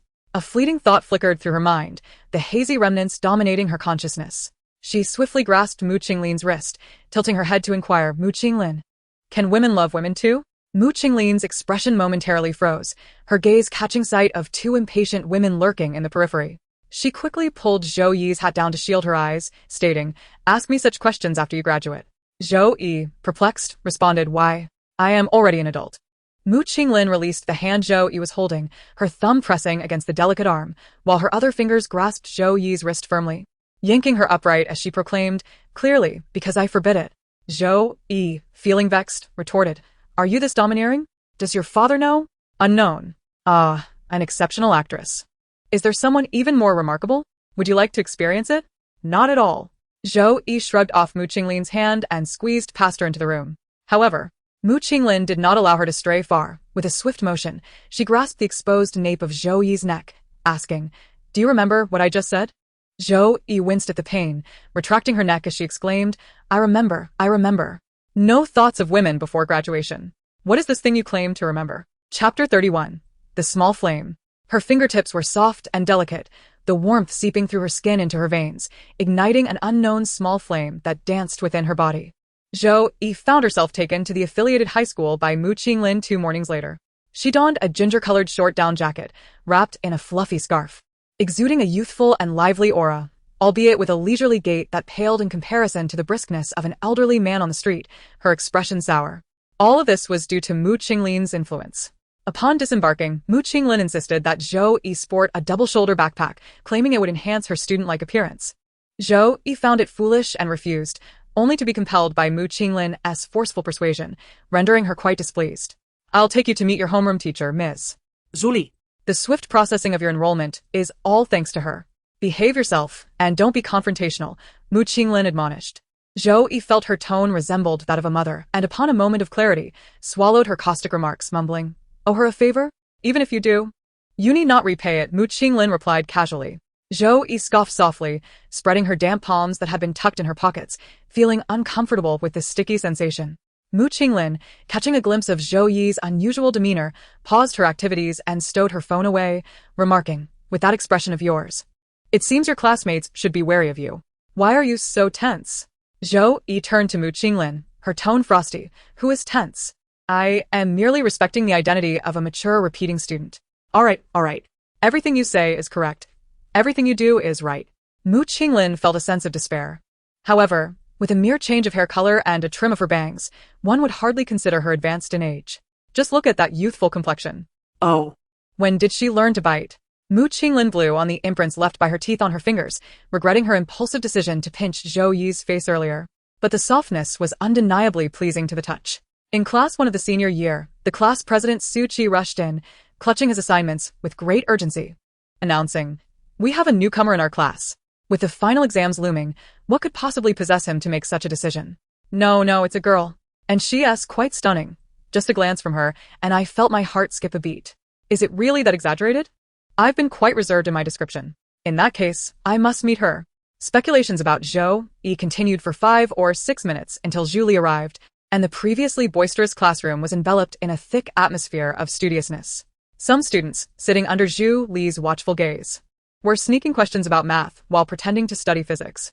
Zhou Li adjusted his glasses and smiled, inquiring, should I congratulate the math teacher or sympathize with the physics teacher? The two exchanged awkward laughs, hastily retrieving their language assignments from their desks. All right, enough pretending, Zhou Li said, tapping the blackboard. We have a new student today. So, let us show a little sincerity, shall we? A group of students lethargically murmured their agreement. Zhou Li, amusha, bramarka. Do you need a little excitement to realize the gap? Come on, for those who often question whether I've ever taught truly exceptional students. Today you shall witness one. Mu Qinglin, please come in. As his words echoed in the room, over 40 pairs of eyes simultaneously turned towards the entrance. Mu Qinglin felt an intense heat wash over her. She couldn't comprehend why, despite Zhou Yi being the newcomer, she had suddenly become the center of attention. Hurry in. Zhou Li urja. With a sigh, Mu Qinglin stepped into the classroom, carrying Zhou Yi's heavy backpack filled with books. Zhou Li directed her to stand beside him, his pride becoming increasingly apparent. This is Mu Qinglin, a senior who was directly admitted to our university, completely unaware of what the high school entrance exam or the college entrance examination even is. Her grades are consistently at the top, unlike some whose ranks fluctuate like monkeys. Just last week, she didn't even score as high as the second class. As Zhou Li finished speaking, some people could no longer contain themselves, lamenting, "My sister is no ordinary person. Even if I studied for 24 hours a day, I could never catch up to her." Instantly, the focus shifted back to Mu Qinglin, the attention now directed at the speaker, Mu Zipei. Zhou Yi, sitting behind her, was the first to react. "Is she your sister? Your biological sister?" Mu Zipei sighed. "I grew up in her shadow. Do you think I could mistake her?" Zhou Yi exaggeratedly pounded his chest, saying, "Goodness. If I were you, my psyche might have twisted into a pretzel by now." Who can argue with that? Mu Zipei replied, her tone filled with defeat. "It's just my unfortunate fate to have an older sister whose image still graces the honor wall of the school's history museum." Mu Qinglin found herself the subject of conversation, and with a pained expression, she gestured to Mu Zipei, saying, "Stop the charade." Mu Zipei immediately brightened. "All right. Oh wait, how did you end up here?" Mu Zipei asked, her realization dawning late. Mu Qinglin lifted the backpack in her hand and smiled. "I brought you your desk mate." Hearing this, Zhou Li finally remembered Zhou Yi, who was still standing at the door, and quickly waved her over, saying, "Come in." Zhou Yi leaned against the railing, motionless, her gaze fixed intently on Mu Qinglin. From the moment she first saw her on screen to that video played repeatedly, Zhou Yi had indeed sensed that Mu Qinglin was not an ordinary person, yet she never imagined her academic performance would be so exceptional. Zhou Yi nudged the wall lightly with her heel, straightened up, and walked in. "Now, please introduce yourself," Zhou Li said. Zhou Yi kept it brief. "Zhou Yi. Not the metaphysical classic. Is that all?" Zhou Li waited for more but received no further elaboration, prompting her to say, "I'm not in a hurry for class. Do elaborate a bit." Zhou Yi female. Zhou Li winced from her brevity. "All right, enough for now. How's your eyesight?" 53, Zhou Yi replied. "Then sit a bit further back." Zhou Li mused. "Let me see where you can fit." Mu Zipei immediately raised her hand. "You must sit with me. My sister said this deskmate is for me." Wang Yang, Mu Zipei's current deskmate and childhood friend, lamented. "What about me?" Mu Zipei pointed dismissively behind her. "Go to the back." "Yes, you go to the back." Zhou Li agreed, having thought all along that Wang Yang's height was a hindrance there. With no one to turn to, Wang Yang reluctantly moved his desk back a bit and fetched an empty desk from the corner for Zhou Yi. Zhou Yi walked over and sat down. Mu Qinglin followed behind, placing her backpack on the desk, reminding her, "Be sure to get along with your deskmate." That tone again. Zhou Yi couldn't help but look up. "Should I call you Mom then?" "You must call me Auntie," Mu Zipei interjected eagerly. In that instant, Zhou Yi felt Mu Qinglin's previous remark was in vain, as someone had already begun to stir the pot. As class approached, Mu Qinglin couldn't linger any longer and turned to leave. Zhou Yi. Initially with her hands in her pockets and her long legs stretched out, instinctively sat up and asked, "Are you leaving?" The evident reluctance in her voice made Mu Qinglin chuckle. "I'll pick you up right after school," Mu Qinglin said softly. "And what about me?" Mu Zipei interrupted Zhou Yi's unspoken retort of, "Who needs you to pick me up?" With bright eyes fixed on Mu Qinglin replied nonchalantly, "Let your dad come." Mu Zipei pouted, unfair. "Zhou Yi, you must stay away from such people in the future." Hey. "Why hit me? Right in front of me. Stirring up trouble?" Mu Qinglin playfully tapped Mu Zipei and, as she drew her hand back, lightly touched Zhou Yi's nose, saying, "She has a nickname, Little Nine." Mu Zipei turned her head. Forgetting her grievances, Little Nine sounds much friendlier than Zhou Yi. From now on, that's what you'll call her. If you don't like it once, just say it twice. Mu Qinglin advised her younger sister earnestly, then reminded her, "Bring Little Nine for lunch." Zhou Yi halted her hand that had been touching her nose. "Who's bringing her?" Mu Zipei chimed in, "No problem." Mu Zipei approached with an air of feigned concern, seemingly oblivious to Zhou Yi's suffocating expression. As Mu Qinglin neared the doorway, she overheard her inquiring about Zhou Yi's age, followed by a wistful remark. "Oh, it's fine. You can call me sister. I wouldn't mind." To which Zhou Yi retorted, "It's dark. There's no way. I wouldn't care if you pretended to be younger. Just keep your distance. I wouldn't. Did you forget to take your medicine before leaving?" Mu Qinglin could envision Zhou Yi's exasperated and speechless expression without turning around, which made her chuckle softly. Zhou Yi. Hearing the exchange, walked out of the classroom alongside her and whispered, "Is it time to speak now?" With a twinkle of morning sunlight reflecting in her smiling eyes. Mu Qinglin replied, "What could I possibly say? Where can one find such a charming and entertaining young lady? I haven't found anyone. I just happened to encounter her in Hongmen Alley." Zhu Li, clearly skeptical, retorted, "You're not related, yet you're so invested in her affairs? I have never seen anyone enroll someone in a prestigious school within a week, especially in the same class. ISNT, that thanks to your assistance?" Mu Qinglin joked. Recognizing her reluctance to elaborate, Zhu Li refrained from pressing further. However, after a moment, Mu Qinglin's demeanor shifted to earnestness. "Teacher Zhou Yi may be young, but she possesses considerable depth. I would appreciate it if you could keep a watchful eye on her." Having taught Mu Qinglin for 3 years and maintained contact for nearly a decade, Zhu Li was rarely privy to her serious side. She glanced back into the classroom, her expression turning solemn. "Is this about previous school matters?" Difficult to articulate, Mu Qinglin replied, shaking her head. "If it's complicated, I'll handle it. Thank you. Feel free to call me anytime if you need assistance." Zhu Li's smile returned. "You're all so busy. Can you even find the time? We must find a way." Even if we can't, Mu Qinglin turned her head to see Zhou Yi, overwhelmed by the incessant chatter of Mu Zipei, looking utterly despondent. She raised her hands, forming a smile with her fingers, and upon receiving a lukewarm response, she looked back and cheerfully remarked, "My little friend here has little oversight.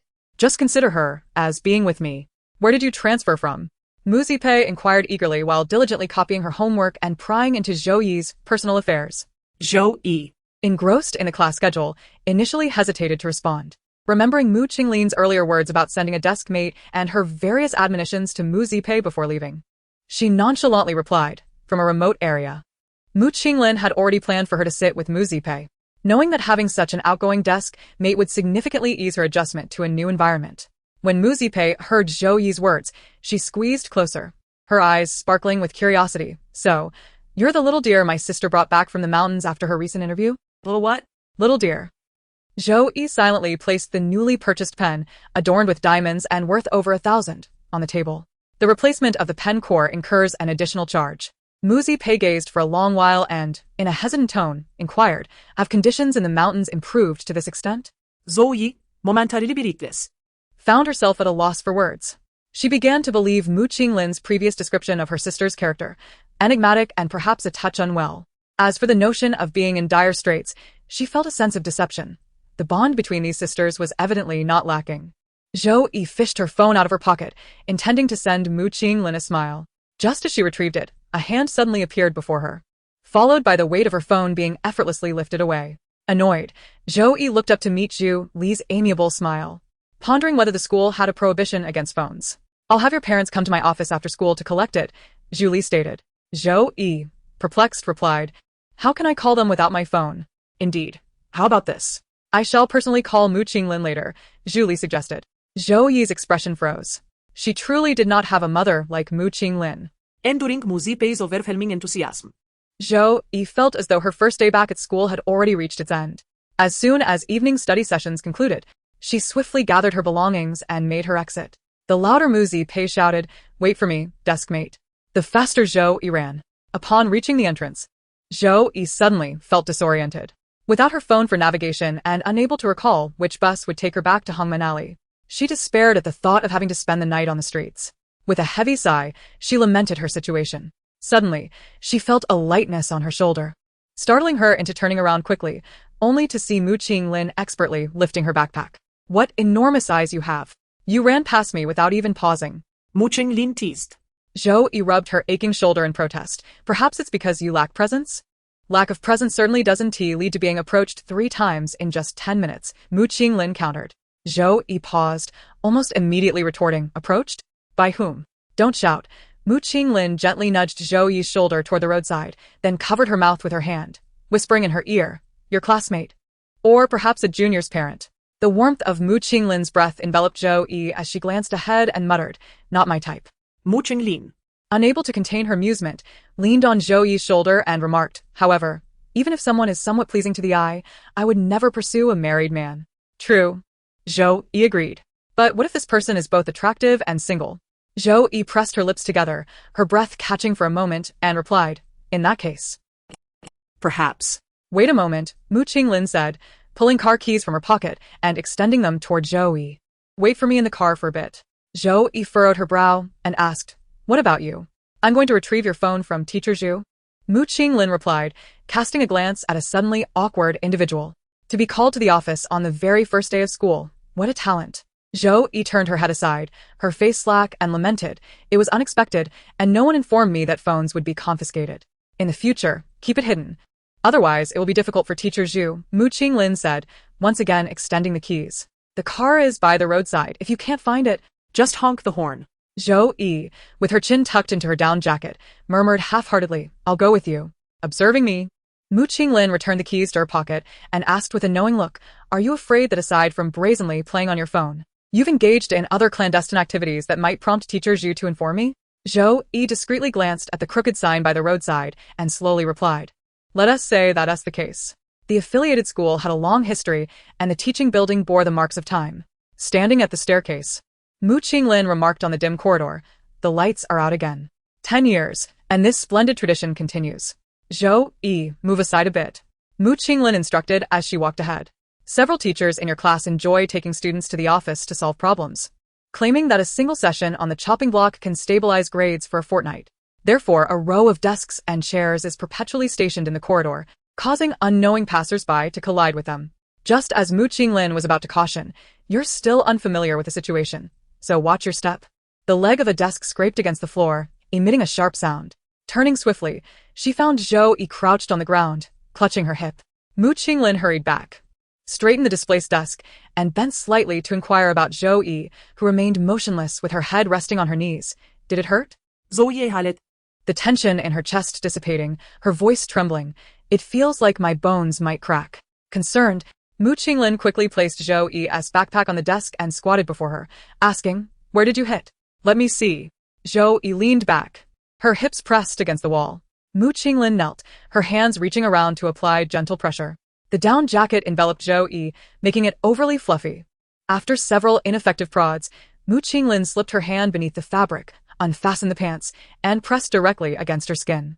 In that instant, Zhou Yi's previously hunched posture straightened abruptly as she inhaled sharply.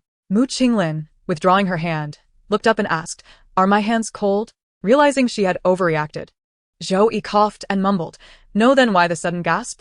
Is it not permissible for me to be shocked when you touch my skin?" Such words felt excessively melodramatic amongst women, and Zhou Yi would never admit it.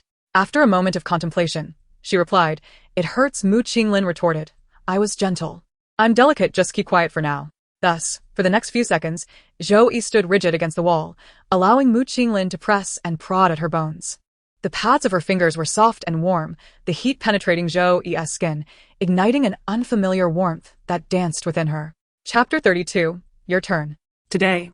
Which ghost has bewitched you?" Zhou Yi's mind felt shrouded in a fog, leaving her disoriented.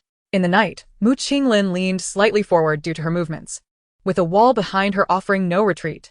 The distance between the two individuals was unavoidably diminished, close enough to perceive Mu Qinglin's calm breaths, akin to a rare gentle breeze that patiently ignited the small flame within her being. In a moment of daze, she heard the faint yet startling sound of firewood crackling. Zhou Yi suddenly snapped back to reality, her body trembling involuntarily. Mu Qinglin withdrew her hand, resting an arm upon her leg, and playfully inquired, "Does it still hurt?" Zhou Yi leaned against the wall and adjusted her already neat attire, an action that bore no significance. Yet, without it, the peculiar sensations coursing through her body felt insurmountable. Noticing Mu Qinglin's gaze upon her, Zhou Yi paused, casually slipping her hand into her pocket, lowering her eyelids to meet the sight of Mu Qinglin still crouched before her, and suggested, "Why don't you try knocking a bone and see how it feels?"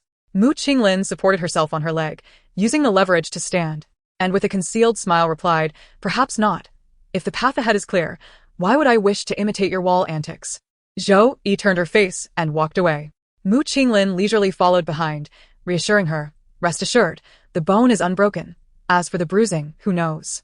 Zhou Yi seemingly ignored her, her strides growing bolder and entirely divorced from any notion of pain, leading Mu Qinglin to question whether Zhou Yi had merely been performing for her. As they approached the office door, Mu Qinglin was unexpectedly halted by a phone call from the studio, compelling her to cover the receiver and quietly tell Zhou Yi, "I'll wait right here. Teacher Zhu will see you. Go inside and ask her for your phone." Zhou Yi intended to express, "I no longer want this phone." However, before the words could escape her lips, she was caught by Zhu Li, who exclaimed, "Ah, just in time. Based on your responses to the last set of exam papers, I've procured some review materials from various subject teachers for you to take home and study. Such privileges are coveted by all in the class." And Zhou Yi shared the sentiment. Having scored only 35, she was far from first place. She glanced at Mu Qinglin, whose brow was slightly furrowed, and decisively stepped into the office. "Complete it within a week, and feel free to come and ask if you encounter difficulties," Zhu Li stated. "Thank you, Teacher Zhu." Zhou Yi replied. "No need for thanks," came Zhu Li's response. As the conversation concluded, Zhou Yi showed no inclination to leave, prompting Zhu Li to ask curiously, "Is there something else?" Zhou Yi lifted a thick stack of review materials to her nose and stated, "Mu Qinglin sent me to fetch her phone." "Where is she?" Zhu Li inquired, leaning forward to spot Mu Qinglin outside, who signaled with her hand, and instantly understood. While retrieving the phone from her drawer, Zhu Li remarked, "This is a one-time exception. If you feel an urge, at least try to conceal it a little so that I can find a reason to turn a blind eye." Zhou Yi chuckled awkwardly, assuring her, "Of course, of course." Upon exiting the office, Zhou Yi playfully nudged Mu Qinglin's heel with her foot and turned toward the staircase. Mu Qinglin tilted her head in response, wedging the phone between her shoulder and ear, freeing her hands to pull Zhou Yi back, tapping her lightly at her hip, then gesturing toward the path ahead. The message was unmistakable: to watch her step as she walked. Zhou Yi, feeling underestimated, calmly opened the flashlight feature on her phone in front of Mu Qinglin, raising her chin with a demeanor that nearly soared to the heavens. In the next moment, a thunderous roar from the head of the department, Lian Weimin, echoed from downstairs. "Who is using a phone on the second floor? If I catch you, you will be finished." Zhou Yi was utterly distraught. She had barely reclaimed her phone for 3 minutes. And even more disheartening was the fact that Lian Weimin was indeed approaching. "It was you, wasn't it? I just saw you turn on the flashlight. Hand over your phone." Lian Weimin shouted as he rushed over. Zhou Yi resigned herself and lay back, reaching for the phone she had hastily shoved into her pocket earlier. Just as she was about to retrieve it, her wrist was pressed down by Mu Qinglin, who had just finished a call. Turning her head, Zhou Yi saw Mu Qinglin walking up from behind, holding her phone and addressing Lian Weimin. "Teacher Lian, what you saw was me." Upon recognizing Mu Qinglin, Lian Weimin's demeanor softened instantly. Little Mu, what brings you here?" "I haven't had the chance to personally thank you for the timely assistance you provided to the students with their psychological counseling last time. It was a mere effort." "You are too kind," Mu Qinglin replied. "Such matters are of utmost importance to the school," Lian Weimin stated earnestly before shifting the conversation. "I heard from Teacher Zhu that you have been needing some assistance lately. Just a minor issue, which has already been resolved. That's good to hear. If you ever require anything further, do not hesitate to ask." Old Zhu usually goes straight to the principal for matters, and things get done swiftly. As Lian Weimin spoke, his gaze shifted back to Zhou Yi, squinting slightly as he inquired, "Which class are you in? What's your name? You seem somewhat unfamiliar." "I'm from class 1. Zhou Yi. I just transferred today, so you haven't met me yet," Mu Qinglin interjected on Zhou Yi's behalf. Lian Weimin nodded. "No wonder." Who is that over there? Spotting a new target, Lian Weimin quickly left the two to pursue it. Zhou Yi stood still, only speaking up after her bangs were blown down by the gust created by Lian Weimin's hasty departure. Are the people in this school a bit unusual? In our school, everyone tends to be a bit excitable. You'll adapt in a few days, Mu Qinglin remarked. Is that so? Zhou Yi chuckled, continuing forward. I have always considered excitable a term of endearment. If everyone here is excitable, then who is bullying Yao Xiaoqi? Mu Qinglin was taken aback by Zhou Yi's sudden mention of the matter, studying her for a few seconds before asking, Are you disappointed? I'm merely here to take an exam. It's not about disappointment. It's just that the light at the staircase is on. And I'm not as cautious while walking. A friend of mine experienced something similar before, so I'm a bit sensitive to it. Mu Qinglin was surprised that Zhou Yi had taken the initiative to share something personal. Did this signify that the memory of that friendship leaned towards the positive, prompting her to bring it up? Before Mu Qinglin could decide whether to confirm with Zhou Yi, she recalled Lian Weimin's earlier words. Leaning against the wall as she waited for Mu Qinglin to come down, and asked her, Did you use the favor from Yao Xiaoqi's situation to facilitate my transfer? Mu Qinglin smiled. Clever. Clever, my foot. Zhou Yi murmured softly, then inquired with a gentle nudge of her finger. Isn't this exchange rather unwise?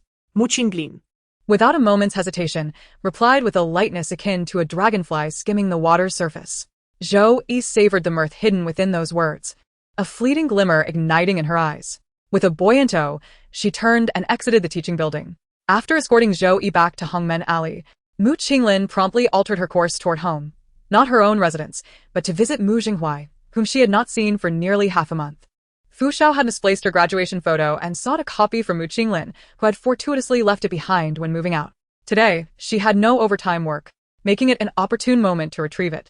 Mu Jinghua, a luminary in the field of applied optics, ranked among the top 10 nationally, had just been invited to a conference in another province, leaving him absent from home. Li Qingqi, Mu Zipei's mother, was pleasantly surprised to see Mu Qinglin return and warmly approached her, saying, Why didn't you give me a heads up before coming back? I'm unprepared for your visit. Please don't trouble yourself. I'll just grab something and be off, Mu Qinglin replied. Since you're here, why not stay the night? Li Qingqi suggested. No. I have an early meeting tomorrow, and it would be too congested to travel from here, Mu Qinglin explained. Ah, I see. Then you should hurry. It's already 10:30, Li Qingqi urged. Mu Qinglin found her graduation photo conveniently displayed on the bookshelf, requiring no further search. As she exited the room, she noticed light streaming from Mu Zipei's door. With a change of direction, she knocked on her door. Mu Zipei was grappling with a mathematics exam paper and shouted upon hearing the knock, Come in. Mu Qinglin entered and casually glanced at the desk, remarking, That's incorrect. Mu Zipei immediately dropped her pen, exclaiming in frustration, I know that. But I don't know how to write the correct answer. Stop struggling. Ask your deskmate tomorrow. She is good at math, Mu Qinglin advised. Really? Mu Zipei's eyes brightened with hope, but her expression shifted to concern. But I think I've already annoyed Xiaojiu enough today. Now she runs away the moment she sees me. If I ask her for help, she might just throw me out. Can't you manage to say a little less? Your chatter is uncontainable, Mu Qinglin retorted, exasperated. She had initially intended to check on Zhou Yi's adjustment to returning to school, but it seemed that her most significant challenge lay with Mu Zipei. With a silent sigh, Mu Qinglin recognized that she would ultimately need to devise a way to ease the tension between the two deskmates while also soothing a certain someone. After a moment's contemplation, Mu Qinglin detached a USB rechargeable LED lamp from her car keys. This practical device, modified with the assistance of a student from Mu Jinghua's lab years ago, was compact, lightweight, and highly luminous, making it ideal for emergencies. She placed the lamp atop Mu Zipei's exam paper and said, Take this to school tomorrow as a bribe for your deskmate. Mu Zipei looked skeptical. Are you sure my deskmate will appreciate this worn-out thing? It's all chipped and peeling. I don't want it. My deskmate uses pens adorned with rhinestones. If I give her this shabby little flashlight, she might just toss it in the trash and glare at me. No, she urgently needs this now. You are deceiving me. If I deceive you, I shall share your surname. We are now of the same lineage. Mu Qinglin has dug her own pit and is compelled to offer tempting conditions. If this matter is resolved satisfactorily, I shall take you out for a delightful meal this weekend. Mu Zipei immediately stuffed the small flashlight into her backpack, and in her haste to grab it, her nails scraped against Mu Qinglin's hand. Mu Qinglin found herself at a loss for words. Who are the people she has entangled herself with? Meanwhile, Zhou Yi, while halfway through solving a problem, suddenly recalled something. With her feet perched upon the crossbeam of her desk, she swayed and sent a WeChat message to Mu Qinglin, Is life at home a turbulent sea of troubles? At that moment, Mu Qinglin had just finished her shower and was getting into bed. Upon seeing this message, she paused for a considerable time, finally remembering how she had previously portrayed herself as a pitiful figure to garner Zhou Yi's sympathy. Now that her ruse had been uncovered, she needed to contemplate a remedy. Mu Qinglin replied, "Shall I take you out for a good meal this weekend?" Zhou Yi responded, "Do you think I lack that? A person so impoverished they can only drink the wind from the northwest. Mu Qinglin. Then will you take me?" The other party was typing. A few seconds later, the typing indicator ceased. Fine, a single phrase had managed to irritate her. Mu Qinglin grabbed a pillow and propped it behind her, leaning against the headboard as she typed, "I will give you something good tomorrow." This good thing was the small flashlight that Mu Zipei would bring to school the following day. To save her life. Mu Qinglin did not hesitate to sell out her younger sister. Just before sending this message, Zhou Yi's reply suddenly popped up in the dialogue box. "Don't you have work this weekend?" Mu Qinglin's finger hovered over the send button, pausing for a few seconds before deleting the text in the input box and retyping, "I have a day off this week. Zhou Yi. Then come find me at FOMO at 9 o'clock. Mu Qinglin. Are you truly going to take me for a good meal? Zhou Yi. Just say whether you will go or not. There's no need for so much chatter. Mu Qinglin. I will go. Zhou Yi. Ok. The conversation came to a succinct conclusion. Yet, the smile at the corners of Mu Qinglin's lips lingered. The warm bedside lamp cast a gentle glow in her eyes. It seemed that some of those ungrateful souls were slowly beginning to understand the value of gratitude. How could she still be stingy with her generosity? Mu Qinglin turned off the light and lay down, before re-editing and sending the deleted WeChat message to Zhou Yi. "I will give you something good tomorrow." Zhou Yi replied swiftly. Mu Qinglin. Pei will bring it over. Sleep early, good night. After a pause, Zhou Yi responded, "Good night, JPG." This emoji depicted a Shiba Inu curled up under a blanket, blowing bubbles with its nose. Zhou Yi vaguely remembered it was sent to her by Xiaohei, to which she had initially remarked that being cute was shameful and vowed never to use it.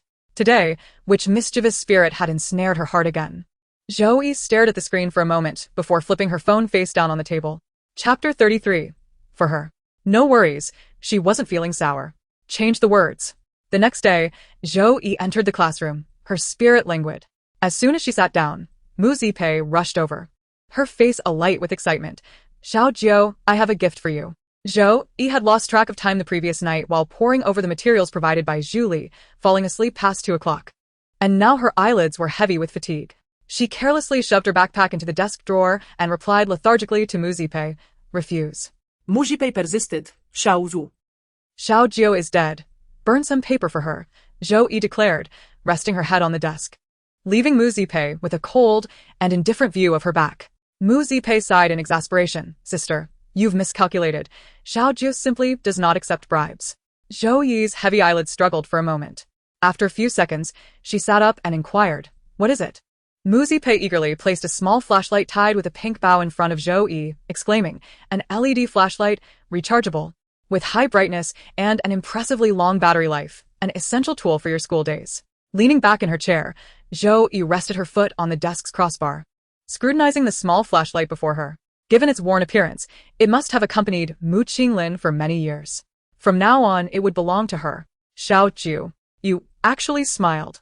Mu Zipei was taken aback. "Could it be that my gift moved you? Is it true?" Zhou Yi, irritated by the noise, nonchalantly grabbed the item, untied the ostentatious bow, and remarked, "Wasn't this a gift from your sister?" Mu Zipei was astonished. "How did you know?" Zhou Yi clipped the flashlight to the zipper of her side pocket, stowing it away before zipping it up, and calmly replied, "Just a guess." Mu Zipei immediately recoiled, secretly taking out her phone to message Mu Qinglin. "Sister, I've been compromised." Mu Qinglin replied.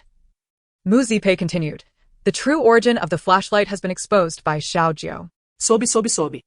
Mu Qinglin, adept at teasing her sister, responded, "Ah. There's nothing to be done about that."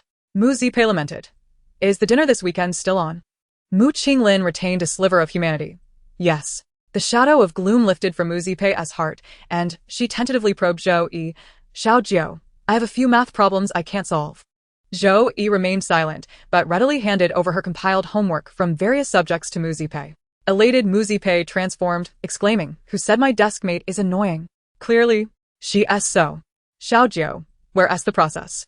Mu Zipei pointed at the scant scribbles on Zhou Yi's test paper, puzzled. Zhou Yi replied, "In my mind." In the following days, Zhou Yi experienced firsthand the depth of the trials Mu Qinglin had described. During lunch, an unexpected chicken leg would suddenly appear on her plate, greasy and unappetizing. Awakening from a nap, she would inexplicably find a box of ice cream in the desk drawer.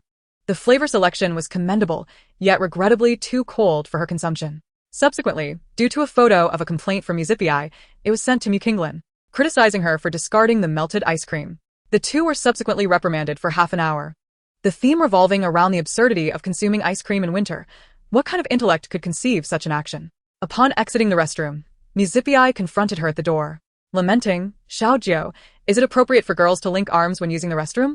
During evening study sessions, Mu scrutinized the tip of her pen, repeatedly urging, "Xiaojio, ensure you have the process." As they departed from school, Mu leaned against the car, waving as if bidding farewell, "Xiaojio, see you tomorrow." One day, Mu former desk mate, Wang Yang, was unable to assist her in fetching pens from the convenience store, leading to Zhou Yi, her current companion, being assigned the task.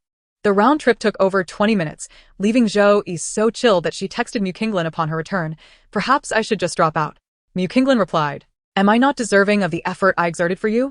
Finally, the weekend arrived and Zhou Yi, feeling rejuvenated, invited Mu Qinglin to dinner, even donning a new outfit for the occasion.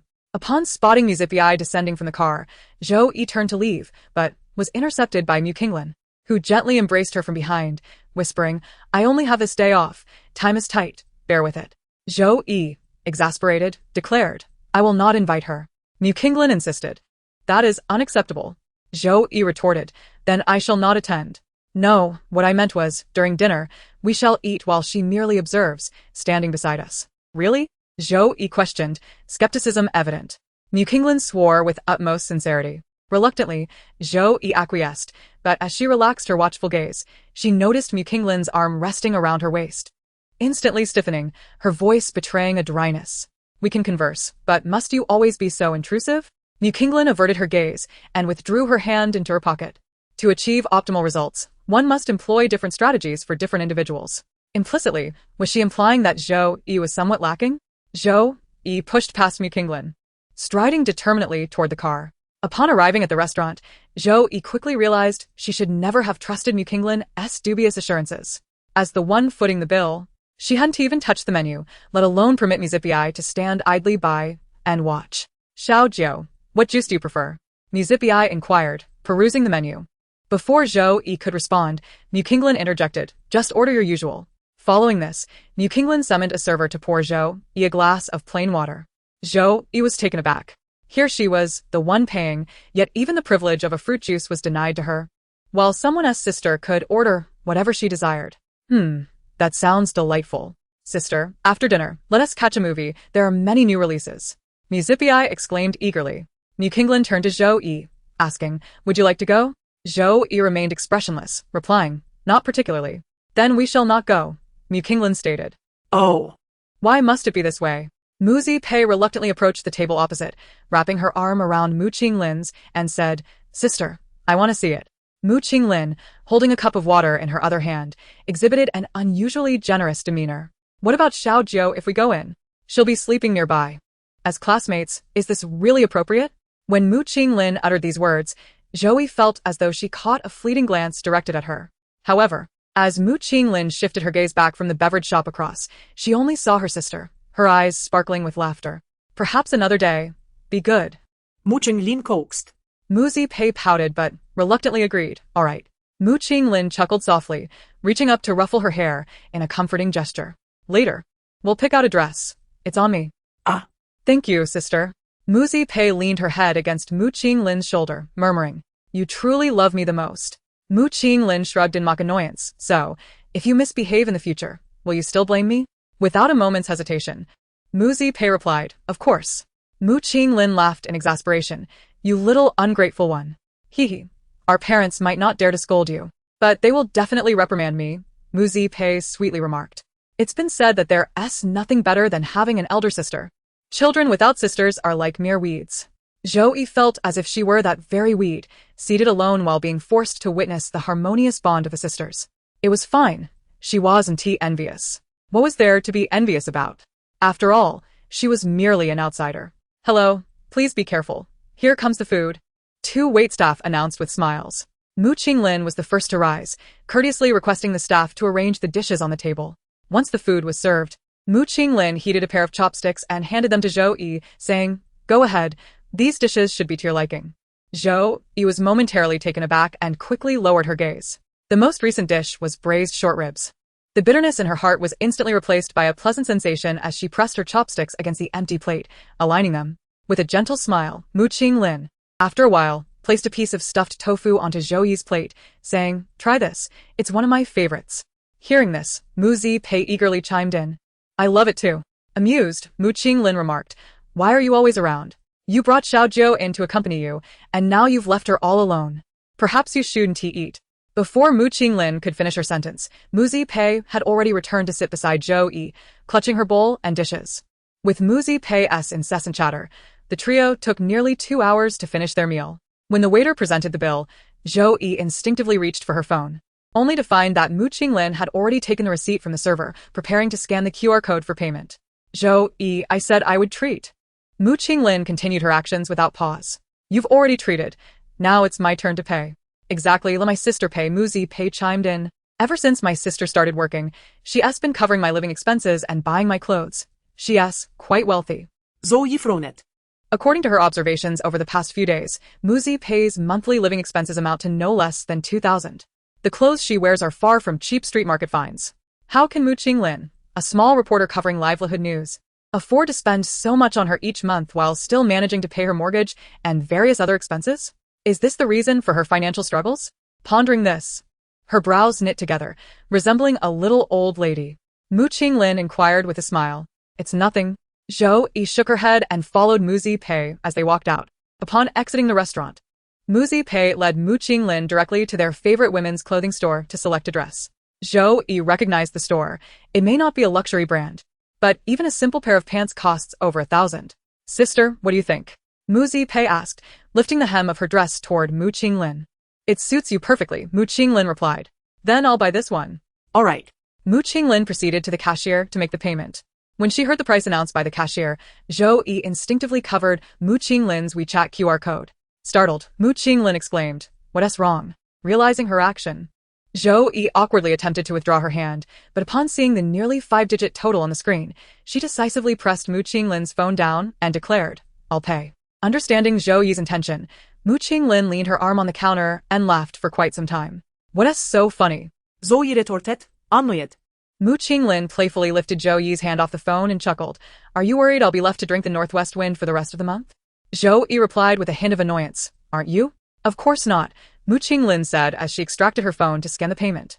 After successfully completing the transaction, she turned to Zhou Yi and asked, "Would you really just watch me go hungry?" In the past, she would have unhesitatingly said yes. But now there was no awareness of being poor, Zhou Yi teased, though it was clear she wasn't denying Mu Qinglin's retort.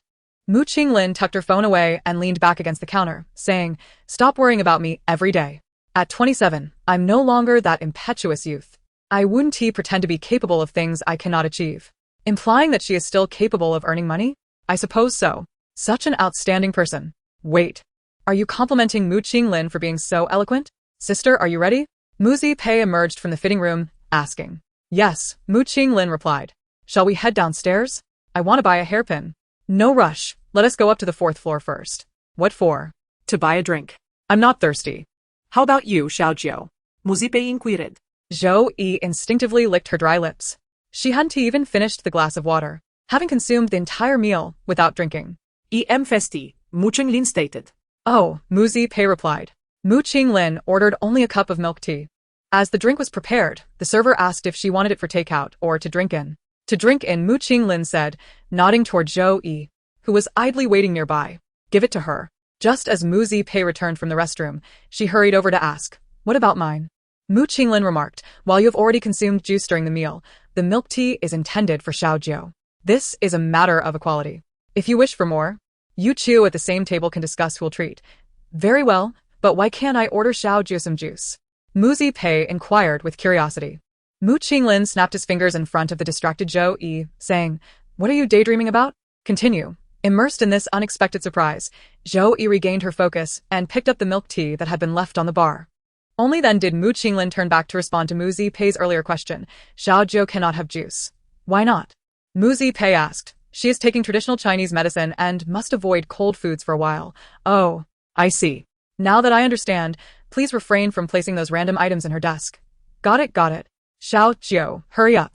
Mu Zipei called back to Zhou Yi, who lagged several steps behind her and Mu Qinglin.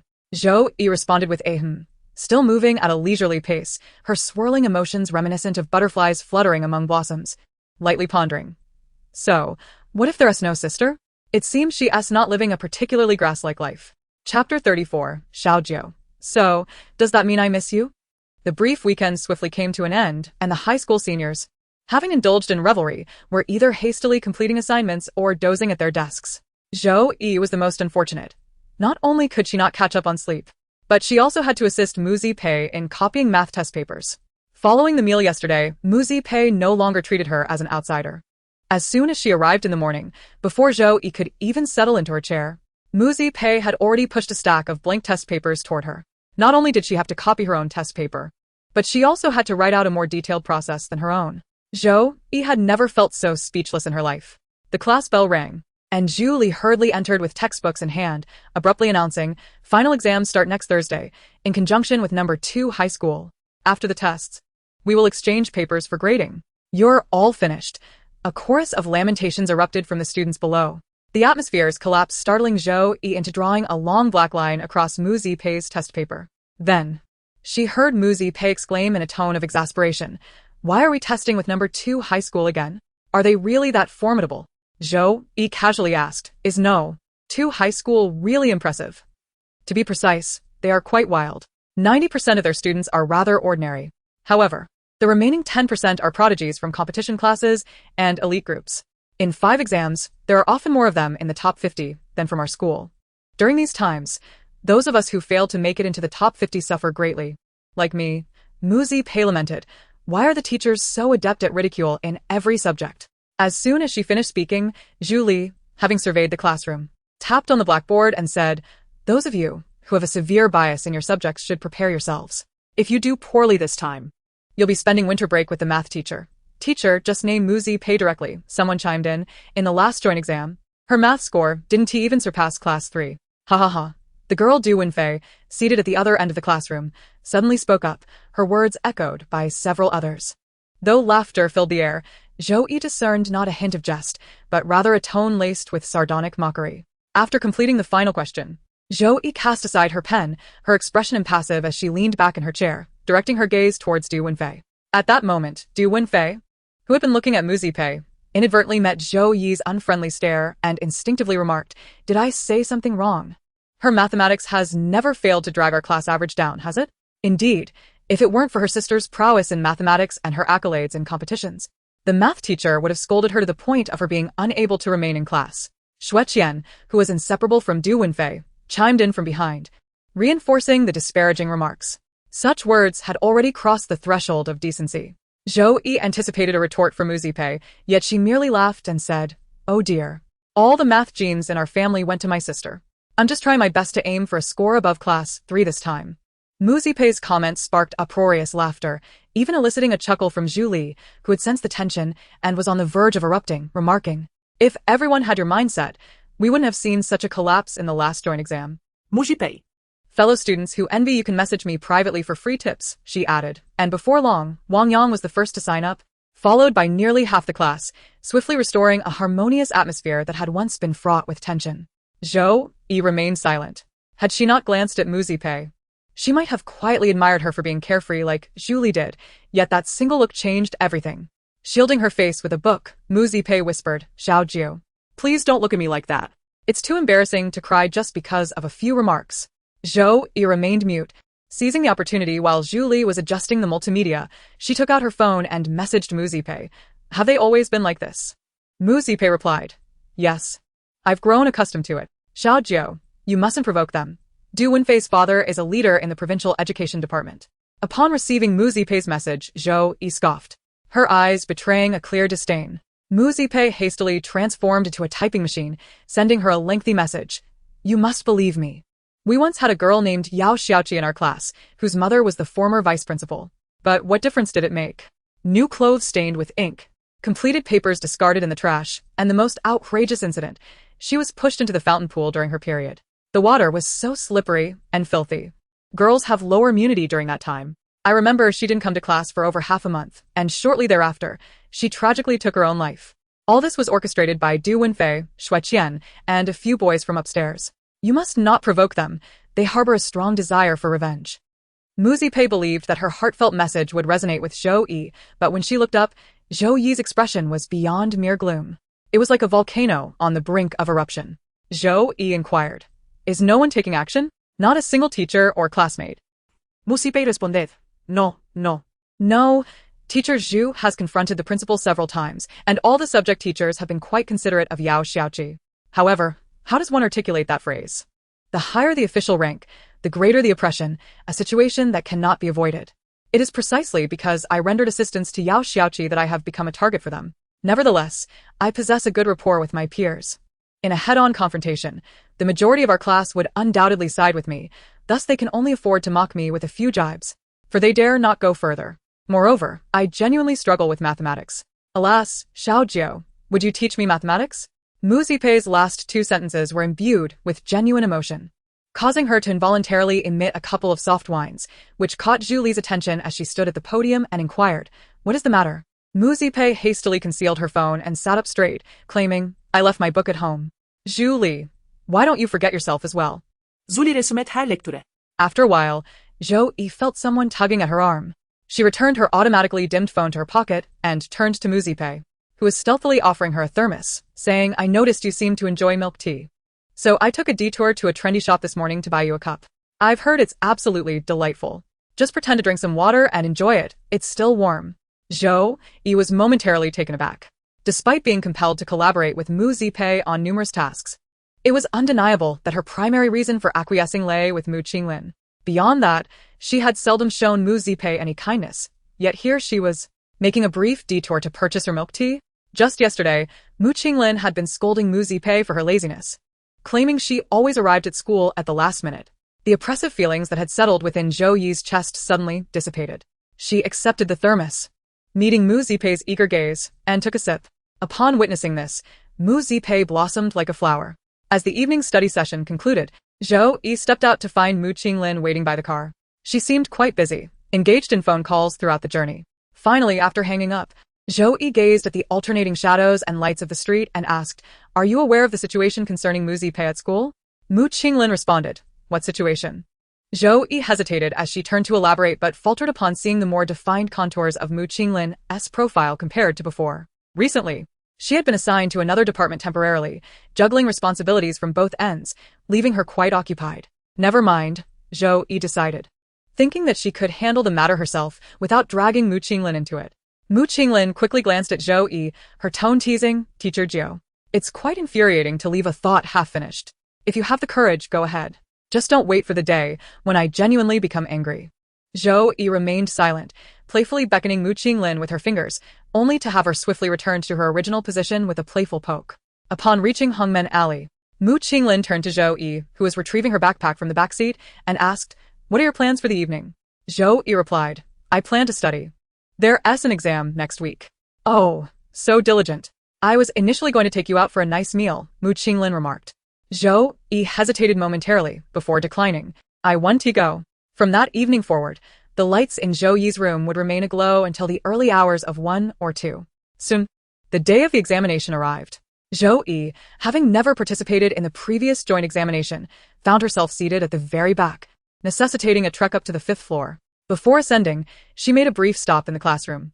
"Peipei, how are you preparing for tomorrow's math exam?" inquired Wang Yang, who sat in close proximity to Mu Qinglin, yet 3 rows ahead. Mu Qinglin, biting her pen and sighing, lay back in resignation. "Don't give up. Just a little more effort. My uncle, your math teacher has already set up the desks at home. If you don't pass, you may very well face his old face throughout the entire winter break." "I'd rather die," she lamented. "What's this?"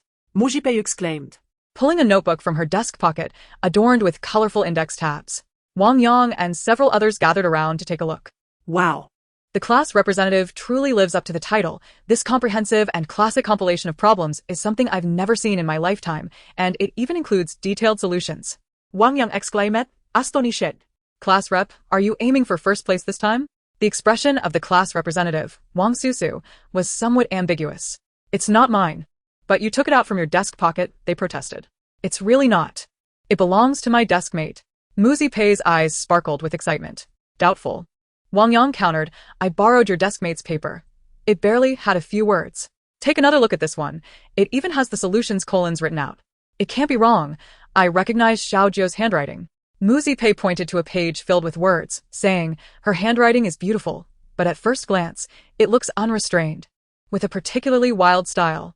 Wang Yang, momentarily perplexed, couldn't discern whether her comment was a compliment or a critique. Right? I just remembered. Class monitor Su Qi tapped his palm with his fist, reminiscing. Zhou Yi came by the classroom this morning. I even reminded her that her exam hall is upstairs. I knew it. Mu Zipei chuckled widely. Xiao Jiu must have written the steps for my understanding. Haha. This compilation might have been specially organized for me. Wang Yang, Filled with envy, asked, can I borrow a copy? No way. This is from Xiao Jiu. Mu Zipei clutched the notebook tightly to her chest and sent Zhou Yi a string of Mu on WeChat. Zhou Yi, unfamiliar with the people upstairs, was lost in thought while adjusting her chair. Feeling her backpack vibrate repeatedly, she reached back to retrieve her phone. Are you crazy? Zhou Yi texted. Don't disturb me. I'm reviewing the problems. Mu Zipei replied, okay. Following that were countless Mu messages, the intensity of which was almost overwhelming. Zhou Yi spun her phone on her fingertips and whispered toward the window, it's not all for you. The 2 days of examinations passed in a flash. As Zhou Yi descended from the upper floor, she was unexpectedly embraced by Mu Zipei, who had been hiding by the wall. Ah. Deskmate. I stayed up all night reviewing the problems you organized for me, especially the ones with circles. I managed to solve most of them today. Zhou Yi nearly suffocated under the embrace. If you don't let go, I'll call the police, Zhou Yi replied coolly. Mu Zipei, Upon hearing Zhou Yi speak in such a tone, would have hesitated for a few moments in the past. However, after this incident, she was convinced that she had uncovered the facade of this paper tiger, Zhou Yi. Not only did she not release her grip, but she also playfully jumped around with her for a moment. Zhou Yi gazet skyward in silence. Did I miss something? Suddenly, a voice filled with mirth emerged from Mu Qinglin's direction. Zhou Yi paused, pulling Mu Zipei's arm down forcefully, inquiring, what brings you here? During the examination period, she had sent Mu Qinglin a message on WeChat, asking her not to come and pick her up. Mu Qinglin removed the backpack that Zhou Yi had draped over her shoulder and cheerfully declared, I'm here to take you both out for a celebration. Yes, yes. It's our customary post-exam ritual, Mu Zipei explained, noticing the backpack in Mu Qinglin's hands.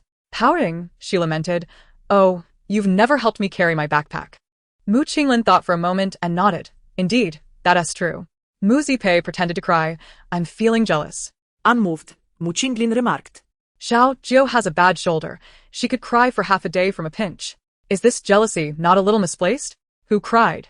Zhou Yi's voice echoed softly. Mu Zipei craned her neck. You. Upon finishing her sentence, she dashed away. Zhou Yi, uninterested in person her. Casually stuffed her hands into her pockets and strolled leisurely. Thank you, Mu Qinglin said abruptly. Zhou Yi looked up. For what? For Peipei's matter. She mentioned it to me. Mu Qinglin, noticing a garbage truck approaching, lightly pulled Zhou Yi's shoulder towards herself, saying, I actually knew about this. On the day of Yao Xiaoqi's incident. I asked Peipei if she was being bullied by classmates, but she insisted I not intervene. Zhou Yi glanced sideways, countering, so you just let it go? Such matters aren't visible. They're difficult to manage. I've already spoken to Teacher Zhu. Oh. Xiao Jiu, you handled it for me today, discreetly. And the outcome was quite favorable. Peipei called me right after the exam to say she excelled in math. Mu Qinglin remarked.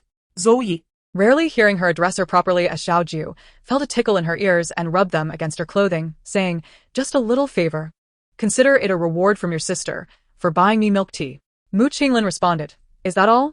Of course not, Zhou Yi retorted, tugging at her down jacket zipper and meeting Mu Qinglin's gaze. I still have to give you some credit, right? Mu Qinglin paused, surprised. She had thought Zhou Yi disliked such matters and intended to impart some wisdom. However, Mu Qinglin quickly broke into a smile. Sure, I'll catch it with both hands. Shouldn't it be a full prostration? I fear you might not appreciate it. Ha! The lively voices echoed along the tree-lined path, the distant azure skies stretching infinitely above them. The familiar banter between Zhou Yi and Mu Qinglin had long lost its sharpness. Walking side by side, their arms occasionally brushed against each other. How did you find the first official exam? Mu Qinglin asked. Zhou Yi replied, not bad. Is that so? Mu Qinglin skillfully blocked a soccer ball kicked by a little boy with one foot, gently returning it with a push. Xiaojiu. If you make it into the top 10, I'll celebrate the new year with you. Celebrate the new year? On such a remarkable day. Would you accompany her? Zhou Yi's heart momentarily lost its calm as it collided with the gaze cast by Mu Qinglin. She hastily steadied her voice, saying, who needs your company?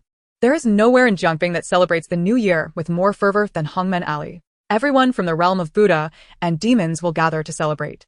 Your presence is not essential. Is that so? Then shall we say that I am lacking your company? Mu Qinglin inquired with a smile. Zhou Yi was taken aback. A faint warmth creeping into her ears. Here it comes again. Had she forgotten her composure when stepping out lately? Or was it the newly prescribed medicine that caused her to feel this way? It was quite perplexing. Chapter 35. Turning back. Apologies for the wait, she said, using the roadside as an excuse to create distance between herself and Mu Qinglin. Just moments ago, they had brushed against each other, their bodies nearly overlapping. As they walked, Zhou Yi felt an almost imperceptible touch on her shoulder, which was bothersome. Stop trying to charm me. I won't fall for your tricks. Zhou Yi calmly stepped on a blade of green lilith, and upon finishing her statement, she attempted to crush another with her toes. Mu Qinglin, unable to bear it any longer, kicked Zhou Yi's increasingly mischievous foot back and steadied her swaying form. What do you mean by charming soup? You have no relatives here. And I am practically a stranger when I return home. Wouldn't it be just right for us to keep each other company? Zhou Yi stared at Mu Qinglin with a complex expression, saying, your sister calls me sister every day, to the point that my ears could develop calluses. If you still consider me a stranger, then I am not even a person in the realm of Buddha and demons. Suppressing a laugh, Mu Qinglin replied, not a person? Are you truly akin to a pet? Zhou Yi inadvertently dug herself into a hole again, her expression dimming as she stuffed her hands into her pockets and walked away. Mu Qinglin followed, tugging at her clothing. Are you going to let me celebrate the new year in the realm of Buddha and demons or not? Zhou Yi, exasperated, replied. No, wrong. Please repeat that. Letting you go is out of the question. I don't like that response. Try again. Ah. You're so annoying. As the two gradually distanced themselves, their voices faded into the evening light, becoming softer until they vanished entirely, only to be whisked back by the gentle evening breeze. If you wish to come, the door has no barriers to stop you. Is it because you fear I would not welcome you? If I did not welcome you, would you still insist on wearing a smile?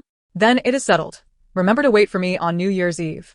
Oh. After the midterm exams, we will have a direct holiday, with the third year taking 17 days off. Mu Zipei informed Zhou Yi that she could check her results on the teaching website 5 days after the exams. On that day, Zhou Yi rose early. She was somewhat satisfied with her answers, but unsure of the performance of others, making it difficult to judge her results. If she did not place in the top 10. Xiaojiu, what are you doing with my computer? Xiao He rushed over, frantically retrieving the notebook that Zhou Yi was holding, clutching it to his chest. You wouldn't want to throw it away, would you? I beg you, please dispose of actual trash instead. Our store has a total of 13 trash bins. And you know their locations well. Zhou Yi, her face devoid of expression, replied flatly, I have already disposed of it. Xiao He was taken aback. Shall I create a bag for you on the spot? Zhou Yi cast him a blank stare and extended her hand, saying, give me the computer. Xiao He firmly replied, I won't. This is the gaming laptop I saved 3 months' salary to buy. Zhou Yi's eyes sparkled for a moment. Is the internet speed very fast? What? Xiao He's shoulders drooped as he relaxed his guard. The internet speed has nothing to do with the laptop's performance. Then what is it related to? How would I know? I didn't even graduate from high school. Xiao He placed the laptop back down, tenderly stroking it while feeling a raw pang of jealousy. How come I'm not like you? I've been out of school for over a year. And yet someone is still looking out for you to find such a good school. Why is there no Sister Mu in my fate? Zhou Yi replied without hesitation. You just said it's fate. How would I know why? That is true, Xiao He sighed, suddenly getting sentimental. In times of wealth and honor, do not forget your old friends. When you soar to great heights in the future, do not forget me. Zhou Yi proposed a condition, lend me your computer. Xiao He hesitated, what do you need it for? Zhou Yi cleared her throat, feeling suddenly awkward, to check my grades. Ah. My computer upstairs can't open web pages. Mine definitely can't either. Yours is way more expensive than mine. It simply won't open. Fine, then you can try. Xiao He relinquished his seat to Zhou Yi, providing a legitimate reason to stand beside her and supervise. Zhou Yi sat down and quickly typed in the address. Xiao He was astonished. You can remember such a long string? Zhou Yi pressed her lips together in silence. She had been typing it all morning. Even a brain that had been licked by a dog could remember it. She hit enter. What does 404 mean? Xiao He asked, puzzled, gazing at the prompt on screen. Zhou Yi replied, Baidu says it might be an incorrect address. Then why don't you ask someone to confirm? Xiao He suggested. And then saw Zhou Yi suddenly look up at him, her eyes shining with brilliance. Xiao He was terrified and hurriedly stepped back, warily asking, Did I say something wrong? Zhou Yi exclaimed, You are simply a genius. Upon hearing this, Xiao He felt even more anxious and called out to Tang Yuanzhou, Brother, help me. Tang Yuanzhou, Who was attending to guests, didn't he even glance over. Brother only collects corpses, not saves lives. Don't you know that? Xiao He buried his face in the table, crying, Wah, I want to run away from home. There's no love left in this place. Meanwhile, Zhou Yi crossed her legs and quickly messaged Mu Zipei on WeChat. Is this address correct? School official website. Mu Zipei replied instantly. Wrong. This is the old URL. Then why did you give me this? Did I give it to you? Was it me? Why don't you think again? Zhou Yi replied with a smile. Mu Zipei said, Alright, I'll have my sister send you the new address right away. I don't remember. As soon as Zhou Yi caught sight of the words my sister, she hastily typed on the keyboard to prevent Mu Zipei from proceeding. No need. Surely.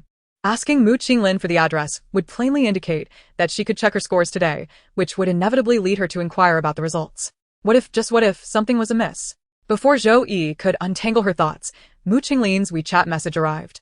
First, a string of addresses. Followed by the query, Would you like me to help you check?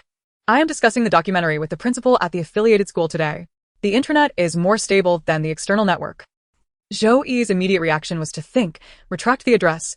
I am perfectly calm. And I have no desire to know my scores. However, after pondering for a moment, she responded with her student ID and password. After all, whether she extended her neck or withdrew it, the outcome would be the same. It was better to be straightforward and let Mu Qinglin check if she could come on New Year's Eve.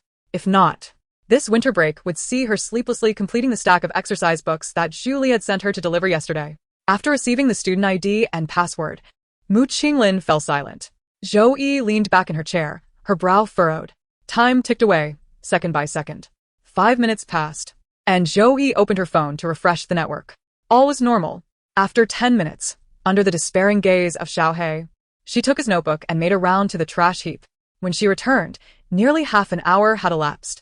Unable to wait any longer, Zhou Yi dug out Mu Qingling's number, about to call her. Halfway through dialing, a notification popped up on her phone, indicating that she had received a new message. Zhou Yi immediately clicked to check. Seconds later, her heart, which had been suspended in the air, fell heavily. 17th place. A far cry from the top 10. She let out a self-deprecating laugh. How foolish of her to claim she wouldn't disappoint Mu Qinglin, insisting it was no big deal. It turned out she had merely overestimated herself. Having been so brash in front of Mu Qinglin, she had almost forgotten her own standing.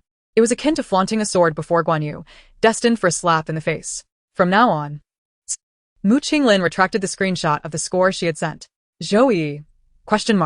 Mu Qinglin, sent it by mistake. 17th place is Pepe's score. Yours will be sent shortly. Within 2 seconds, Mu Qinglin sent another screenshot. Zhou Yi stared at it numbly for a long time before opening it. Second in class, second in grade, and still second overall among the mixed ranks with a second school. Not only had she entered the top 10, but she was also in the top 3. After a year and a half of not touching a test paper, she had scored second, only to mock herself thoroughly beforehand. Zhou Yi jabbed at the screen, shouting angrily into her phone, Mu Qinglin, are you out of your mind? Mu Qinglin, why are you scolding me for being dazed again? Zhou Yi, I still want to hit you. Do you have any idea how close I was to dying of fright? I thought I had scored 17, that I was leagues behind you, and I wouldn't have the face to ask you to celebrate the new year with me. And then you sent me the wrong score? Wrong? Damn it. Mu Qinglin, you are truly something else. Zhou Yiren was in a fit of anger, venting her frustrations aloud, which left Xiao He feeling anxious and apprehensive. He quietly crouched in the corner of the table, contemplating whether to intervene and prevent Zhou Yi from uttering more harsh words that might lead to Mu Qinglin severing ties with her. However, before he could make a decision, Zhou Yi's phone suddenly emitted a teasing female voice, suggesting that her anger stemmed from the fear of not being able to celebrate the new year together. Xiao He's legs weakened, and he fell to his knees. The tone was undeniably provocative. He sensed that Zhu Jia was about to unleash her fury. Startled, Xiao He quickly sprang to his feet and snatched the fruit knife from the pen holder. In his haste, he inadvertently disheveled Zhou Yi's bangs.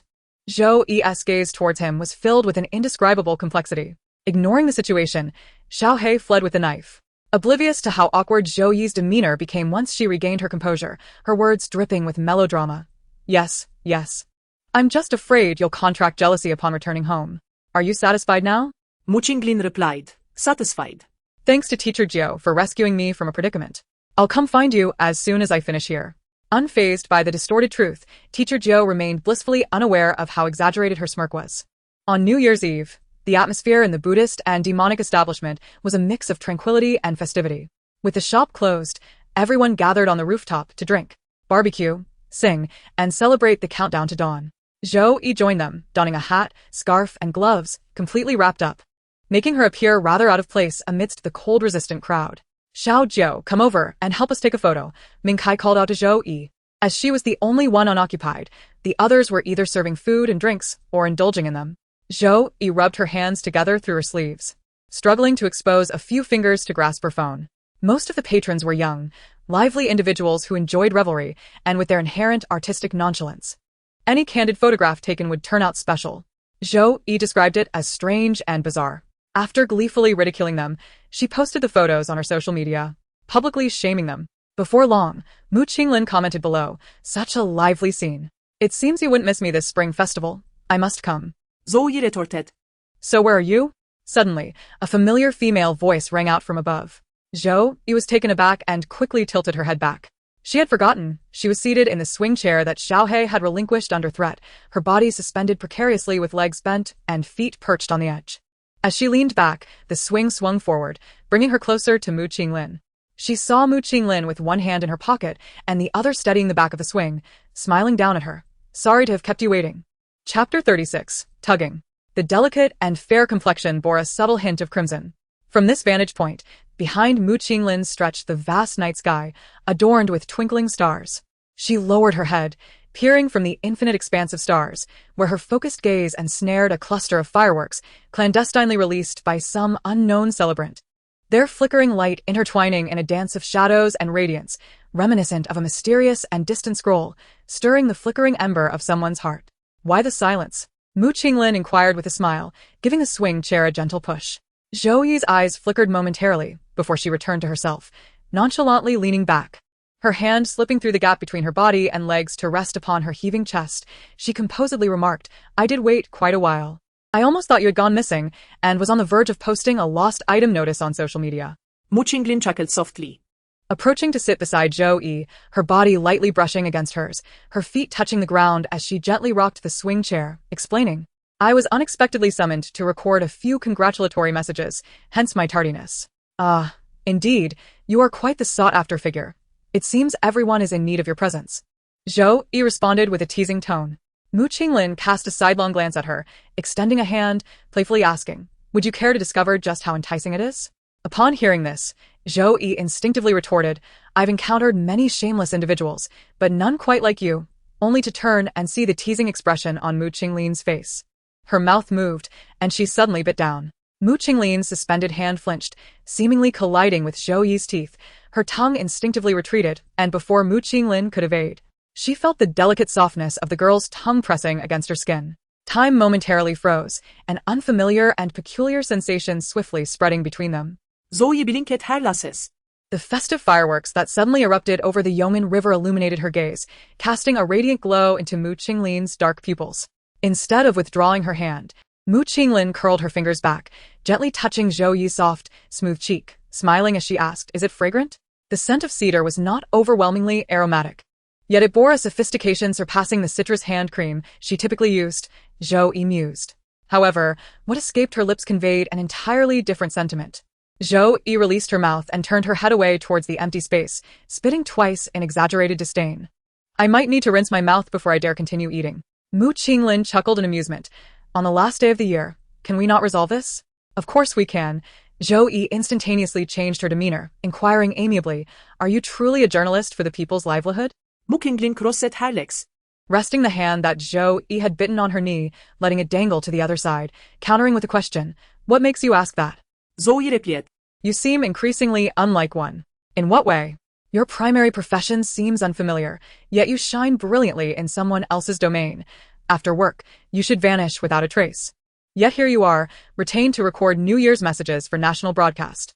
Zhou Yi did not deny that excellence could emerge from any field. She had no intention of belittling the role of a livelihood journalist. Yet, she could not quite articulate why, since her first encounter with Ping and Jiangping. She had discerned something incongruous about Mu Qinglin in relation to the essence of livelihood news, a disparity that had grown ever more apparent. But if pressed to delineate it clearly, she found herself at a loss. You seem unlike any in every respect, Zhou Yi asserted. Mu Qinglin sincerely praised, you, Teacher Jiu, have grasped the essence of superfluous rhetoric. And what of you? Zhou Yi inquired, following suit. Mu Qinglin straightened her body and began to sway the swing chair once more. Indeed, have you not spent a night at my workstation? Oh, I forgot, then good luck to you, Zhou Yi remarked. Mu Qinglin replied, good luck with what? With making money, of course. I never earned as much as you, and now that I am back in school and achieving such excellent grades, my future is boundless. If you do not step up your game, in a few years, you won't even see the back of my head, Zhou Yi boasted with unabashed pride. At first, Mu Qinglin found it amusing, but as she continued to smile, her expression gradually turned somber. Indeed, regardless of the endeavor, without diligent effort, one will soon be left behind. Just like her and Fu Xiao. Both graduated together and joined the provincial station simultaneously. Now, Fu Xiao has become one of the station's most outstanding reporters. What about her? She barely manages to write a few articles more than her peers each month and lacks the means to even give Mu Zi pay pocket money, let alone maintain the image of a sister who has always followed closely behind and boasted to everyone. However, Zhou Yi was right. Those who actively hide away will never think to step into the light. Why are you in a daze? Zhou Yi nudged the silent Mu Qinglin. Mu Qinglin suppressed the myriad emotions swirling within her and turned her head, saying, I'm not dazed. I was contemplating how to step up my game. Isn't it obvious? People strive upwards while water flows downwards, Zhou Yi replied, lowering her now numb legs and bending down to tap on the chair. If a better department wants you, don't even think twice, just accept immediately. Like that last time when they wanted you on a business trip, I thought that was quite promising. Is that so? Mu Qinglin responded casually. The trip was arranged by the news center, which she had recently been seconded to. The news center, it was where she truly belonged. Suddenly, Tang Yuanzhou appeared, holding a can of alcohol, exclaiming loudly, You come in without greeting anyone? What secret whispers are you sharing with Xiao Jiu over here? I already said it was a secret. How could you possibly know? Zhou Yi retorted disdainful. In a good mood today, Tang Yuanzhou ignored Zhou Yi and, as if she were invisible, turned to Mu Qinglin, saying, Come over for a drink. Everyone is waiting to thank you. Thank me? Are you sure you have the right person? Mu Qinglin replied with a smile, rising from her seat.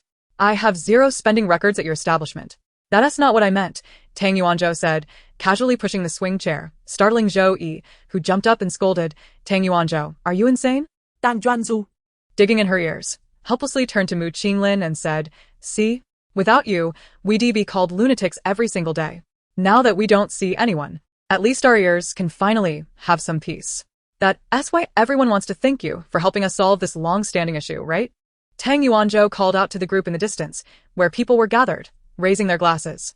Although they were unaware of what had transpired, they uniformly responded, yes, which further incensed Zhou Yi, prompting her to rush over and scold them. Meanwhile, Tang Yuanzhou and Mu Qinglin strolled leisurely behind.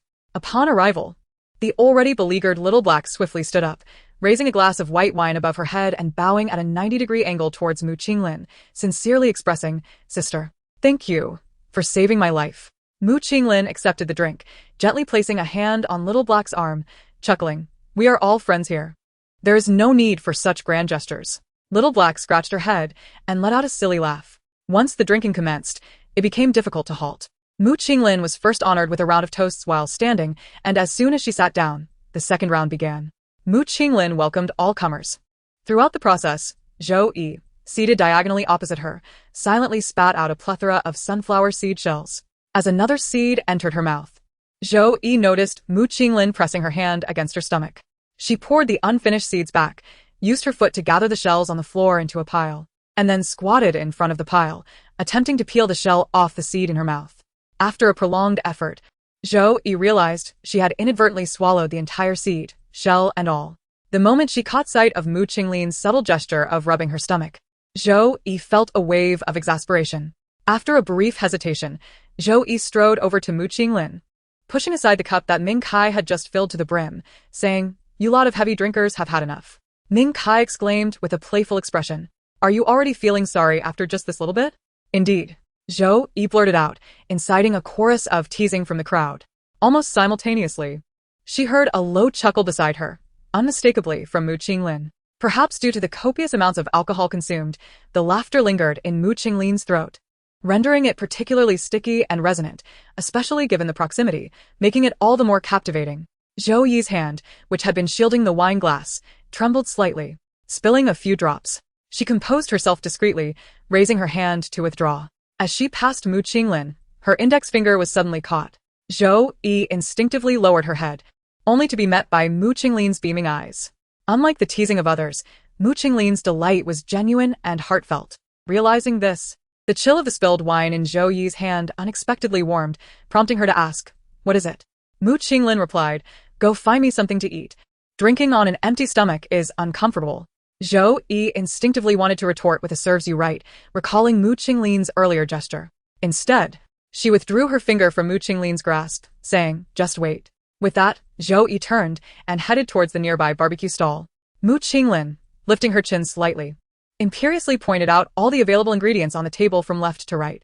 This unreasonable behavior and surly attitude infuriated Yangling, who promptly declared her resignation. Seeing this, Zhou Yi quickly humbled herself, rushing over to appease her.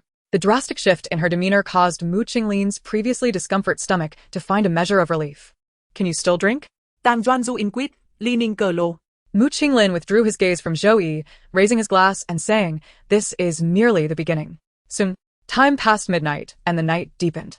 Mu Qinglin stood up to bid farewell to the crowd, stating, "You all continue. I have matters to attend to tomorrow, and cannot stay for the all night." Tang Yuanzhou did not insist, suggesting, "Shall I have Lingling see you off? You've had quite a bit to drink tonight. It may not be wise to go alone." Mu Qinglin replied, "It's quite all right. Don't dampen everyone's spirits.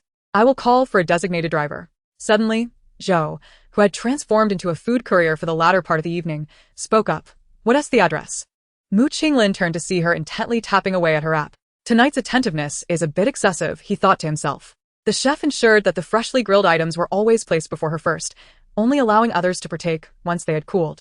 Eventually, he learned her preferences so well that he cut off the supply of certain ingredients to others, which infuriated Tang Yuanzhou, who remarked sarcastically that he had initially thought he had stumbled upon someone devoid of conscience, only to realize it was a late discovery of conscience.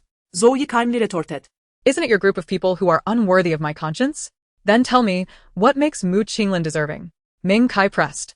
Zhou Yi responded without hesitation, clearly. "She embodies humanity more than you all." Her words were met with Tang Yuanzhou hurling an orange at her abdomen, leaving her momentarily speechless and unable to deliver food. Later, it was Mu Qinglin who beckoned her back with a single finger. The memory made Mu Qinglin smile involuntarily. The transformation of certain individuals was akin to a complete metamorphosis. Yet their tempers remained less than amiable. Zhou Yi skillfully input the address of the provincial station, then paused, waiting for a response. After a slight hesitation from Mu Qinglin, she impatiently retracted her keyboard and quickly typed again. This repeated twice, and with a hint of frustration, she exclaimed, "Your home address." Suppressing a laugh, Mu Qinglin provided a location. After entering it, Zhou Yi realized it was nearly 30 kilometers away from Hongmen Alley. "How could that possibly be reached in the 20 minutes you previously mentioned?" she questioned. "This is my father's house," Mu Qinglin clarified. Tang Yuanzhou had already arranged for Zhou Yi to take Mu Qinglin to the provincial station to await the designated driver. They were now descending the stairs, speaking freely. "My father called for me to return tonight, but I declined under the pretense of being on duty. I cannot postpone breakfast tomorrow morning," Mu Qinglin explained. Zhou Yi, walking ahead, paused and turned back, her striking black and white eyes reflecting the warm light of the vintage staircase lamps. "Is it because you don't wish to feel like an outsider?" Her question was clearly rhetorical, and Mu Qinglin nearly revealed that her visit tonight was solely to accompany her. Yet, for reasons unknown, she felt compelled to ask again. This urge felt akin to a test, a senseless repetition. But she simply wanted to do so, without contemplating the reasons or the intent behind the inquiry. Her breath subtly tightening. Mu Qinglin did not respond immediately. Instead, he took 2 steps back, leaning against a small section of the wall at the stairwell's corner. Gazing steadily at Zhou Yi, she did not shy away. "Hello, Xiao Jiao. It seems you particularly enjoy playing the fool," Mu Qinglin suddenly remarked. her speech deliberate and laced with a hint of inebriation, the words weaving softly into Zhou Yi's ears. She felt a slight lightness in her head. I am not pretending, Zhou Yi replied, leaning against the pillar, glancing at the ride-hailing order already accepted on her phone. I am only in my second year. You have been granted a smooth passage all along. Your intellect surpasses mine by far. Is it too much to ask you a question? Is that so? Mu Qinglin chuckled, gently rubbing her forehead as her fingers swept through her hair, slicking it back while tilting her head slightly, revealing her elegant, slender neck. There is a slight reluctance to return home, but it is not overwhelming. I came because of you, Mu Qinglin confessed, the effects of the alcohol beginning to take hold. She felt a dryness in her mouth, suppressing an inconspicuous swallow in her throat. Lowering her hand, she met Zhou Yi's gaze once more and inquired, Are you satisfied? Zhou Yi shifted slightly, attempting to change her position but was halted by the rigid corner of the pillar pressing against her shoulder. It's tolerable, she replied. Well then, can we continue downstairs? If we linger any longer, I shall not be able to return, Mu Qinglin stated, straightening her back against the wall, intending to move forward. However, her actions did not keep pace with the spreading effects of the alcohol, causing her to stumble forward. Instinctively, Mu Qinglin reached for something to hold onto. Her only option was the pillar Zhou Yi was leaning against. She hurriedly extended one hand, but her soft body continued to lurch forward due to inertia until Zhou Yi intercepted her. The sudden weight caused Zhou Yi to involuntarily exclaim, a brief, startled sound tinged with an indescribable tremor, perfectly suited to disturb the tranquil and somber night. The vague, unsettling sensation from the swing chair returned with a vengeance, far exceeding its previous intensity. A fervent warmth coursed through Mu Qinglin's body. Zhou Yi turned her head slightly, attempting to push the person pressing against her.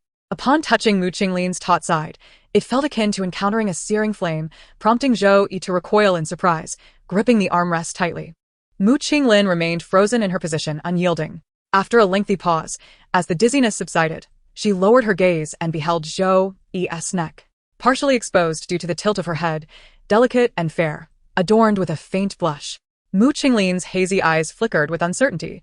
She wished to retreat, but felt a subtle resistance, as if an invisible thread was binding her, drawing her downward imperceptibly. Hurry, hurry, I can barely breathe, came the voice of Xiaohei from upstairs, approaching swiftly. In the briefest moment, they heard a sudden halt at the corner, followed by a startled exclamation as someone bumped into something. Then that person mumbled, I must be sleepwalking. Xiaohei, please wake me up. Chapter 37. The Corner of the Mouth. Without warning, Mu Qinglin raised her hand and gently touched Zhou Yi's icy, frozen cheek with the outer side of her index finger. Xiaohei's crisp slap not only roused the sleepwalker but also shattered the delicate atmosphere that had enveloped Zhou Yi and Mu Qinglin. Mu Qinglin shiftet her gaze.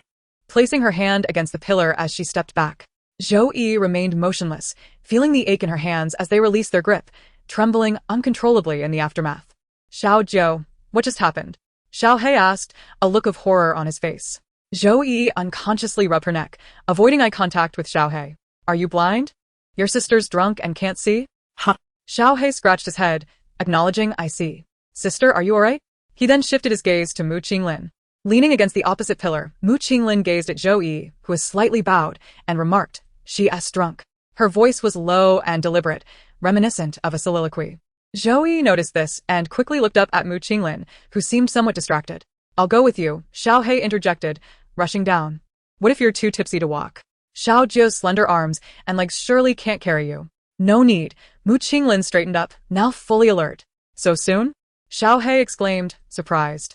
Mu Qinglin merely responded with a soft standing at the stairway, inquiring of Zhou Yi, who still had her head lowered. Will you see me off? Zhou Yi raised her head, dropping her hands, of course. The two descended the stairs and exited the building. The red door alley had succumbed to slumber, the tranquil moonlight trailing their shadows at a distance. Once in the car, Zhou Yi stood outside, cautioning the designated driver to drive steadily, then moved to the back seat, bending to tap on the glass beside Mu Qinglin. Mu Qinglin lowered the window, reclining against the seat, her head tilted outward, the silvery moonlight accentuating the tranquility in her eyes. Directly return to FOMO. Don't linger outside, Mu Qinglin instructed before Zhou Yi could speak. Zhou Yi pouted. Mind your own business. Text me when you arrive. Actually, with your condition, you probably can't even see your phone screen, so I might as well monitor the orders and time myself. Will you text me then? Why don't you just fly? Mu Qinglin chuckled softly. Go home now. I'll watch you leave. Zhou Yi hesitated, Under these circumstances, shouldn't it be her, who had not touched a drop of alcohol, seeing Mu Qinglin off first? Don't make me worry. Mu Qinglin unexpectedly raised her hand, lightly brushing the icy surface of Zhou Yi's cheek with her fingertip. Zhou Yi was startled, her astonished expression eliciting a laugh from Mu Qinglin. Yet, surprisingly, Zhou Yi did not feel anger. Instead, she unabashedly observed Mu Qinglin's every movement under the dim moonlight. She leaned softly against her seat, her attire elegantly outlining her mature curves, her lips luscious and glistening, her laughter melodious, and her gentle gaze flowing with her smile. A rare and captivating scene. As Zhou Yi gazed, she inexplicably remarked, "You look beautiful when you smile like that." Flecks of light danced in Mu Qinglin's eyes as she straightened, leaning closer to the car door, speaking solely to Zhou Yi from a mere breath away. "Then I shall often smile at you like this." Chapter 38. Belonging to me. Zhou Yi remained silent for a few seconds, turning her head, her throat moving lightly. When Mu Qinglin returned home, her family had long since retired for the night. They did not observe the custom of staying up late to welcome the new year. A single night of illumination was deemed sufficient to guide the spirits of departed loved ones. Concerned about disturbing anyone, Mu Qinglin opened the door with utmost care. Yet the age of the house betrayed her efforts, creaking ominously and accentuating the desolate stillness of the night. This residence had originally been a welfare apartment granted when her mother, Shang Ning, married Mu Jinghuai, and now, 3 decades had swiftly passed. As her sister Mu Pei emerged for a glass of water, she spotted Mu Qinglin leaning against the wall by the entrance, sleepily calling out to her. "You're still awake?" Mu Qinglin inquired, tilting her head. Mu Pei rubbed her eyes and approached, lamenting, "Dad made your favorite potato chicken for dinner. But since you didn't come home, I had to eat it all. There was too much salt, and now I can't sleep." Mu Qinglin tiset. "You consumed my meal, and still dare to complain? Who told you not to wait for me?" Mu Pei playfully stuck out her tongue at Mu Qinglin, her laughter ringing out. "It was too funny when Dad wanted to call you for dinner but was too shy to do so." Mu Qinglin's eyes flickered with intrigue. "Did Dad reach out to me afterward?" "Not at all," Mu Pei replied, "but I could tell he was wondering how late your shift was. If it were early, he would have waited for you." With a sigh, she continued, "You two haven't had a proper conversation in ages, have you? Either Dad is on a business trip, or you're off interviewing someone and the timing is always off. Have you been drinking again?" Suddenly, Mu Pei leaned in to inquire. Mu Qinglin gently pushed her away. "You, who can smell alcohol from a mile away, should keep your distance." Yet, Mu Pei refused to relent, wrapping her arms around Mu Qinglin's waist and playfully whining, "You didn't even wish me a happy new year?" Lowering her gaze with a warm smile, Mu Qinglin replied, "Isn't it already covered by Wang Yang? Do I need to add my voice to the chorus?" Mu Pei blushed, her tone becoming shy. "Oh please, Wang Xiaoyang can't possibly compare to you. Hurry up and say it." "All right," Mu Qinglin drawled, coaxing her sister. "Happy New Year." "Happy New Year." Mu Pei's gleeful laughter shattered the night's silence. Mu Qinglin returned to her room in darkness, wishing to convey the same sentiment to Zhou Yi. This was a sentiment that should have been expressed during their farewell, but alas, Teacher Jiu's bashfulness had caused her to falter. With a mere "I'll smile at you more often," she had rendered Teacher Jiu flustered, receiving a teasing reprimand. "Who wants to see you smile? Have some dignity." Following this, she had further advised her to drink less, claiming that when intoxicated, she would forget her own face. In the midst of this playful banter, Mu Qinglin had completely forgotten what she intended to say. Nevertheless, Teacher Jiu's remarks were not without merit. Alcohol indeed had a way of muddling one's thoughts. Suddenly recalling a peculiar moment on the staircase, Mu Qinglin halted her hand as she reached for her phone. A few seconds later, she still retrieved it. As the screen illuminated, she first saw Zhou Yi's message, sent just as the order had concluded. "Are you there?" Lying back on her bed, Mu Qinglin replied, "I'm already in bed." Zhou Yi responded almost instantly, "Going to sleep." Mu Qinglin, unable to sleep. Zhou Yi, smiling. Mu Qinglin, shouldn't Teacher Jiu say something? Zhou Yi quickly replied with a voice message. What could Mu Qinglin know? She had merely spoken casually. Having grown accustomed to sparring with Zhou Yi, she found it hard to contain her words. Mu Qinglin turned onto her side, contemplating how to articulate her thoughts to maintain the tranquility of the night. Before she could formulate her ideas, a new voice message unexpectedly popped up. She instinctively clicked to listen. Zhou Yi's rare, calm voice gradually filled the silence of the room.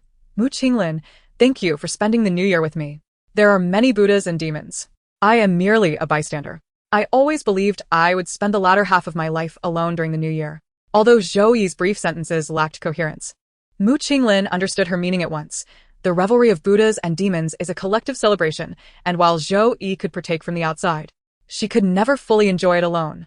Thus, in previous years, Zhou Yi had indeed been solitary. This year was different. Among the throngs on the rooftop, she had come specifically for Zhou Yi. Consequently, she was fortunate enough to hear this awkward girl soften her stance for once. Mu Qinglin gazed at the short voice message on her screen, suddenly realizing why Zhou Yi had reacted so fiercely when she mistakenly reported the grades, and why she had repeatedly sought confirmation that Mu Qinglin would be there to celebrate the new year with her. Perhaps it was simply a small girl who had grown up waiting in solitude, suddenly receiving kindness and struggling to believe it. Mu Qinglin propped herself up in bed and, enveloped in darkness, dialed Zhou Yi's number. Zhou Yi answered promptly, but remained silent. The longer the silence lingered, the more bittersweet Mu Qinglin felt. Zhou Yi could weather storms with resilience, yet she was easily wounded when softened. Even the smallest thorn could inflict deep pain. Little Jiao, Mu Qinglin called her. Zhou Yi responded with a soft Taking the initiative, don't overinterpret my words, I meant nothing by them. It was all Tang Yuanzhou's coercion. He threatened to throw me out if I didn't speak. How could that be? Even if Tang Yuanzhou did pressure you, knowing Zhou Yi's character, she would never utter such sentimental words unless she truly wished to. However, Mu Qinglin chose not to expose this. Do you think I have the energy to ponder that now? Mu Qinglin replied. Zhou Yi's tone was noticeably more relaxed. You should go to sleep. When you wake up, you'll find that nothing happened tonight. Mu Qinglin, that seems rather unlikely. At least one thing remains vividly etched in my memory. What is it? You seem to have complimented my looks. Oh, the lighting was poor. I must have misjudged. But I took it to heart, and your retraction now hurts me. What should I do? How would I know? I know. What? Zhou Yi invited. Mu Qinglin chuckled softly. I decree that you must tell me that every New Year face-to-face from now on. A faint sound of hard objects colliding emanated from Zhou Yi's side, reminiscent of a pen falling onto a desk. After a while, Mu Qinglin heard her say, although speaking against my conscience is rather uninteresting, I can reluctantly oblige. Mu Qinglin glanced up at the calendar on the table, which displayed the 11th, and replied with a smile. It's settled then. Zhou Yi responded with a simple Emma. The following day, during breakfast, the family gathered together, a rare occasion. Li Qingxi, overflowing with joy, brought out all the cherished delicacies he had been saving, causing Mu Zipei, who hadn't enjoyed a proper meal since the holiday began, to gaze in astonishment. When did you come back? Mu Jinghuai suddenly inquired. Mu Qinglin, still recovering from a hangover and lacking an appetite, casually scooped some porridge from his bowl and replied, in the early hours. Around 2, Mu Zipei added, receiving a bemused glance from Mu Qinglin that made her quickly retreat to a more demure demeanor. Why were you busy so late? I recall your group rarely works on New Year's Eve, Mu Jinghuai remarked. I was having dinner with friends, Mu Qinglin answered. Ah. It's good for young people to gather, but try to drink less, he advised. Understood. By the way, I ran into Director Wang a few days ago, and he mentioned wanting to transfer you back to the new center? Mu Jinghuai paused his chopsticks to ask. Li Qingxi quickly glanced at Mu Qinglin, but she maintained her leisurely pace. Old Wang mentioned it as a temporary assistance, nothing more, Mu Qinglin clarified. Mu Jinghuai nodded. That's probably just an idea of his. He has too many thoughts. Setting down his spoon, Mu Qinglin said, Dad. Annie, I'm full. Please enjoy your meal. I'll wash the dishes first. It wouldn't be fair to let Annie handle all the chores on New Year's Day. Li Qingxi promptly stood up, snatching the bowl from Mu Qinglin's hands, feigning displeasure. The new year is for you young ones to enjoy. Just have fun, and leave the adult work alone. Mu Qinglin chuckled helplessly. Auntie, once the new year is over, I'll be 28. So what? Even if you turn 88 this year, you still have to call me auntie, she retorted. Dad. Listen to your aunt. Go catch up on some sleep. I'll help your aunt with the dishes. If it comes to it, you can always call for Peipei. Upon hearing her name, Peipei shook her head vigorously, wishing to disappear. With no other choice, Mu Qinglin abandoned the idea of washing the dishes and turned to leave. Just as she stepped away from the table, she heard Mu Jinghuai's serious voice behind her. What I said earlier had no other meaning. I just wanted to remind you, if you don't want to go back, simply refuse. Don't worry about disappointing anyone. Mu Qinglin paused, not turning back. All right. Thank you, Dad. Mu Zipei, confused, asked, who would my sister disappoint by not going back? Just eat your food, Li Qingxi said, stuffing a bun into Mu Zipei's mouth. Once Mu Qinglin was awake, she found herself unable to return to slumber. Bored, she flipped through a book for a while, failing to absorb any content as a vague sense of restlessness lingered in her mind. As soon as she heard her phone vibrate, she hesitated for a moment before placing the book aside and reaching for her phone. Tang Yuanzhou sent her a photograph of Zhou Yi, clad in an adorable monkey costume. a banana held between her teeth, her expression one of innocent surprise, as if she had just been called out of reverie and caught unawares. Nonetheless, she looked charming. Mu Qinglin returned to the chat interface and inquired of Tang Yuanzhou, "Is there a show at the store?"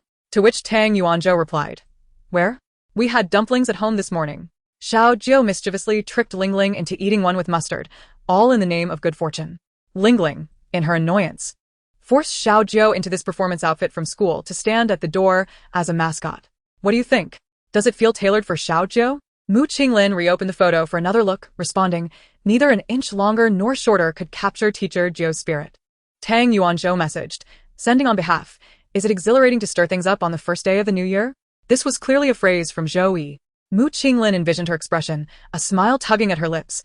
"Is it convenient to come over today?" Tang Yuanzhou replied, "Extremely convenient. Hurry over.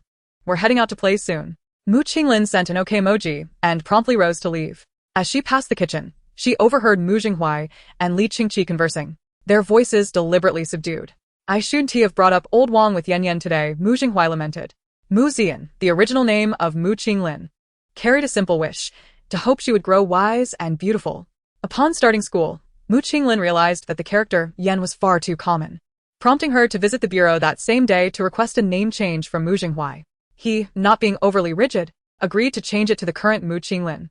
However, in ancestral rites or privately, he still habitually referred to her as Yan Yan, the former for respect, the latter for familiarity. Li Qingqi reassured Mu Jinghuai as he took the clean bowl from him, saying, "No worries. I noticed Yan Yan hasn't reacted much. She's probably let it go." To which Mu Jinghuai responded, "Letting go isn't that simple. She has such a promising future." Mu Qinglin heard Mu Jinghuai exhale a heavy sigh. As a senior engineer and an authority in applied optics, he had never sighed like this even when faced with the most challenging professional dilemmas, yet here he was, treading lightly, regretting every word spoken for her sake. Mu Qinglin felt her insides quiver, guilt intertwining with long-buried memories, quietly peeling away her breath. When Mu Zipei was summoned by Wang Yang's mother for snacks, she instinctively wanted to call out to Mu Qinglin as sister, but was silenced by a gentle gesture from her. Mu Zipei quickly nodded and tiptoed over, whispering, "What's wrong?" Mu Qinglin responded in a hushed tone, "I'm about to sneak away." "Sneak away where?" "I want to go too. To the office. Want to join?" "No. It's so dull. No one else talking, nothing to do." Mu Qinglin shrugged, indicating her helplessness. Mu Zipei reluctantly stepped aside, allowing Mu Qinglin to depart alone. As she briskly walked to the car, Mu Qinglin suddenly realized she had forgotten her car keys. She lingered by the car for a moment before turning to take the subway. The train took a circuitous route, and it took Mu Qinglin nearly an hour to reach Hongmen Alley. On the first day of the new year, Hongmen Alley woke up surprisingly early. As Mu Qinglin walked in, the air was filled with joyous sounds, suddenly turning into pained exclamations. Yang Ling was chasing after Tang Yuanzhou, wielding a mop with unrestrained vigor. Not treating him like an outsider, the pain caused him to curse involuntarily. The more he cursed, the harder Yang Ling struck, creating a chaotic scene that turned the festive day into a comedic uproar. Where was Zhou Yi? Mu Qinglin scanned the area and finally fixed her gaze at the entrance. Nearly forgotten, someone had transformed into a little monkey. She tiptoed closer and saw Zhou, the little monkey, perched on a low threshold, munching on a banana, joyfully shaking her shoulders like a sieve. Her fluffy tail was carelessly tossed outside, curving back slightly.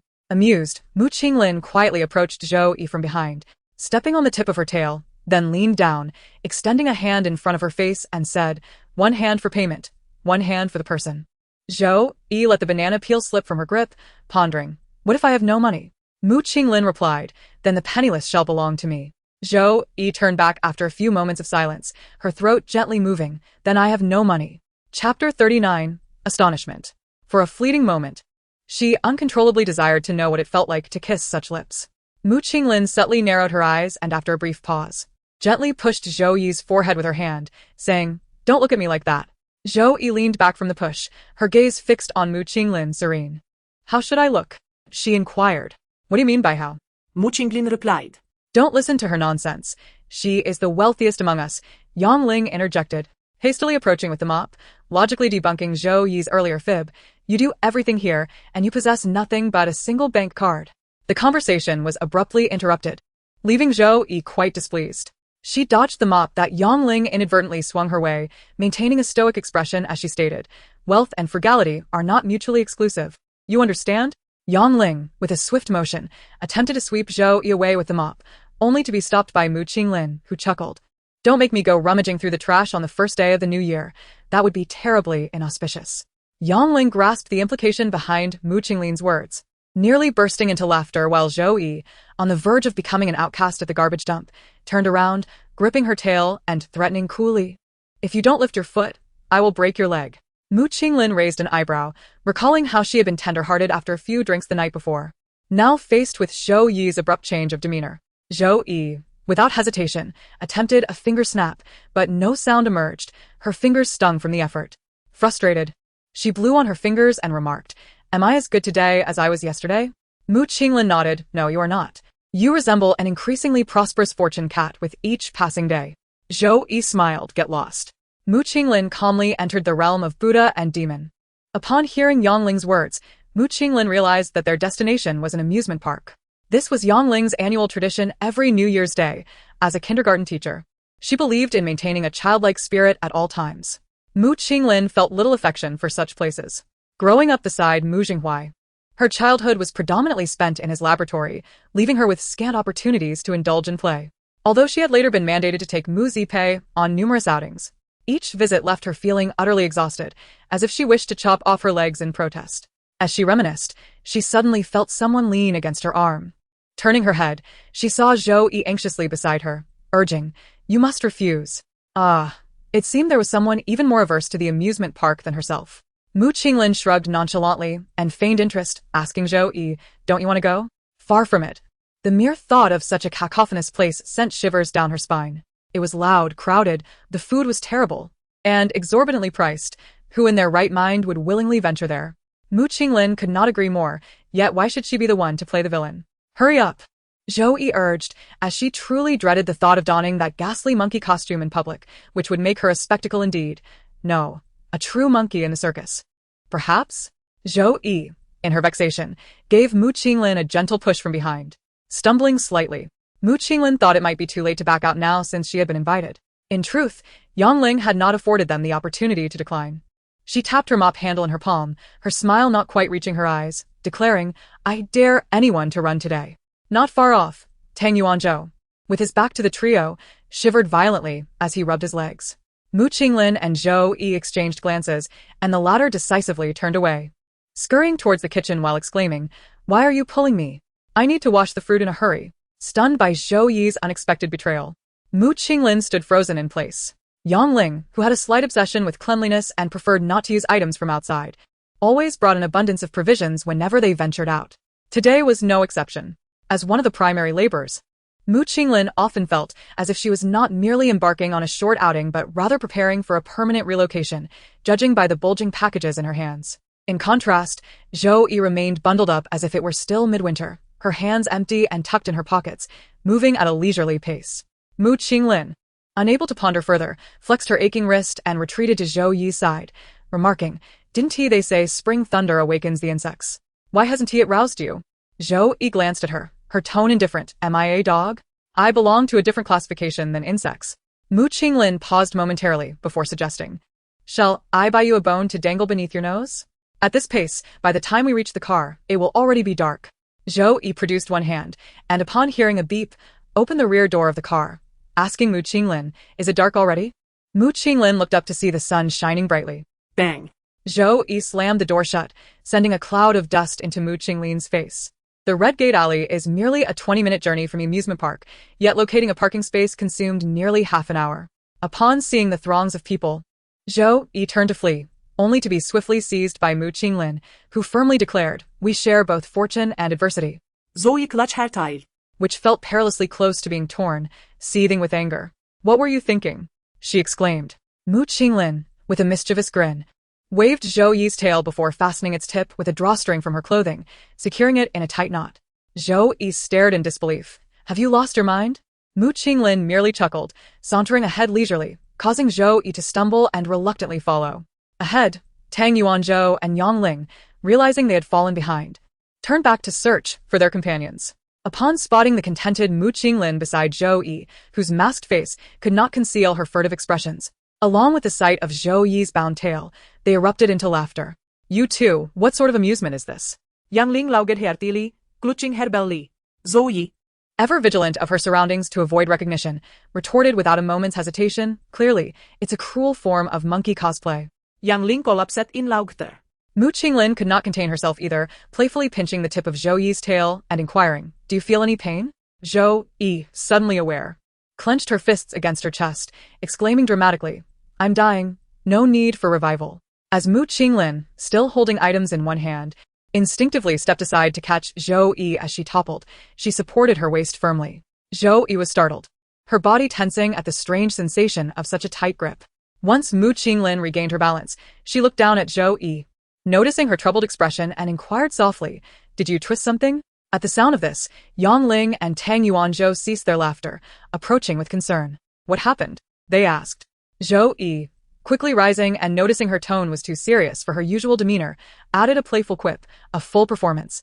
Or, how could I expect you to pay?" She extended her hands, demanding money. Yang Ling and Tang Yuanzhou turned to leave, but as they approached Mu Qinglin, Zhou Yi froze, retracting her hands silently. Mu Qinglin paused, smiling as she asked, "Why not ask me?" Zhou Yi turned away, "You wouldn't give it." "Why should I humiliate myself?" Mu Qinglin replied, "How would you know unless you try?"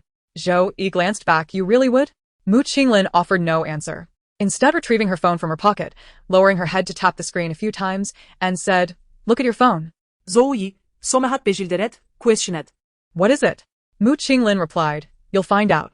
Zhou Yi quickly pulled out her phone, discovering that Mu Qinglin had transferred 1,000 yuan to her via WeChat. "A New Year's red envelope," Mu Qinglin remarked, and then passed by Zhou Yi, moving ahead. Zhou Yi was reluctantly pulled forward by the still-tied tail, compelled to follow. Yet her thoughts lingered on the transfer message from Mu Qinglin. This was the first New Year's red envelope she received after the passing of her parents. Surely, it would not be the last. Zhou Yi quietly gazed for a moment at the illuminated profile of Mu Qinglin, then lowered her head to accept the money. Yang Ling's activities were all child-centric, sparking no interest in Zhou Yi.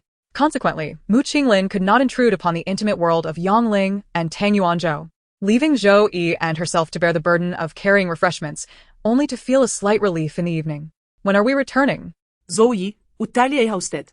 Inquired of Yang Ling. Yang Ling, engrossed in a selfie with Tang Yuanzhou, replied without turning, "After the fireworks." "What time?" 8 o'clock. "Do we have to wait over an hour?" Zhou Yi exclaimed in despair. Yang Ling freed a hand and pointed ahead. "You go ahead and secure a spot." Zhou Yi dashed off. Seated on a seldom-used toilet in the public restroom, the clock ticked towards 7:50. This is it. Teacher Yang awaited this moment all year, to share it with the children. If she missed it today, Zhou Yi feared she might unleash her ire upon returning home. Zhou Yi rushed out, only to find the nearest fireworks viewing spot brimming with people, leaving her in a state of frantic anxiety. Just as she contemplated whether to force her way in, her phone vibrated twice. Concerned it was Yang Ling, she promptly checked the screen. To her surprise, it was Mu Qinglin. Image. "Come here." "What does this mean?" Zhou Yi opened the image, revealing a clear location map captured from Mu Qinglin's perspective. Following the direction indicated, she quickly spotted Mu Qinglin, who was waving at her. With her advantageous height and refined fashion sense, she seemed to radiate light among the crowd of immature couples. All right, Zhou Yi conceded, she was indeed very attractive. Her long, flowing hair exuded charm, softening the striking features that time had validated. When she smiled, warmth flickered in her dark pupils, rendering any remaining distance negligible. Rather, the subtle contradictions made her all the more captivating. Zhou Yi felt that Mu Qinglin stood out conspicuously amidst the throng, yet she could not help but steal glances. It was not until her phone vibrated incessantly that she averted her gaze. Was it worth a call over a mere 10 meters? Zhou Yi pressed to answer. "What is it?" Mu Qinglin replied, "Yang Ling and Tang Yuanzhou have found a spot. Come over here." "I won't go." The words instinctively sprang to Zhou Yi's mind. As she lifted her eyes, she noticed Mu Qinglin stumble slightly as she was jostled by the crowd. Zhou Yi abruptly hung up the call and hurried towards her. Mu Qinglin, amidst the throng, spoke to Zhou Yi from across the sea of people. Zhou Yi felt as though she had become a mere pastry, easily molded by the touch of others, her steps uncertain and directionless. Upon hearing Mu Qinglin's voice, she instinctively extended her hand, which was firmly grasped by her. In that fleeting moment, the fate of the Daoi figure seemed to be transformed. With every step she took, support was offered from beside her, and the path ahead became unmistakably clear. Lifting her gaze, she was met with Mu Qinglin's radiant smile. Thankfully, she had caught up. As her words faded, brilliant fireworks illuminated half the sky, and the cascading sparks drew near, causing Zhou Yi to instinctively retract her neck. Her gaze fell upon a young couple lost in an impassioned kiss, and her movements abruptly froze. Their tongues danced together, their lips meeting in a tender embrace, the proximity rendering them seemingly insatiable for closeness. The fervent emotions stirred by the rosy atmosphere spread outward, saturating the crowded air. Zhou Yi suddenly felt a rush of warmth. The restlessness was an imposition of her own body, and no matter how cool the evening breeze, it could not alleviate it. She was compelled to divert her gaze elsewhere. As her eyes swept across Mu Qinglin's lips, her breath momentarily caught. She seemed to uncover a secret.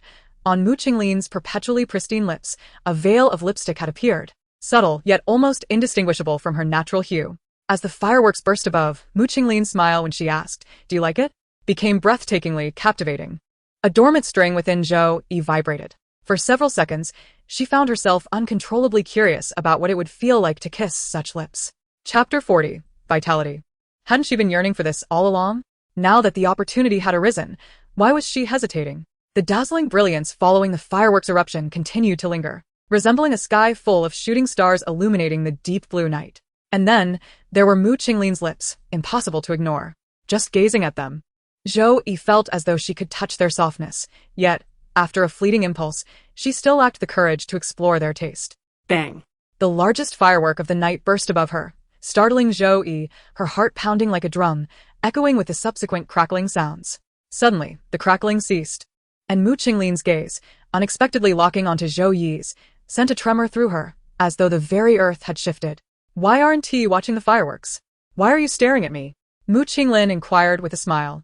Zhou Yi hurriedly averted her eyes, watching the throngs of people pass by her. Once the crowded air finally cleared, she lightly pressed her lips together and muttered, "Who knows? Then shall I have them take you away? And you can ask along the way?" Mu Qinglin leaned closer to Zhou Yi, fingers gently curling as if to capture her. At such close proximity, Zhou Yi need not raise her gaze to observe the curve of Mu Qinglin's lips, moist and full, thin yet alluring, with clean and precise edges. More natural and refined than any artwork. Especially when she smiled, the slight upward arc exuded a soft charm, seemingly designed to ensnare one's soul. The heartbeat of Zhou Yi thumped restlessly against her chest, her throat dry and heated. Unconsciously, she made a swallowing motion, opening her eyes to remark, "Who is being childish?" Yongling, who had easily approached after the crowd dispersed, casually inquired. Zhou Yi immediately turned her head to point at Mu Qinglin, stating unequivocally, "Her." Mu Qinglin merely smiled. Her gaze gliding past Zhou Yi's throat. "Do you truly believe I would trust you?" Yongling replied with a smile. Upon finishing her sentence, she suddenly fixed her eyes on Zhou Yi, asking curiously, "Did you just shout?" Zhou Yi, bewildered, responded, "Shout what?" Yongling mimicked, pinching her throat to demonstrate. "With a throat this dry, you're nearly mute." Zhou Yi's expression froze as her eyes darted towards the corner. Fleetingly brushing past a slender figure, she vehemently declared, "Who shouted? I'm not that bored. I can attest, Teacher Jiu was as quiet as a chicken the entire time." Mu Qinglin chimed in from the side. Zhou Yi felt a pang of guilt upon hearing her voice. As Yongling pressed, "Then what's up with your throat?" Zhou Yi hurriedly interjected, "I haven't had a drop of water since this afternoon. How can my throat be any better?" Yongling responded, "Oh, I thought you were a camel." Zhou Yi, exasperated, leaned over to glance into Yongling's bag, asking, "Is there any water left?"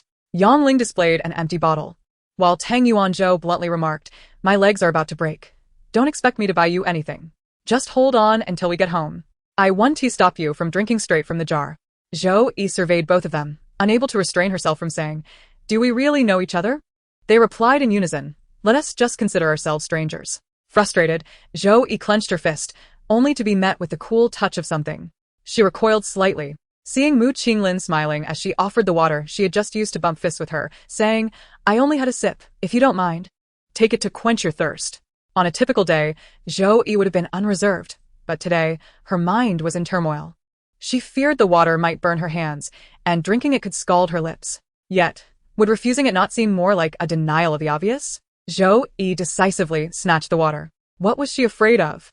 It was merely a few extra glances at Mu Qinglin's lips, as if no one else had experienced the same. Since Nuwa placed the mouth so prominently on the human form at creation, it signified that it was not something to be shrouded in secrecy. If everyone could see it, why could she not? At most, her gaze would not be entirely innocent, but that was the extent of it. They were both women. Even if they were open and honest, nothing peculiar would transpire.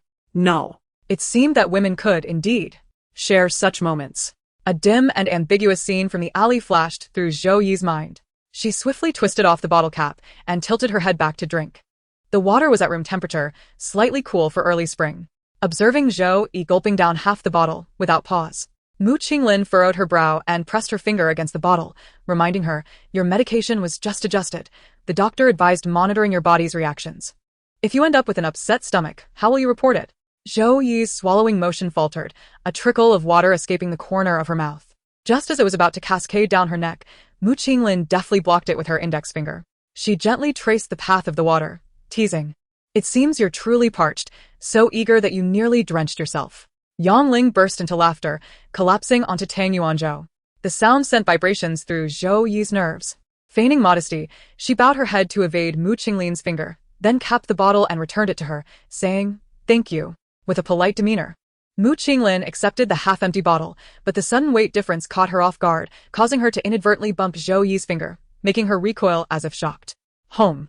Home. After a day of walking, I'm utterly exhausted, Yang Ling remarked, glancing at the time. Zhou Yi quickly sidled up beside her, teasing at your age. You should be settling into a life of leisure at home. Refrain from exhausting yourself unnecessarily. Hey, if I don't provoke you for a day, you can't resist causing trouble. Can you? Don't run away. The two playfully chased each other into the distance. Tang Yuanzhou called out to Mu Qinglin, let us go. Mu Qinglin playfully dried her damp fingers, responding with a smile, all right. By the vehicle, Yang Ling and Zhou Yi temporarily ceased their banter. As Tang Yuanzhou approached and unlocked the door, Zhou Yi promptly leapt into the passenger seat, inciting Yang Ling's ire as she pointed a finger at her, reprimanding her for her lack of loyalty. Zhou Yi, from behind the glass, stuck out her tongue in a cheeky manner. Have you no shame? Daring to sit in any seat? Tang Yuanzhou chided with a laugh. Zhou Yi reclined comfortably in her seat, her hands folded over her abdomen, and said, do you think I relish sitting next to you? It's merely because the rear seats don't recline, and my long legs are in dire need of rest. I can't say I noticed how long your legs are. Your height speaks for itself, Yang Ling retorted from the back seat. Zhou Yi, struck by the remark, closed her eyes and turned her head, retreating from the conversation. The return journey found everyone somewhat fatigued, and a slight gloom enveloped the atmosphere within the vehicle. Tang Yuanzhou forced himself to maintain focus on the road, while Yang Ling and Mu Qinglin engaged in light chatter in the back. What date do you return to work? Yang Ling inquired. Leaning against her seat, Mu Qinglin replied, her long legs crossed. During the holiday, we don't have a break. Fortunately, I'll get to rest until the 6th day of the new year. That's good. You'll have a few extra days to relax, Yang Ling noted. What are your plans for the remaining days? Would you be interested in hiking together? I do have plans, but they conflict with other commitments, Mu Qinglin replied. Do you have an appointment? Yang Ling asked eagerly, her voice rising and causing a sleepy figure in the front to stir slightly. Mu Qinglin glanced over for a moment, her tone calm as she said, no, I'm heading to the southwest. Going again? Dan Juanzhou Interjet? Don't you visit there every year? Yes, if I have the time. Indeed. I sense that you were quite familiar with that place, even knowing where the little paths are. Business trip? Tang Yuanzhou queried. Mu Qinglin paused briefly, her fingers absently tracing her knuckles. Personal matters. To see someone. Who is it? A man or a woman? Yang Ling's penchant for gossip had become quite pronounced. Mu Qinglin curled her fingers gently, lightly grasping her index finger, and said women. At that moment, a leg from someone in the front row abruptly retracted. The vehicle halted at the location designated by Mu Qinglin. Tang Yuanzhou engaged the handbrake and glanced outside, inquiring, is this far from your home? Mu Qinglin picked up her phone from the side and replied, not far, just a turn away. All right, then I-1T drive further. Perhaps we can venture out together another time. Sounds good. Mu Qinglin opened the car door and stepped out. She did not leave immediately. Instead, she lingered by the roadside, bidding farewell to Yang Ling while waiting for Tang Yuanzhou to navigate the route to Hongmen Alley. Shortly, Tang Yuanzhou made a U-turn and departed. Yang Ling leaned against the car door, waving at Mu Qinglin. Zhou Yi, seated in the passenger seat, remained still. Before long, the car came to a stop outside Hongmen Alley. Yang Ling playfully tapped Zhou Yi on the head from behind, urging her, wake up. Zhou Yi remained in her slouched position, extending a hand to fumble for the seatbelt buckle, feebly stating, I'm not asleep. Yang Ling, surprised, remarked, I thought you had fallen into a deep slumber since you were so quiet the entire way. Zhou Yi shifted her body, rubbed her face, which was overheated from the air conditioning, and replied, Oh, I'm fine. Watching her walk away, Yongling curiously asked Tang Yuanzhou, "What's wrong with her?"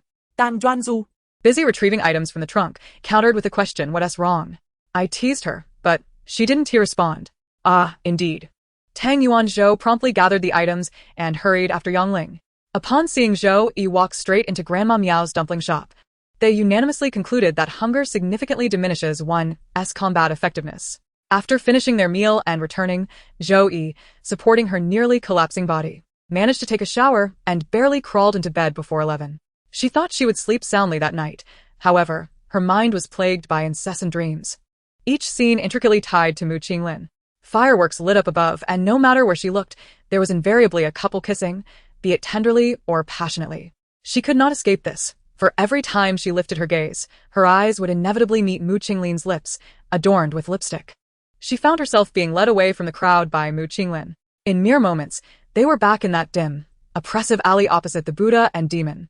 Leaning against the damp, cold, old brick wall, Mu Qinglin, with a slightly bent leg, smiled at her and asked, "Do you want to kiss me?" Zhou Yi's throat felt light, yet no matter how hard she tried, she could not utter a sound. This was interpreted as acquiescence. She watched as Mu Qinglin raised a hand, slender and well-shaped. Her fingers, imbued with the chill of the night, glided along Zhou Yi's neck, traced her lips, moved past her earlobe, and gently pressed at the back of her head. The distance between them gradually diminished with Mu Qinglin's movements. At the moment their lips met, Zhou Yi trembled uncontrollably, yet her rationality was ensnared by the unfamiliar thrill, compelling her to desire more. She tentatively parted her lips, her tongue brushing against Mu Qinglin's. And before she could savor the sensation, she was abruptly engulfed by Mu Qinglin's fervent kiss. A palpable sense of pressure swiftly unfurled within her mouth, heavy and forceful. Zhou Yi's breaths began to labor, her chest feeling as if it might burst. She yearned to escape, but barely a few inches away. Her waist was firmly grasped by Mu Qinglin, who chuckled lightly, a restrained yet profound sound, and said, "Haven't you been longing for this? Now that your wish has been granted, why do you shy away?" Zhou Yi was jolted awake. The blanket lay in disarray beside her. Her nightgown hiked up above her waist, revealing a delicate expanse of skin, glistening with a hint of moisture, tinged with an alluring blush. In a flurry, Zhou Yi pulled down her nightgown and dashed into the bathroom, splashing cold water on her face incessantly. It wasn't until her hands grew numb from the chill that she finally ceased. She braced herself against the sink, gasping as she lifted her gaze. The reflection in the mirror revealed a face still flushed with vivid color. Chapter 41. The Disparity. Inadvertently wounding her counterpart by 800, she felt as though she had suffered a loss of 80,000 herself, her heart racing and tightening in panic. When Zhou Yi finally composed herself and descended the stairs, Yongling was arranging food on the dining table. Noticing Zhou Yi's damp hair ends, Yongling reached out to touch them, uncertainly inquiring, "Did you wash your hair?" Zhou Yi paused mid-motion while pulling out a chair. The warmth that had just begun to dissipate was now threatening to return. She did not raise her eyes, simply seated herself and bit into a bun, her voice muffled as she replied, "It was part of my shower." "Why would you shower so early in the morning?" Yongling sat down across from Zhou Yi, admonishing her. "Mu Qinglin mentioned your follow-up appointment went well, urging you to take care. If you catch a cold, it would all be for naught." Zhou Yi felt her composure falter. Hearing the name Mu Qinglin now overwhelmed her, but as the saying goes, Murphy's Law, though belated, would still arrive. As Tang Yuanzhou approached, he asked, "Mu Qinglin is leaving today. Aren't you going to see her off?" Zhou Yi's lips moved slightly as memories of Mu Qinglin's words from the night before surfaced. She was headed southwest to meet someone, a woman, traveling a long distance during the new year. Zhou Yi took a large bite of her bun and replied, "I'm not going." Tang Yuanzhou looked up, incredulous. "Have you lost your mind?" Zhou Yi responded nonchalantly, "I did, for that dog of a boyfriend who brought me fortune." Hey. Tang Yuanzhou laughed in exasperation. "What's wrong with you?" "Nothing's wrong," Zhou Yi replied, her gaze lowered, her tone flat. "She will return. What's the point of sending her off? I have books to read and illustrations to complete. I can't waste time at the airport." Tang Yuanzhou paused mid-bite, his expression suddenly serious. "Xiao Ju, your words are rather excessive. Mu Qinglin cares about you, making the effort to run around. Even Ming Kai and Xiao He, who are unrelated to this, would say thank you. If you choose not to send her off, must you prioritize your illustrations over her?" Dan Zhuanzu. Yongling kicked him sharply under the table. "You know very well what kind of temperament she has. Do you really need to speak so pointedly? Besides, once the new year is over, it's time for the college entrance examination. The schedule is indeed tight. Is it wrong for her to be diligent?" After a prolonged period in the realm of Buddhist and demonic affairs, it was the first time Zhou Yi witnessed a genuine quarrel between Yang Ling and Tang Yuanzhou. She stood frozen for a moment, suddenly realizing her previous remarks were thoughtless. Hastily, she stepped forward to mediate, exclaiming, "Please do not be upset.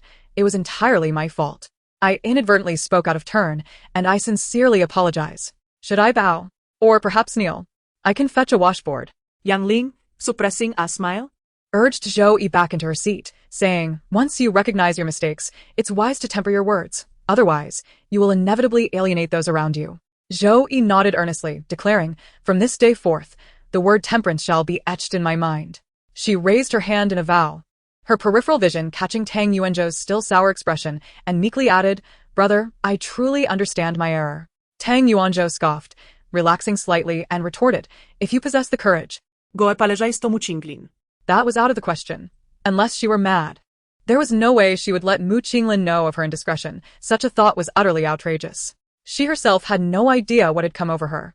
With a heavy sigh, Zhou Yi found herself unable to continue eating her bun. "Have you completed all the illustrations you could on your end? We need to ensure Xiao Jiao can concentrate on her studies," Yang Ling suddenly recalled. Tang Yuanzhou nodded, saying, "I'll have Xiao He prepare a schedule shortly. We need to keep that half-length piece due at the end of the month. I can squeeze in some time to finish it in the coming days." "That sounds good." Zhou Yi replied casually. Tang Yuanzhou shot her a glance. "You can find time for the illustrations, but not for Mu Qinglin? Here we go again."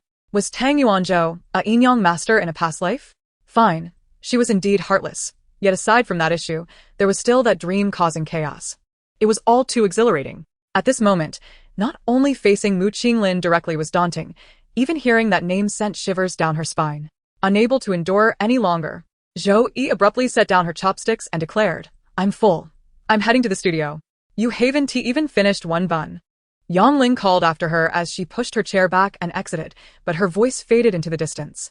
Zhou Yi thought she might truly lose her life if she did not escape, but to her surprise, upon rounding the corner, she found Mu Qinglin standing at the entrance, keys and phone in hand, seemingly oblivious to the passage of time.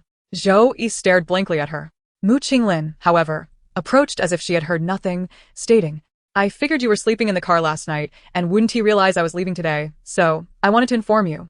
I will be away for a few days and cannot accompany you for your follow-up appointment. However, I have already arranged everything there. You can go in directly without waiting." As Mu Qinglin finished speaking, a gust of cold wind swept through the doorway. Zhou Yi looked up to see Xiao He shaking off raindrops from her clothes as she entered. "In this season, a sudden rain returns us to winter," Xiao He remarked.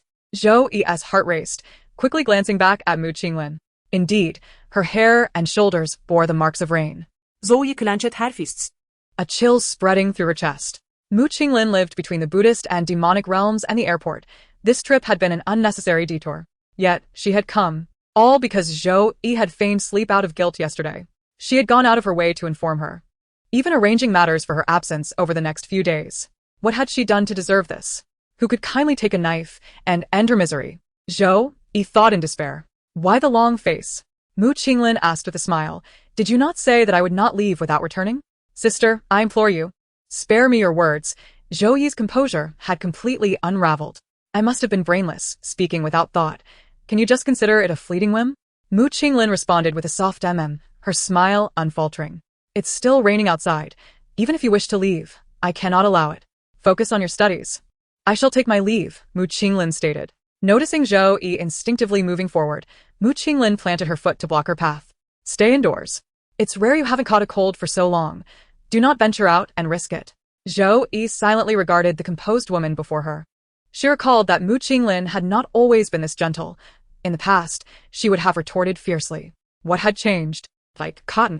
Zhou Yi had pierced her with a metaphorical knife, yet Mu Qinglin remained intricately observant of every detail. To contend with such a Mu Qinglin felt less gratifying than a direct confrontation. It was all internal turmoil. Moreover, one careless misstep could wound the other severely, while she felt as if she had lost immeasurably more, her heart racing uncontrollably. "I am leaving." Mu Qinglin raised her hand slightly. Zhou Yi's lips moved, yet she refrained from uttering anything further, simply responding with a quiet After watching Mu Qinglin depart, Zhou Yi stood frozen for an extended moment. Her mind raced through the myriad scenes of their acquaintance, sharp exchanges, one-sided defeats, and moments of triumph that left Mu Qinglin speechless. Although seemingly chaotic, there was a discernible progression. Ultimately, Zhou Yi sensed a direction in her heart, albeit one that felt too strange for her to grasp, prompting her to instinctively evade it. Thus, the more she resisted, the more chaotic her thoughts became, and certain feelings began to surface. In a fleeting moment of clarity, Zhou Yi shouted, Impossible. "What is impossible?" Tang Yuanzhou inquired from behind. Zhou Yi snapped back to reality, swiftly suppressing her jumbled thoughts as she turned to walk into the store. Tang Yuanzhou called out to her, "Isn't the day after tomorrow your parents' memorial?" Zhou Yi halted. Her back to him, and replied, "Yes. Will you be returning this year?" "If so, I will not return," Zhou Yi interrupted, Tang Juanzhu hesita. choosing not to voice his thoughts. For the remainder of the day, Zhou Yi faced the blank canvas, failing to produce a single line. That evening, as she closed the shop, she took it upon herself to dispose of all the trash. Initially, she intended to distract herself, but upon stepping into the alley, the dim light, the weathered walls, and familiar scenes instantly resurrected blush-inducing memories. She could even pinpoint the exact brick resting upon Mu Qinglin's shoulder at that time. The cold wind mingled with her erratic breaths, forcing its way into Zhou Yi's chest. She discarded the trash and fled, remaining confined to her studio for the next few days. At long last, after completing her tasks, Zhou Yi was unceremoniously ushered outside by Tang Yuanzhou, armed with a mop, to enjoy the fresh air for an afternoon. That evening, she immersed herself in reading until the break of dawn. After a grueling battle to clear her mind of chaotic thoughts, Zhou Yi was finally ready to indulge in a restful slumber when she received a WeChat message from Mu Qinglin, "Xiaojiu, come out and play." A 2-day, 1-night escapade. The last revelry before the college entrance examination. Zhou Yi instinctively considered declining the invitation, but paused mid-typing, ultimately deleting her initial response and rephrasing it. "What are the plans?" Mu Qinglin replied almost instantly, "Just bring your friends. You needn't worry about anything else." Zhou Yi inquired, "Where should I bring them?" Mu Qinglin sent her a location. After washing her face, Zhou Yi set out, only to discover upon arrival that it was a family compound belonging to a research institute. Mu Qinglin perched atop an ostentatious suitcase large enough to accommodate a cow, engrossed in her phone, while Wang Yang stood nearby, radiating contentment. Spotting Zhou Yi. Wang Yang immediately waved, "Over here, Zhou Yi." Mu Qinglin looked up at the sound. "Xiaojiu, Happy New Year." "Happy New Year," Zhou Yi replied, huddling her shoulders against the cold wind. She casually glanced around the compound and asked, "Do you live here?" Mu Qinglin affirmed, "Yes, my father works at the 6th Institute." Wang Xiaoyang's parents do too, as do Su Qi and Wang Susu. Several of our classmates are children of the 6th Institute. Wang Yang interjected, "My parents are just ordinary workers, but Pepe's father is a senior researcher, an expert in applied optics ranked among the top 10 in the nation, and holds a considerable administrative position as a deputy director." Mu Qinglin shot him a reproachful glare. "Can you keep it low-key?" I understand, Wang Yang replied. Zhou Yi remained silent, her gaze fixed on the tree-lined path directly opposite the entrance of the compound. When she previously called for a designated driver for Mu Qinglin, the address provided only led to the hotel at the intersection. Thus, she had assumed Mu Qinglin's home was a typical residence in the old city, unaware of the superior living conditions. Zhou Yi asked, "What do your parents do?" "I don't think I've ever heard you mention them." Wang Yang, hesitant to provoke Mu Qinglin, sought to make conversation. This question had not been posed to Zhou Yi in quite some time. She was momentarily taken aback by the inquiry. As she regained her composure, it felt as though a long-dormant nerve within her was abruptly jolted awake. "Ordinary people," Zhou Yi replied. "Just the same, all ordinary people." Wang Yang nodded and pressed on. "Do they also work in jumping?" Zhou Yi responded, "No, they passed away 2 years ago." "Passed away?" Wang Yang exclaimed, startled. Mu Qinglin was equally taken aback. In exasperation, she kicked Wang Yang, scolding, "Why do you talk so much?" Wang Yang quickly apologized, "I am sorry." I was just curious because Zhou Yi was brought to school by Sister Yan Yan on her first day, and she continued to be picked up by her. So, I hadn't seen anyone else. We finished school so late. Where are the parents? Oh, never mind. I won't say anything more. Please don't hit me. Mu Qinglin chased after Wang Yang, who had begun to retreat. Zhou Yi stood by silently, motionless. After tiring of the chase, Mu Qinglin angrily returned to Zhou Yi, saying, "Xiaojiu, Wang Xiaoyang always talks too much. Don't let him get to you." Zhou Yi felt indifferent, yet her curiosity was piqued. Who was Sister Yan Yan? Mu Qinglin chuckled immediately. "She is my sister, Mu Ziyan. Acquaintances refer to her as such." Oh. Today was the first time Zhou Yi had heard that name, and it was also the first time she learned of her formidable father. Children raised in well-educated families inevitably maintain social circles confined to the same echelon. No wonder Xiang remarked that those around Mu Qinglin were quite exceptional. Her social network was predetermined from an early age. The individuals within this circle may not all possess the same abilities as Mu Qinglin, yet they undoubtedly share respectable family backgrounds and societal connections. Respectability. Zhou Yi once had this, but later, it became difficult to articulate. Chapter 42. Certainty. She covered her eyes with the back of her hand. Her voice barely above a whisper. Mu Qinglin, I understand. Their ultimate destination was a renowned guest house nestled at the foot of a mountain.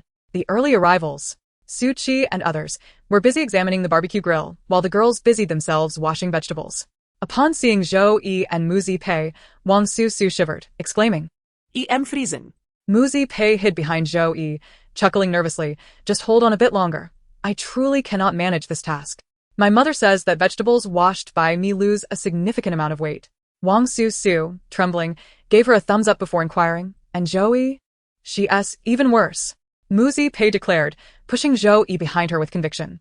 My desk mate's only task today is to wear her scarf properly and sit beside me waiting for food. After Mu Zipei finished speaking, she turned to Zhou Yi with a smile, asking if she was satisfied with the arrangement. Zhou Yi imitated Wang Su, giving her a thumbs up. But upon hearing the follow-up comment, my sister says you're always getting sick and shouldn't touch cold water, her thumb slowly lowered. Why is it that some individuals, though physically absent, possess an even stronger presence? It seemed as though she was everywhere, and everyone had to mention her. Xiao Jiu, you should go sit over there. Mu Zipei pointed in a direction. There's sunlight, it'll be warm. Zhou Yi responded with a brief her hands tucked into her pockets as she walked away. Over an hour later, the barbecue stall officially opened. Mu Zipei slipped through the back door with Wang Yang, bringing several skewers of meat to share with Zhou Yi. Noticing her slumped in her chair like a lonely elder with vacant eyes, Mu Zipei squeezed in beside her, asking, what are you meditating on? Have you grasped the essence of life? Zhou Yi pulled her gaze back from some distant void, responding earnestly almost. Please refer to me as Mystic Jiu. Mu Zipei burst into laughter. Zhou Yi accepted the piece of meat handed to her by Mu Zipei and took a bite. It had been overcooked, a bit tough, and she couldn't spit it out. The pleading look in Mu Zipei's eyes for praise was too blatant. Delicious, Zhou Yi said, suppressing her conscience. After Mu Zipei's satisfaction, she leaned in to nudge Zhou Yi, suddenly becoming bashful. Xiao Jiu, I have a secret to tell you. What secret? Zhou Yi asked.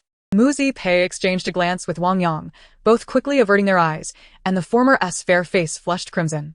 Em dating Wang Xiaoyang. Mu Zipei whispered. Zhou Yi, Zhou Yi abruptly sat up, her gaze darting incredulously between the two individuals. A few moments later, she composed herself and inquired, when did this happen? Oh, just in the past few days.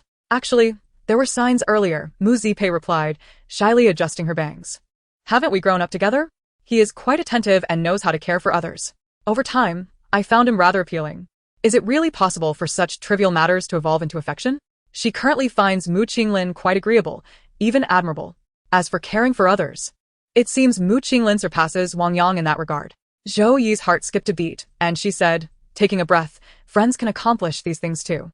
Indeed. Mu Zipei acknowledged, which is why I initially dismissed it. What led you to your conclusion? Zhou Yi pressed. Mu Zipei's words faltered as her cheeks flushed. When he treats me well, I feel a thrill. When he is kind to others, I experience jealousy. Sometimes, an inadvertent intimate gesture can make my heart race. I secretly endeavored to match his academic standing and often wished for his company even. What? Zhou Yi asked. Mu Zipei stole a glance at Zhou Yi. Her face crimson. I want to kiss him. Zhou Yi was taken aback, feeling as if everything fell into place. These sentiments had all transpired within her, directed towards Mu Qinglin. In that fleeting moment, clarity washed over her. There was no evading the truth. She harbored feelings for Mu Qinglin, unknowingly nurturing them. Now, she realized she even dreamt of closeness with her. Yet, she grappled with the reality that she was a woman. And she had not revealed whether connections between women were permissible. Suddenly, Mu Zipei leaned closer, her tone laden with meaning. Do you have someone you wish to kiss as well?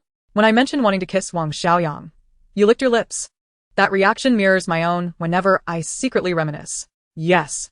Zhou Yi almost blurted out, but upon noticing the resemblance between Mu Zipei and Mu Qinglin, she fell silent. Given Mu Zipei's propensity for chatter, she feared that one casual remark could reach Mu Qinglin's ears, prompting a phone call that would complicate matters. Zhou Yi refrained from speaking. Mu Qinglin dragged out her words, her eyes wide. Oh. Don't be so sarcastic, or I might just tell your sister and expose your feelings for Wang Yang. Zhou Yi tihretenet. Mu Qinglin immediately conceded, no. Xiao Jiu, you're the best. Not at all. Zhou Yi evaded Mu Qinlin's advances, shifting the topic. Has your sister returned yet? It's been 5 days. Aside from her initial message confirming her safety on the day she arrived in the southwest, I haven't heard from her since. I didn't want to pry due to my own guilt, and now it feels as if she's gone missing. Not really. Mu Qinglin sighed suddenly. These past few days, my sister hasn't replied to my WeChat messages, leading me to suspect she might be hiding a boyfriend there. Lost in her own world. Zhou Yi quickly glanced at Mu Qinglin, recalling she had mentioned going to meet a woman. Oh, is that so? Mu Qinglin furrowed her brow in contemplation. Wasn't my sister's academic performance particularly commendable during her high school years? There was an older boy in the courtyard, a year above her, who consistently ranked first and was exceptionally handsome. The two often walked to and from school together or spent time in the library discussing various topics. Over time, rumors began to circulate about their relationship, and when my sister subsequently applied to his university, the whispers intensified, making the conjecture seem all the more plausible. Thus, I had always assumed that my sister's annual visits were to meet this young man. Is he there? Zhou Yi inquired, her fingertips gripping the skewer, slightly pale. Mu Qinglin replied, indeed, he pursued his studies in frozen soil research immediately after graduating from his master's program. His work holds significant implications for national economic development and defense. Zhou Yi nodded absently. Her min delse here. She was rather narrow-minded, showing little interest in the significance of frozen soil research. Her sole curiosity lay in whether Mu Qinglin had deceived her. Unperturbed by Zhou Yi's distraction, Mu Qinglin continued, I actually hold a rather fond regard for this young man. He possesses a gentle temperament, a kind disposition, is talented, handsome, and ambitious, not to mention someone from the same department, thus familiar and compatible. If my sister were to pursue a romantic relationship in the future, I would undoubtedly choose him. Really? Zhou Yi replied, her temper quite irritable. Yang Ling had recently expressed concern that her demeanor might alienate those around her. She had not ranked first either. Nor did she come from a background comparable to Mu Qinglin's. Does your sister like him? Zhou Yi murmured softly. Mu Qinglin pondered for a moment. She must have liked him at some point. Otherwise, why would she not clarify the rumors, especially if they attended the same university? But what about now? If my sister's journey to the southwest is not to find him, then I cannot say.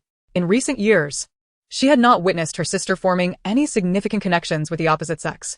But what about same-sex relationships? Zhou Yi interjected, incredulous. How is that possible? Mu Qinglin exclaimed. Nearly dropping her skewer. My sister clearly does not appear to be a lesbian. How can you be so certain? You are not her, Zhou Yi countered. Besides, Fu Xiao has a boyfriend. Right, you probably don't even know who Fu Xiao is, do you? Zhou Yi responded with a faint refraining from revealing that she had indeed met Fu Xiao. Fu Xiao is my sister's close friend, Mu Qinglin continued, bending to retrieve her skewer and brushing it off before leaning against Zhou Yi's chair. They studied the same major in college and shared a dormitory, sleeping head-to-head, inseparable. I recall it was during their sophomore year when their department staged an opera. My sister played a male role while Fu Xiao portrayed a female character. Their interactions were quite intimate, requiring emotional expression akin to that of lovers. If my sister were truly a lesbian, would she not have developed feelings for Fu Xiao? Fu Xiao is exceptionally attractive and was the only person in the entire department to surpass my sister in academics. Although it was a one-time occurrence, often it is one's rivals who understand them best. Is that not a fitting basis for affection? A harmonious state of mutual understanding and encouragement for growth. Yet Mu Qinglin still harbored no feelings. So, she truly does not fancy the same sex? Frustration surged within her. At that moment, from the barbecue stand, Wang Yang called for Mu Qinglin to fetch chicken wings. She cheerfully acknowledged him, leaving Zhou Yi behind as she departed. Zhou Yi sat in her original spot, sluggishly chewing on the cold meat. Suddenly, her phone vibrated. After swallowing the tough morsel, she pulled it out to check. Mu Qinglin had messaged her on WeChat. Who do you want to kiss? Zhou Yi's heart jolted, but in an instant, she masked her emotions and typed back. Instead of discussing your sister's nonsense, it would be better to manage her first. Mu Qinglin replied. Manage her about what? Zhou Yi paused. She was reluctant to betray Mu Qinglin, yet without doing so, how could the conversation progress? A buzzing sound signaled another message from Mu Qinglin. Are you implying she asked dating Wang Yang? Zhou Yi was taken aback, you know? Mu Qinglin responded. Yes. There were hints of that back in middle school. Zhou Yi asked, aren't you going to intervene? Mu Qinglin replied, it doesn't affect her studies, so why should I? How terrifyingly open-minded. Reflecting on her own dismissed concerns regarding post-graduation, Zhou Yi instinctively retorted, "Then why do you care about me?" There was a prolonged silence on the other end before the phone rang unexpectedly. Zhou Yi, without a second thought, hung up. Voice chats required quick reflexes, and it was evident that her current state necessitated careful contemplation. Mu Qinglin texted. Zhou Yi stared at the question mark for a long while, then redialed, her fingers trembling and pressing the wrong button. Mu Qinglin let out a short laugh. "I thought you didn't want to talk to me." It sounded as if she was outside, her voice echoing hollowly, breath faint. Zhou Yi furrowed her brow. "Have you been tired these days?" Mu Qinglin replied, "A bit." "How much longer will you be busy?" "A week or two, depending on the situation." The conversation abruptly halted. Zhou Yi wished to say something to break the awkwardness, but feared losing her restraint once again, so she chose silence. The stillness on Mu Qinglin's end mirrored her own. It grew so quiet that Zhou Yi began to unconsciously discern the rhythm of her breathing when a sudden voice cut through the silence. "Do you really have someone you like?" Mu Qinglin inquired. "Even if I do, I can't tell you," Zhou Yi mumbled, her gaze fixed on the ground, devoid of focus. "What difference does it make, whether there is or isn't?" Mu Qinglin remarked, "It doesn't matter, at your age, you can date." "Is that it?"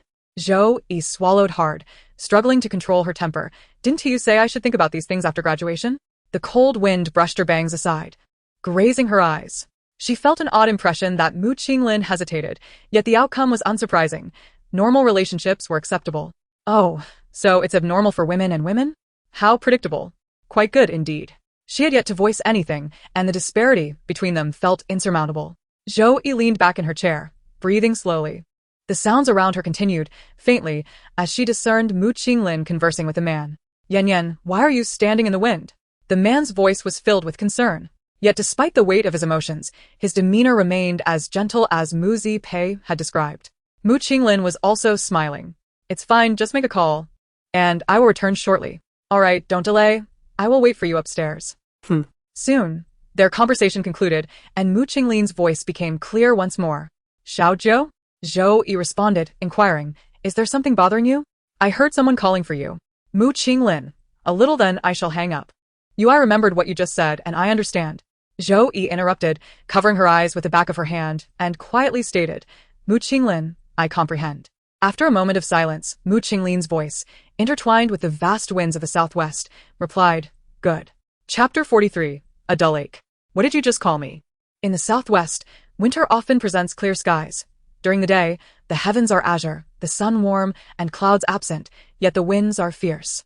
Mu Qinglin stood beneath a tree in merely a sweater, her hair being tossed about by the strong gusts. She attempted to tame her hair with her hand, but to no avail, so she ceased her efforts.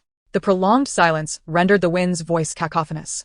Mu Qinglin stepped back, leaning against the tree trunk, her mind replaying Zhou Yi's words. "Mu Qinglin, I understand." It was time to understand. The thoughts were so conspicuous, and the tests lacked any semblance of concealment.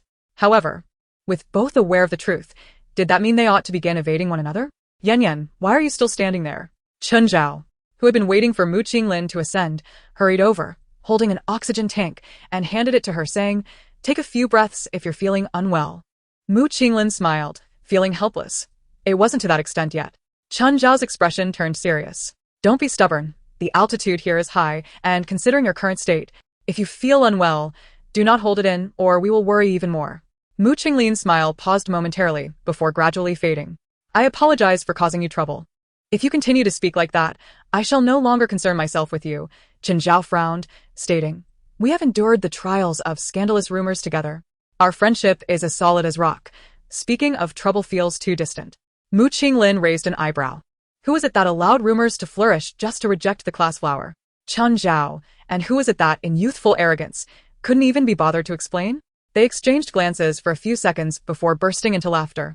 Chun Zhao switched the oxygen tank to his other hand, adopting a brotherly stance. "By the way, what is your current situation?" Mu Qinglin. "What situation?" "Emotions, of course. You are not young anymore. Do not tell me you are still single."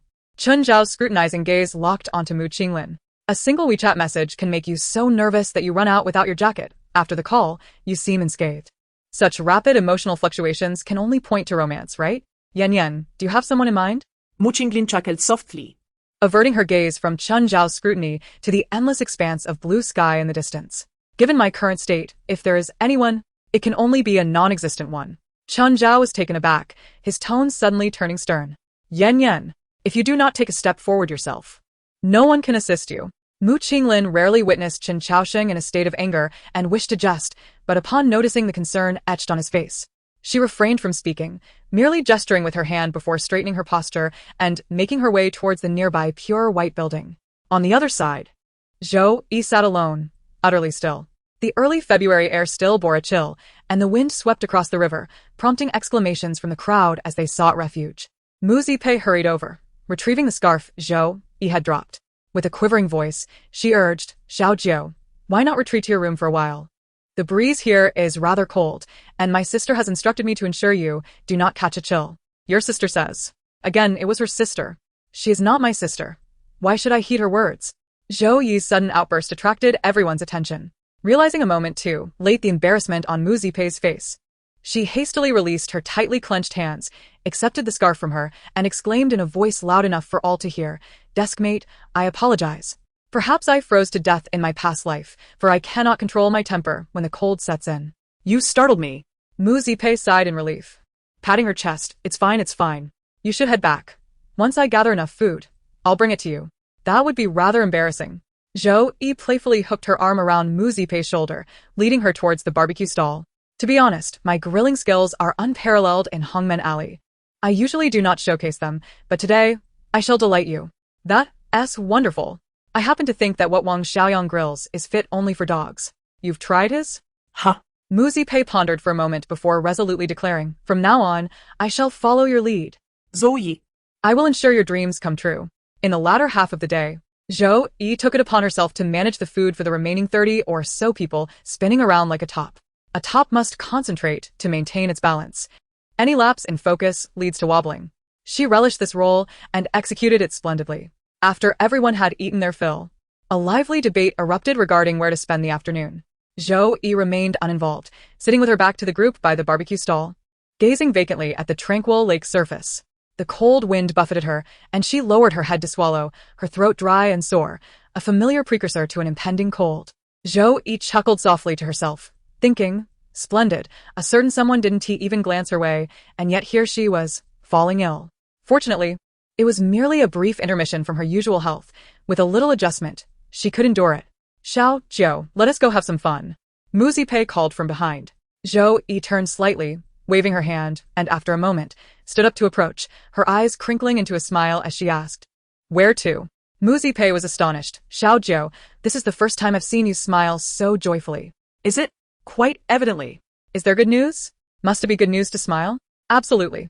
Bad news leaves no room for tears. Then I may be rather unique. In the following half-month, Zhou Yi received no news from Mu Qinglin. It was only after the semester commenced that she learned from Mu Zipei that Mu Qinglin had been delayed by some matters and would not be returning anytime soon. The specifics of the matter were left unspoken by Mu Zipei, and Zhou Yi refrained from inquiring further. Each day, apart from studying and solving problems, she engaged in verbal sparring with her classmates. Zhou Yi had intended to maintain an aloof demeanor until the conclusion of the college entrance examination. Yet the presence of Mu Zipei, the beloved of the group, made it challenging to keep her distance from the others. Of course, among the 40-odd classmates, there were a few exceptions, such as Wang Feifei and Xueqian.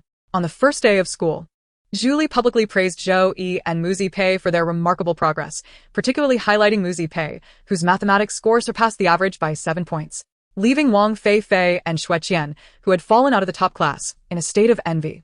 Compounded by the fact that Su Qi had not notified them of the holiday gathering, the two felt discomfort whenever they encountered Mu Zipei, adopting a sarcastic tone.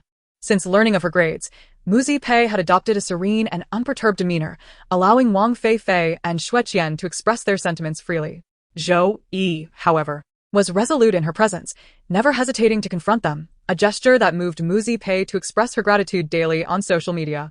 Zhou Yi had perused her posts, though the content itself had not captured her attention. Rather, she scrutinized the reactions from their mutual acquaintances. Notably, Mu Qinglin had never once liked or commented on any of her posts. After that day, it seemed as if she had abruptly vanished from Zhou Yi's life, leaving behind a pristine yet trace-laden absence. As the holiday approached at the end of the month, Zhou Yi completed her exam papers overnight. The following day, With nothing to occupy her time, she sought out Tang Yuanzhou for a small commission, spending the entire day immersed in the art studio. Seeing her dedication, Ming Kai couldn't help but remark on the transformation since last semester. Previously, she had struggled with drawing, yet now she appeared more composed than he. Zhou Yi kept her head down, working swiftly, mindful of the notion that one cannot always rely on the kindness of others. What if one day she inadvertently offended Tang Yuanzhou, leading to her dismissal? Are you truly concerned about that? Ming Kai asked with a laugh. If Tang Yuanzhou were to cast you aside, Mu Qinglin would likely come to your rescue and take you home. Upon hearing Mu Qingling's name, Zhou Yi felt a jolt, causing an unsightly black line to mar her canvas. She hastily used a shortcut to erase it, but when she attempted to continue, she struggled to recall where she had last left off. Do you all believe she treats me well? Zhou Yi invited. It is not merely a belief. It is a fact, came the reply. Such matters are most evident to those who share similar experiences. Ming Kai switched to a softer oil paintbrush, deftly blending natural gradients. When Xiao He saw it work, he was of a similar age, having dropped out of high school, not due to lack of ability, but rather family circumstances that left him more sensitive than most. On New Year's Eve, when you accompanied Mu Qinglin, he, intoxicated, confided in Yuanzhou, lamenting why he had never encountered someone like Mu Qinglin. He mused that had someone been willing to support him during his hardships, perhaps he could have escaped the fate of a dropout. He even suggested that if such a person existed, she would be akin to a sister without blood ties, deserving of his lifelong gratitude. While this sentiment may seem absurd, Ming Kai pondered, was Xiao He truly envious of Mu Qingling's kindness towards Zhou Yi? There is no need for such envy, was the final assertion. Zhou Yi grasped her pen, meticulously sketching lines, realizing that henceforth, she could no longer be oblivious to discernment. What? Ming Kai, unable to catch her words, inquired. Zhou Yi shook her head, retrieving her Bluetooth earphones from the table and inserting them into her ears. In the evening, after Zhou Yi sought confirmation from Tang Yuanzhou, she transmitted the illustration to the gallery. Noticing that time was still ample, she contemplated creating another piece when Xiao He suddenly approached, announcing that someone was looking for her. Zhou Yi, perplexed, wondered who it could be. Given her lack of clientele and friendships, who would seek her out?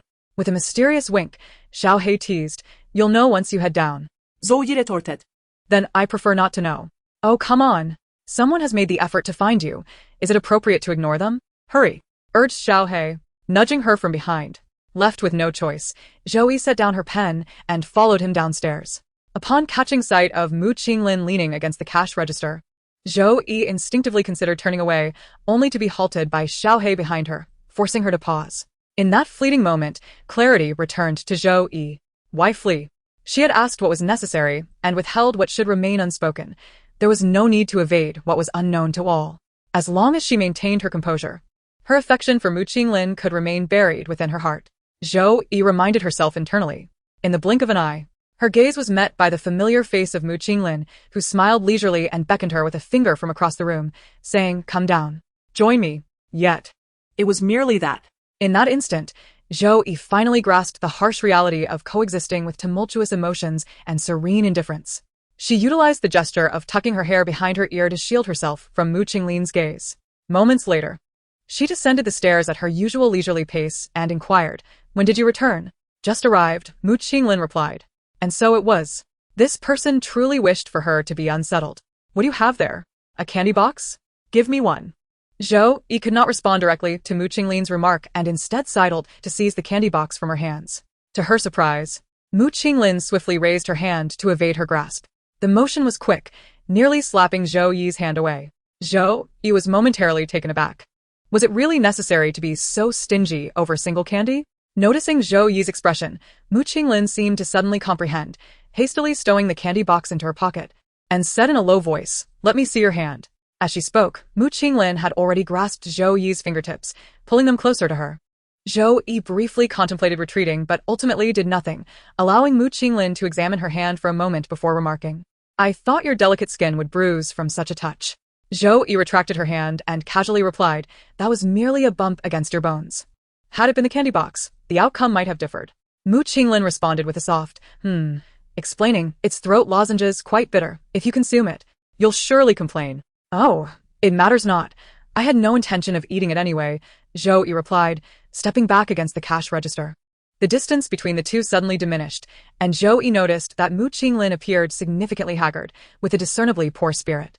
Zhou Yi hesitated, unsure of how to inquire about his whereabouts over the past 20 days. Mu Qinglin's eyes flickered slightly as he smiled and asked, "Why do you ask?" Zhou Yi retorted, "Haven't you looked in the mirror?" Mu Qinglin's gaze lingered on Zhou Yi's face for a moment before he replied, "I have, and it's somewhat unflattering. The environment over there is as it is." Zhou Yi nodded in acknowledgement. Oh. Little Black arrived with a customer to settle the bill, prompting Zhou Yi to straighten up and step aside. Casually, he asked, "Have you finished with matters over there?" Mu Qinglin responded, "Yes." Zhou Yi inquired, "Back to work tomorrow?" Mu Qinglin affirmed, "Yes." "What a hard life," Zhou Yi lamented. "The earth would turn just fine without you." Leaning against the wall, Mu Qinglin smiled. "The earth may continue to spin, but without my work, I would have no income. All right, this May Day, I shall create a model worker certificate for you." "Really?" "With Teacher Zhou's skill, how much would this certificate fetch online?" Zhou Yi similed. "If you dare to post it, I shall turn against you." Mu Qinglin challenged. "Let us see one now. Show me how fierce you can be before I decide." Zhou Yi shot him an annoyed glare, her gaze catching on Mu Qinglin's hand resting against his neck, abruptly halting. "What happened to your hand?" Mu Qinglin lowered his hand, rubbing the back of it with the other. "I bumped it. The bruise will take a few days to fade." Zhou Yi was speechless. "Did you venture out for an expedition?" Mu Qinglin replied, "In a way, yes." Zhou Yi teased, "I trust you. I'd even write my name backward." "Yizo." Mu Qinglin laughed and shook his head. "Zhou Yi sounds much better." "What good is that? It doesn't attract anyone's affection." Zhou Yi halet quietly. Stifling the tumult within her chest, "Did you come here for a specific reason?" "Nothing in particular, just thought I'd drop by to see you," Mu Qinglin replied. Zhou Yi thought to herself, "Drop by? Do you truly think I am oblivious to the route?" "What is there to see?" "Just a nose and 2 eyes." As Zhou Yi walked towards the door, she urged, "You should head back to rest. The evening rush hour is approaching." Mu Qinglin observed Zhou Yi's decisive silhouette for a few seconds before straightening up to follow her. At the entrance, Zhou Yi sheltered herself from the wind and said, "I won't see you off. This dreadful weather is freezing." Mu Qinglin nodded. "All right, you should go inside." As he descended the steps, just a few meters away, Zhou Yi suddenly called out, "Sister." Mu Qinglin halted, an expression of surprise crossing his face as he quickly turned back. After staring at Zhou Yi for a moment, he feigned ignorance and asked, "What did you just call me?" Zhou Yi, with her hands clenched in her pockets and lazily leaning against the doorframe, replied, "Sister, Little Black is jealous of me. Your sister is envious of me. If I don't call you sister, how can I do justice to their heartfelt sentiments?" Mu Qinglin's lips formed a straight line, seemingly on the verge of saying something but ultimately only managed to smile as he followed Zhou Yi's lead. "If you like it, that's all that matters. I'm off now." A pang of emotion struck Zhou Yi's heart, the dull ache spreading in an instant. Who would be so peculiar as to enjoy such a title? It is rather awkward. Nevertheless, it is of no consequence. Though it may feel uncomfortable now, one shall soon become accustomed to it. It will happen swiftly. Chapter 44. Retreat and Advance. Zhou Yi, Look at yourself. You have ultimately succeeded in bringing about your own demise. In the delightful month of March, where gentle breezes caress the face, Zhou Yi inadvertently tethered herself at the threshold of spring with a mere utterance of sister. As a classmate, Mu Qinglin, though oblivious to the circumstances, perhaps embodies the notion that friends walk together for life. Whoever is happy alone is a fool. Her recent days have not been particularly pleasant either.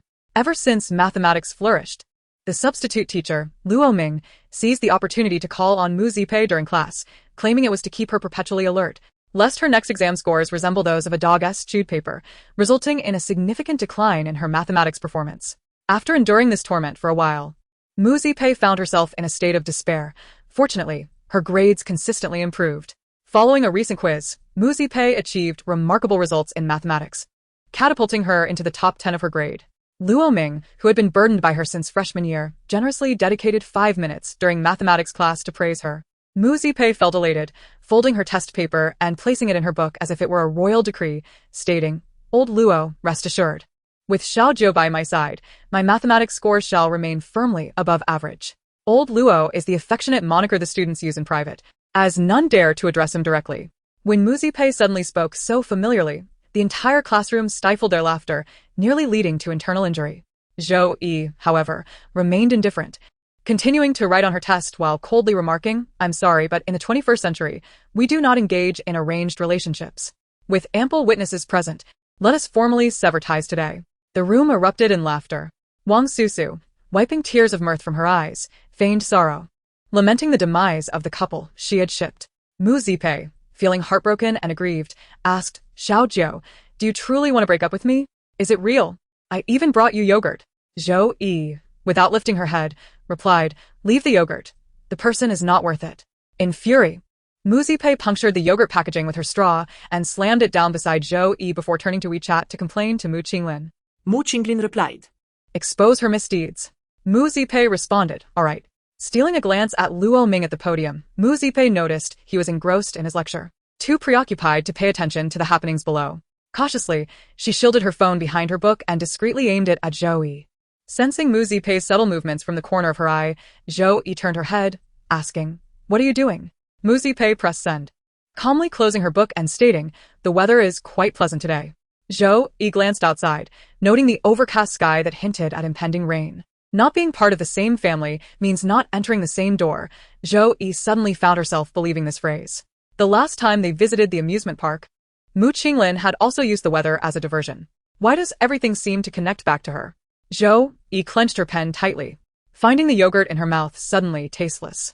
As Mu Qinglin received the photograph sent by Mu Zipei via WeChat, she had just arrived at her workplace, comfortably seated on a sofa in the communal area, savoring a cup of coffee. At that moment, Fu Xiao strolled by and, taking advantage of the opportunity, sat down across from her, inquiring, is there any notable news today? Assuming that Mu Qinglin was engrossed in a news app ingrained in her very being, she casually turned her head toward the phone resting on the table, only to discover a young girl clad in a high school uniform on the screen. Who is this charming young lady? Fu Xiao remarked, scrutinizing the expressionless Zhou Yi in the photograph. She appears quite youthful, yet her features are rather captivating. Mu Qinglin lowered her gaze to the enlarged image that Fu Xiao had magnified, countering with a question. What do you mean by captivating? Arrogant, Fu Xiao retorted, hitting the nail on the head. Indeed, when Zhou Yi bears no expression, she looks quite formidable. But who is she? Fu Xiao pressed on with curiosity. If my memory serves me correctly, the only high school student left in your circle is Pei Pei. Leaning back against the sofa, Mu Qinglin crossed her long legs, cradling her coffee cup, and replied, I met her in Hongmen Alley. Ah, Old Molly. I remember now. Wasn't it for this young beauty that you sought old Wang for a verbal decree? Fu Xiao inquired. Indeed, Mu Qinglin affirmed. You even enlisted Xiao Hui to keep an eye on her in Hongmen Alley, and you worked tirelessly for hours, digging into Wang Ba and his crew just for her? Yes. Fu Xiao couldn't help but exclaim, you certainly haven't shown such kindness to Pei Pei. Pei Pei has plenty of people who care for her, Mu Qinglin replied. What about this girl? Surely, she's not solely reliant on you. Not at all. She has many around her. Then why the urgency? Fu Xiao pressed. I heard from old Wang that you were loitering outside his neighborhood late at night, pressuring him to call the school and the local education bureau for this girl. Old Wang's words are exaggerated. I merely passed by and lingered for a few minutes, Mu Qinglin defended. Passed by? Fu Xiao crossed her arms, a knowing smile gracing her lips. Your house is in the new district, while old Wang's is in a forgotten corner of the old city. During peak hours, 100 meters can take half an hour. Just how idle are you to find yourself passing by there? Mu Qinglin was momentarily at a loss, taking a tactical sip of her coffee. Perceiving the underlying truth, Fu Xiao chuckled softly, rising to her feet. Fortunately, she is a girl, otherwise, I might suspect that your attentiveness harbors ulterior motives. I'm off now. Join me for lunch later. Mu Qinglin remained silent, quietly listening to Fu Xiao's receding footsteps. After a considerable time, she finally moved the coffee cup from her lips, murmuring softly, I truly harbored no other intentions before. Once evening study sessions concluded, Mu Zipei roused Zhou Yi, who had barely slept for 5 minutes, frowning as she asked, Xiao Jiu, why have you been so drowsy lately? You fall asleep every evening during study time. Zhou Yi leaned back in her chair, tilting her head back, her voice hoarse and laced with lingering sleepiness as she replied. I was studying late into the night. Until what time? Mu Zipei pressed. After a brief pause, Zhou Yi finally responded, around 2. 2 o'clock. Mu Zipei exclaimed in astonishment. We have to rise at 6. Doesn't that mean you're only getting 4 hours of sleep each day? Pretty much, Zhou Yi admitted. Is this enough? She exclaimed. If it's not enough, then there's nothing to be done. Zhou Yi lamented. Mu Zipei, filled with trepidation, replied, You've placed second in your recent examinations. With such commendable results, do you truly need to make up for anything? Without hesitation, Zhou Yi responded, I have yet to attain first place. I have not become one of those exceptional individuals in Mu Qinglin's circle. So, what is there to feel discontent about? My sister has already called me. So, what more is there to yearn for? A self-deprecating smile graced Zhou Yi's lips as she closed her study materials, saying, "My sister has gone to great lengths to ensure I can attend school, owing favors and even driving overnight to assist in my transfer. If I do not perform well, how can I justify her sacrifices?" Mu Qinglin raised her hand and playfully pointed at Zhou Yi's face. "Your diligence is evident. How can you still question your worth?" "Xiaojiu, relax. My sister is quite understanding." "Oh, then I shall aim for a university, the finest institution in the nation. A second-place score is certainly sufficient for admission," Zhou Yi declared. Mu Qinglin hastily zipped her backpack, exclaiming, "Xiaojiu, my mother has arrived. I must take my leave. Please wait for my sister. She is at a meeting and will join us later." Zhou Yi replied with a soft pulling her chair forward to let Mu Qinglin pass. She leaned back against the chair in silence. The school rules mandated that boarders attend an additional study session, and at this hour, a few boarders remained in the classroom, the air thick with the hushed sounds of pencil tips scratching against paper. Zhou Yi had seldom paid attention to this before, but now, the more she tried to ignore it, the more the monotonous noise grated on her nerves. She swept her belongings into her backpack and strode out of the classroom. The hallway lights were out again. Zhou Yi stood at the door for a moment, retrieving the small LED flashlight given to her by Mu Qinglin from her pocket. Its beam was remarkably bright and long, illuminating the corridor from one end to the other. As she looked ahead, she noticed someone walking cautiously in the dim light, keeping the flashlight low to illuminate only their immediate path. "Zhou Yi still here?" Julie approached and casually inquired. "I'm just heading to the restroom," Zhou Yi replied. "All right, hurry along, don't linger." "Okay." Zhou Yi quickened her pace towards the restroom, intent on washing away the markings on her face. She had stayed up later than she had told Mu Qinglin the previous night. Her alarm had failed to ring, and by the time Yangling realized something was amiss and woke her, it was already quite late. In her rush to leave, she had forgotten to pack her pens and had to buy a few from the school store in a hurried panic. They were exceedingly difficult to use, smudging ink everywhere. Now, as she leaned closer to the mirror, she discovered that not only her face bore the marks, but her hands and arms were also smudged with ink, requiring considerable effort to wash off even a little. Zhou Yi felt conflicted. At this hour, surely no one would notice her face, or should she forego washing it altogether? No. Once she entered the car and the overhead light illuminated, Mu Qinglin would undoubtedly see. If she looked closely, she might even discern a series of mathematical formulas interspersed with a few half-visible characters spelling yen. At the entrance of the school, Mu Qinglin glanced at Zhou Yi, who was fastening her seatbelt, and remarked, "I was unexpectedly summoned to attend a meeting. Were you waiting anxiously?" Zhou Yi replied, "No, I can work on problems anywhere." "That's good," Mu Qinglin said as she gripped the gear shift, preparing to change gears. Her gaze briefly lingered on Zhou Yi, who was comfortably seated with her seatbelt fastened, engrossed in her phone. Zhou Yi sensed the weight of Mu Qinglin's attention from the corner of her eye, yet she feigned nonchalance, focusing intently on her device. Indeed, she had not wiped the words from her face, curious to observe Mu Qinglin's reaction upon discovering them. Surely she would laugh. Zhou Yi felt indifferent. She believed she had thoroughly tested the waters and, after gaining clarity, wished to provoke Mu Qinglin once more. She recalled the day they enrolled, when Mu Qinglin had pinched her cheek and remarked on its softness, which she interpreted as a compliment. "Are you asleep at your desk?" Mu Qinglin teased. Zhou Yi pretended not to understand, responding, "What?" "The ink has stained your face," Mu Qinglin pointed out, gesturing towards the storage compartment in front of Zhou Yi and indicating the wet wipes within. "Wipe it off." "And then what?" Zhou Yi queried. Mu Qinglin did nothing further. She simply returned to her seat, attentively observing the rear-view mirror. Zhou Yi's heartbeats were quiet as she retrieved a pack of wet wipes, placing it on her lap, and repeatedly dabbed at her face in the car's makeup mirror. She scrubbed until her skin felt sore and flushed, yet it still did not feel clean. If only she had used some hand soap in the restroom to wash it off, Zhou Yi lamented. Now, she felt like a joke, though no one else was aware. She still felt embarrassed. Upon reflection, she found it somewhat pathetic. Previously, Mu Qinglin's playful tousling of her hair had infuriated her. But now that Mu Qinglin had refrained from such actions, she found herself yearning for that touch on her face, truly a peculiar predicament. "Doesn't it hurt to scrub so hard?" Mu Qinglin's voice suddenly broke through Zhou Yi's thoughts. Startled, she distinctly felt Mu Qinglin's fingers pressing against her neck, while the dry softness of her thumb gently caressed the side of her face. In that fleeting moment, Zhou Yi's calm heartbeat leaped wildly within her chest. Unable to contain itself, she was abruptly jolted back to reality, akin to being kicked from a great height, her exhilaration morphing into silence, her tranquility shattered into fragments. "What am I doing?" she pondered. If one were to retreat, it should be done decisively. If one were reluctant, they ought to find a way to avoid the situation. This cycle continued, forever leaving her unsettled. It must hurt. Zhou Yi turned her head away, rubbing her wrist against the spot where Mu Qinglin had touched, declaring, "If I get a 315 today, I will report it." What a terrible pen. Your writing stains everything but the exam paper. Mu Qinglin withdrew her hand, refocusing on the familiar road ahead, contemplating a wash upon their return. Zhou Yi lifted her head, wondering how much longer it would be. The word arrived lodged itself in her throat. They were currently parked at the roadside outside Hongmen Alley. Zhou Yi returned the wet wipes to the storage compartment, turned around to grab her backpack from the back seat, and announced, "I'm leaving." Mu Qinglin, she added.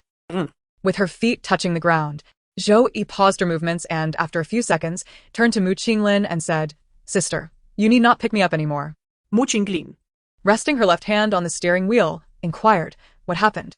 Zhou Yi turned back, her tone as casual as ever, replying, "It's nothing. There's a direct bus at the school gate, and I can use my campus card for the school bus. It's quite convenient. Can you manage?" Mu Qinglin asked. Zhou Yi got out of the car, bending down outside, and said, "I leave early and return late. It's always when there are no crowds. So it's hard to squeeze in." Mu Qinglin nodded, and after a moment remarked, "Aren't you afraid of the cold? You once said, 'Spring thunder startles 100 insects,' didn't you?" Zhou Yi chuckled, pointing to the budding branches above her head. "Sister, have you forgotten? Winter has passed." Mu Qinglin looked up in the direction Zhou Yi was pointing. With the sunroof closed, she could see nothing and had to lower her gaze back to Zhou Yi, meeting her calm eyes as she advised, "Be mindful of your time while taking the bus. Leave at least 20 minutes earlier." Zhou Yi reassured her, "Don't worry.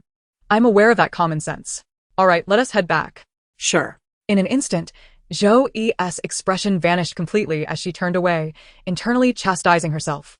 "Zhou Yi, look what you've done. You've finally succeeded in sabotaging yourself. Feels good, doesn't it?" "Oh, absolutely. So good that I almost want to drop a few golden beans on the street." Chapter 45. Anxious. Suddenly, Zhou Yi's body went limp, and she collapsed. The next day, she descended half an hour earlier than usual. When Tang Yuanzhou saw her looking impeccably dressed, his first reaction was to think he had misread the time. After confirming repeatedly, he puzzledly asked, "Why are you leaving so early, when there's no exam today?" Zhou Yi adjusted her backpack to her back and squatted by the door to tie her shoelaces. "I'll go to school by myself from now on." Tang Yuanzhou, taken aback by her statement, found it incoherent at first, but after a few seconds of contemplation, he instinctively asked, "Mu Qinglin isn't seeing you off anymore?" His phrasing implied that Mu Qinglin was unwilling to continue accompanying her. Zhou Yi noticed this and frowned slightly, unable to suppress her additional comment. "It has nothing to do with her. I told her not to." Why? 但專做貴啲. Zhou Yi straightened up, adjusting her backpack that had slipped down her arm onto her shoulder. "We aren't that close. There's no need." With that, she opened the door and walked away without looking back. Tang Yuanzhou remained standing, his brow furrowed. When Yang Ling emerged and saw him, she wrapped her arm around his and asked, "What's on your mind? You look so troubled." Tang Yuanzhou couldn't quite articulate it. "Xiao Jiu seems to be at odds with Mu Qinglin." "That's unlikely," Yang Ling exclaimed in surprise, "from my interactions with her lately. I feel Mu Qinglin is the type to resolve matters directly. This back and forth is not her style." Tang Yuanzhou replied with a non-committal thinking perhaps he was overanalyzing things.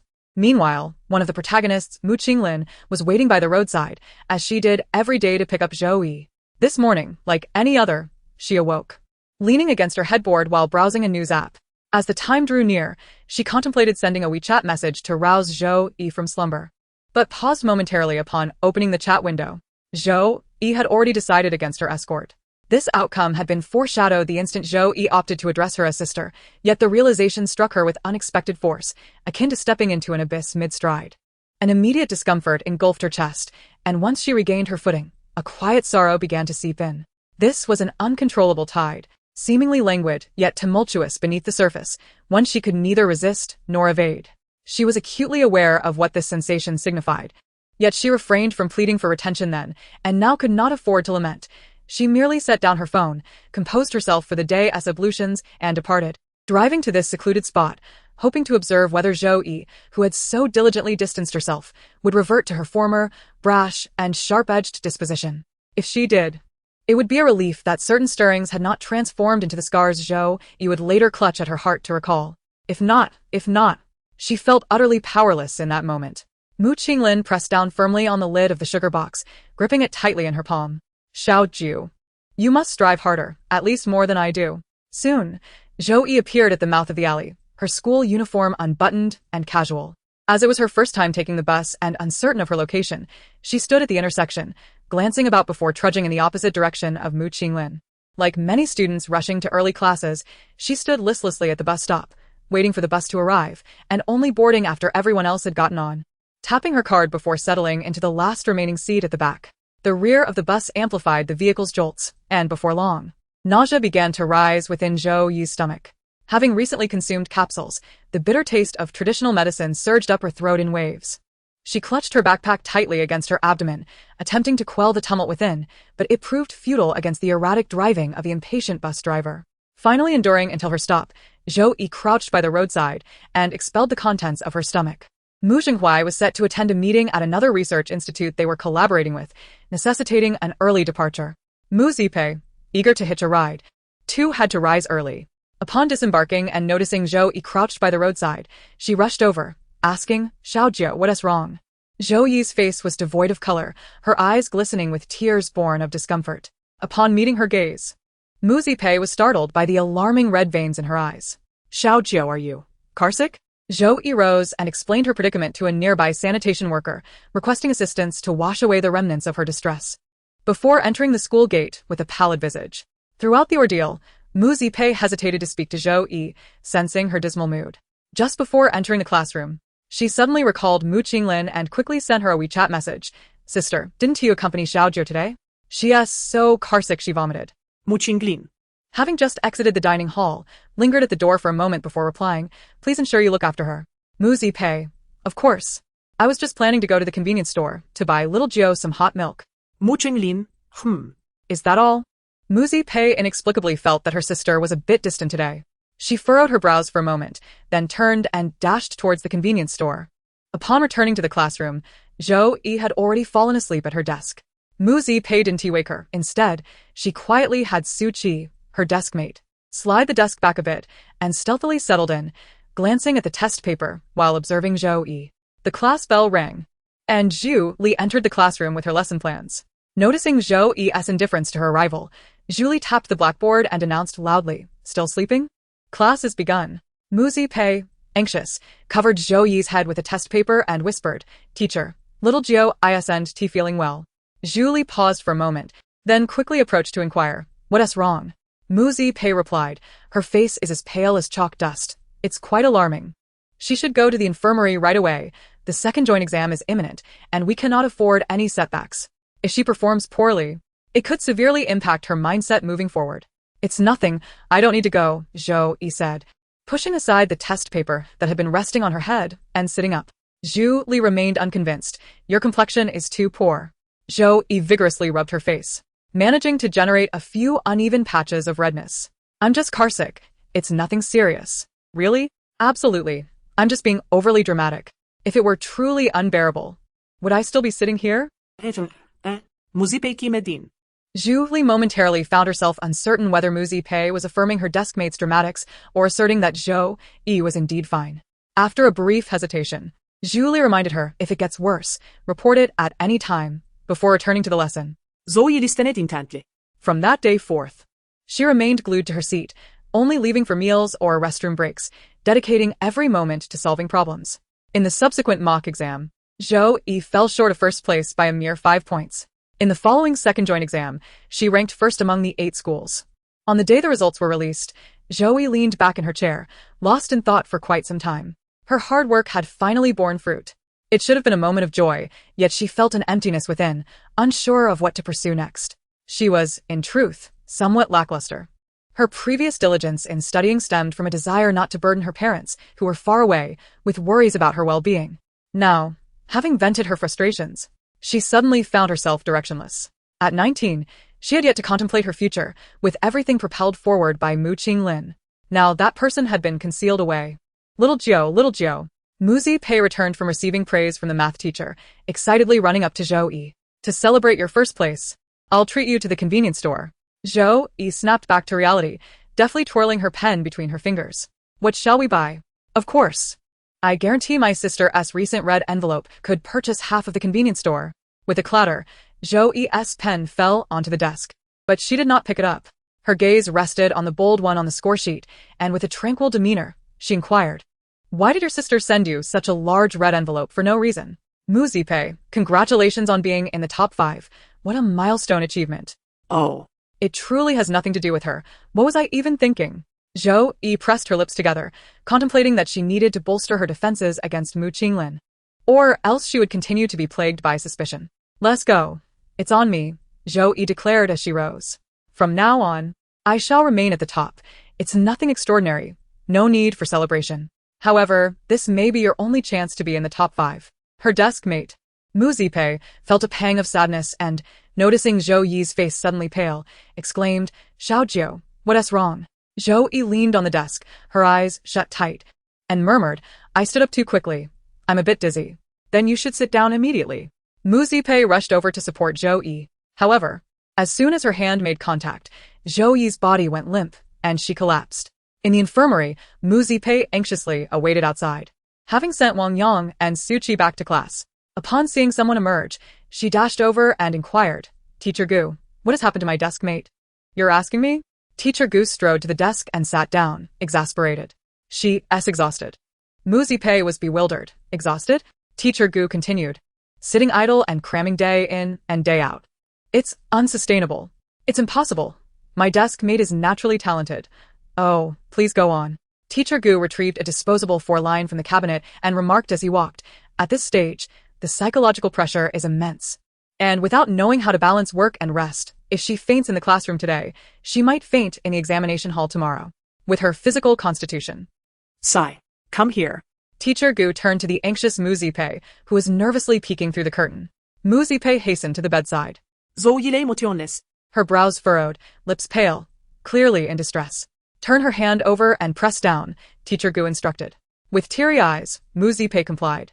Teacher Gu wheeled the 4-stand closer, securing the blood pressure cuff around Zhou Yi's wrist and administering a few firm pats on her hand.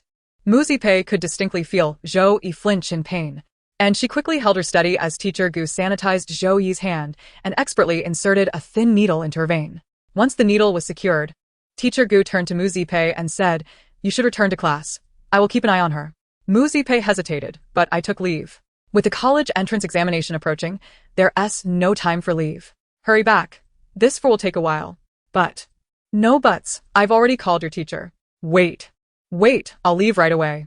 Reluctantly, Mu Qinglin turned to exit, but just as she reached the door, she hurriedly asked, "Can I call someone to keep her company?" "As long as they can enter, they may accompany her," Teacher Gu replied. "Thank you, Teacher Gu." Mu Qinglin swiftly dialed Mu Qinglin. Coincidentally, she was at the affiliated school today. The long-planned documentary on mental health for middle and primary school students had officially commenced filming, as the principal hoped to mitigate the negative impact of the Yao Xiaoqi incident on the school by launching the first episode at the affiliated school. Today marks the first day of filming. Upon receiving a call from Mu Qinglin, Mu Qinglin promptly replied, "You return to the classroom. I shall be there shortly." Once the call ended, Mu Qinglin turned to Xiao Lu and said in a low voice, "I have an urgent matter to attend to. Please take our team to apologize to the school. I will contact the station immediately to send someone in my stead." Xiao Lu, anxious, exclaimed, "This documentary has been your sole endeavor. Changing personnel at the last moment would mean relinquishing all credit. Our purpose in undertaking this endeavor lies in its intrinsic value, rather than in the distribution of accolades. However, who could possibly understand the nuances of filming better than you? What if it falters? This is the inaugural episode. Many eyes are upon us. Rest assured, with me overseeing the post-production, it shall not fail. Sister Mu." Without further ado, Mu Qinglin efficiently communicated with the station and swiftly redirected her course towards the infirmary. The distance was not considerable, yet Mu Qinglin, who had maintained her stamina for news reporting, found herself breathless, her chest tight and throat burning. She hastened to Dr. Gu, suppressing her rapid breaths to inquire, "How is Zhou Yi?" Dr. Gu looked up and inquired, "Who are you to her?" "Not a classmate, nor a relative, and certainly lacking any overtly intimate relationship. A friend." Mu Qinglin replied. Dr. Gu's expression turned serious. "Be more attentive. I find her constitution rather weak. Do not let her sacrifice her health for the college entrance examination. She has been taking traditional medicine for nourishment. Then she must be even more cautious. If her consumption does not keep pace with her recuperation, all efforts will be in vain." "Understood." Thank you. You're welcome. Dr. Gu gestured towards the interior. She is inside. You may go in. Mu Qinglin exhaled the pent-up breath she had been holding and strode into the room. Zhou Yi lay flat, and at the moment Mu Qinglin entered, her eyelashes fluttered ever so slightly. A minuscule reaction, yet Mu Qinglin noticed it. She refrained from speaking, instead approaching slowly and sitting on the chair beside the bed. Observing her, silence stretched taut with tension. The stillness disrupted Zhou Yi's breathing, causing her to turn away, saying, "What are you doing here?" Mu Qinglin remained motionless, gazing at her, and after a pause, she responded with an unrelated remark. "Zhou Yi, never make light of yourself in relation to those around you." It was the first time Zhou Yi heard Mu Qinglin speak in such a cold tone, stirring a tempest within her lingering discomfort. "I am not." "Then what brings you to lie here?" Mu Qinglin's accelerated speech bore down heavily. "You take medication twice daily, visit the hospital regularly, avoid greasy foods, and shun cold items. I cannot fathom what has caused your condition to deteriorate further than before." Zhou Yi found herself unable to divulge to Mu Qinglin how many hours she slept each day. Nor could she express the disorientation that accompanied the sudden release of breath after holding it for too long. She knew Mu Qinglin would inquire about the reasons. Yet she could not articulate them, stubbornly repeating, "I am not." Her voice was feeble, her partially exposed profile as pale as parchment. Even the sunlight of April could not dispel the chill emanating from her. This chill pricked at Mu Qinglin's eyes, and she instinctively tightened her grip. Why was she acting so harshly? It was she who had been anxious all along. Why had she transformed into this state? With a modicum of thought, she ought to have discerned the reason. Mu Qinglin swallowed slowly and inquired, "Are you still unwell?" Zhou Yi had not been in such distress. But upon hearing Mu Qinglin's soft, brief question, a wave of sorrow flooded her heart. She parted her lips, her voice hoarse and unmelodious. "I'm fine." Mu Qinglin. "Rest for a while. I shall stay here with you." Zhou Yi fervently urged herself to decline. She had already taken a significant step back. Only a few details remained to be rectified, and she believed it would not be long before everything was smoothed over. But how could she refuse? Those 16 or 17 years had been spent waiting for someone, rendering her unfamiliar with the concept of rejection. Later, living day by day in Hongmen Alley, she drifted aimlessly, with no opportunity to refuse anything. In truth, the only time she had rejected anything was in her affection for Mu Qinglin, which had only succeeded in landing her in the infirmary. To refuse again, she needed the capability. Zhou Yi gritted her teeth, striving to utter something resolute. Her gaze swept across Mu Qinglin's unfamiliar seriousness, and Zhou Yi's already fragile consciousness cracked open a fissure. She opened her mouth and called out, "Sister?" Mu Qinglin responded. "Zhou Yi, I'm not jesting with myself. I genuinely wish to perform better academically. As for why I wish to excel, I cannot divulge that. Some truths, once spoken, not only bring you distress, but also threaten the very walls I have painstakingly erected." Thankfully, she presumed Mu Qinglin would not press further. Chapter 46, Uncertainty. "Xiao Jiu, how can you dare to cherish her so deeply when you don't even know what kind of person Mu Qinglin truly is?" Mu Qinglin was not one to pry. She understood the underlying reasons without needing to ask. Initially, Zhou Yi had been reluctant to be the least among her friends, and now it boiled down to 5 words, because she adored her. On the day they went to handle her school registration, Sapphic remarked that Zhou Yi was of a good temperament, to which Mu Qinglin disagreed. Zhou Yi was stubborn. Despite having grasped the hidden rejection within normal relationships can be pursued, she still earnestly pressed forward. Compared to this silent turmoil, Mu Qinglin preferred Zhou Yi's sharp and boisterous nature. It was far more in line with her character. Yet, she remained quiet. In this silence, Mu Qinglin felt even less assured. Mu Qinglin recalled Li Qingxi, often using the phrase "unusual occurrences must harbor secrets" to describe Mu Zipei. Ever since childhood, whenever Mu Zipei misbehaved, she would become unusually mature. Mu Qinglin was certain that Zhou Yi had not erred, yet her reaction to rejection was decidedly peculiar. Mu Qinglin attempted to decipher the underlying reasons behind her feelings. Beyond the subtlety of her unrequited love and the hint of insecurity revealed in Zhou Yi's remark, "I do not wish to be the least accomplished among my friends," she feared that their unspoken past might play a significant role. Zhou Yi claimed she had deliberately sought refuge in Hongmen Alley, while Tang Yuanzhou recounted how Yongling had discovered Zhou Yi in a refuse dump, where several small wounds on her neck had nearly cost her life. Sapphic asserted that no one had ever bullied Zhou Yi. So, why did she choose to hide in Hongmen Alley? The contradictory nature of these thoughts left Mu Qinglin unable to ascertain her attitude towards Zhou Yi accurately. She feared that growing closer would deepen her affections, while distancing herself might unveil hidden traumas. Unable to find a middle ground, she opted to express her feelings subtly, responding to Zhou Yi's cues step by step. When Zhou Yi addressed her as sister, she reciprocated. When Zhou Yi declined her offer to accompany her, she did not insist. A month of calm led Mu Qinglin to mistakenly believe she had fully comprehended Zhou Yi's ability to let go. However, upon receiving a sudden call from Mu Zipei, she realized that Zhou Yi had never truly ceased to challenge her. Should she maintain her distance or draw nearer? If she drew closer, her previous efforts might come to naught. If she distanced herself further, would the next notification to accompany her come from an official hospital number? With her brow furrowed and her heart heavy with entangled emotions, Mu Qinglin lamented, "Xiao Jiu, you have truly presented me with a question devoid of a definitive answer." By midday, after Zhou Yi had received her injection, Mu Qinglin sought a leave of absence from Zhu Li, allowing her to return to Fumo to rest. Before departing, they visited the teaching building, where Zhou Yi awaited downstairs while Mu Qinglin ascended to tidy her backpack. Upon seeing Mu Qinglin enter, Mu Zipei hastily abandoned her pen, anxiously inquiring about Xiao Jiu's condition. Leaning down to retrieve items from Zhou Yi's desk, Mu Qinglin reassured her, "It's nothing serious. She should rest for half a day and, if all goes well, return to school tomorrow." That's a relief. "You truly frightened me today," Mu Zipei exclaimed, patting her chest. "Make sure to tell Xiao Jiu that her current grades are sufficient for a university. She need not exert herself so rigorously." Mu Qinglin looked up, surprised. "Xiao Jiu wishes to attend a university?" "Indeed, she said so herself." "Yes, a university is a prestigious institution, though it is quite distant from Jiangping." "Sister?" Mu Zipei waved her hand in front of Mu Qinglin's face, asking, "What are you pondering?"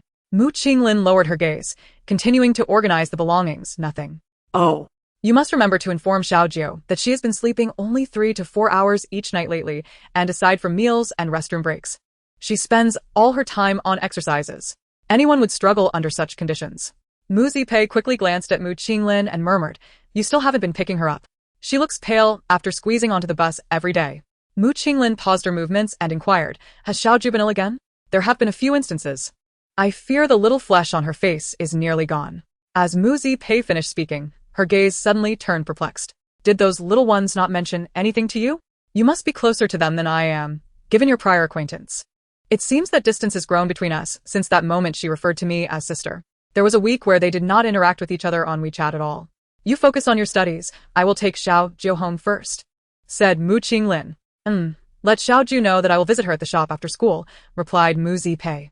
When Mu Qinglin came back downstairs after packing her things, Zhou Yi was sitting on the concrete steps below, lost in thought. Mu Qinglin approached her and gently pressed down on her head, asking, "Is it cold?" Her tone suggested that the events of recent times were merely a figment of Zhou Yi's imagination. Zhou Yi forced herself back to reality, responding in her usual annoyed tone. "Of course it's cold. The concrete in the shade is definitely chilly." "Then hurry up and get up," urged Mu Qinglin. Zhou Yi, feeling weak, half raised her arm and said, "I'm still dizzy. I can't stand." Her arm fell limply, the bony structure of her wrist protruding, her long, slender fingers adorned with pale skin marred by an unsightly bruise that caught Mu Qinglin's eye. The struggle between further away and somewhat closer began to tug at her mind. The former insisted, "Since a decision has been made, do not engage in actions that may provoke her." The latter countered, "She is still unwell. Her requests are not unreasonable." When Zhou Yi received no response, she gently touched Mu Qinglin, looking up at her and pleading, "Please help me up. I truly cannot stand." Zhou Yi's complexion remained pale, her words weak and breathy, her temples damp from the sweat she had accumulated on her way from the infirmary. Mu Qinglin frowned, instinctively grabbing Zhou Yi's hand before it could fall limp. In the chill of April, Zhou Yi's wrist felt as cold as ice, sending shivers through Mu Qinglin's palm. After a brief pause, Mu Qinglin exerted herself, carefully pulling Zhou Yi to her feet. Zhou Yi was not lying. She truly felt dizzy. As she stood, the sensation intensified, and she hastily withdrew her hand from Mu Qinglin's grasp, bending over to rest her hands on her knees, gasping for breath. The overwhelming discomfort forced tears to stream down her face, completely beyond her control. She resembled a desperately ill person struggling against fate, only to be met with defeat. In that moment, the scales in Mu Qinglin's mind tipped toward somewhat closer, and she found herself walking toward Zhou Yi uncontrollably. From the narrow periphery of her vision, Zhou Yi caught a glimpse of Mu Qinglin and hastily wiped her eyes with the back of her hand, saying, "Don't look at me. It's so embarrassing." Unmoved, Mu Qinglin stood firm, the harsh midday sunlight illuminating the turmoil within her eyes, leaving no room for concealment. She extended her hand toward Zhou Yi once more, stating, "Let me carry you this time." Zhou Yi looked up, her eyes reddened. "What do you mean by carry?" Mu Qinglin remained silent, turning her back on Zhou Yi, bending her legs and lifting her onto her back. Zhou Yi, taken aback by Mu Qinglin's sudden gesture, felt her mind go blank. Upon seeing that familiar profile, a pang of emotion surged within her, rendering all her efforts over the past days futile. The words of rejection failed to escape her lips. Tentatively, she leaned against Mu Qinglin's back, resting her chin on her shoulder in quiet anticipation, and once assured of her acceptance, she gently draped her arm around her neck. After escorting Zhou Yi back to the Buddhist realm, Mu Qinglin hastily returned to the studio. The moment Cui Wenjing spotted her, he summoned her into his office with an irate expression, his tone stern. "What on earth is going on today?" "Mu Qinglin, you have something urgent?" What could possibly be more important than the program that required such effort to secure approval from the studio? As Cui Wenjing's agitation mounted, he continued, "Are you unaware of the state of our team? I am nearing retirement, and considering your recent request for over 20 days off after the new year, no leader could possibly turn a blind eye to that. I had hoped you would dedicate yourself to this documentary, as long as the ratings improved. Whoever takes my place would not dare to pass the blame onto you. But look at what you have done. Not only have months of hard work gone to waste, but you are now burdened with a reputation for irresponsibility. Is it worth it? Whether it is worth it or not, it has already been done." You, Cui Wenjing, exasperated, pointed a finger at her, his disappointment palpable. "What am I to say about you?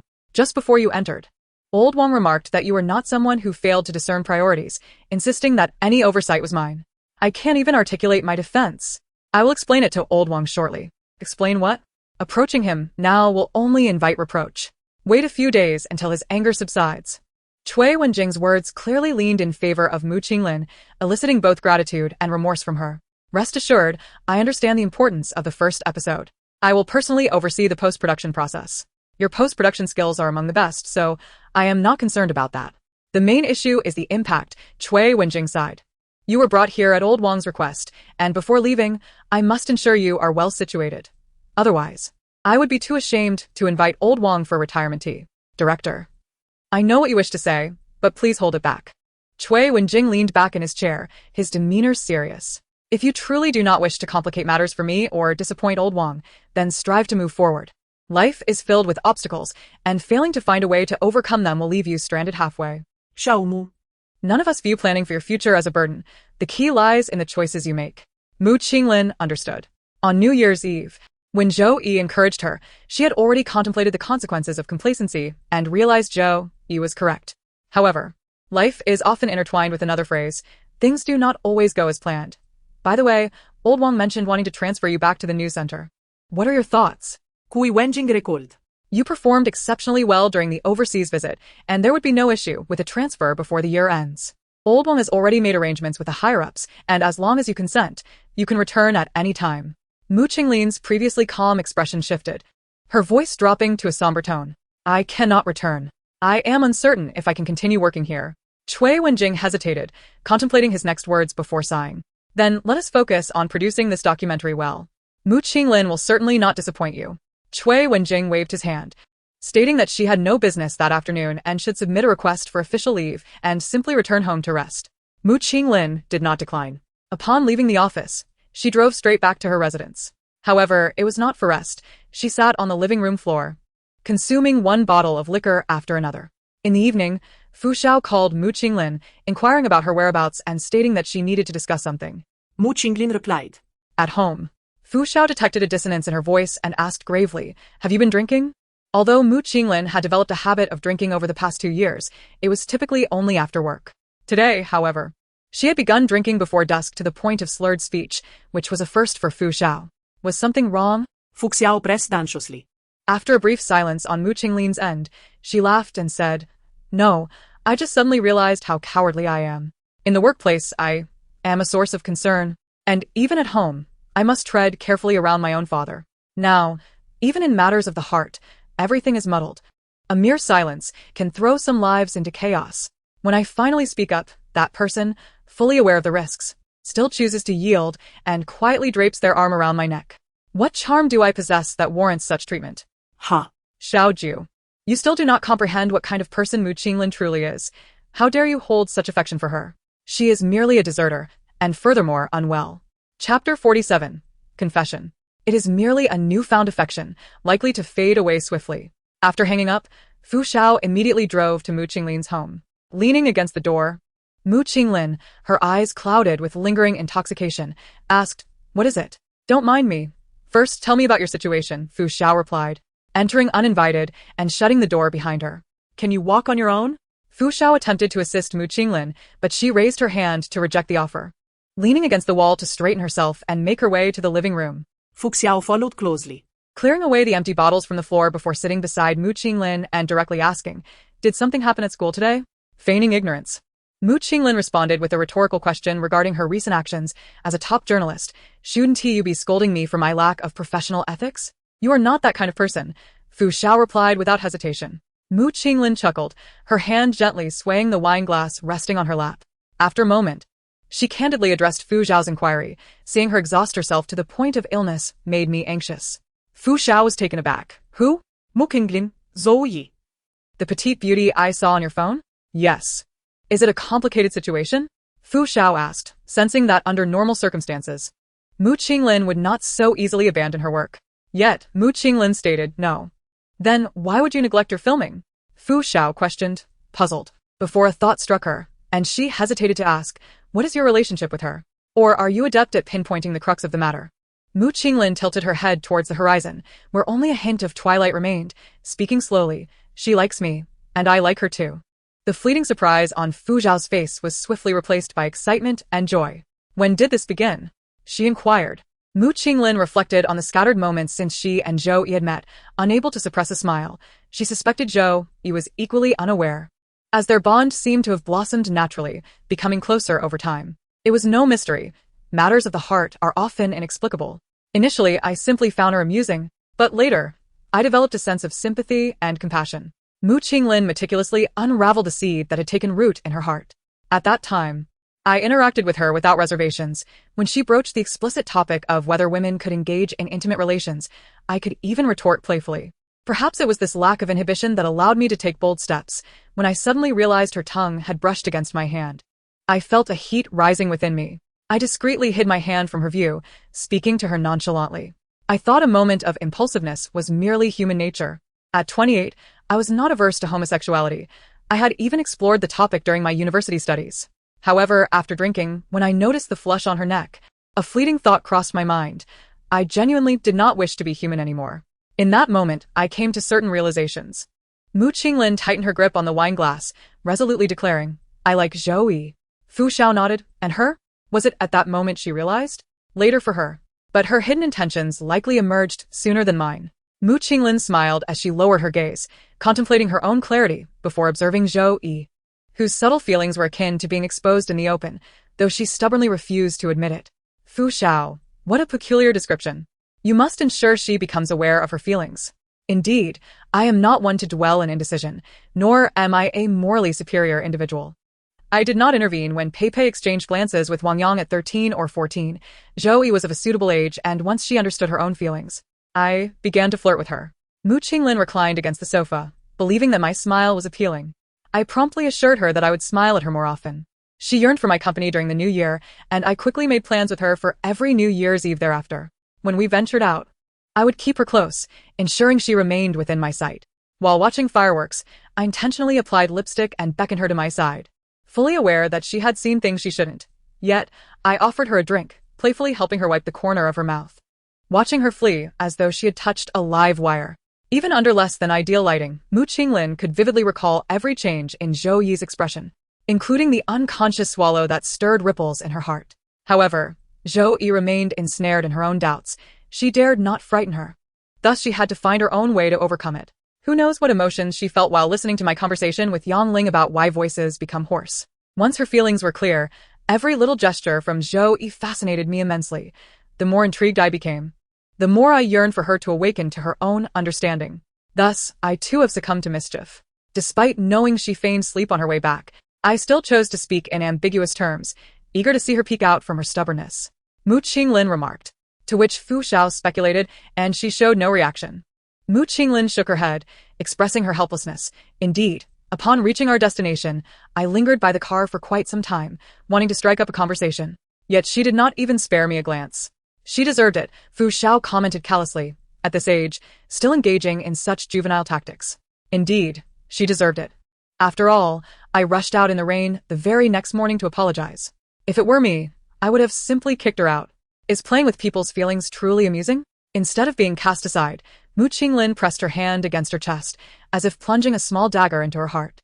Upon hearing that Zhou Yi did not wish to see her and placed all matters, whether light or grave, before her, Mu Qinglin found herself uncertain about her judgment of Zhou Yi, questioning whether those subtle sentiments were indeed affection. She hesitated to verify this.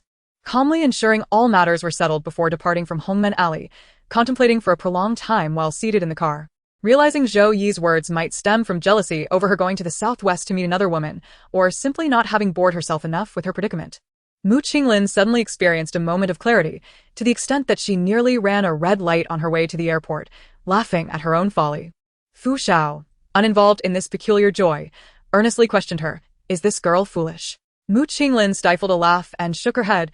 "Quite clever, actually." "Then how did she end up in such a predicament?" While she was lost in her own thoughts, you entered the picture and turned her world upside down. Fu Xiao nudged Mu Qinglin's arm with her elbow, advising, a friendly reminder.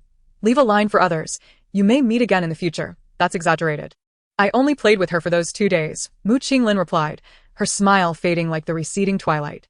The next day after arriving in the southwest, I realized that the fact we hadn't penetrated that thin veil between us was a stroke of luck for Zhou Yi. Fu Xiao had not seen such an ethereal expression on Mu Qinglin's face in a long while. She swallowed hard, suppressing the unease that bubbled within her, and said, "Isn't mutual affection a wonderful thing?" Mu Qinglin fished a box of candies from her pocket, repeatedly opening and closing the lid with her thumb before finally speaking. "That was before. I even considered that if upon my return she continued to be a timid turtle, I would take it upon myself to coax her out of her shell. Yet I discovered that was not feasible." "What do you mean by not feasible?" Fu Xiao's heart skipped a beat as she swiftly turned to face Mu Qinglin, exclaiming, "What transpired over there?" Mu Qinglin clenched the candy box tightly, her breath quickening. "I found it, albeit only a small part. The police notified me to come and claim it." Fu Xiao was taken aback, but wasn't it said that it was impossible? "I never anticipated finding anything. I thought it was all in the past." Mu Qinglin endeavored to suppress the tumultuous emotions swirling in her pupils. Yet Fu Xiao still caught a fleeting glimpse of fear and helplessness. She exclaimed, "Mu Qinglin, don't think about it." Mu Qinglin snapped back to reality, pausing for a few seconds before slightly lifting her chin and casually pushing her cascading hair back. "Xiao, it won't be so easy this time." "It will. It certainly will," Fu Xiao asserted with conviction. Mu Qinglin merely let out a brief laugh. "At first, I thought the same. I believed it was merely an illness. Something to be treated. Besides, with experience comes familiarity, as the old saying goes. I was well acquainted with the path. What was there to fear?" "Exactly. There's no challenge insurmountable when one seeks treatment and cooperates actively," Fu Xiao urged, her tone urgent. Mu Qinglin shook her head with a smile. "Chen Zhao, our senior from the permafrost program, has a wife, LV, who is an expert in this field. Last time, she assisted me, and as soon as Chen Zhao called, she flew over that very day. After assessing me, she informed me that this medication would be of little use." As she spoke, Mu Qinglin shook the candy box in her hand. Fu Xiao, taken aback, asked, "Is there medicine inside?" "Yes, common SSRIs," Mu Qinglin said calmly, using her thumb to pop open the lid. "They are the first-line treatment for PTSD." The mere mention of those 4 letters sent a chill through Fu Xiao. 2 years prior, although she was unaware of the specifics, she had not witnessed how Mu Qinglin gradually emerged from the shadows of PTSD. Yet, upon her return to the news center that late spring, Mu Qinglin appeared gaunt, reduced to mere bones. A few days later, Wang Hejing approached Cui Wenjing, requesting that Mu Qinglin, at her career's pivotal moment, be transferred to the vastly inferior safe Jiangping. After 2 years there, Fu Xiao had nearly forgotten the original reason. It was only upon today as sudden recollection that she realized this so-called illness, which was not truly an illness, was far more challenging to eradicate than a surgical procedure requiring stitches. Fu Xiao felt a surge of anxiety. Medication was merely an adjunct, and if it proved ineffective, one must actively engage in psychological and behavioral therapy. "I understand," Mu Qinglin said, tilting her head back and exhaling a long breath. "But I resist. Regardless of the methods employed by Dr. LV, I cannot seem to reach the state she desires. Otherwise, She wouldn't have been so reluctant to prescribe me medication. Reluctant to prescribe what? Fu Xiao inquired. Mu Qinglin replaced the lid, her previously calm demeanor now wavering. When Mu Zipei messaged her about Zhou Yi possibly having someone he liked, she had just received a stark warning from LV. Yan. I know that the things you've discovered are difficult for you to accept, but you cannot continue to resist. If you do not find a way to control it, you will soon exhibit noticeable symptoms. She knew all too well what those symptoms entailed: emotional volatility, unpredictable moods, and, at worst, self-harm or harming others. LV had even used the term high-risk population. When Mu Qinglin had first encountered LV 2 years ago, such grave terminology had not been employed. Hearing it now, she suddenly felt a wave of fear wash over her. Fearful that Mu Xinghai would become more cautious in their conversations and concerned that Mu Zipei, who had always regarded her as a role model, might one day discover the truth. She also dreaded disappointing Zhou Yi. Yet, she pondered that disappointment was far preferable to living in constant dread. Therefore, regardless of her yearning to hear the voice of the young woman who had recently taken residence in her heart, she refrained from sending her a WeChat message. This restraint continued until Mu Zipei sent a message complaining that Zhou Yi had developed feelings for a boy she wished to kiss. Mu Qinglin admitted that she felt a surge of anxiety at that moment. After all, it was her first experience of affection, and her subconscious stirred with jealousy. Once she regained her composure, she remarked, "Normal relationships are meant to be pursued," and with a simple okay, she shattered the young woman's heart into countless pieces. Later, she worried that her words might touch upon the hidden wounds in Zhou Yi's heart. Upon returning, she feigned nonchalance as she presented herself before her, listening to her call her sister and watching her decline further offers of transportation, all while Zhou Yi tirelessly immersed herself in her studies until she achieved the top score. I am rather hypocritical. Knowing her sentiments yet unable to reciprocate, I ought to maintain my distance. Yet, under the guise of concern, I found myself observing her as she busied herself alone. Ultimately, I could no longer bear to see her in distress and entered the infirmary, where I had to be stern with her. What had she done wrong? She had endured everything silently, and no matter how much she struggled, it only caused her pain. Who else noticed? I did, but what actions did I take? She wished for my comfort, and though I knew I couldn't bear to watch her in such a state, so I offered her my solace. When she felt dizzy and could barely stand, I not only assisted her but also suppressed the little resolve she had mustered. Mu Qinglin's gaze fell from her eyes, a self-mocking glimmer of inebriation evident. She was indeed quite resilient, step by step, clearly understanding how to distance herself from me. I was significantly older than her, hesitant to confront the past, and uncertain of how to stabilize my feelings toward her. It was ironic that her friends had previously envied her for knowing me. Was it not a stroke of the worst luck? Mu Qinglin, you are overthinking. Perhaps she is indifferent to it all? You could be straightforward with her, allowing her to make her own decisions. What are you thinking? Mu Qinglin chuckled softly. Placing the candy box into her pocket, sipping her drink, and reflecting, she still had a myriad of matters concealed within herself. Until I understood how profoundly those issues affected her, I couldn't even dare to reject her outright, let alone burden her with another significant dilemma. She was merely 19. There was a long future ahead of her. And what about you? Mu Qinglin reached out, grasping a handful of dust floating in the air. I shall devise a plan to delay the onset of those symptoms, ensuring that she is settled into university before she becomes aware of them. Just as before, I would pretend that nothing had transpired, that I knew nothing, and safely escort her into the halls of academia. Their acquaintance was brief, and their feelings were merely budding after a few conversations. With no established foundation, how could there be such profound attachments? At most, there would be a heavier sentiment upon reflection, but who among us escapes life without a few regrets? Upon entering university, Zhou Yi would encounter new individuals and experiences, gradually replacing the fragmented memories of the past year. Moreover, the place she aspired to reach was quite distant. In reality, even the deepest affections could not withstand the test of time and distance. It would not be long before she would forget her. As for her newfound affection, it too would likely fade swiftly. When Fu Xiao left Mu Qinglin, she returned to the news center, where Wang Hejing awaited her. It was only then that she suddenly remembered the important matter of persuading Wang Hejing to return to the news center. How did it go? Wang Hejing inquired. Fu Xiao replied, I didn't discuss it, I forgot. How could you forget something so significant? Never mind, I shall seek her out myself. As Wang Hejing was about to leave, Fu Xiao stopped her, realizing that her current state was unsuitable for returning to the news center. Wang Hejing turned back swiftly, her expression darkening. Have you encountered issues again? Yes.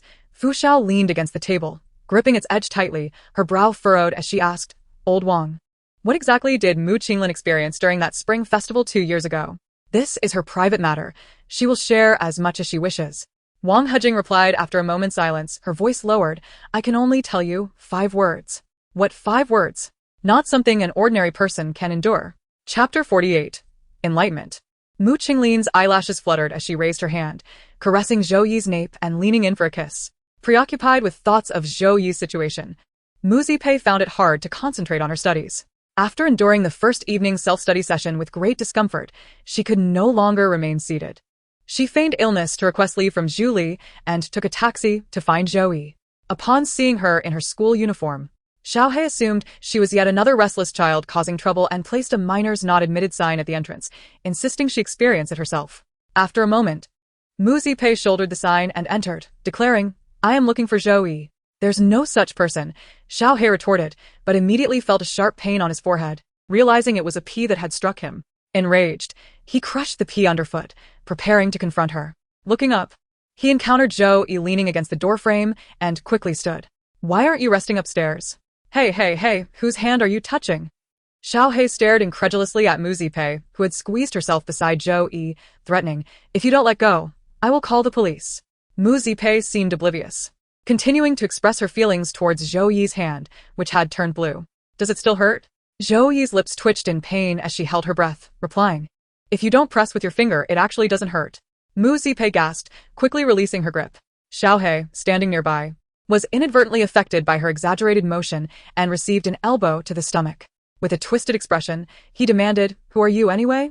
My desk mate. Mu Zipei pointed at Zhou Yi's nose. Zhou Yi turned her head to avoid her gaze and exchanged an affirmative look with Xiaohe. Clutching his stomach, Xiaohe departed, muttering under his breath, what on earth? It was merely a matter of classmates holding hands, yet I remain silent about those who envy me. Mu Zipei dragged her voice, her expression utterly indescribable. Come over here, Zhou Yi said, stepping aside to block the half-open glass door with her foot. Mu Zipei, clutching her backpack straps, curiously leaned her head towards the adjacent area. Is this the living area? Yes, Zhou Yi replied, following her and inquiring, what would you like to drink? Mu Zipei turned back, asking, what options are there? Cold water or hot water? Warm water, then. Zhou Yi gestured towards the water dispenser, indicating that she could serve herself. Before long, Mu Zipei returned, having quenched her thirst, staring in astonishment at Zhou Yi, who had nonchalantly propped one leg up in a commanding seated posture. You actually play games? Zhou Yi replied. Is there a problem? You weren't like this before. You must be mistaken. You used to rise early and toil diligently. It was almost terrifying. That's merely your illusion. Seating herself opposite Zhou Yi, Mu Zipei, with a serious demeanor, stated, I carefully observed the back of your hand. The puncture marks remain, so it cannot be an illusion. Zhou Yi choked momentarily, casually discarding a card and asking, what brings you here? Mu Zipei, recalling the moment Zhou Yi had abruptly collapsed, felt her heart race. You truly frightened me today. Indeed. Zhou Yi distinctly remembered that just before she fainted, Mu Zipei had called out to her in a voice so anguished it was as if she had died.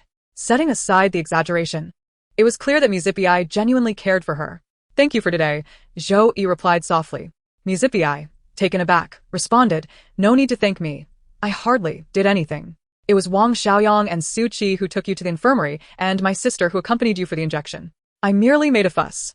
Zhou Yi lowered her gaze to the game interface, choosing not to engage further.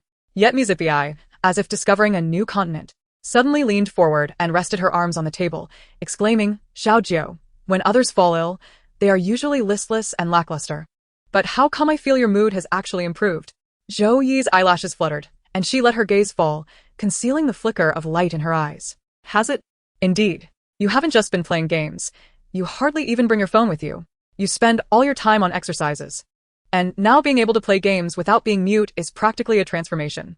Oh, perhaps I feel this illness was worth it. I think you're quite ill. Mu Zipei remarked while reaching across the table to touch Zhou Yi's forehead. Zhou Yi instinctively leaned back in her chair, evading her touch. What are you doing? Mu Zipei earnestly explained. I'm checking if you have a fever. Who would think being sick is worthwhile? Zhou Yi felt a twist in her heart and silently swatted Mu Zipei's hand away. She was hardly a normal person. After being carried by someone and once again finding herself beside them, the clouds of gloom above her dissipated. She understood that such a reaction was akin to drinking poison to quench thirst, but what choice did she have? She was short-sighted, yearning for this fleeting happiness. She had not yet matured. At a mere beckon from Mu Qinglin, she would eagerly rush to her side. Xiao Jiu, are you truly all right now? Mu Pei's eyebrows knitted together in a frown. Have you been daydreaming again? Zhou Yi feigned deafness, choosing to respond only to Mu Pei's earlier inquiry. It's fine, as long as everything is all right.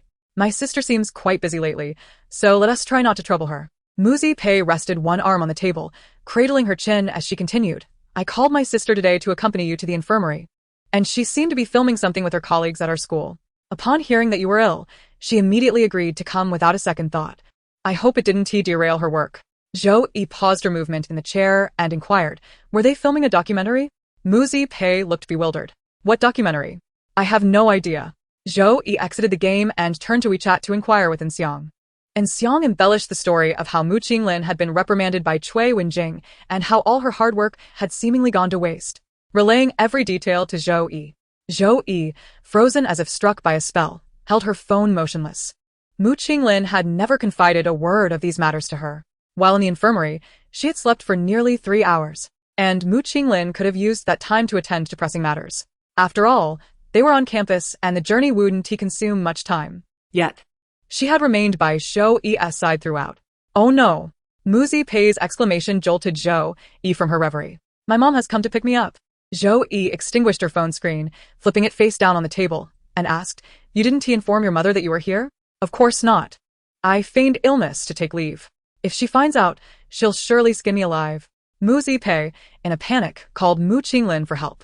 The phone rang incessantly, without an answer. Tears welled in Mu Pei's eyes. What if my sister is busy? Zhou Yi was unaware that Mu Pei hadn't chatted with Mu Qinglin on WeChat for quite some time and had no knowledge of her whereabouts. Ah, right. Sister Fu. A spark of inspiration ignited in Mu Pei's mind as she hurried off to find Fu Xiao. The call to Fu Xiao connected after a single ring. Pei? Yes, it's me. What a surprise. What brings you to me? It's nothing major, just wanted to ask if my sister is still working overtime? No. She's at home. Really? Then why isn't she answer my calls? She's been drinking and can't pick up. Then I'm doomed. Mu Pei, in despair, recounted her predicament to Fu Xiao, who responded, Your sister is already inebriated beyond consciousness.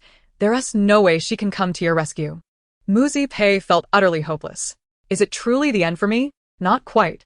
Just tell your mother that your class is organizing a study group for the college entrance exam and you have a few questions to tackle with your classmates. So you'll be delayed. After that, come over to the station and find me. I'll drive you back to school, creating a time gap with your mother. That works. Thank you, Sister Fu. I'll head over right away. Mu Pei tossed her phone into her bag, hastily rising. Xiao Jiu, I'm off now. See you tomorrow. Zhou Yi's mouth opened slightly, as if she had something to say, but before she could articulate her thoughts, Mu Pei hurriedly turned back, flustered. Xiao Jiu, could you possibly check on my sister? Mu Pei said anxiously. A glimmer of light flickered in Zhou Yi's eyes. But she suppressed it with a blink and lowered her head slightly, saying, Isn't it rather inappropriate to go without your sister's consent? How can she consent when she's unconscious? Mu Pei leaned over the table, pleading with Zhou Yi. I'm really worried. No one will be there with her tonight. Why don't you go yourself? If I go, my mother will definitely find out, and if she knows, my father will surely learn about it too. Mu Pei sighed. My sister avoids drinking around Dad because she fears he might worry. I see, Zhou Yi replied, still harboring reservations. Mu Qinglin had already brought back the unresponsive Mu Pei today, and now that she had heard how much her sister had endured, her heart was leaning towards her. Was it truly appropriate to accompany her in the absence of a third party?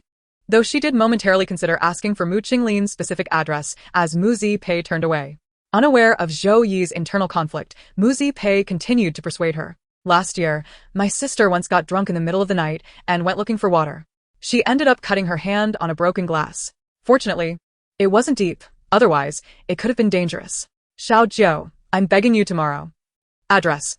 Zhou Yi interjected, her speech brisk and swift, as if propelled from her lips. By the time her mind caught up, only a buzzing echo remained.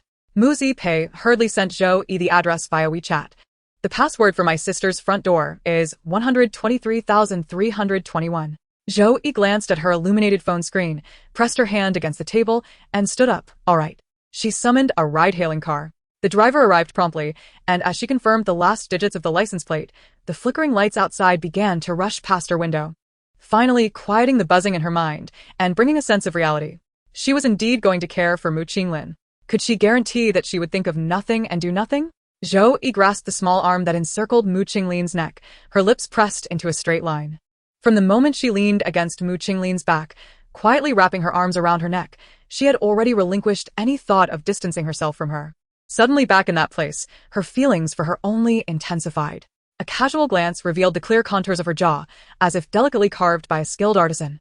Exquisitely beautiful. She wanted to avert her gaze to prevent herself from overthinking. However, as she forcefully pulled her gaze away inch by inch, she unexpectedly found herself drawn to Mu Qinglin's soft earlobes, adorned with two tiny ear piercings, one empty, the other holding a simple silver hoop. It was a diminutive piece, barely catching the soft flesh at her ear.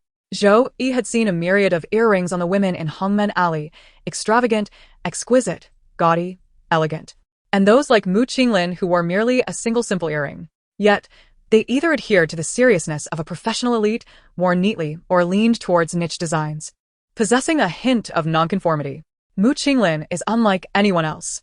She has chosen a less conventional position, yet she adorns herself with no extravagant earrings, exuding an air that is neither overly mundane nor excessively frivolous.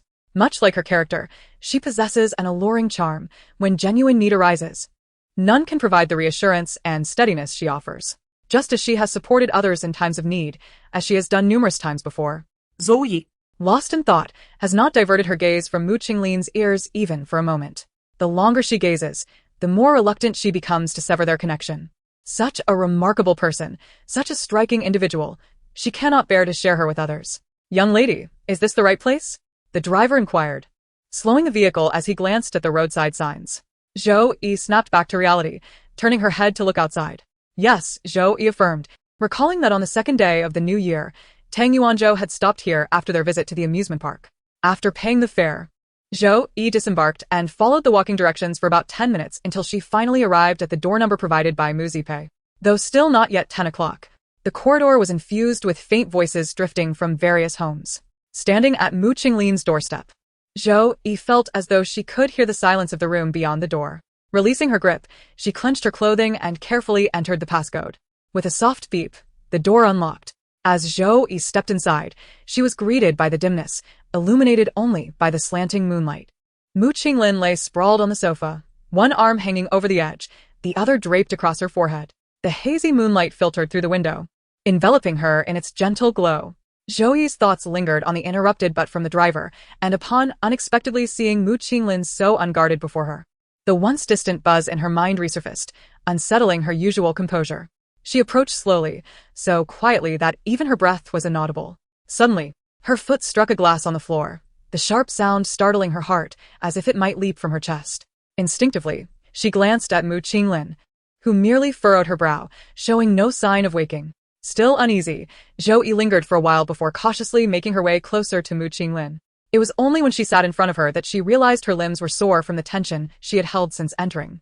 Gently massaging her legs to ease the stiffness, Zhou Yi drew one leg up, intertwining her hands casually around it, then hunched her shoulders, resting her chin on her knee as she unabashedly admired Mu Qinglin lying in the moonlight. Her waist and abdomen held no excess flesh, even in repose. The graceful curve of her side was evident, leading down to her soft hips. Above, her mature and alluring chest rose and fell gently with each breath. While undeniably beautiful, Zhou Yi's gaze merely skimmed over this allure before settling on Mu Qinglin's face. Rather than coveting her figure in ignorance, she preferred to relish in the knowledge that Mu Qinglin remained unaware of her scrutiny. This was the source of her more unseemly thoughts. She truly adored her. The more she looked, the more she fell for her. So fond of her, indeed. Indispensable. Let the fondness continue, thought Zhou Yi suddenly. Swiftly, yet it was still captured. It struggled desperately to escape, and the more it fought, the wider the rift became, allowing those long-dormant emotions to surge forth, leaving Zhou Yi unable to maintain her composure for even a moment. She turned her head to catch her breath, only to be met with Mu Qinglin's dry lips. As she licked them, in that instant, everything fell into place. Mu Qinglin was right. She was indeed like a dog, remembering the sweet but forgetting the bitter. If that were the case, why should she cower? It was merely a matter of affection for someone. Being rejected would not cost her a piece of herself. With this newfound determination, it was worth striving to stand by her side and glimpse into her world. As for the irrelevant factors such as family background and social circles, Mu Qinglin didn't reciprocate her feelings, so what was there to fear? What was there to feel inferior about? Zhou Yi's fingers dug into her legs, her throat dry and tight. Mu Qinglin, could it be that by not being greedy, she could continue to cherish you? Loving you without greed is solely my affair. I need not worry about exposing anything in your presence. Therefore, there was no need to hesitate or overthink, to turn her world upside down, nor to find ways to sever ties with you. Moreover, she had only loved you at the narrowest point of her life. The future still stretched ahead. When the day came that clarity dawned and sunlight flooded in, perhaps your presence would fade. Who can predict what lies ahead? All she knew was that you carried her, each step causing the backpack hanging on your arm to press her leg, yet you never let her feel a jolt. In that moment, she would trade anything for a fleeting moment of your kindness. This sudden and natural determination quelled Zhou Yi's confusion and turmoil. She released her tightly clenched hands, propping herself up to lean against the sofa, wanting to observe closely the woman who would occupy her emotions for a long time to come. Just as she turned, when Mu Qinglin's arm, draped over her forehead, dropped, the fingertips brushed gently against Zhou Yi's cheek, leaving an invisible spark that ignited deep within her heart. Zhou Yi's mind was blank, her body soft. There was no need to suppress the longing to approach Mu Qinglin, as the tip of her nose was already near the breath escaping from her lips. Zhou Yi pressed her lips together, on the verge of closing the gap, when Mu Qinglin suddenly opened her eyes. Within them swirled a serene cluster of moonlight, brighter than anything Zhou Yi had ever seen.